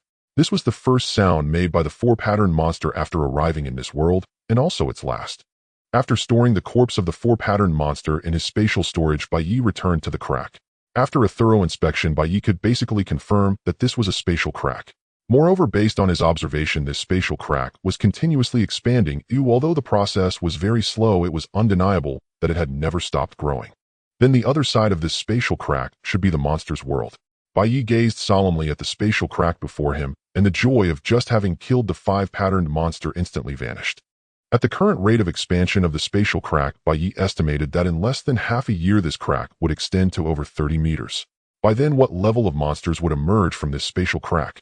And at this moment, monsters were appearing all over the world. How many spatial cracks lay behind that? What size were those spatial cracks at this time? Time is running out, Bai Ye murmured with a heavy tone.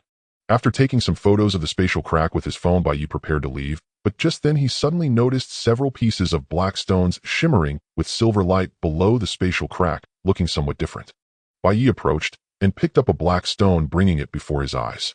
To his surprise, it was an ink-black crystal within which were interwoven strands of silver filaments. Is this the power of space? Bai Ye carefully sensed it and discovered that this ink-black crystal was brimming with spatial energy. Though uncertain of its exact nature, anything imbued with spatial power was undoubtedly a treasure. Thus, Bai Ye swiftly gathered all the ink-black crystals from the ground, packing them away completely. With one last glance at the spatial rift on the rock wall, Bai Ye departed from the underground chamber. Emerging from the cave entrance, Bai Ye retrieved a large quantity of explosives from his storage space and carefully placed them throughout the passage leading to the underground realm. After setting them up, he connected all the explosives to a single-time detonator, set it for half an hour, and activated the bomb. Having completed this, Bai Ye took out his phone and dialed number one's number. Where are you? At the foot of the mountain. Upon hearing this, Bai Ye hung up. At the mountain's base, number one glanced toward the summit and then addressed the group behind him. The master is coming down shortly.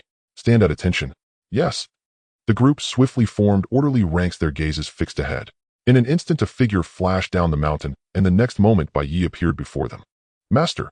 Led by number one, the group promptly bowed. Is everyone all right? Bai Ye nodded and inquired. We're fine, number one replied with a nod. Good, let's leave this place first. With that, Bai Ye strode toward the distant highway. Follow. Number one cast a glance back, and then swiftly fell into step behind Bai Ye. Before departing, the group couldn't help but look back at the now devastated hill. The terror of the five-mark horned beast they had encountered earlier was still vivid in their minds. Yet recalling how Bai Ye had single-handedly vanquished such a fearsome monster, their gazes toward his retreating figure filled with even deeper reverence and respect.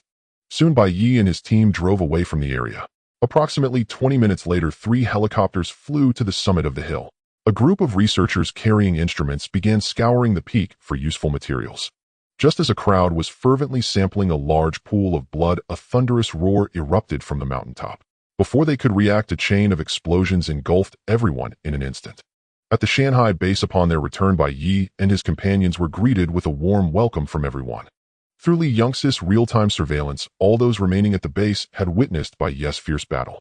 Though the cameras were distant and the details unclear, the terrifying destructive power of the five-mark beast was unmistakable. Master, are you injured? Yang Ruowei, carrying a medical kit, hurried through the crowd to Bai Ye's side, her concern evident. I'm fine. Please attend to them, Bai Ye said with a slight shake of his head, gesturing toward the members of the White Tiger Division behind him.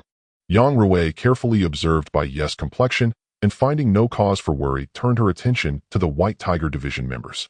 That evening, Bai Ye summoned all the division leaders to his office. Once everyone had gathered, he looked at them with a grave expression and spoke in a heavy tone. Everyone, time is running short. What? The group was taken aback by his abrupt statement. Do you know where the monsters come from? Bai Ye did not rush to reveal the answer, but explained step by step. No, number one and Yang Ruowei shook their heads. Li Yunxi and Fang Chun, however, wore contemplative expressions and remained silent. Currently, there are 2 main theories online about the origin of the monsters. One is that there exists an underground world and the monsters come from there. The second is that these monsters originate from another world, perhaps a planet in the universe or another universe entirely, and they arrive through temporal rifts or spatial tiers. Li Yunxi shared the speculations she had seen online. The second theory is correct, Bai Ye said, raising 2 fingers toward Li Yunxi. There really are spatial rifts. Fang Chun exclaimed in shock. Yes, and I saw one today right beneath that hill. Bai Ye pulled out his phone and displayed the photos he had taken. Fang Chun and the others quickly crowded around, their eyes fixed on the screen. Is this the legendary spatial rift? Do the monsters come out from here? If we enter this rift, could we go to the monsters' world? After a brief examination, they returned to their seats. What I'm about to say concerns this spatial rift. From my observations, this rift is expanding constantly. At its current length, it can already allow 5-mark monsters to pass through. In half a year, it will likely extend to at least 30 meters. By then, what level of monsters will be able to traverse it? And how many will emerge? Bai Ye's words struck like a heavy hammer, shattering the pride and complacency that had just begun to take root in their hearts. Before they could recover, Bai Ye delivered another blow. Have you considered that since monsters have appeared all over the world, how many spatial rifts exist globally and how advanced are they? Upon hearing this, number one and the others felt their hearts grow even heavier. Noticing their expressions, Bai Ye continued, "That's why I say time is running short." After Bai Ye's words, the group remained stunned. Once they had thought the monsters were manageable and that time was ample. Now they realized the situation was dire. "Master, give us your orders. We will do everything in our power." Number one stood up, his voice resolute. "We too." Fang Chun and the other two quickly rose, their determination clear. "I have only one command. In the next 6 months, each division must develop at all costs. If we lack personnel, recruit them. If we can't recruit, take them by force. If we need funds, earn them, and eliminate any who obstruct our path. All divisions must coordinate closely, and unconventional methods are permitted when necessary. Except for the Dragon Kingdom, any nation is fair game." Bai Ye's gaze was as sharp as a blade as he swept it across the group, his tone brooking no dissent. Over the following month, the Shanghai organization entered a period of explosive growth. During this time, the Sakura Nation's government and local conglomerates launched a comprehensive investigation into the organization due to the incident in Takayama City. To maintain amicable relations among the three parties, Bai Ye had Li Yunxi locate certain individuals and personally visited them for a cordial discussion. After a series of exchanges, they successfully obtained Bai Ye's forgiveness and voluntarily reached some modest agreements with him. From then on, the Shanghai organization's development proceeded without further obstacles. Within this month, the Shanghai organization rapidly expanded from its initial 70-plus members to over 500. Nearly half of them were assigned to the White Tiger Division, followed by the Black Tortoise Division. During this same period, the healing potion and the newly developed evergreen potion fully penetrated the market, sparking a frenzy among countless wealthy magnates and elites, thereby providing substantial funds and resources for the organization's growth. The evergreen potion, developed by Fang Chun and his team based on the essence of long-lived creatures, was a longevity-extending elixir. Although it only extended life by 1 year and could be used only once per person, it still incited a mad rush among the masses. However, it was precisely because of these two potions that the Shanghai organization fully entered the purview of major global powers. At the original resort, the new Shanghai base, master spies from many factions have infiltrated Sakura Nation and are conducting covert investigations into us.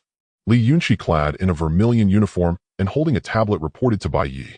"Seize those who have overreached the most as a warning to others. Teach the rest a lesson and send them back." A cold glint flashed in Bai Ye's eyes as he spoke in an icy tone. "What about the Dragon Kingdom's officials?" Li Yunxi hesitated for a moment before asking. "Issue a warning first. If they still refuse to leave, then teach them a lesson." Bai Ye paused, pondered briefly, and then said, "Unless absolutely necessary." Bai Ye preferred to maintain good relations with the Dragon Kingdom, as most of the organization's members still had relatives living there. He wanted to avoid animosity, if at all possible. "Understood. By the way, Master, someone from the Dragon Kingdom's official circles contacted the Black Tortoise Division, hoping to have a discussion with you." Li Yunxi shifted the topic. "A discussion with me, eh?" Bai Ye was momentarily taken aback, then asked, "What is their identity?" "Yang Wanzhong, Director of the Dragon Kingdom's Demon Suppression Bureau." "Director of the Demon Suppression Bureau?" Bai Ye shot Li Yunxi a surprised glance. The Demon Suppression Bureau was a special department established by the Dragon Kingdom to deal with demonic creatures, and its director held a rank equivalent to a ministerial-level official. Bai Ye couldn't help but wonder why such a high-ranking official would personally contact his small organization. "Did he mention what he wanted to discuss?" Bai Ye asked after a moment's thought. "No, he didn't specify." Li Yunxi shook her head. Bai Ye fell into contemplation. Why would the authorities suddenly contact him at this time? The healing potion, the evergreen potion, or did they intend to directly incorporate him? After pondering for a while, Bai Ye decided to accept Director Yang's request for communication and see what his true intentions were. "Get back to Director Yang and tell him I accept his request, but on one condition: the communication must be in writing." If it were a direct conversation, Bai Ye feared he might be tricked into revealing information by those seasoned officials. After all, anyone who had reached such a position was undoubtedly a shrewd operator. Bai Ye had to be cautious. He didn't believe he could outwit those old foxes.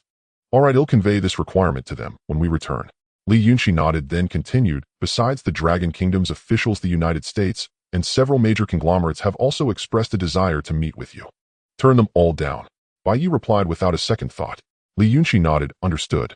After recording everything on her tablet, Li Yunxi brought up the final matter. Master, regarding the spatial-type demonic creatures you asked me to find after the Vermilion Bird Division's exhaustive search over this period, we have only located information on 3 such creatures. The first spatial-type demonic creature appeared 2 months ago in a small town in California, USA. It has since been eliminated by the U.S. military, and its corpse's whereabouts are unknown. The second spatial-type demonic creature is currently in the Celestial Kingdom.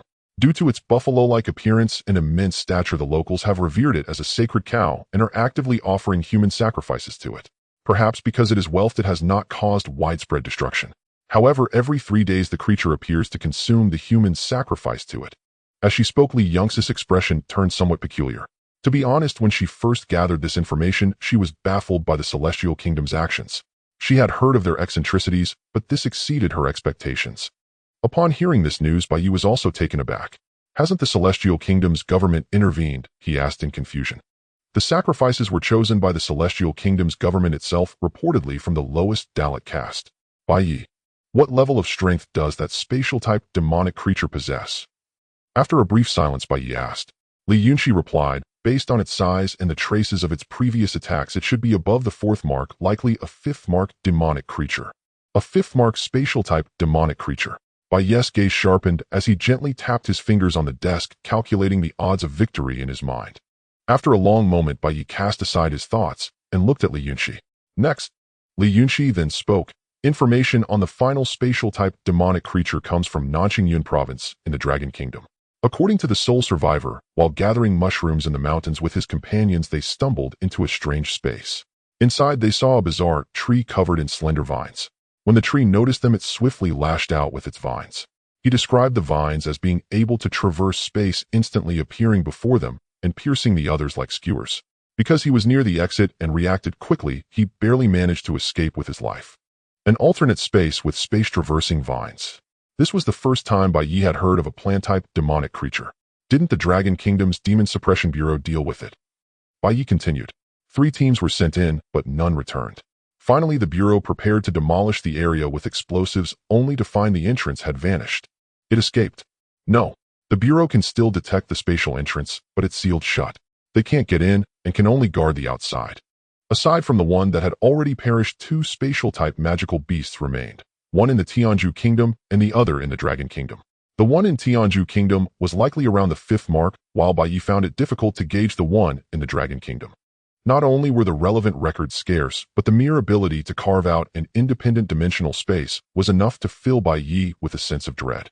Continue gathering information on spatial-type magical beasts, and feel free to collect data on those with particularly unique abilities as well. After pulling himself back from his thoughts, Bai Ye instructed Li Yunxi. Yes, my lord. Li Yunxi nodded in acknowledgement before taking her leave from the office. Inside a hotel room, 4 burly men and a tall, slender woman were engrossed in intense activity. Can you pull it off or not? Shut up. I'm trying my best here. If you can't do it, let someone else take over. We've been at this for so long. Don't you trust my skills yet? Then hurry up. I'll do my best. Soon the room fell into a tense silence, punctuated only by crisp, rhythmic, clattering sounds. After a while, a man drenched in sweat collapsed limply onto the sofa, speaking weakly. I can't go on. There's a pro on the other side. TCH. Amateur. The woman nearby curled her lips and sneered coldly. In the end, you still failed. What a waste of time. Forget it, we'll take over. On the other side, a burly Caucasian man shook his head in disappointment, while the 2 black men nodded in agreement. Hey, what's that supposed to mean? How is it my fault that their side has a pro? Besides, even if I didn't succeed, I still put in the effort, didn't I? The man on the sofa spoke up indignantly. You wasted an entire day for nothing. Didn't even catch a glimpse of that Shanghai organization. Hearing the man's self-justification, the woman couldn't help but taunt him. The man tried to defend himself, but found himself at a loss for words. Enough, let's drop it. Seeing his companion's embarrassment, the Caucasian man intervened. Since they left no trace online, we'll shift our focus to the real world. Before we came, the organization gave us intel on 2 individuals, both members of the Shanghai organization. If we tail them closely, we're bound to uncover some leads. If you ask me, there's no need to be so cautious with a small outfit like this. Let's just grab those 2 and squeeze the info out of them. A black man spoke with undisguised contempt, dismissing the Shanghai organization as nothing more than a fledgling group. Don't let your guard down. Before we came, the organization warned us. This Shanghai organization is far from simple. The Caucasian man frowned, his tone stern. What's so complicated about a small organization from Sakura Country? They're not native to Sakura Country. Rumor has it they likely originate from the neighboring Dragon Kingdom. At the mention of the Dragon Kingdom, the previously casual expressions of the group hardened, and they shed their dismissive attitudes, growing serious. Seeing that they had all dropped their arrogance, the Caucasian man nodded with quiet satisfaction. Next we, bang, bang, bang. Just as the Caucasian man was about to outline the plan, a sudden knock interrupted him. Years of living on the edge had honed their instincts, and everyone in the room tensed with vigilance. Open up, room service. The next moment, a robust male voice called out from outside. The group exchanged quick glances, immediately realizing that none of them had ordered any service. Sensing the anomaly, they swiftly retrieved their weapons, aiming them at the door. I didn't call for room service. Are you at the wrong room? The Caucasian man shouted, gun trained on the door. Oh, is that so? I'll check downstairs. A reply came from outside, followed by the sound of retreating footsteps. Inside, the group exchanged glances. One of the black men, wielding a submachine gun, crept cautiously toward the door. Just as he pressed his ear against the panel to listen, boom. Suddenly, a massive hand covered in black scales tore through the door, seizing the black man's head. I checked. You did order room service. But the service is sending you to meet your maker. The voice from outside carried a hint of madness. In the next instant, the scaled hand tightened with brutal force. Before the black man could even scream, his head was crushed like an eggshell. Bang! A sound like a watermelon splitting echoed as hot blood mixed with brain tissue splattered everywhere. Fire! The Caucasian man's pupils contracted, and he barked the order to open fire. Bang! Bang! Bang! Rat-a-tat-tat. Following the command, the three others pulled their triggers, unleashing a hail of bullets at the doorway. One down. A mocking voice rang out as the already shattered door exploded inward. A terrifying humanoid monster burst through, its body covered in black scales, a thick, powerful tail dragging behind, and claws sharp as blades. As the monstrous figure charged into the room, a chill ran down their spines. Having traversed the world, they knew well the might of magical beasts, and a creature of this size was far beyond their ability to contend with, especially in such a confined space. Golden bullets rained down on the humanoid monster, but they merely deflected off its black scales. Despair deepened in their hearts.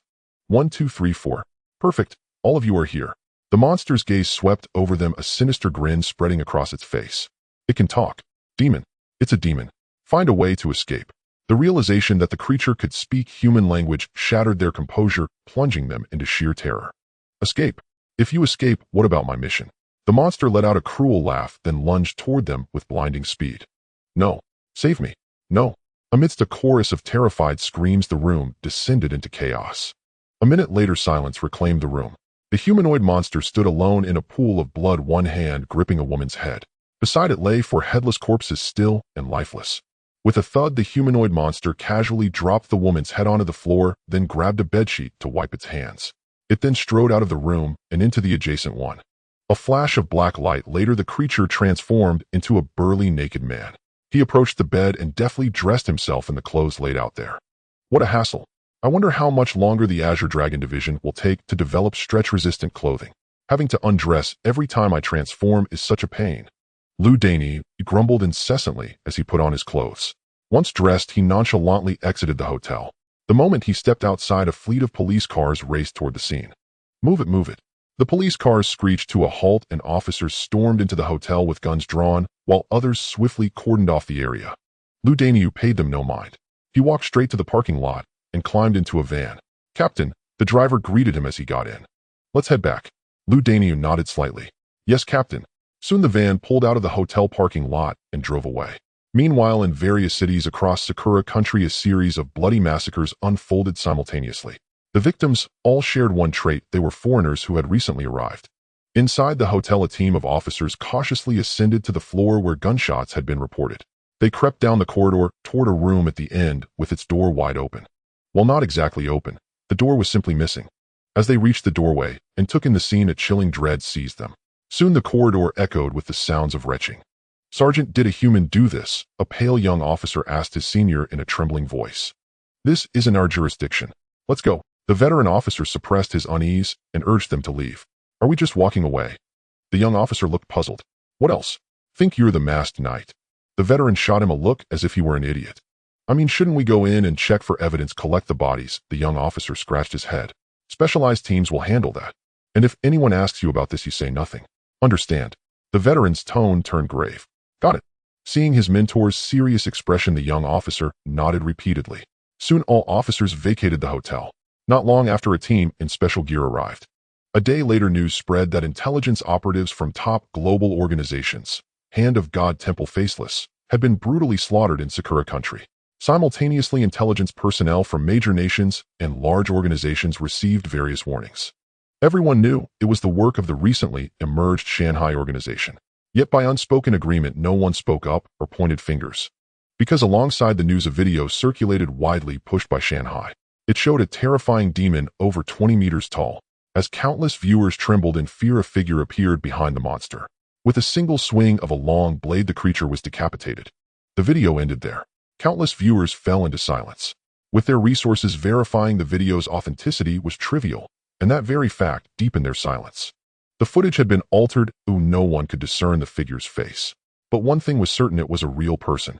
After the silence, major organizations and nations withdrew their tendrils. Their impression of Shanghai shifted from guilty of possessing a treasure to mysterious and formidable. Phew, that should buy us some peace. Li Yunxi, who had been monitoring the dark web, finally exhaled. A notification sounded. She opened it and found that the Dragon Kingdom's Demon Suppression Bureau had agreed to Bai Ye's request. How they sure know how to read the wind. Li Yunxi let out a cold laugh. After she had relayed Bai Ye's request 2 days ago, the Bureau had remained silent. Yet now, shortly after the video's release, they had responded with approval. Though Li Yunxi disapproved of the Bureau's behavior, she promptly reported the news to Bai Ye. He quickly replied, instructing her to arrange a conversation at 8 that evening. Li Yunxi sent the time to the Bureau, which immediately agreed.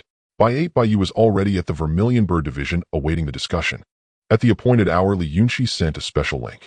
The other parties soon entered the chat room. Once the room was set up, Li Yunxi turned to Bai Ye, seeking direction with her eyes. Patience. Let them speak first. Bai Ye watched the chat interface impassively. On the other side, Demon Suppression Bureau Director Yang Wanzhong looked to his language expert. Noting that Bai Ye's side had remained silent for over 3 seconds, the expert nodded. Yang Wanzhong quickly typed 2 words, hello. Hello, Director Yang, Bai Ye replied promptly. He's identified you outright, a subtle pressure tactic. He knows who you are, but you don't know him, the expert explained. So what do I say next? Yang Wanzhong asked directly. Having transferred from the military, he was known to be weak at negotiation, so the higher-ups had assigned him an expert. Ask how to address him. See if you can extract any useful information. How should I address you? Yang Wanzhong typed. Let's get straight to the point, Bai Ye replied, evading the question. Yang Wanzhong glanced at the expert, who adjusted his glasses and analyzed. He wants to cut to the chase, indicating he's not keen on small talk. But the modal particle, let's suggest a hint of goodwill toward us. A load of nonsense. Just tell me what to say next.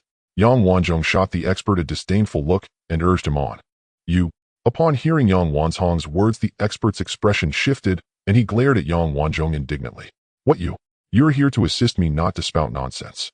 Yang Wanzhong's gaze sharpened, and an imposing aura burst forth, pressing down on the expert. Under Yang Wanzhong's oppressive presence, the expert felt a chill down his spine, his pride crumbling instantly as he nodded tremblingly. That's more like it. Yang Wanzhong nodded in satisfaction and retracted his oppressive aura. I wish to propose a transaction on behalf of the Dragon Kingdom's official authority. No need to seek a transaction from me. This transaction is substantial. Speak. We wish to acquire the formulas for the healing elixir and the longevity elixir. We come in good faith. You may state your terms first. Is there anything else? See, he's upset. I told you to be tactful.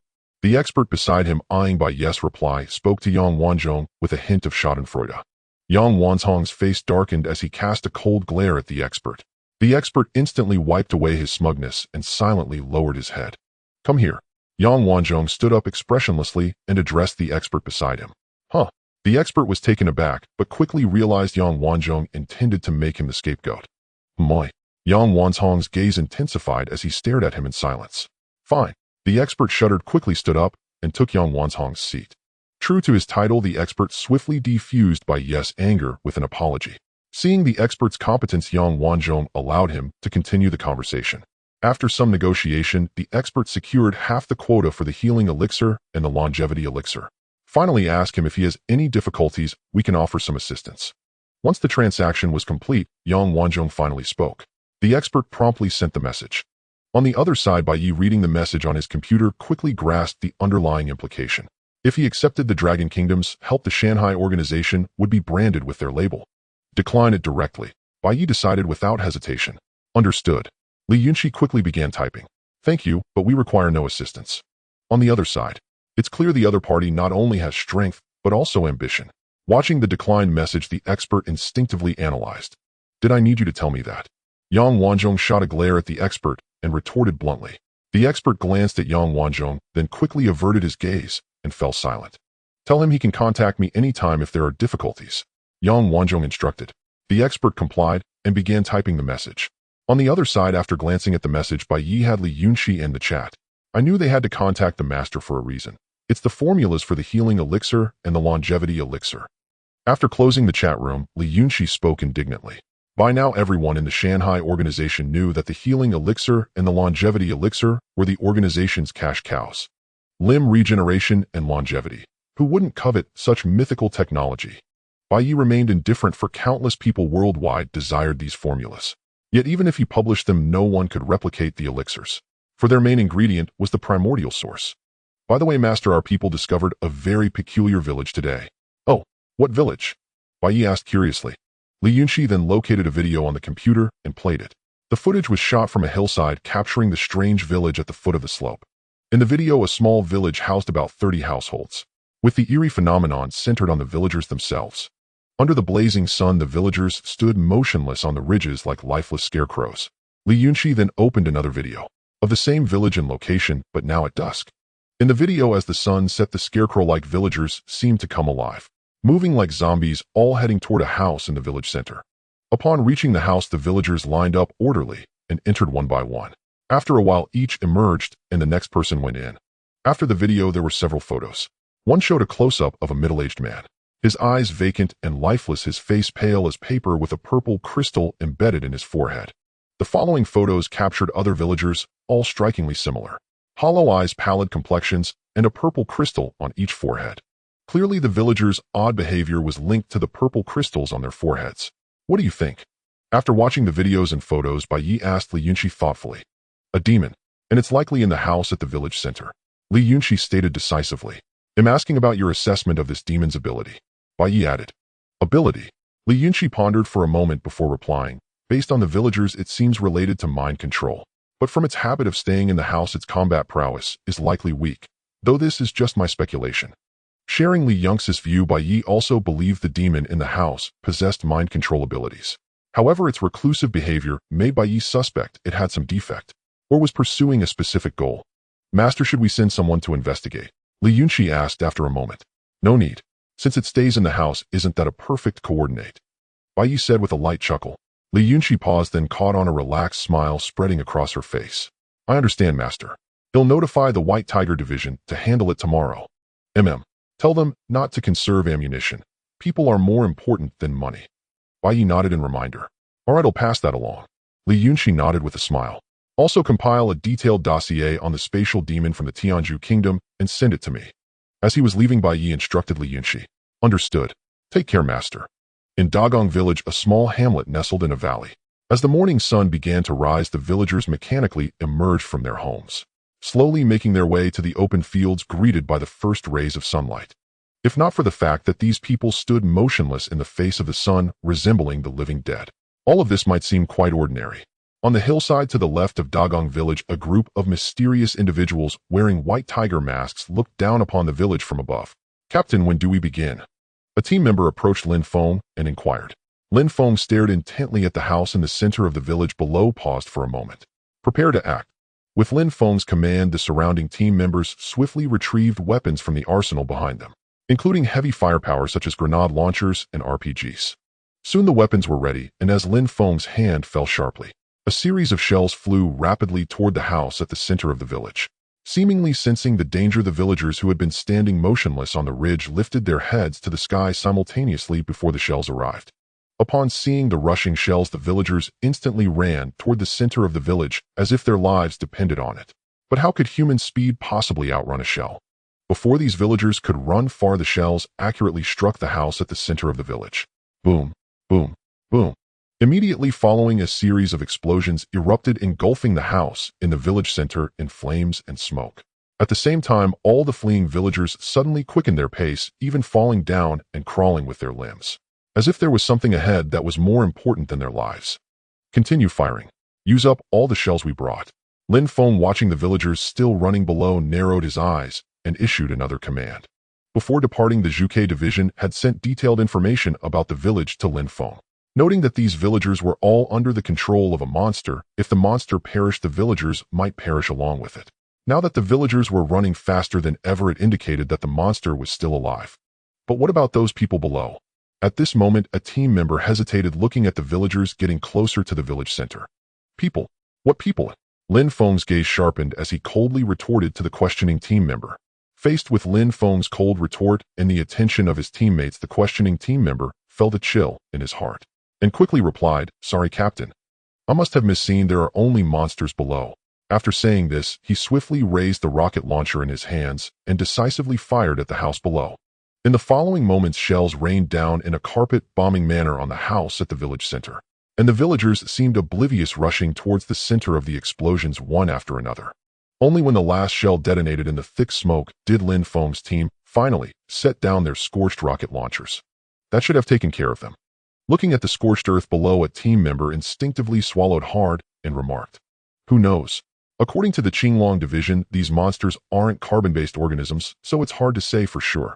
If they still survive, I feel the Qinglong division will be thrilled." Why? Because they're excellent research material. After a while, as the flames below slowly extinguished, Lin Feng led the others down the mountain. Upon reaching the center of the village, smoothly Lin Feng instructed everyone to spread out and begin searching for the monster's corpse. At this point, the originally three-story building had turned into a pile of ruins, and numerous human fragments and dark shrapnel lay scattered around. At Lin Feng's command, several team members transformed and began to excavate the ruins by hand, while a dozen teammates stood by vigilantly watching their actions. Soon as the ruins were gradually cleared, a purple glow began to emanate from the debris. "Captain, there's something here."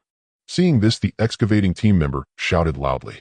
Lin Feng quickly walked over at the call, following the direction pointed by the excavating team member.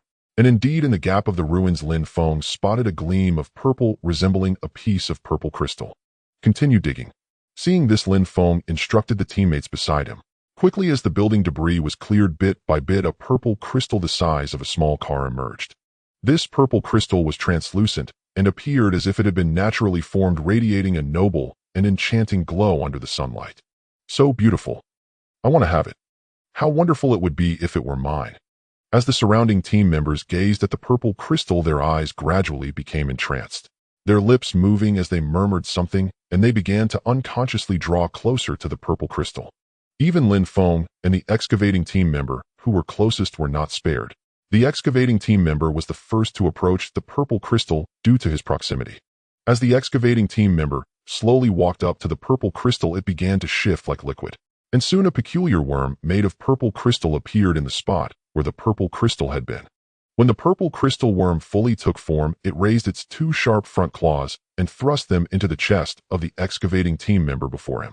In an instant, hot blood gushed forth from the excavating team member's chest, and when this blood splattered onto the purple crystal worm, it was quickly absorbed by the crystal. At that moment, Lin Feng happened to walk in front of the purple crystal worm, and just as the worm prepared to stab Lin Feng's chest with its other front claw, a drop of blood splashed into Lin Feng's eye. Suddenly, Lin Feng's previously dormant consciousness began to blur, and when he struggled to open his eyes, he found himself on a highway. What is this?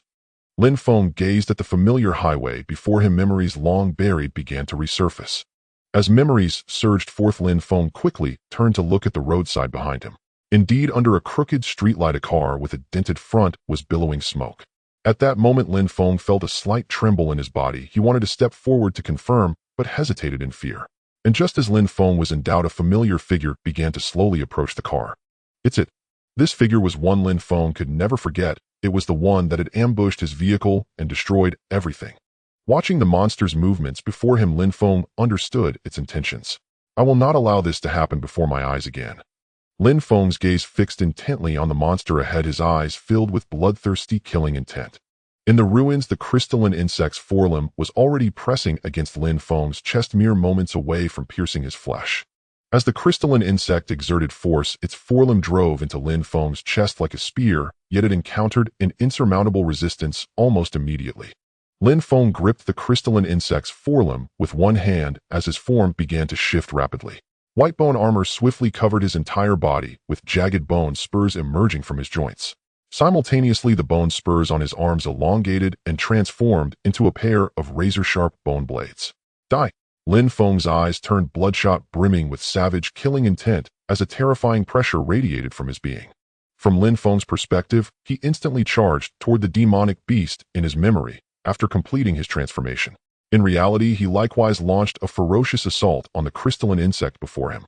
Having depleted most of its demonic energy and suffered severe injuries while withstanding a barrage of artillery shells, the crystalline insect found itself utterly powerless against Lin Feng's onslaught. What plunged it into deepest despair was its attempt to attack Lin Feng's mind with its vaunted psychic power, only to discover that Lin Feng's spiritual force had surged explosively, brimming with murderous intent. With its psychic strength reduced to a mere fraction, it could not even sway Lin Feng's consciousness.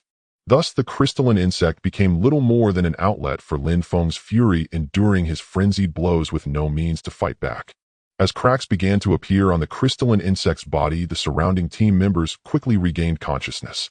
Spotting a comrade lying in a pool of blood, one of them rushed forward and poured a healing potion into his mouth.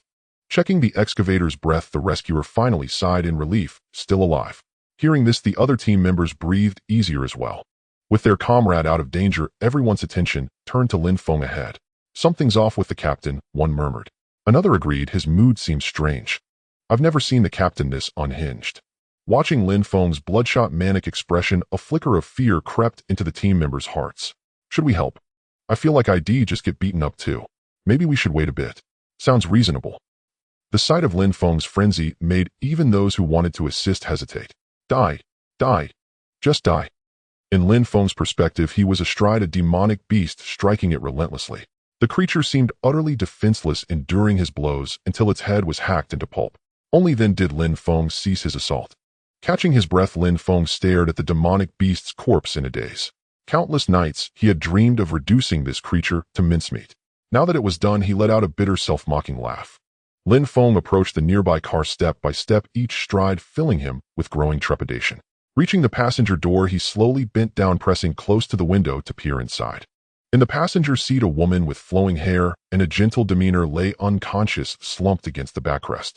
Seeing her familiar face, Lin Feng's lips began to tremble, his eyes growing warm and moist. He longed to open the door and caress her cheek, yet his hand remained frozen. After gazing at her in silence for a long while, Lin Feng's trembling lips parted without a word. Instead, a resigned smile spread across his face. He gently traced the outline of her face on the window glass, then whispered, "This time I stopped it. But not last time." In the end, Lin Feng did not open the car door. He knew it was an illusion, yet he feared confirming it. After one last deep look at the woman within, his consciousness began to blur and his body sank rapidly. Just as he was about to lose awareness, a gentle, familiar voice whispered in his ear, "Goodbye, Feng Go." In reality, the team members watched as Lin Feng hacked the crystalline insect to pieces, then stood motionless. As they wondered what to do, his body suddenly convulsed and collapsed stiffly. "Captain! Captain!" The others rushed to his side, lifting him from the ground. But no matter how they called or administered potions, they could not wake him. "A few of you come with me. Take the captain and the wounded back to base first. The rest clean up the battlefield." Seeing this, Hong Tao, the most authoritative figure after Lin Feng, quickly stepped forward to take charge. Under Hong Tao's direction, several team members carried Lin Feng and the injured back to base. Upon arrival, they were promptly taken to the Xuanwu Department's medical room. After emergency treatment, the injured team members soon recovered. However, despite thorough examinations, the doctors could not determine the cause of Lin Feng's unconsciousness. "What exactly did you encounter?" a doctor asked Hong Tao with a frown. Hong Tao recounted the events in detail. After hearing his account, the doctors exchanged glances and shook their heads. "Summon Director Yang," one sighed after a moment's hesitation. Soon Yang Ruowei hurried into the medical room. After listening to the doctors, she approached Lin Feng's bed. A green glow enveloped her as her form began to shift. Her jet-black hair transformed into a vibrant, life-filled emerald, and a pair of delicate coral-like horns sprouted from her head. Mysterious green patterns emerged on her fair skin. The demonic essence absorbed by Yang Ruowei came from a creature that Number One had encountered during a hunt. This beast was peculiar. Its self-healing ability was extraordinary, almost preventing any visible wound. Most terrifying of all, it could drain the life force of others. Number 1 had witnessed the creature drain a young man into a decrepit old man. Using special methods, Number 1 killed it and brought it back to base, where Yang Ruowei immediately took an interest, simply because it was beautiful. After absorbing the demonic essence, Yang Ruowei gained not only the abilities Number 1 had seen, but also a healing power, Radiance of Revival. Radiance of Revival. Yang Ruowei extended her right hand, and a soft green radiance brimming with vitality materialized in her palm. Under her control, the green light drifted bit by bit into Lin Feng's body. At a speed visible to the naked eye, his pallid complexion quickly flushed with color, and the wound on his chest healed at an astonishing rate, leaving not even a scar behind. However, even after all his injuries had fully recovered, Lin Feng showed no signs of waking. Witnessing this, Yang Ruowei couldn't help but furrow her brow. That doesn't make sense. His body is perfectly normal now. After carefully examining Lin Feng's condition, once more Yang Ruowei murmured to herself in confusion. Since there's nothing wrong physically, it must be a mental issue. With this thought, Yang Ruowei's gaze shifted to Lin Feng's head. Though the Radiance of Revival could rapidly mend physical damage, it had one flaw: it was useless against mental afflictions. After pondering for a moment, Yang Ruowei summoned Li Yunxi for assistance. Soon upon receiving the news, Li Yunxi hurried to the medical room. Lin Feng. Seeing the person on the hospital bed, Li Yunxi was taken aback. Weren't you handling the mission at Dagong Village? With all those shells, you still got hit. Frowning, Li Yunxi asked Hong Tao beside her. The sight of Lin Feng made her suspect they hadn't followed the Lord's instructions and had skimped on using the shells. Hong Tao quickly recounted the situation at the time. After hearing his account, Li Yunxi's expression softened. Indeed, it's not your fault. Once the misunderstanding was cleared, Li Yunxi swiftly moved to the side of Lin Feng's bed. With a flash of purple light, her hair rapidly turned violet, and a purple vertical eye opened on her forehead. Placing one hand on Lin Feng's forehead, Li Yunxi closed all 3 eyes and began a meticulous examination. Soon she discovered the cause of his coma. He must have suffered a severe mental shock earlier, causing his spiritual power to surge within a short time. Once that power was exhausted, he fell into unconsciousness.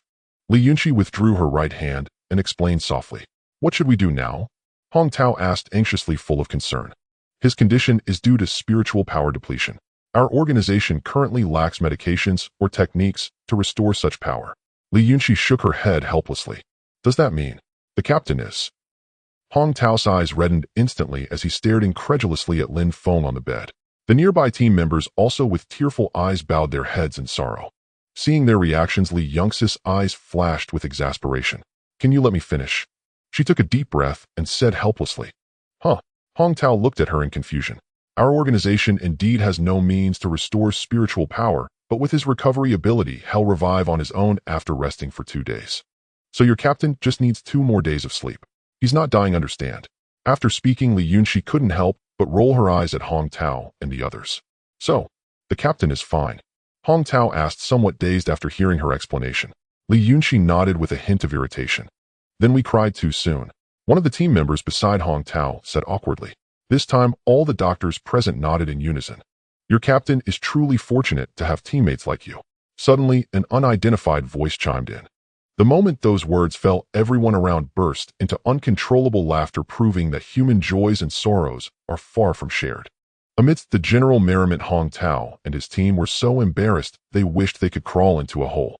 After the laughter subsided, the once somber atmosphere of the medical room eased considerably.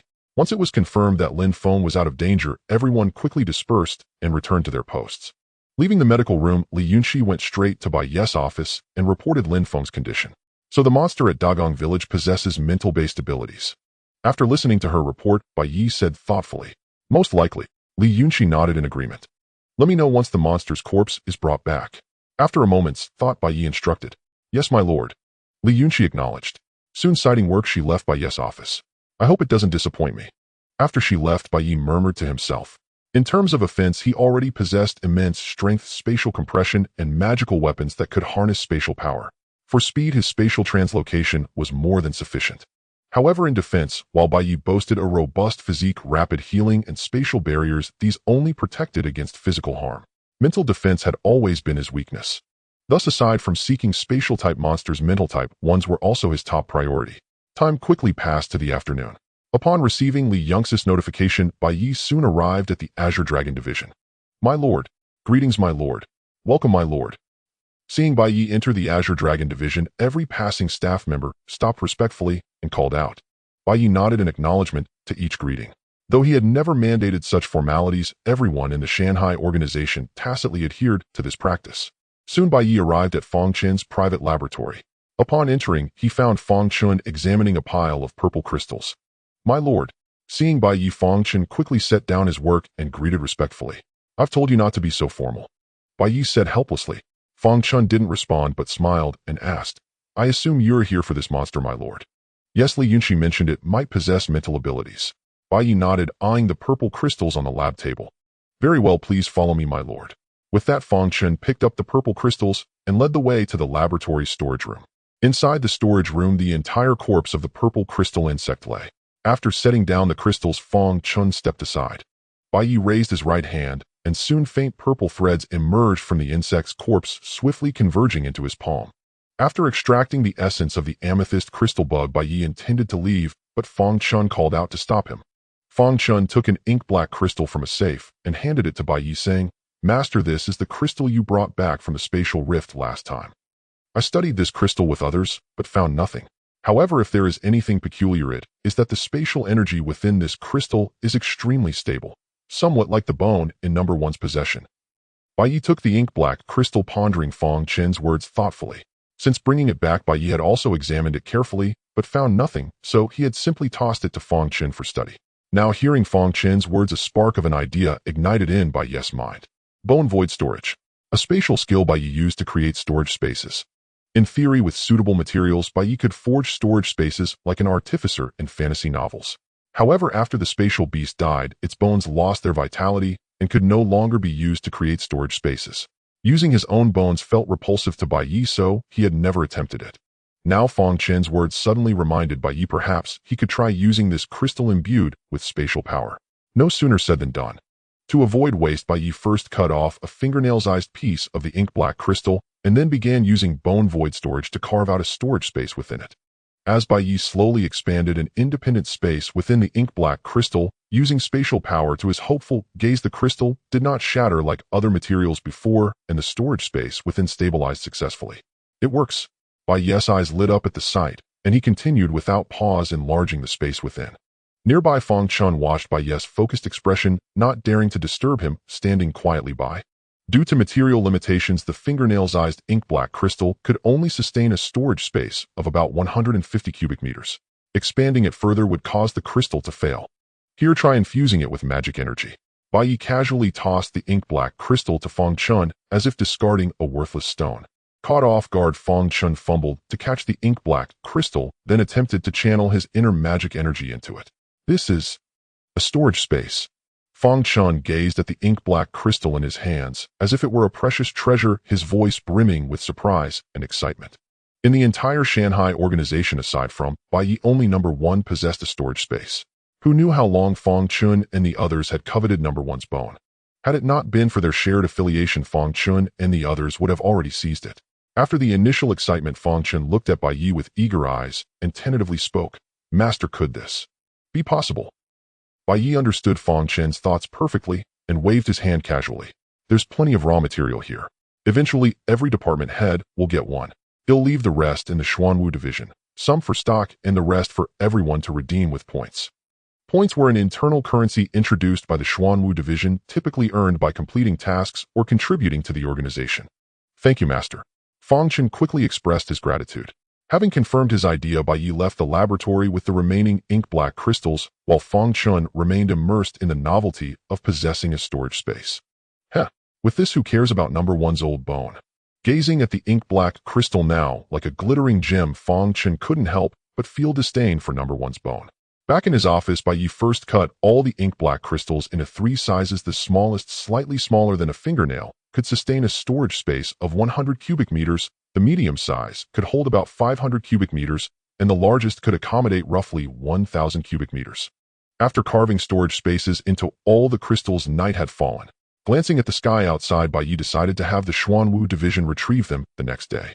Next, Bai Ye took out a 3-striped magic crystal to replenish his expended magic energy. Once his condition was fully restored, he produced the essence of the amethyst crystal bug.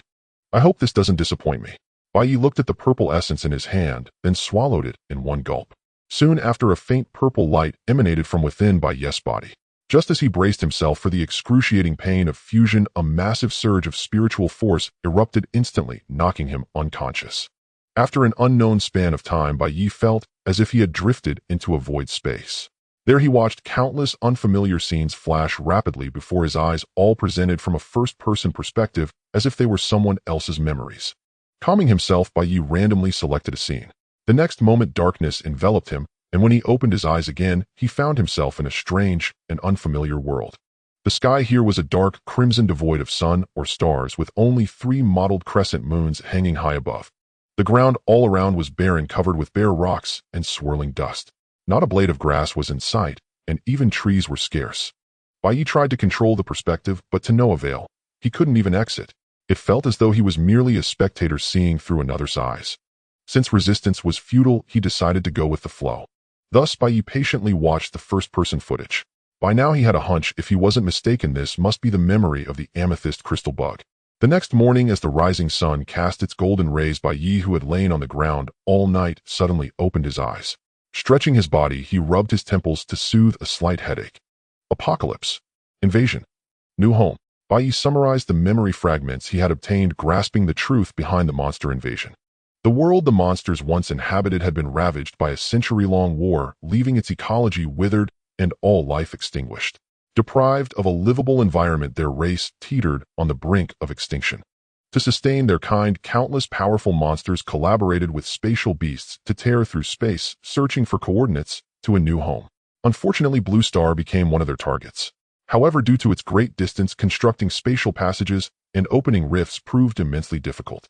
For now, only a few low-level monsters had managed to cross over. Once the spatial passages and rifts were fully established, the full-scale invasion would begin. What a damnable piece of bad news. Recalling the images from the fragmented memories, Bai Ye felt a throbbing headache just thinking about it. According to those memory fragments, the mightiest among the demonic beasts could rend mountains and split the earth with a single casual strike, and those of immense size stretched beyond the horizon. Though Bai Ye could not deny the devastating power of nuclear annihilation, if pitted against those demonic beasts, a mutual demise was perhaps the best outcome he could envision. But the larger and more powerful they are, the more resources and energy are required for teleportation. So for now, those supreme beings likely won't be coming through. After organizing his thoughts, Bai Ye quickly pinpointed the crucial point. However, while the supreme demonic beasts might not arrive, countless others were beyond numbering. According to the final memories of the violet crystal insect demon, in about a month, the first vanguard force would descend upon Blue Star. Alas, time waits for no one. At this thought, Bai Ye couldn't help but let out a sigh. Setting aside his worries for the moment, Bai Ye began to organize his newly acquired abilities.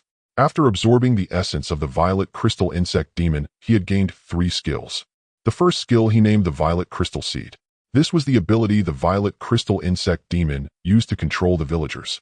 Its effect allowed Bai Ye to implant a seed infused with his spiritual power into any being with weaker spiritual energy or one that willingly accepted it. Once the seed entered the host, Bai Ye could completely dominate its consciousness, compelling it to act without hesitation, even to take its own life. Furthermore, the seed could absorb the host's spiritual energy to grow stronger, and after absorbing sunlight, it could help restore the host's spiritual energy, creating a cycle of mutual benefit. When danger arose, Bai Ye could also recall the seed condensing a violet crystal barrier on his skin capable of withstanding immense damage. This skill served both as a means of control and a life-saving trump card. Yet this skill had a significant drawback. Recalling the seed required it to be within the range of Bai Ye's externalized spiritual power.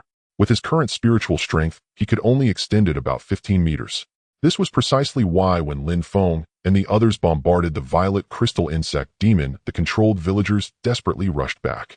The remaining 2 skills were spiritual confusion and spiritual guard. Spiritual confusion used spiritual power to bewilder enemies, much like the violet crystal insect demon did to Lin Feng and his group. Spiritual guard was a pure defensive spiritual skill, which was Bai Ye's original target. Phew, it didn't disappoint me. After checking the skills, Bai Ye finally breathed a sigh of relief, his mood lightening.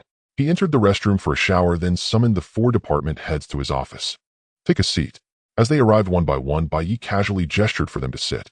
Noticing the gravity on Bai Ye's face, number 1 and the others sensed a foreboding. They quickly found seats and looked at him with curiosity. Everyone, I have both good news and bad news. Which would you like to hear first? Before getting down to business, Bai Ye humorously teased them. Good news. Bad news. Number 1 and the others spoke out separately. Noticing the discrepancy, they exchanged glances. Number 1 spoke again. Master, let's hear the good news first. The good news is that I've uncovered the truth behind the demonic invasion. With that, Bai Ye gave a rough account of the demon world situation.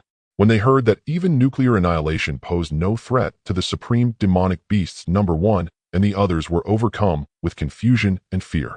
It wasn't that they were cowards. In an era where nuclear annihilation was the ultimate weapon, suddenly facing a terrifying enemy immune to it was beyond anyone's acceptance. Master, isn't this bad news? Fang Chun came to his senses and said with a bitter smile. With the current resources in the demon world, teleporting such a powerful being would consume vast amounts of energy. So unless it's the final moment, I believe they won't send those supreme ones. Seeing their pale faces, Bai Ye comforted them. Besides, you know the wonders of the essence. With enough time and resources, we might also reach that level of power. These words were not just for Number 1 and the others. Bai Ye was speaking to himself as well. Perhaps moved by Bai Ye's words, Number 1 and the others gradually regained their confidence. After all, as true citizens of Dragon Country, their blood and bones were steeped in millennia of unyielding spirit and the backbone forged by countless ancestors. A formidable enemy. They would only know after fighting. To retreat before battle, that was the mark of a coward. And the bad news? After steadying their emotions, Number 1 asked. The bad news is that in a month, the first vanguard of the demonic beasts will descend upon Blue Star through space rifts. The numbers, locations, and strengths are all unknown. Bai Ye said gravely. It was no wonder. The violet crystal insect demon held a lowly status and the information it had was limited. Number 1 and the others were silent for a long time, their minds digesting the two pieces of news. Compared to the 6-month preparation time Bai Ye had estimated after seeing the space rift a month ago, it was now reduced to just 1 month. Suddenly, an invisible pressure weighed heavily on their shoulders, making it hard for them to breathe. Wait, 1 month. At that moment, Fang Chen suddenly thought of something and urgently looked up at Bai Ye, his eyes filled with anxiety. Master, though it may not be the right time to say this, please understand. I just want to ask, can I secure a retreat for my family? Fang Chen's face was twisted with conflict and worry. He knew this precedent couldn't be set lightly, but as the Azure Dragon Department head of the Shanghai organization, he was also his parents' only son. Hearing Fang Chen's words, Number 1 and the others instantly reacted, their faces turning anxious as they looked at Bai Ye. In Dragon Country, aside from Yang Ruowei, their families held no significant weight nationally. Expecting comprehensive protection within the country was nearly impossible. Thus, in the coming apocalyptic crisis, the only place that could offer even a sliver of safety was the Shanghai organization. In truth, Bai Ye had long anticipated this. He had planned to wait until the organization developed further before addressing the issue, but the crisis had arrived faster than expected. Looking at their anxious and hopeful gazes, Bai Ye smiled and said, "Don't worry. I've already thought of a solution to this problem." Upon hearing Bai Ye's words, Number 1 and the others saw a glimmer of hope flicker in their eyes, their taut nerves finally easing. Originally, I planned to wait until the organization had accumulated more foundation before unveiling this plan, but circumstances have changed, so I have no choice but to present it now. As he spoke, Bai Ye pulled a map of Sakura Country from his drawer. Spreading the map across the table, Bai Ye beckoned the others to gather around. Then his finger gently landed on Kyushu Island, one of the 4 major islands of Sakura Country. According to my original plan, once our organization grows and strengthens, we will relocate to Kyushu Island. This island houses crucial military bases and various industrial infrastructures of Sakura Country, and it is also a vital grain-producing region. Per my initial plan, if we can secretly seize control of Kyushu Island before the Great Calamity descends, then, when the demon horde invades en masse, we can occupy the island and forge it into our base. If we can hold it, basic necessities won't be an issue. If we cannot, the island's proximity to the mainland allows us to retreat. Listening to Bai Ye's plan, Number 1 and the others found it audacious and somewhat impractical. This is one of Sakura Country's most vital islands. Will they tolerate our control over it? Number 1 hesitated and asked, what if all of Sakura Country's high-ranking officials perish when the Great Calamity strikes? Bai Ye's gaze turned icy and piercing, his tone flat, yet brimming with murderous intent, not directed at Number 1 and the others, but at certain individuals implied in his words. Perished. Hearing this, Number 1 and the others were startled, a sense of absurdity washing over them. But after a moment's thought, they felt it wasn't entirely impossible. Sakura Country, after all, is but a small nation. If its high-ranking officials are wiped out, the remaining populace would be nothing more than scattered sand. Moreover, with the calamity looming, the beautiful country would struggle to save itself and couldn't possibly intervene here. Thus, despite its audacity, Bai Ye's plan held a certain bold feasibility. Then we could enslave some Sakura country nationals to farm and produce, solving the issue of low-level labor. At this, Fang Chen's interest was piqued, and he quickly proposed. We could also use low-grade origin energy to create an endless stream of cannon fodder from the Sakura country people, reducing our casualties. Number 1 couldn't help but suggest as well. Compared to Fang Chen and Number 1, Li Yunxi and Yang Ruowei pondered more deeply. But we still don't know the specifics of the first wave of demon vanguards. What if the beautiful country, after dealing with the invading demons on its soil, turns its attention to us? Li Yunxi voiced her concern. And if someone uncovers our plan and exposes our actions, wouldn't our organization's reputation be utterly ruined? Yang Ruowei also identified a fatal flaw. After all, few nations share a blood feud with Sakura country. If the Shanghai organization's occupation of Kyushu Island and the indiscriminate slaughter of its officials were to be revealed, the organization would face universal hostility from most countries worldwide. After all, no one would tolerate an organization that tramples over nations and arbitrarily slaughters state officials. I've considered the issues you've raised, but time is short, and I haven't had the chance to perfect this plan. So let's discuss it together and find solutions. Regarding Li Yunxi and Yang Ruowei's concerns, Bai Ye had no immediate answers. Originally, he had planned to refine it gradually, but with time running out, he had to present the plan and enlist their help to polish it. After hearing Li Yunxi and Yang Ruowei's words, Fang Chen and Number 1 calmed down and began contemplating the plan's shortcomings and potential solutions. I think we don't need to overtly occupy Kyushu Island. We can do what the 8 Serpents Biological Research Center did back home, enclose a large area as our base and bar Sakura country nationals from entering. Then we can secretly control the high-ranking officials on the island to help us manage it. After a moment of thought, Yang Ruowei was the first to speak. Indeed, our organization isn't very large. Even if our numbers double or triple in a month, including all immediate family members, would only have a few tens of thousands. So we don't need much territory, just enough to house a few tens of thousands. Number 1 nodded in agreement after hearing Yang Ruowei's suggestion. We can also secretly control Kyushu Island's internet transportation and communication channels to the outside world, isolating the island and hiding our organization's presence, keeping Sakura country in the dark. Li Yunxi proposed. We could also stir up riots on the other 3 major islands to divert Sakura country's attention. Meanwhile, we can support certain local factions to act as our shields and proxies. Seeing the others speak up, Fang Chen added. And so, with each person contributing ideas, Bai Ye's plan gradually began to take shape through their continuous deliberations. Hours later, the parched group finally stopped talking. Master, I think this plan needs a few more thorough checks. Please allow us to discuss it for another 2 days when we return. After all, it concerned the safety of their families, so Li Yunxi and the others had to consider every detail carefully. All right, go back and hash out the details, but some critical steps must begin ahead of time. Bai Ye agreed. The critical steps included large-scale procurement of supplies, notifying members' families, and selecting the new base location. Don't worry, Master. They'll make arrangements as soon as I return. Yang Ruowei quickly grasped Bai Ye's intent and replied promptly. Oh, and take these. Bai Ye suddenly remembered something and handed a pile of jet-black crystals to Yang Ruowei. What are these? Yang Ruowei stared at the crystals on the table, momentarily taken aback. These are special crystals I brought back from the spatial rift last time. I call them space crystals. I've opened some storage spaces within them similar to the bone I gave Number 1. Hearing Bai Ye's explanation, Yang Ruowei's eyes lit up. She quickly picked up a space crystal and began testing it. Master, could I have one? Li Yunxi, standing nearby, looked at Bai Ye with eager desire. Each department head can take one. Oh, and Number 1, bring one for Lu Yan. Bai Ye turned to Number 1 as he spoke. As one of the organization's earliest founding members, Lu Yan had helped Bai Ye considerably, so Bai Ye naturally wouldn't forget him. Your subordinate thanks Master on behalf of Lu Yan. Number 1 quickly expressed his gratitude.